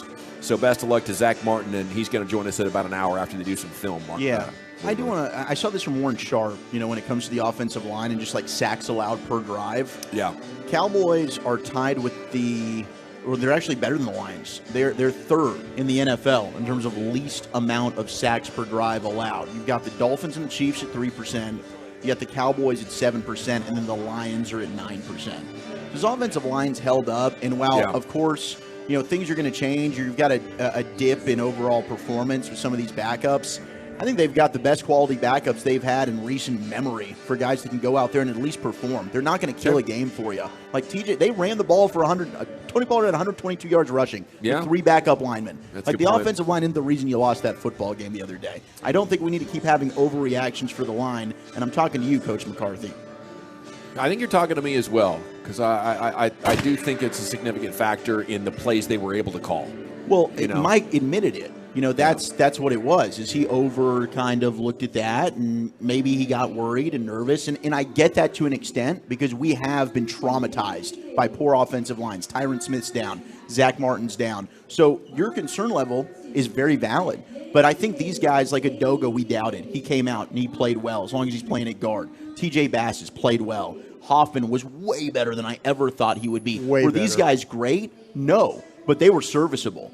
And until you're able to get some of your guys back healthy, that's not an excuse for you not being able to perform on offense. You still were able to drive into the red zone 5 times. You just didn't cash in. Nobody likes performance issues, Wolchuk. It's just not attractive. Trust me. I was out walking the other day, and I was just sitting there thinking about it, and I just want to ask you guys this question. The thing that bothered me about that Arizona game was that I watched tape the previous week of the Giants. Were they down 21 points in that football game? At some point, they were down 21 points. Cowboys had a compromised offensive line. Do you think their compromised offensive line was better than the Giants' offensive line? Probably about the same. Yeah. Do you feel like the Cowboys' wide receivers were better, or the Giants' wide receivers were better in that game? Cowboys. How about the quarterback? Daniel Jones or Dak Prescott? Yeah. Who's better? See, that's what bothers me about this football team. Mm-hmm. That the Giants, who you smash in week 1, find a way to rally from 21 points down with a banged-up offensive line, not as talented wide receivers, and a quarterback that's not as good as yours. Amen. That's Could be a red flag game. That's the thing that should bother you about if you're thinking about Dak Prescott, No, that's if a you're good thinking point. about these wide receivers, if you're thinking about the damn head coach. And to add just a little bit more depth onto the tweet Wolchuk was bringing up, I saw what Warren Sharp put there. It's like the majority, overwhelming, I don't know what the percentage is, but of drives that are ending in touchdowns get no sacks. Yes. Is it 91% or something Yeah. crazy? But if you want to score a touchdown, basically you can't get sacked on that drive. And the Cowboys are third best at avoiding sacks right now in drives, Well, see, right? okay, the problem. Yes, that's exactly what it is. Okay. Is there a problem? Is asking Dak Prescott in this offense to drive this thing 10, 12, 13 plays to score? Is that the way? I mean, you're going to get a mistake along the way, right? Yes. Holding, right. false start, turnover. To me, and I'm sorry, did you say this yesterday? This is what I've been saying all week. Like you're asking a lot out of your team. I would like to know on the flip side of that deal of like every touchdown is more often than not there was no sacks on that drive. Yes. Well, how many touchdown drives had at least one, if not multiple, 10+ yard plays? Oh yeah. You know, or like how many chunk plays on average are teams having per drive that result in a touchdown? Because you're an offense that doesn't really have any right now. And again, it's small sample size, and I understand the offensive line and yada, yada, yada. But to some extent, like, yeah, you're going to risk getting sacked when you're also trying to push the ball down the field a little bit. Yeah, no question. The more snaps you have, the more room there is for error. There's no question about that. Now, but the only way you get the 12-play drives to get in the end zone is if you have an overwhelming offensive line. The Cowboys were able to do that in 2016 when they had vintage Zeke and Ron Leary and Doug Free and Travis and Zach and Tyron in their prime. But you can't recreate that offensive line. No, and they're not onto that level, but their touchdown drives this year have been that, which means your offensive line's playing pretty well. And I don't think we need to be scared of, and I get it, like the 682 says, I'm underrating how big of a problem the offensive line was. No, you go back and look at it, Brian, they had opportunities. Like, I'm not saying that Hoffman was, he should start over Biotish. There's a downgrade. There's no question. But these guys weren't a liability like a Chaz Green was. Yeah, where he can Chaz Green, that was a disaster. You can find a way to win with those guys that's what I'm out there, saying. and you can't play scared. The Giants find a way to win with an offensive line, and even compromised. Yeah, it's not like we would take the Cowboys' offensive line over the Giants' offensive line. Even compromised. Am I being too? It's probably like a coin flip. It's okay. It's the same. And we've talked a lot about taking shots down the field, and I'd love to see more of that. But, you know, an offense that we highlight a lot, the 49ers, even the Dolphins, when you look at their air yardage, it's not always that they're leading the league in air yardage. They're doing a similar concept where let's get the ball out quick, but they're developing chunk plays out of the quick passing game. You saw that with CD sometimes this year. They just didn't do it at all last week. Got to get the yak. I do think a lot of it, you know, we can point to specific things, but also didn't play well. Had a bunch of guys not play well, which happens. Other team was more desperate, maybe played the game of the season for them. You know, those kind of things happen, especially when you're the Cowboys. Yeah. Okay, Dak on the red zone issues, it's hard to say concern. That's our focus, though, and attention. But when you have time, you can get better. You don't think you can't do that. We know we can do that and overcome these things. That's what you got to do as a team. That's what was one of the most frustrating things under Jason Garrett is they wouldn't get better. They wouldn't fix issues during the season. The best teams, whether it's the 49ers, the Eagles, I think the Patriots under Bill Belichick are the best team in my lifetime of having a major issue after 3 weeks. And by the time you're going into the playoffs, it's like, fixed it. We're actually one of the better teams in the league now at this, that, or the other thing. So hopefully, you know, hopefully, I can't imagine they're going to convert in the red zone at 20% for the entire season. For sure. Just get middle of the road. And Yes. I think with this defense, you'll be fine. Okay. Hey, maybe the most important piece of Cowboys journalism on the web done by Reed Hansen of the Cowboys Wire. And it's something that Chief's passionate about. The headline, low motion rates, another sign Cowboys' offensive issues are self-inflicted. And this is a very legitimate beef with Mike McCarthy that I have, even though he sold me in a lot of ways. Cowboys are very low in motion, I think lowest in the NFL. Is that right, Chief? I'm pulling it up right now. I don't think they're lowest in the NFL, but they're bottom 4. All the top 5 teams in motion have top 10 offenses. Miami is leading both by a huge margin. They do a lot of fun stuff. I was watching them play the Patriots. They do a lot of fun things. They'll bring guys all the way across and then wheel them all the way back to go where they just came from. And then throw the ball. Yeah, exactly. They do some fun things. Scathing knowledge bomb. The offensive minds Mike McCarthy said he studied before joining the Cowboys all have embraced the act of motion. The analytics McCarthy said he embraced when he came to Dallas all support the act of the motion. Yet with McCarthy at the helm, the Cowboys have the motion of a garden slug. It's just why. Why do you think the Cowboys have been confused here for so long? How are they still wrong on this? I think part of it could be you've had crusty people in charge of the offense. Hey. And Kellen Moore has gone to the Chargers and implemented motion. Yeah. Did he implement that because he got with Brandon Staley, who's a defensive mind, and was like, listen, if you're not doing motion, you're missing a huge opportunity? That was something I was wondering, because when you look at it, you'll see that the Chargers right now with Kellen Moore running things are like there's only 3 teams. It's the Dolphins, the Rams, and the Lions that are running more snap motion on run plays, and then there's only 3 other teams on pass plays that are doing it more than the Chargers. So what changed there? Was Kellen Moore wanting to do these kinds of things while in Dallas and McCarthy wasn't here for it? Or did Kellen Moore get with Brandon Staley, who's a young defensive mind, saying, dude, this is what gives me fits. We need to implement this. I'm hugely curious about it, but it's 100% the crustiness of their offenses have been run by Jason Garrett and Scott Linehan, and then you throw in a Kellen Moore, but with the shadows of Mike McCarthy, old crusty guy, and they don't want to get with the times. Dan Quinn was willing to adjust what he did. His whole career, Legion of Boom, was one schematic scheme defensively, and then he realized in Atlanta, okay, this doesn't work anymore because we have these new age kind of offensive minds that are doing all this motion and all these different things, and so now I need to adapt if I want to still be the man, and that's credit to Dan Quinn for that. Mike McCarthy is just keeping the same crap that he was doing in the 90s, and he's doing it now. It's the same thing that Jason Garrett and company were doing. You can only do this if you have far and away supreme talent. The Eagles, the Eagles are terrible with the snap motion. They're not doing any of it, but they're like, we got the best offensive line, we got a quarterback that can run, we got 2 number 1 wide receivers, we can just be better than you, and okay, that's fine. We'll see how long that can actually hold up. The Bills are another one of those teams. But otherwise, all the top teams, all the top offenses, they are implementing this snap motion, and it's not just shifting a guy over, jogging over, he sets, and then you snap the ball. It's a guy that when the ball snapped, this guy is 100 miles an hour and moving, and now the defense is like, what the hell? Well, it's a perfect way to use Tyreek Hill, right? And they've been using it to perfection. It's another great way to use a guy like Brandon Cooks, I would say.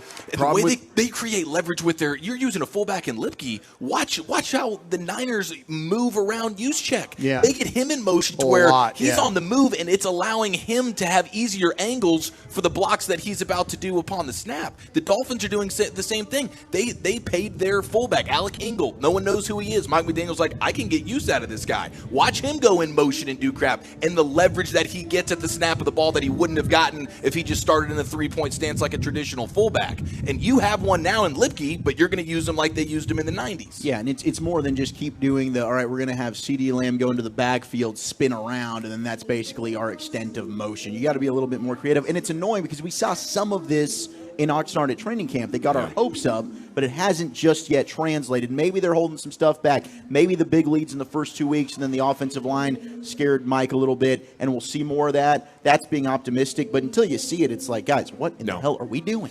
No, it's tough. Someone with the last name Jones has to go in there and insist on it, but they're crusty. They keep hiring crusty coaches who aren't giving us the opportunity to have the smartest football guy in the building say, hey, by the way, we're really messing up not doing this. You need the GM to be the smartest guy, but he's not. He's a business guy. He's not going to go insist on it. Mike's not going to go insist on it. And when Mike's fired, they're probably going to get another crusty. Hopefully Dan Quinn is like, hey, guys, I'm running into the room. We need an offensive mind that knows how important this is. Dan Quinn hired Kyle Shanahan in Atlanta. Thank you. That's a good one. It goes to show you, though, to me, the NFL and a lot of the franchise owners are drunk on money and they're distracted by the fame and how great life is. They're not nose to the grindstone. What can we do to win? Because they don't have to win to make more money. You know, they can win and make some more money, but hundreds of millions is coming to them win, lose, or draw. They could go 0-17, hundreds of millions of dollars. There's no incentive for making your GM accountable for being out to lunch on this for 6 years now. Because that's what the Cowboys have. A coaching staff and a front office that is out to lunch on the biggest offensive advantage you can implement like this. And if a quarterback, a coach, an OC, the quarterback coach says, I don't want to do this, you're fired. Thank you. You made my job very easy. Now, you can reconsider this idea in the next 5 seconds and keep your job and get your ass out in the practice field and implement this crap. But it's overwhelming statistical data, the opportunity we're leaving on the table. Cowboys tickets were given away in the 5. The greatest idea for helping the Cowboys win the Super Bowl you will hear from this point forward is coming up at 4 o'clock as we are live at Texas Live here. It's the G-Bag Nation. We're coming back with a little rim session, Chief. Where are you taking us? Cuban shoots his shot. And what do you think about this nickname for the NBA's newest and hottest duo? Next right here in the Nation. Be a part of the show. Text us on the truckwreck.com fan text line, 877-881-1053. That's 877-881-1053.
ACY. Flagtober is coming.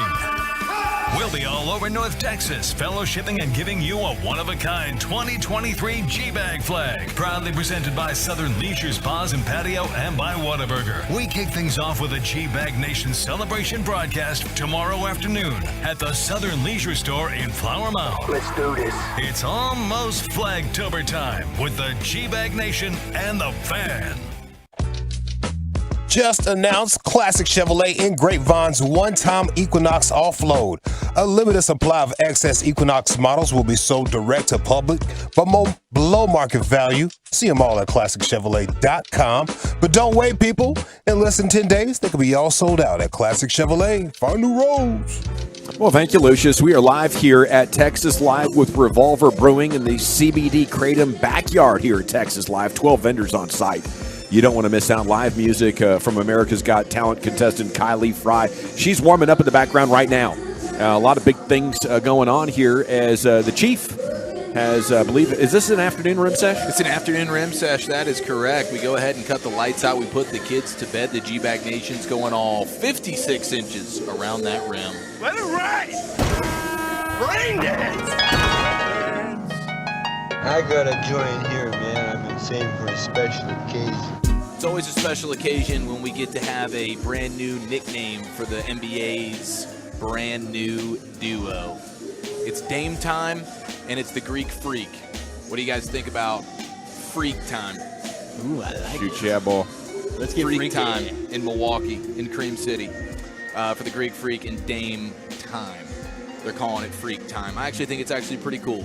So we'll see how the Freak time era goes in Milwaukee. But it's off to a rocking start with the little nickname like that. Shoot, yeah, it is. We'll hear from Mark Cuban in a second, but we got some quotes today from Kyrie Irving that we'll be able to hold against him when he inevitably says, I don't like it here. He's always been a fan. Yeah, I'm bookmarking these. Yeah. He says, I wish I would have gotten drafted by Dallas, actually, initially. Obviously, they weren't in that position at the time, but he was just saying, like, now that I've been in this culture, now that I've been around it, gosh, I wish I would have been drafted by the Mavericks just from the start, man. I would have been one of those loyal lifers. I'd have been like Dirk Nowitzki. I'd have been here forever. He says, when it comes to re-signing for the Mavs or with the Mavs this offseason, Dallas was always at the top of my list. Says he sees Dallas somewhere he can settle in, and his family was all on board and excited to stay here. So these are the quotes that get bookmarked, and then they circle back in 3, 6, 9, 12 months, whatever it is, and say, but what about this, Kyrie? Whenever he, well, inevitably just decides he doesn't want to be here anymore. And then how about this report about Masai Ujiri, who is the general manager in Toronto, and they were rumored to be in all these different trades. Their name's kind of been thrown into a lot of these different trade scenarios. Of course, they don't end up with Damian Lillard, and a reporter for the Raptors said, somebody I know who's dealt with Toronto's front office that I talked to this week called Masai, quote, the guy in your fantasy league who offers 5 trades a week and cancels at the last minute before you can decide whether to accept them or not. Oh, wow. Jeez. So he's like, all right, dude, I got this trade in mind. Out. Let me know what you think. And then he calls you back in 10 minutes. Just He's like, kidding. hey, honestly, I got cold feet. I take that back. Just that kidding. back. I called my friend. He said I was stupid. Yeah. You know, so I heard that Damian didn't want to go to Toronto. Like that was one of the reports today. Yeah, I don't want to go. I don't know why. I mean, I think Toronto is a pretty amazing city. They built the champion just a couple of years back, but maybe not other additional superpower to take him over the top. Could it be a situation, though, with being out of the country, of all the things that Toronto had to go through during the pandemic, that all of a sudden, remember they were playing their games in Tampa? Mm-hmm. And if we get into another situation, we never know what's going to happen year to year, but I don't know. Is it one of those things where you're kind of like? I like that idea. He was thinking about seriously, everything. They weren't the whole thing with the vaccination things and all that up in Canada, and they had to move all their games to Tampa, so they really didn't have a home, and a lot of the traveling, living out of a suitcase. I wonder if it's one of those things that I don't want to deal with. I don't want to deal with a team that's out of the country. If they had Giannis, I don't think you'd care about any of that crap. Really? I think it's just, they got Giannis, and he's wanted to play with Giannis for a long time, and so there's quotes from that go back. Hey, Eric, maybe he doesn't like the social health care in Canada, Yeah, maybe not. He doesn't want to live in a communist nation. Yeah, and he likes real bacon, and I got respect for that. Here's Mark Cuban on First Take with Stephen A. Smith today. I guess shooting his shot on behalf of his players at the one and only Taylor Swift. Mark Cuban, take it away, sir. Okay, in or out on this? Taylor Swift and Travis Kelce relationship. So I think it's real, but I'm just going to. I do too. Because she doesn't need PR. Exactly. That's what I don't understand. The woman has more security. She's like the most famous artist. Like literally, she impacts economies when she brings her tour to a city. Thank you. So I mean, she's literally the most popular artist on the planet right now. Not even close. So what I'm going to tell you, Taylor, if you're listening, sorry, Travis, break up with him. I got a bunch of good-looking single guys that play for the Dallas Mavericks. Oh my God. I got you. I got you. How about that, man? Well, Travis Kelce has responded. He said, @MCuban, just sign me to a 10-day. Look at that. Okay, so now Kelce gets the rebound and shoots it back. Maybe Kelce didn't hear it. He wants it to be like one of the official members on the Mavericks. Well, Travis Kelce saying, "Look, I can become one of those official members." I don't think there's anybody that could pull her. Maybe Maxi Kleber. The accent's going to help. He's a good-looking dude. The height, the beard, jawline. I mean, Luka. Where's Boban? Maybe does Boban fit into this somewhere? Boban's not on the roster. And I'm just saying, though, could we bring him back as a handsome guy for her? I'll tell you what, around the bodies, from the neck down, it doesn't get much better than Boban, dude. That dude is shredded. Like, I saw a shirtless photo of him maybe a week or two ago, and this dude is as lean as you could ever fathom one of these giant humans being. Like, Boban. Humans being? No, he got on soda. We had a big talk about it. We're besties. We go way back. He's a soda guy? He's a soda guy. Carved. Well, they're letting him lift weights, and it is working. Well, he's got a different body. His entire thing is different than anyone else who's ever done soda before. He eats Cheez-Its. You see that? Goldfish, Cheez-Its. Yeah, he does love his goldfish. Yeah. Okay, well, he's making up for it in the gym or whatever it is he's doing. Boban's absolutely shredded. So, do you get magazines or go online and look up guys that are shredded? It's usually a Saturday night. I think it's just my algorithm at this point. I really don't have to work for it. It's these guys just come to me, man. Really? Let the game come to you, Chief. Yeah, dude. I've really settled in at this point. 45 says Kelce would be our best. What are we doing over there? And by the way, James Harden settled in on making a mockery of his time right now in Philadelphia. We know he's not going to show up to Media Day on Monday, and apparently last night at a Philadelphia, or it may not have been a Philadelphia club, but one of these nightclubs. It was in Houston. It was in Houston. Thank you, Lucius. It was in Houston. Glad somebody's paying attention on the thank show. God somebody knows what the hell's going on. It was bottle service where the lady had the sign that said Daryl Morey is a liar, and it was right there in his at his section. Wow. So he's just taking shots every chance he Literally. can get. Yeah. Oh, literally, for sure. Out of the bottle. So shout out to James Harden. Do what he does best, man. Another guy had a sign in that club that said "No pull out" or something like that. Ooh. Yeah, ridiculous. And they were just holding up, the bottle girls do that, holding the sign up and dancing with it and everything. They're just going back and forth. I was like, okay, hey. Welcome to the jungle. He's kind of like Ron Burgundy will read anything on the teleprompter, won't he? Yeah, dude. These girls will hold up any sign. Guilty. We're live at Texas Live with Revolver Brewing in their CBD Kratom backyard. Officially, we're in Lockhart's dining room, and if you'd like to swing by and say hi, there's 12 vendors here on scene, and we're about to have some live music. 4 o'clock hour is coming up, and I have teased this twice already. The greatest idea for helping the Cowboys win the Super Bowl this season that you will hear from this point forward. It's coming up next. It's G-Bag Nation on 105.3 The Fan. I'll tell you the best idea to get your edge back. It's to go to mensteaclinic.com right now and check the Men's Tea Clinic location.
From our fan studios, secured by DFWsecurity.com, you're rolling with the G-Bang Nation on 105.3 The Fan. Here we go. It's hour number 3 of the G-Bag Nation, and we are live at Texas Live this afternoon. We want you to come on by and say hi if you are in the area. Basically, Lockhart's Barbecue here with Revolver Brewing in the CBD Kratom backyard at Texas Live. Got a big release party going on. And America's Got Talent's contestant Kylie Fry is warming up, and she's going to rock the house here before too long. I've been teasing it throughout the day. I have the best single idea right here to trade and improve the Cowboys, help them win the Super Bowl that you might ever hear. I got the best one. Of course, trade for Patrick Mahomes. Clone Roger Staubach. You can't do these things Yet. Right. I think might be possible. Cloning could be possible, yeah. Well, it's more possible than agreeing or having the Chiefs agree to trade you Pat Mahomes. Probably. It's more likely that you could, reincarnate old school Roger. We got Broadus on our side now. He offers some red beans and rice. Maybe Andy Reid starts to perk up a little bit. I'll tell you what, I would cook every day for Andy Reid if he'd come be our head coach. Yeah, well. Wait, would I'd join you. That'd be fun. I'll throw in some Orange Magic wings. Yeah. I'm willing to do whatever it takes. He'd like those too, I'm sure. Would you rather have Andy or Pat? Or Roger? Ooh. Oh, well, he's going to go Roger. No, I think, I love Roger. He's, what Broadus does in bed at night? He's Wolverine looking at that frame. Yes. And that frame is Roger the Dodger. Captain America. I just go back and watch YouTube videos of him throwing the ball. That's what I do. But him running around that's like time. like when they used to beat the Cardinals like regularly, unlike before what we're they doing owned now. us. Yeah, we Roger was running Broncos around, Super Bowl. like making plays against the Cardinals. Yeah. That's what I do. We might have the scientific technology to clone a Roger Staubach. We really might. we don't know if it's ethically on the up and up, and we don't know if that cloned human would be the exact same. I think they're cloning sheep, and there's something like a little off. They got a limp, or they got a bad immune system, or something. Honestly, I'll take Roger with a limp. Roger had a jacked up finger, so if that's the case, I'll take Roger cloned jacked up finger. But enough filibustering. It's already 4:05, and I haven't delivered it yet. The best trade idea you'll ever hear. I want to make a comment. To his thing, Brian. I want to make a comment real quick. Tuesday. Sure, go ahead, Brian. I want to make a comment real quick about this whole thing. Did you notice when Dawson started this segment, he couldn't even look at us in the eye? He was kind of looking down, kind of looking away. I thought he was channeling. He was really not sure he wanted to do this. No, Eric's right. He was going full Nicolas Cage. He was getting into performance mode. Okay, let's hear it. Let's do this. Let's go. The truckwreck.com fan text is open for you at 877. Sure you want to do this? Yeah, he's doing it. Here's what I know: the Denver Broncos are terrible. Yes. Okay. Bad football team. Yes. And before too long. Is that according to Jared? No, I'm not trading for Russell Wilson. Okay, thank God. I got nervous for a second. I don't want to trade do that. I didn't think you would. Mr. Unlimited. I did see that on Cowboys Twitter earlier today. Dak for Russell Wilson. It made me vomit in my mouth. Yeah, me too. Okay. No. Okay, so you go to the Denver Broncos, and what they do have is good defensive players, and one of their best defensive players is Patrick Surtain, who the Cowboys wanted to draft a couple of years ago. I've heard of that guy. The great cornerback in his third year, as is Micah Scouts Parsons. love this guy. I'm about to have a Stay Scott with Brian me. moment. Stay with me, because I know what you're saying right now in your mind is, Gavin, you idiot, there's no way the Cowboys are going to acquire another corner that's due for a big deal after they just traded Trayvon Diggs. Why the hell not? That's what you're going to say. They're not going to pay 2 corners. They barely want to pay 2 wide receivers, and I get that. I actually agree with you. Okay, so what we're going to do here is we're going to take a look at his contract situation. He is in his third year. And what they did is they gave him a huge signing bonus. So his salary this year is under $1 million, and prorated it'd be under $800,000 for you if you did it right now. His contract's completely guaranteed, right? Yeah, and they have 12.5 dead money on it, which would accelerate on Denver's cap instantly. Whenever they trade. And probably a Super Bowl run. Because once this season is over, you're going to say, do we want to keep Patrick Surtain or Trayvon Diggs long term? I would say you probably want to keep Surtain and not Diggs. Yes. So now we're trading Diggs away, or we're trading Surtain away, whichever one makes the most sense. We're only paying 1 corner. We use a 4th-round pick to rent Patrick Surtain for the remaining 14 games of the season plus playoffs and Super Bowl. Then you trade him away to get your 1 back. You did lose the 4. Okay, but you got Patrick Surtain. You might have got a better one out of the deal too. I mean, you might end up with a better one. You might end up with a better one. Listen, I love this from top to bottom. My only, I'd be surprised if they were willing to give up Surtain for a 1 and a 4. Yeah, that's my thing because they got him at what, like 10? Did they get him at 10 overall? They took him at 9. And I don't want to. I'm not trying to How be the elite urinator is he? on Is he this. top 10? Is he top 5? Is he top 3 corner? He's top 5. In my opinion, he's top 3. I love him. I was obsessed with him. I wanted him to go to the Cowboys in the draft. That's part of the reason why I was so upset. So you're willing to do a 1 and a 3? It was actually a borderline inappropriate. It was.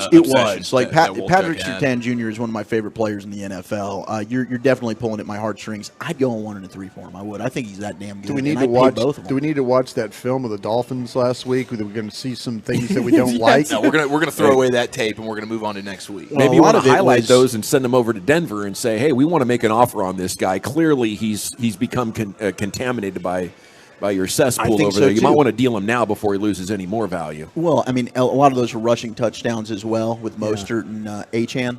I don't know how much he really had to do with that, but I'm team get Patrick Surtain. I don't know that the Broncos would do it. Will the Cowboys do that to add another top corner? Yes, they would do. I mean, they got to pay him.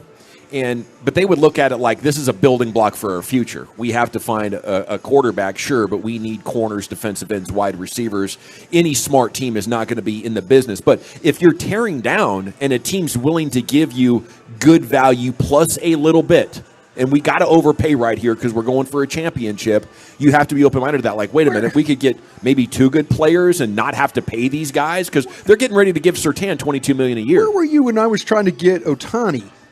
You guys were all lining up. You guys, Mike, I was trying to go get Ohtani and do something like this, and everybody was like, "Oh, we can't do this. I know there's no way." Where were you guys? Where was that boldness? I was team Ohtani. Ohtani's coming up for free agency, and I was just convinced that he probably wouldn't re-sign with you. So I'm not willing to sell the farm for a guy that's leaving. I think. Okay. Yeah. I just wondered because it would be a damn bold move. Do you feel like that you need the corner more than you maybe need another position? Is there another position that you're looking at?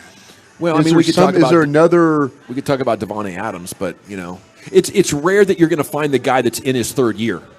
To me, you got to go back to that draft that Micah and Surtain were in and look at the 3rd-year player guys that you're willing to give up a 1 and hopefully flip to get a 1 back for once you get into March because you just can't afford it. You already have too many good players on your roster for the cap to hold. They're borrowing money from 25 and 26 and creating voidable years on Tyron and Zach and Dak's contracts because they can't afford to pay him now. They really have drafted so well and accumulated so much talent that it's a rare combination of characteristics around a player on his deal that would make this doable to where you could actually get a catalyst and a massive difference-making player. Well, if you were to have to trade one of the corners, the one in the league that people would like that you had, if you were somehow to make this deal, it would be Surtain. I don't think you could trade a damaged Diggs now. That would be my problem. If you were thinking about moving on from right, everybody's going to want to trade for Surtain. Yeah. Diggs off an injury with the contract that you've already given him is probably something that you're going to be less inclined to give up a big. So if you're going to say one or the other, you're the better shot is moving on from Surtain if you really want to do that. Well, either way, I mean, do you feel like Jerry could pick up the phone and talk to Sean Payton, who's probably the one making those decisions over there in Denver? Oh, he absolutely could. He could pick up the phone, and maybe does that relationship help things or does that hurt things? Well, I think to me that Sean's got to figure. I mean, if things get even worse, and I mean, the players are all talking about rock bottom there, but maybe there comes a point in time where Sean. He had that one draft there in New Orleans. Remember where he pulled all those he had like multiple first round picks and stuff like that. I mean, I think as the season goes along, you can maybe entice him. But what you're trying to do, Dawson, is do this right now. Yeah, you're not interested in waiting till a trade deadline. Well, it would be a Jalen Ramsey-esque type trade. Yeah, I think it's going to cost you 2 1s though. And I'm going to be honest with you. I really think it would cost you 2 1s. But I am kind of with you. I think that this is the only path to a Super Bowl. I don't think it's adding a receiver. I don't think it's adding an offensive lineman or a tight end. I think your best path for the Dallas Cowboys is you play elite, dominant, all-time great defense, and that's how you go and win the damn thing. I wonder don't think your offense is there a reason why you can't have both? Like you can't have Diggs and Surtain? I would love to have both because Gilmore's not going to be in your plans here for very long. The dude's old, and he's not locked up. Is there somebody on the offense we could sacrifice? Sure. Is there somebody? Well, Gallup go. Probably going to be one of those guys. You're going to let Cooks go, and then you're not going to spend money at running back. And I'd be okay with that. What's your situation with your quarterback? Oh, well, you would save $34 million this offseason if you moved off of him. And we talked about the teams that are taking really big cap hits right now because of their quarterbacks being gone, right? Packers, Lions. Yeah, I read an article. Eagles. Bill Barnwell did this a few weeks back with the quarterbacks. There's something where this is the offseason for the Cowboys to trade or release Dak, and they can save $34 million in cap space. Wow. I got to look at this Bill Barnwell article. Yeah. So there's an out this year. There's an out. Because of when guaranteed money times out, like third day of the league. I bet you I get a text here in the next 5 According minutes. to Bill, and it could be out. BS because I was thinking there is no out. But he did some homework, and I saw that in the article and was like, wow, I didn't think there was any way to get out of that. That makes the Trey Lance thing a little bit more juicy. I think there's something to Trey Lance, though. Yeah. I'm not going to lie about that. Okay, speaking of Dak, are you able to joke about being peed off about the Arizona loss? Yeah, I was pissed off, said Dak. I'm always after a loss. I don't know if we can rate my peed offness, but yeah, real pissed off is what Dak said. How do you guys handle losing? Pissed off to pistivity? Yes. Yeah, it was like 4 or 5. Pistivity is a good word. I love how you bounce back from peed off to pissed off. You were just kind of. I just wasn't comfortable with that many of that particular word in a row. Yeah, like I looked over at the dump situation to see if it was rolling after I said that, too. Still a little nervous to walk around. I'm staying in the pimp cup for another hour. We love you. Thank you for helping Lucius us. back there at a 414. We had a nice little exchange. We don't want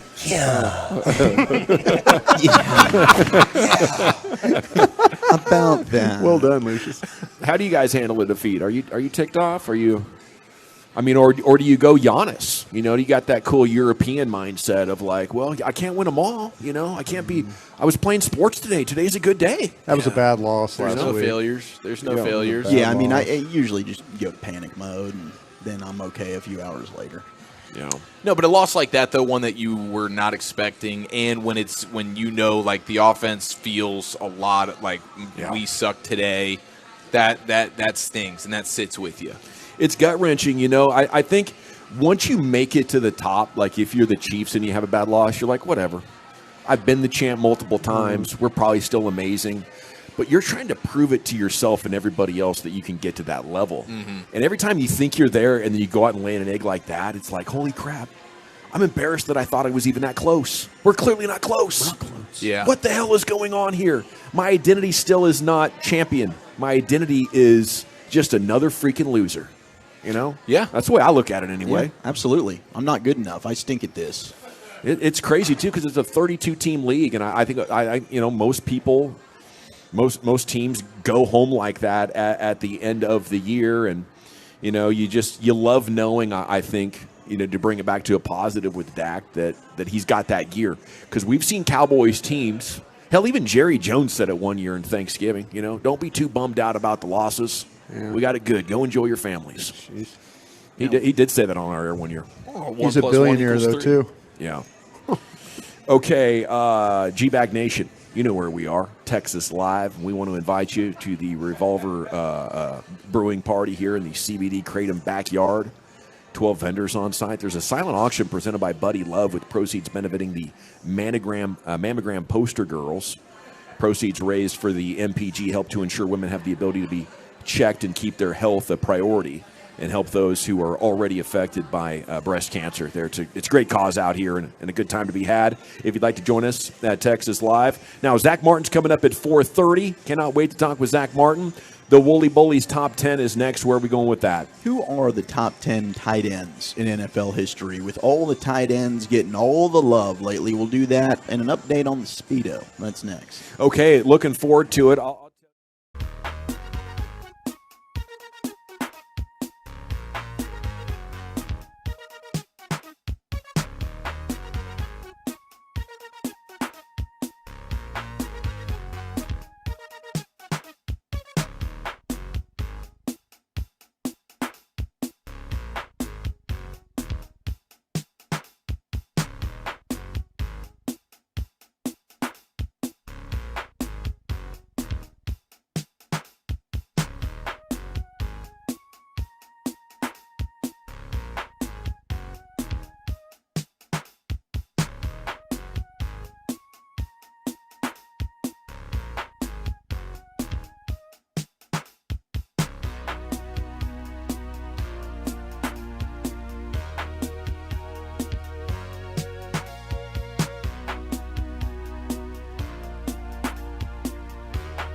Welcome back. It is the G-Bag Nation live at Texas Live, thanks to Revolver Brewing in the CBD Kratom backyard here. Come on by. It's time now for the Wooly Bullies Top 10. Zach Martin's going to join us about 4:45 or so right here. The Zach Martin Show coming up at the conclusion of their workday up there at the Ford Center at the Star. Segment's brought to you by the Frankels. Life's unpredictable. Accidents happen. Frankel & Frankel, the go-to attorneys for car and truck wrecks in DFW. If you or a loved one's hurt in an accident, not your fault, call 214 or 817-333-3333. Go to truckwreck.com. Here he is, Zach with an H, the Wooly Bully. Thank you very much. We will get to the top 10 tight ends in NFL history here in just a moment. And this is actually the position group, Eric. Don't get overly excited because I know I do my top tight ends list every combine. This is different. Yeah, this is not your top 10 rear ends of the scouting combine. That's where I thought we were going here today. I know you did. I It's just- tell the confusion on your face. We've done it before. It's perpetually just Larry Fitzgerald at 1, Larry Fitzgerald at 1, Larry Fitzgerald at 1. He's the greatest tight end in sports history, not just football history. Should there be a size limit to the wet nap? Excuse me? I'm sorry. Trying to Wet derail napkin another damn thing? segment. Is that what we're doing? Well, no, this thing's just not. It's not big enough. It's not wet. Yeah, well, it's not. I mean, if you have like debris on your hands from rib debris, Yeah. it's not big enough. So you, I how need much bigger. bigger? Just I'd like it a little bit. Not like a. It's very small, very small. It's like a bar napkin. I'm not getting it done here. It's kind of like a handkerchief. Yeah. Yep. That's the Brian brought us hijack of the week in the G-Bag Nation. Thank you very much for that, General. I appreciate you yet again, Brian, for brought to you by Wet Naps. Loved we every gotta second get of you a that. sponsor. Really did. We do need to get that The sponsor. pins would be a good one for me. Now, CeeDee Lamb was talking today to the media, and he was asked, like, hey, you're the only team in the NFL without a touchdown from your wide receiver. He said, quote, they've spent extra time working red zone offense, and, CeeDee's solution is, let me touch the rock. I'm going to get into the end zone. Yeah. There was a play last week where he was open. You could see kind of a slant that they were throwing, and Dak doesn't even look his way. But I do think didn't see the field? Yeah. He was just looking at Or the didn't see the opposite side of routes, the yeah. field. Yeah, there you go. So I do think that is also a good solution. Maybe we throw it to CeeDee Lamb in the red zone. Yeah, I mean, he's only got I believe one target, one or two red zone targets. That's got to change. That's got to change. Yeah, it absolutely does. I mean, part of Those guys got to do a zone- better job of getting open, though, too. Yeah, They do. agreed. They Totally. Scheme that thing up a little better down there. I will say, and I do think that the Cowboys are going to come out and just put a clobbering on the Patriots this weekend. Do you really? I really do. 35-6 game? This is why. Okay, two of the Cowboys' most recent, just disgusting, disappointing losses. The following week under Mike McCarthy, they've come out and had some of their best performances. This team usually bounces back under Coach McCarthy in a big way. We go to Week 9 in 2021. They lose 30-16. I believe that was maybe to the Denver Broncos. They come back, 43-3 win the following week. Who did we beat there? The Colts? Say win. Might have been that might have been the Colts. Yeah. Then in 2022, of course, you had the loss to the Commanders. Disgusting. End of season. Gross. 26-6. Like, what the hell was this? You're limping into the postseason. We're all thinking, oh my God, Tampa I know Bay, I was. huh? Are they going to be one and done against the Bucks? Yeah, the chicken tender man Sam Howell. They busted came you. out. They drilled Tampa Bay 31-14. Got him. So Killed Tom Brady's career. Yeah, they usually do a good job when it comes to bouncing back with big performances following losses. And I think that it might not be 43-3, but I think they're going to beat New England this weekend. And I think you're going to see a lot Handily. of things that we've been bitching about, including myself, look much better this coming Sunday. You get Biotish and Martin back in there, I'm with you. Yeah, maybe that's the hopium on my part. Maybe that's my fan flag that I'm waving out. No, here. I'd say that's objective analysis. Yeah, I just, That's what it looks like I'm to looking. me. I'm trying to look Yeah. at some trends here, Yeah. and I'm trying to think. All right, Coach McCarthy actually does a really good job following a loss. You're trying to look at trends, and you're trying not to look at Bill Belichick. Yeah, because absolutely. he's staring you dead Yeah. balls in the eyes, Well, and you're just Was avoiding he like him 6-2 all for the time against the trends. Cowboys? Well, the last time he played the Cowboys, Dak Prescott had the best performance any Sure quarterback's did. ever had Sure against did. him. Bill right? does So, not want to play cover big 0 bad against Bill. Dak. And we Those got 3 more and more touchdowns. players. You're coming out and saying it was Brady, it wasn't Bill. I got a lot of respect still for Bill. I think both of them had a lot to do You with sound like that Dawson dynasty. right now. But I don't know that Bill is as big as bad as he was, say, 3 years ago. No, he wasn't. No, for sure. Tom left and Ernie Adams Damn left. right. So, Ding dong, the witch is dead. I think there's a chance for success here, certainly, against the Patriots on Sunday. The other thing is, gentlemen, I got an update from my fiance lady friend when it comes to the Speedo that I'm supposed to wear tomorrow at Southern Leisure. Sir. Yes, sir. She doesn't think it's going to be in. What? By today, and maybe tomorrow at 10 p.m. You'll be wrong again next week. We'll do this next Friday. So, yeah, I mean, certainly that would be my next bet payoff, but I'm going to bring the mayo. Maybe we'll get a blessing, and it comes in tomorrow morning, and we'll be good to go. But as of right now, it's trending unlikely that said Speedo gets in time. Now, if somebody wants to meet me at Southern Leisure tomorrow, if we got to turn it on and leave it on that wants to bring an unused, I'm going to specify unused, unworn Speedo, I'll rep that baby with pride. Okay. But otherwise, I'll wait until my next bet payoff. What are you these days? An XL? I think an XL would work, or a large. Let's go XL because it's already kind of small. I was gonna say, dude. Let's go XL. Let's crawl before we walk here. And you sure I'm excited. I'm a new man. Do you want them to bring the wadded up socks as well, or will you be bringing those? I'll bring some wadded socks. Yeah, I was ready to be prepared to make it look like I'm packing more than I am. Kielbasa. What do I need to do, man? Do we need to get on the horn with Bezos and say what the hell's an going Amazon on with thing. your system? It is. It is an Amazon thing. Tell him to get his act together. Yeah, I was really bummed. I mean, I thought that we paid for, hey, let's get this thing here quicker. So I just got a text a segment ago that said, it's not looking likely. I'm like, oh. What's happened to that Amazon? Heartbreaker. I don't know. They should be good at their jobs. Let's get to the top 10 NFL tight ends in NFL history. 877-881-1053. Who are you going with? Okay, Jackie Smith isn't in this top 10. Is he on the list? He's outside. He's an honorable mention. They mentioned Jackie Smith. Now, I think of Jackie Smith for a not good reason, but I do understand he had a Hall of Fame career. He had a Hall of Fame prior career to that play. with the Cardinals. He sure did. But if you went with your number one tight end, Brian, who are you going with? And I'm going to need your help with some of these because I didn't see some of these guys play. Number one NFL tight end that I've ever seen. I think Tony Gonzalez is probably the best one I've ever seen. It's a hard one to not rock with. Let's go back to the Pimp Cup, Lucius Alexander. When we're talking tight ends, who comes to mind? Well, my big influence in my life is my father. He wouldn't watch a lot of football, but when he did, he would sit down and watch Warren Moon, Randall Cunningham, and Jay Novacek. There you go. Jay Novacek. That was his boy, Jay Novacek. Always reliable, so I'm going to go with Jay Novacek. I like that. I was a big Shannon Sharp fan growing up. Yes. But my number one tight end, I think if I had to pick, I would probably lean with you, Tony G, on that, Brian. Like, Tony Gonzalez was unstoppable. Unstoppable. And then you've got, the Gronks, the Kelseys. Antonio Gates had a great career. I'm sure he'll be on this list. But I do think Tony Gonzalez and Shannon Sharp as well, both of them kind of laid the foundation for the new era of tight end that we're in now. But Shannon Sharp, I think, doesn't get enough love when we have this Kansas City, the organization of Kansas City might have the two greatest tight ends ever to play. They absolutely when you think about Gonzalez and then Kelsey. You maybe could put Travis Kelce at 2 with all the accolades he's got, the postseason success that he's had. It's unbelievable what Travis Kelce's numbers look like.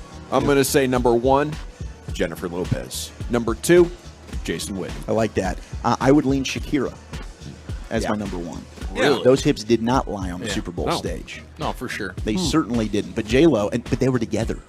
And so, I mean, you're getting to watch both. The trifecta. Unbelievable. It was a hell of a halftime show. They should run that back every year. Number 10 on this list happens to be Geezer boy. Hard-hitting Jason Witten. There he is. Jason Witten coming in at number 10. Stalwart of the 2000s and the 2010s, reached the 1,000-yard mark 4 times. Pro Bowl 11 times. Yeah, at his peak, he was unstoppable. Yeah, well, and he was an all-around player. I mean, the dude also blocked his ass off. Like, he really was a fantastic player. He didn't care. No, it's just crazy because the Cowboys let him play for like 8 years after he was a plus player. Yes, first 10 years of Jason Witten's career, he's a top 10 guy. The last 6, we can have a conversation. I mean, he went to Oakland, and they were like, how did you have 75 catches last year? You're done. 75 catches for 112 yards. Secrets in the dirt, boys. And there always will be. Number 9, Brian, going to need your help with this. We're going back to 1963, second-round pick by the Baltimore Colts, John Mackey. John Mackey was outstanding. Very controversial player. They tried to throw the ball to him in Super Bowl IV when the Cowboys got beat by the Baltimore Colts. and they say John Mackey. They said 2 guys touched the ball, but the officials said no. You couldn't have a deal where offense. There had to be a defender that went in between, so you had an illegal touching, is what they said. And we didn't have replay at the time, but John Mackey was an outstanding That's player. the worst flag. That's the worst penalty to be flagged for. Yeah, it is. Illegal touching? Never want to be that guy. No, you Well, certainly don't. we didn't have replay, and it end up on the happened in a list for Super that. Bowl. Was he known as Mac Daddy, or It's just John Mackey. Mackey Mouse? Just John Mackey. Okay. Just straight up John Mackey. Holy crap. Pastry chef Yeah. Eric might be going to get a Speedo as we speak. What color? I don't know. What color do you guys want? Rainbow. Green. Rainbow? Green. Oh. Rainbow, yellow, or green. I'm just going to say whatever. I was thinking you can green find. for North Texas. Yeah, well, I think eagle green, but we need to. I'm That's a down. good I'm point down there, for too. mean green. Number 8 is Mike Ditka. Thought of more as a great coach, but was a hell of a linebacker. Or excuse me, tight end. Won a Super Watched Bowl him with play. the Cowboys. Yeah, watched him play. Yeah, he's good. Number 7, Kellen Winslow. And I forgot about Kellen Winslow. Kellen San Winslow, Diego San Diego Chargers. Chargers. That Air Coryell offense. Superchargers. Dude was Legend. brilliant. He really, really was. 13th overall pick in the 79 NFL draft. That's a really good son. Kind of a good Yeah, human Son being. went crazy. Yeah, He good human went being. Crazy. Yeah, he did. Number 6, Ozzie Newsome with the Cleveland Browns. Ozzie Newsome was outstanding. It might even be a better general manager than he was an NFL player. 1980 All-Decade team Yeah, member. yeah. Went to Alabama, was a stud there. Number 5, we got Shannon Sharp with the Denver Broncos. Could still play. And the Ravens. We're getting with Shannon. It's kind of yeah. I don't like him because he takes shots at the Cowboys when his own team's getting beat 70 to That's nothing. fine. I'm not talking about him as an analyst, just on the football player. It just the kind of player. drives me nuts a little bit. You could have a little respect, bro. I'll go to him because he doesn't respect my team. Number 4 is the new Swiftie, Travis Kelce. Wow. That's high praise right there. Number 3, Gronk, Rob Gronkowski. Oh, wow, 2 better than Gronk, huh? Yeah. I know. Injuries I got think him. Gronk to me is definitely up there in the conversation. Number 1, number 2, and I would probably flip flop this. I'd probably move this guy back to 4. Is Antonio Gates. And look, I loved Antonio Gates. He was unbelievable. NFL 2000s All-Decade team member, first team All-Pro 3 times, second team All-Pro twice. I do think for one game though, I would take Gronk or Kelce over Antonio Gates. Wouldn't you? I'd take Kelce over him. Yes, absolutely. But number 1, greatest tight end of all time, Tony Gonzalez. Yeah. Sure hands, 17 NFL. And I'm here wasting career. my life doing radio with you guys when I could still evaluate League's like that. all-time leader in receptions and receiving yards among tight ends. Dude was an absolute beast.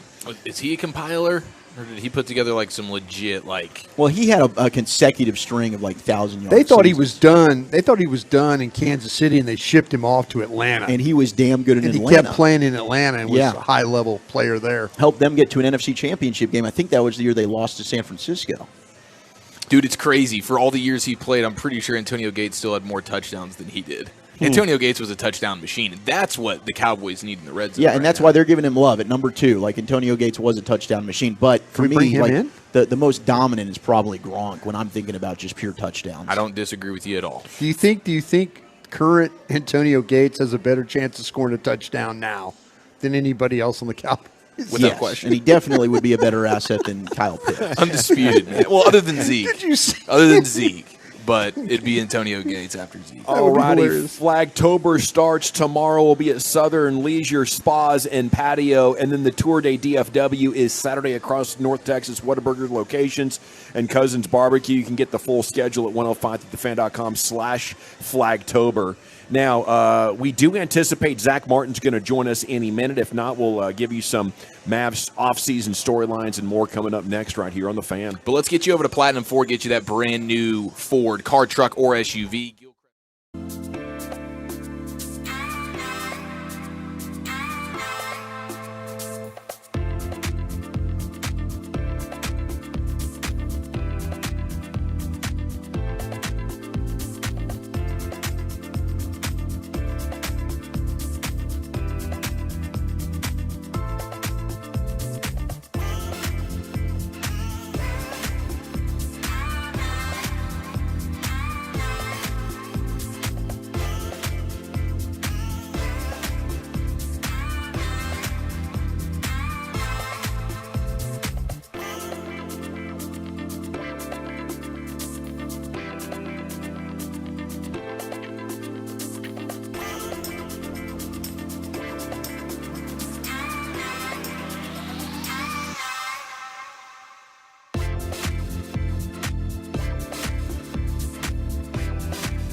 Just announced Classic Chevrolet in Grapevine's one-time Equinox offload.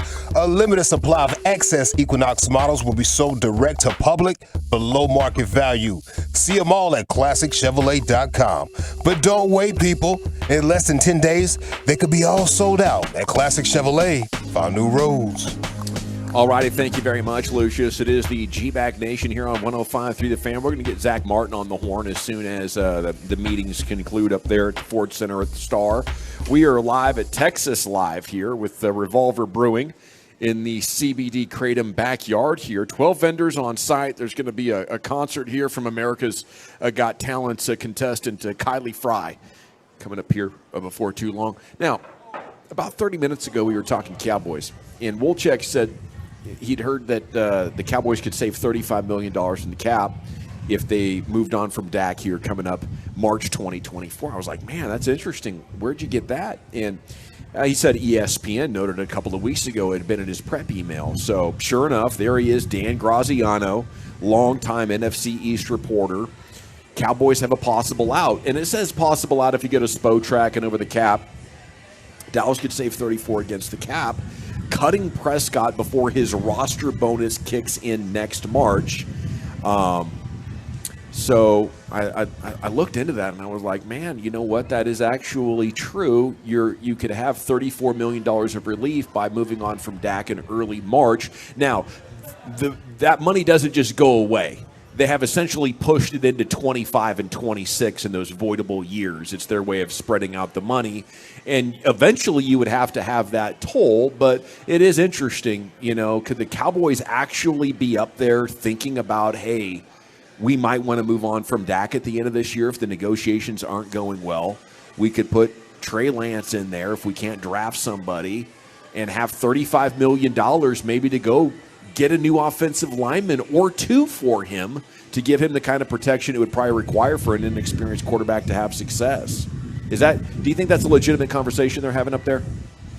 I think they're so off-put by the way Dak's agent and thus Dak have gone about these contracts where they're going for all the wood every time. And I think bringing in Trey Lance was just a little bit of okay, we got a little something here that we can play with if this Dak thing. I think like from a business standpoint, that's where Jerry gets super offended.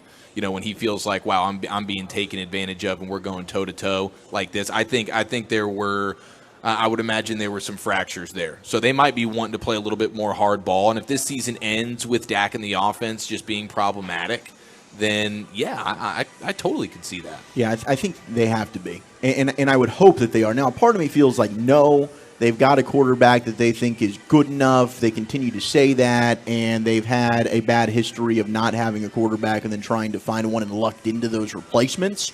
To where do they want to go back into that well? But big picture, you go into year 9 with said quarterback, and again, if the season ends the way that it would be the offense and Dak, to Eric's point, I think you've got to be looking to move on.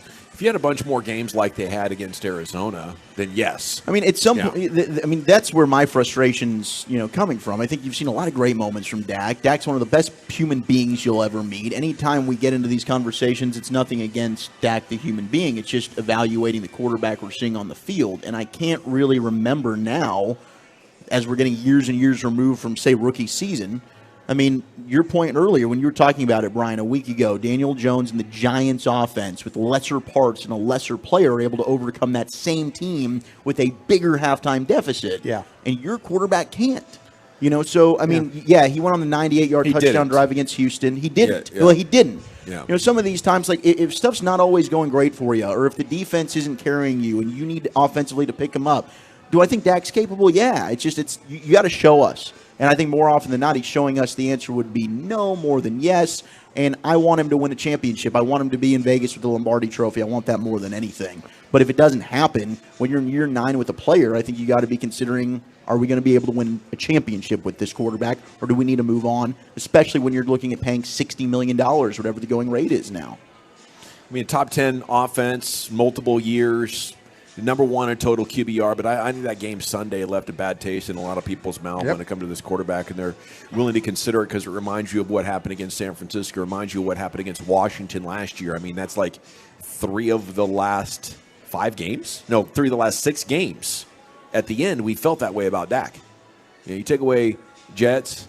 They had the Week 17 or 18 game last year that was just an explosion. Who was that mixed in around Washington and Philadelphia? That was the Colts. Was that awesome a Jeff Saturday bad day? Right. Yeah. So I don't know. He was outstanding against Tampa in the playoffs. He sure was. I mean, you're hoping just as bad the next week. I mean, that's the maddening thing about it is, I think the addition of Trey Lance here. I think the addition of Trey Lance here makes you feel like that there's something there. The Cowboys are, they're open-minded. See, this organization has been very fortunate, with the exception of drafting Troy Aikman when they did. But Roger Staubach, look at the histories. Roger Staubach, Tony Romo, guys that have played, Dak Prescott in the 4th round. It hasn't been a history of like they've had to go out and get quarterbacks. They've been real fortunate at certain parts of the history that quarterbacks have shown up. Mm-hmm. And this to me, this Trey Lance move is clearly one like, let's get a guy, they're giving up on him. We had a 2nd round grade on him. We can look at him on the whole year. And if things start to fall apart, then we could say, we got our guy. This is our guy. Instead of saying, well, okay, and this is a really good draft for quarterbacks. Yes. But they're not going to be in a position likely unless one of those quarterbacks comes down the board and, you're picking at 25 and you're like, wow, this quarterback somehow got to us. Mm-hmm. Much like Lamar Jackson got to the Ravens, the way that all worked out. Have to be a big trade up. Yeah, or trade up or something like that. So to me, if they had not had not traded for Trey Lance, I'd say it's status quo. But now that he's here, I think they're giving themselves an out in case things don't work out. Odds are still very much in favor of Dak getting the extension, but it does seem more possible than ever. I think at any time in his deal that there could be I think some Eric's serious right. consideration there. I do think Eric's right about the agent, Todd France. Well, we heard that the last time. But that's not – Todd France is doing his job, and so is Dak. Sure. Dak's like, listen, okay, fine, I ain't going to sign anything. I'll wait. You fine. That's, He played it perfectly. The Cowboys have nobody to blame but themselves for the amount of money that they spent. Flagtober starts tomorrow. We'll be at Southern Leisure Spas and Patio. And then Tour Day DFW is Saturday. You can check the schedule at GBag Nation on Twitter X. Right now we're at a release party with Revolver Brewing in CBD Kratom Backyard at Texas Live. 12 vendors on site. There's going to be a show a little bit later on. Silent auction presented by Buddy Love with proceeds benefiting the Mammogram Poster Girls there. It's a great cause. And we're back with the Zach Martin Show right here. It is the GBag Nation on 105.3 The Fan.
From our fan studio, secured by DFWsecurity.com, you're rolling with the G-Bag Nation on 105.3 The Fan.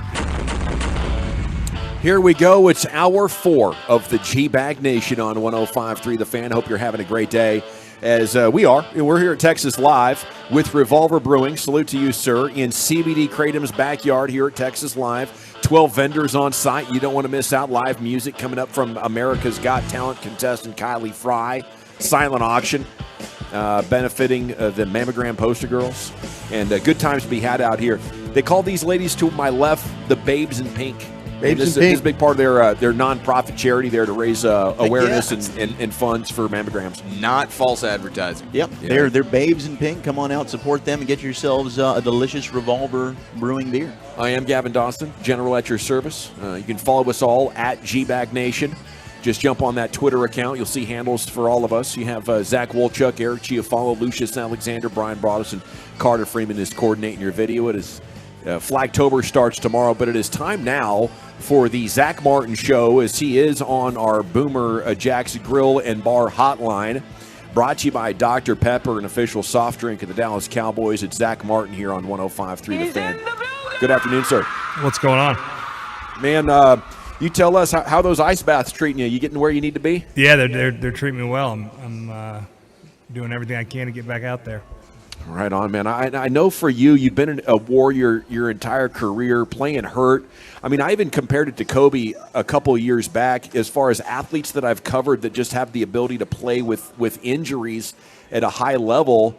What's it like, though, when you do have to miss the rare game and the team's struggling? How frustrating is it over there? Yeah, it sucks. I mean, you never want to miss a game. I mean, that's the most important thing. You got to be available, and unfortunately last week I wasn't, and but those young guys did a nice job. They came in, stepped up, and got their first action, and they really did do a nice job in there. As fans, we always like to hear, well, I could have played if it was like a playoff game, because then we think, oh, so it wasn't that bad, right? He's still pretty good. What do you say to that question right now? What do I say to that question? Yeah. Listen, I did everything I could to get ready, and I just we made the decision there to give it a week there, and hopefully, obviously doing everything this week to get back there on the field Sunday. Yeah, you mentioned some of the young guys stepping in there, still ran the ball really well. I think a lot of the conversation this week, as you know, has been in the red zone. When you went back and studied the tape, what were some of the lessons that you guys took from that? Yeah, we just got to finish when we get down there. I mean, we had some great drives in that game Sunday, some long sustained drives getting down there. We just got to finish. We got to tighten up the chin strap and execute when we get down close to that goal line. Zach, we're out here at the Texas Live, and they're setting up for a band to play and all that. Are you a karaoke guy at all? Not really. I mean, I'll join in there if we're Are you a chorus guy? Are you a chorus, or are you like encouraging people to go up there and sing with you, or are you like how does that work? Is like a couple of cocktails and get up there and come on, join me for this. A little bit of liquid courage. You can get up there and have some fun for sure. Yeah. I bet you dominate a wedding dance room. I love a wedding band. I'm a big advocate for the live band at the weddings. Okay, band over the DJ. Are you a keep your jacket on the whole time guy though? No. Oh, so you're immediately ripping off the tie and the jacket and everything. The buttons are getting lower and lower as the night goes on. Yeah. Have you ever done the move? My favorite move is taking that tie and putting it around my forehead like a Ninja Turtle, and then now I'm starting to really get the people going with that. Well, yeah, but then at my wedding, my dad and all his friends were doing that, so I was like, oh, man, that's Dad gets after it a little bit. Yeah, a little bit. Yeah. How was Dad as a player? We know about you and your brother. Who was the original Martin football player of record? Yeah, my dad, Keith Martin. He played D-line at University of Kentucky, wore number 70. So that's kind of where I got that. And then he played a year or two in Canada. Oh, cool. As a defensive lineman, but he definitely got us into it. Was our coach growing up, and he was a big part of my football life. What's the hygiene etiquette when it comes to these team flights coming back? I was listening to Cam Hayward talking about the Steelers. They got stranded, and the plane ended up stinking because some guys didn't shower prior to getting on the team flight. I feel like that's a no-no, man. That is a no-no. That was my big thing. There was a couple preseason games where I'm not going to mention any names, but Maybe some guys didn't play and they were sneaking out of that locker room without getting in the shower. So, always got to get in the shower after a game. Yeah, you got to be the veteran leader at that point and lend some voice to what's appropriate here, what's professional. But what is the gloves are the stinkiest though, right? Of all Gloves the are items, worst. Yeah, gloves, braces, like stuff that don't get like washed on a regular basis. And if you wear a pair of gloves for a few weeks, they get pretty gnarly. Yeah, I mean that was my experience. Your hands you'll be in meetings and be like, oh god. Yes, it stays on your hands for forever, right? There's no way to get it off. But Zach, are you are you a superstitious guy? Because I remember Witten, he never changed his equipment. He just went with the same equipment as.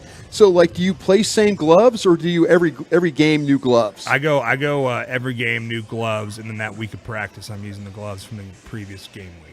But your shoes are consistent, right? Shoes are consistent. I don't like to mess around with the shoes. I like to wear the same shoes unless there's a surface we got to switch them up. But gloves is definitely that's my routine. I got a fresh pair of gloves for the game. Zach Martin here with you on 105.3 The Fan. Zach, we're giving away Cowboys tickets here in this hour. Nice. To the Tolos. So best of luck to the Tolos out there. When's the last time you tried to win a pair of tickets on the radio?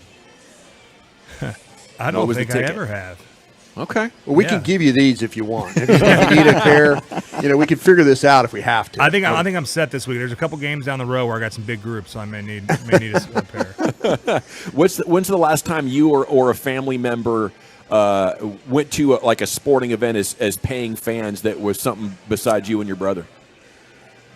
Oh man, let me see here. Well, I went to Notre Dame game the week we had off, if that counts. Yeah. The weirdest time ever was, so my brother-in-law played in the NFL for a while, and early in my career, we played on Thanksgiving, and they played that Sunday, and me and my wife flew up to the game on Sunday after our Thanksgiving game, and that was weird, sitting in the family section of a different team's different team section there right after we got done playing a game. Was that Tyler Eifert? Yep. Is that your brother-in-law? There you go. How's he doing? He's taking good care of your sister? Of my sister? I don't have a sister. I'm taking good care of his sister. You're taking good care of his sister. It's week 4. We'll get this straight. By the time we get to the end, we'll be on schedule. Sister, what are you talking about? I don't have a sister, man. What are you talking about? Surprise. Yeah. So you're getting ready to play New England. Of course, Bill Belichick and his defenses are rather legendary as you prepare for that game. What differences do you notice from a Bill Belichick team?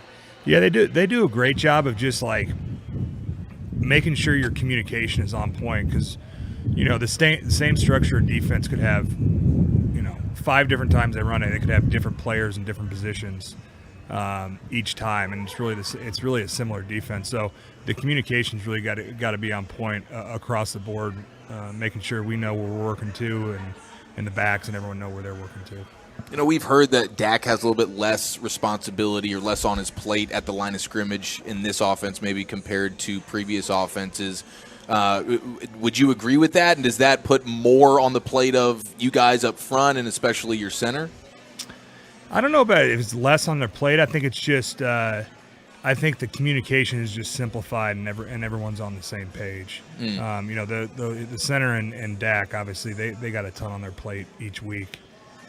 With communicating and IDing the defense and the fronts and all that stuff. But I think the communication has been clean, and I think that's probably the biggest difference is the guys are just on the same page. Have you ever told Dak to bleep off when he kills a run play? Yeah, that's what I was wanting to know. Sometimes you're like, damn, I was ready for that one. Yeah. But, obviously there's more going on. He's got a lot better view than we do. So we just, run the play it's called. See, that's the company line there. I was going to ask you with Travis. Like, he was one of the smartest guys. I remember when he was coming out of Wisconsin, and everybody you talked to in the scouting world, like, this guy is so smart, so smart, so smart. Was there ever a time that he relayed a call and you just kind of looked at him? Did you ever question, like, shaking off, like a pitcher shakes off a catcher in that way? No. He was on it, man. So he's so good. We went with it, and. Yeah, I mean, obviously, extremely intelligent player. Yeah. It's Zach Martin Show here with you on 105.3 The Fan. Do you ever listen to the Jerry Jones Show when he's on radio or TV? I do not. Well, yesterday, since you missed it, I can tell you, he said when we saw that officiating crew on the field, we knew there was going to be a lot of penalties. Did you guys feel like it was heavy-handed, or what's your thought on the flags coming back in a big way there in Week 3?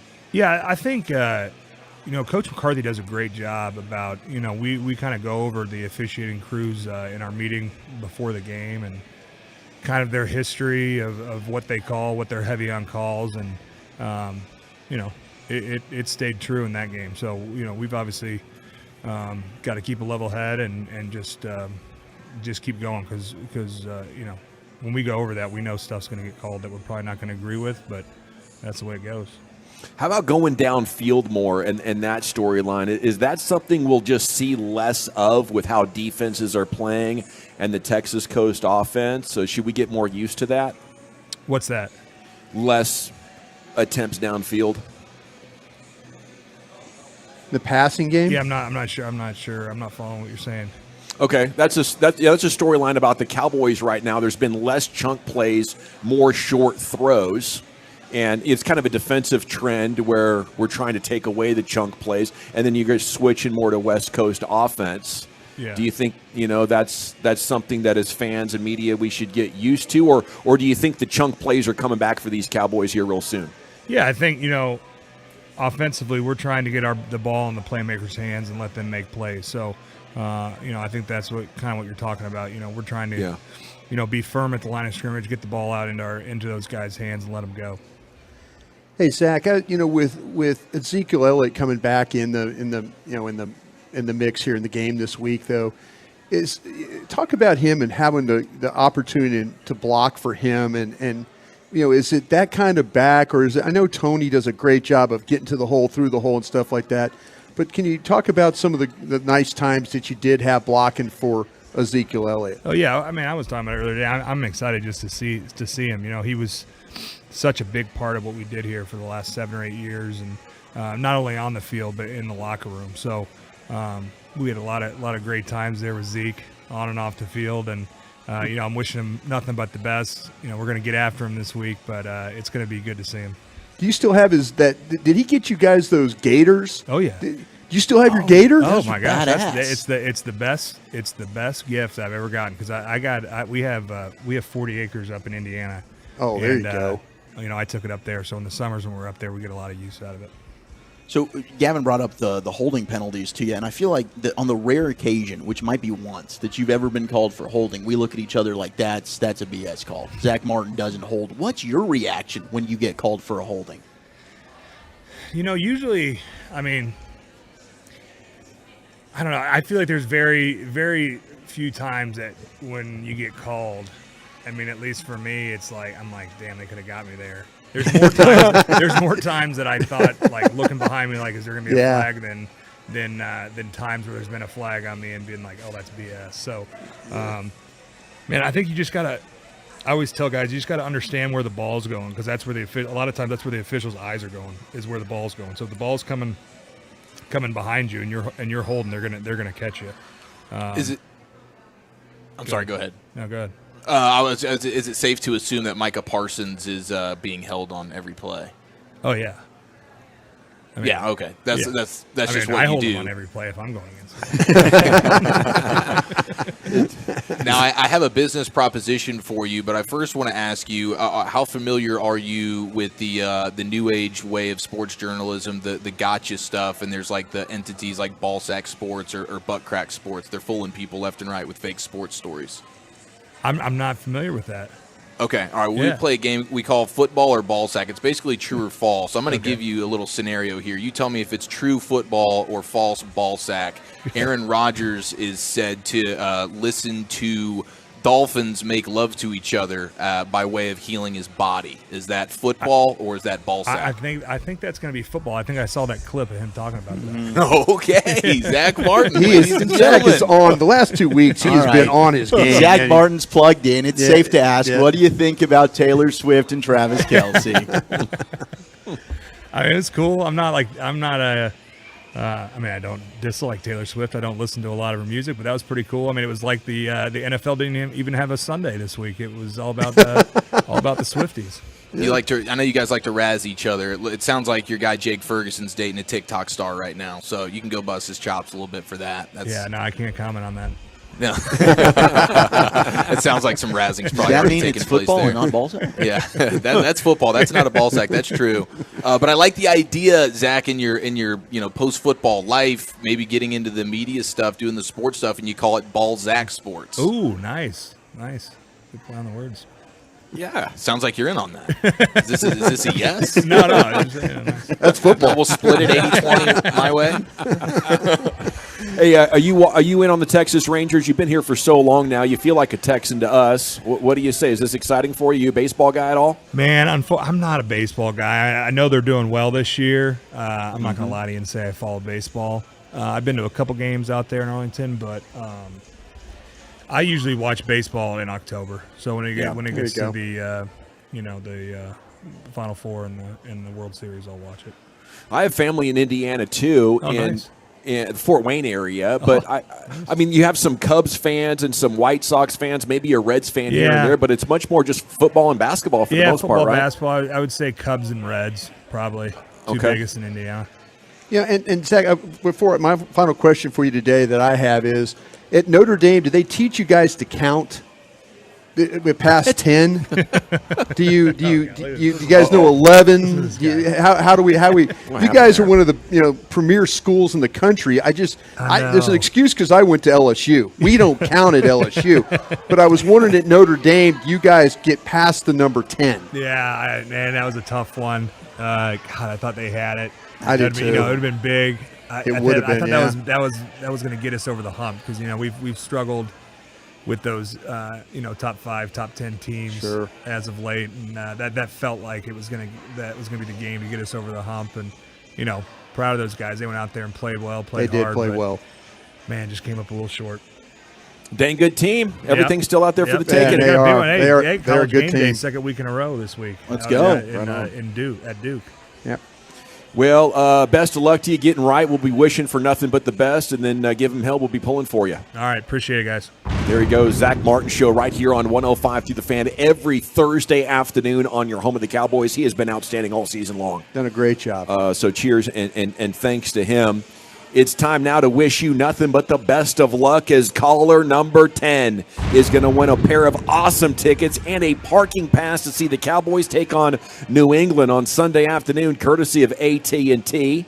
5G, fast, reliable, secure. These are 100-level tickets. The Cowboys have to score fast on Sunday, and we're talking touchdown. Dak Prescott has to be reliable, and that offensive line must be secure. There it is, caller number 10 at 877-881-1053. Okay, when we come back, it's time to hit the expressway. Jared Sandler's going to join us in about 10-15 minutes. We'll get in a little edition of football's finest, though, Chief. What do you have for us? Game, respect, game, and a little stat of the day for you next year in the nation. Okay, I got to chat Diamonds Direct, though, before.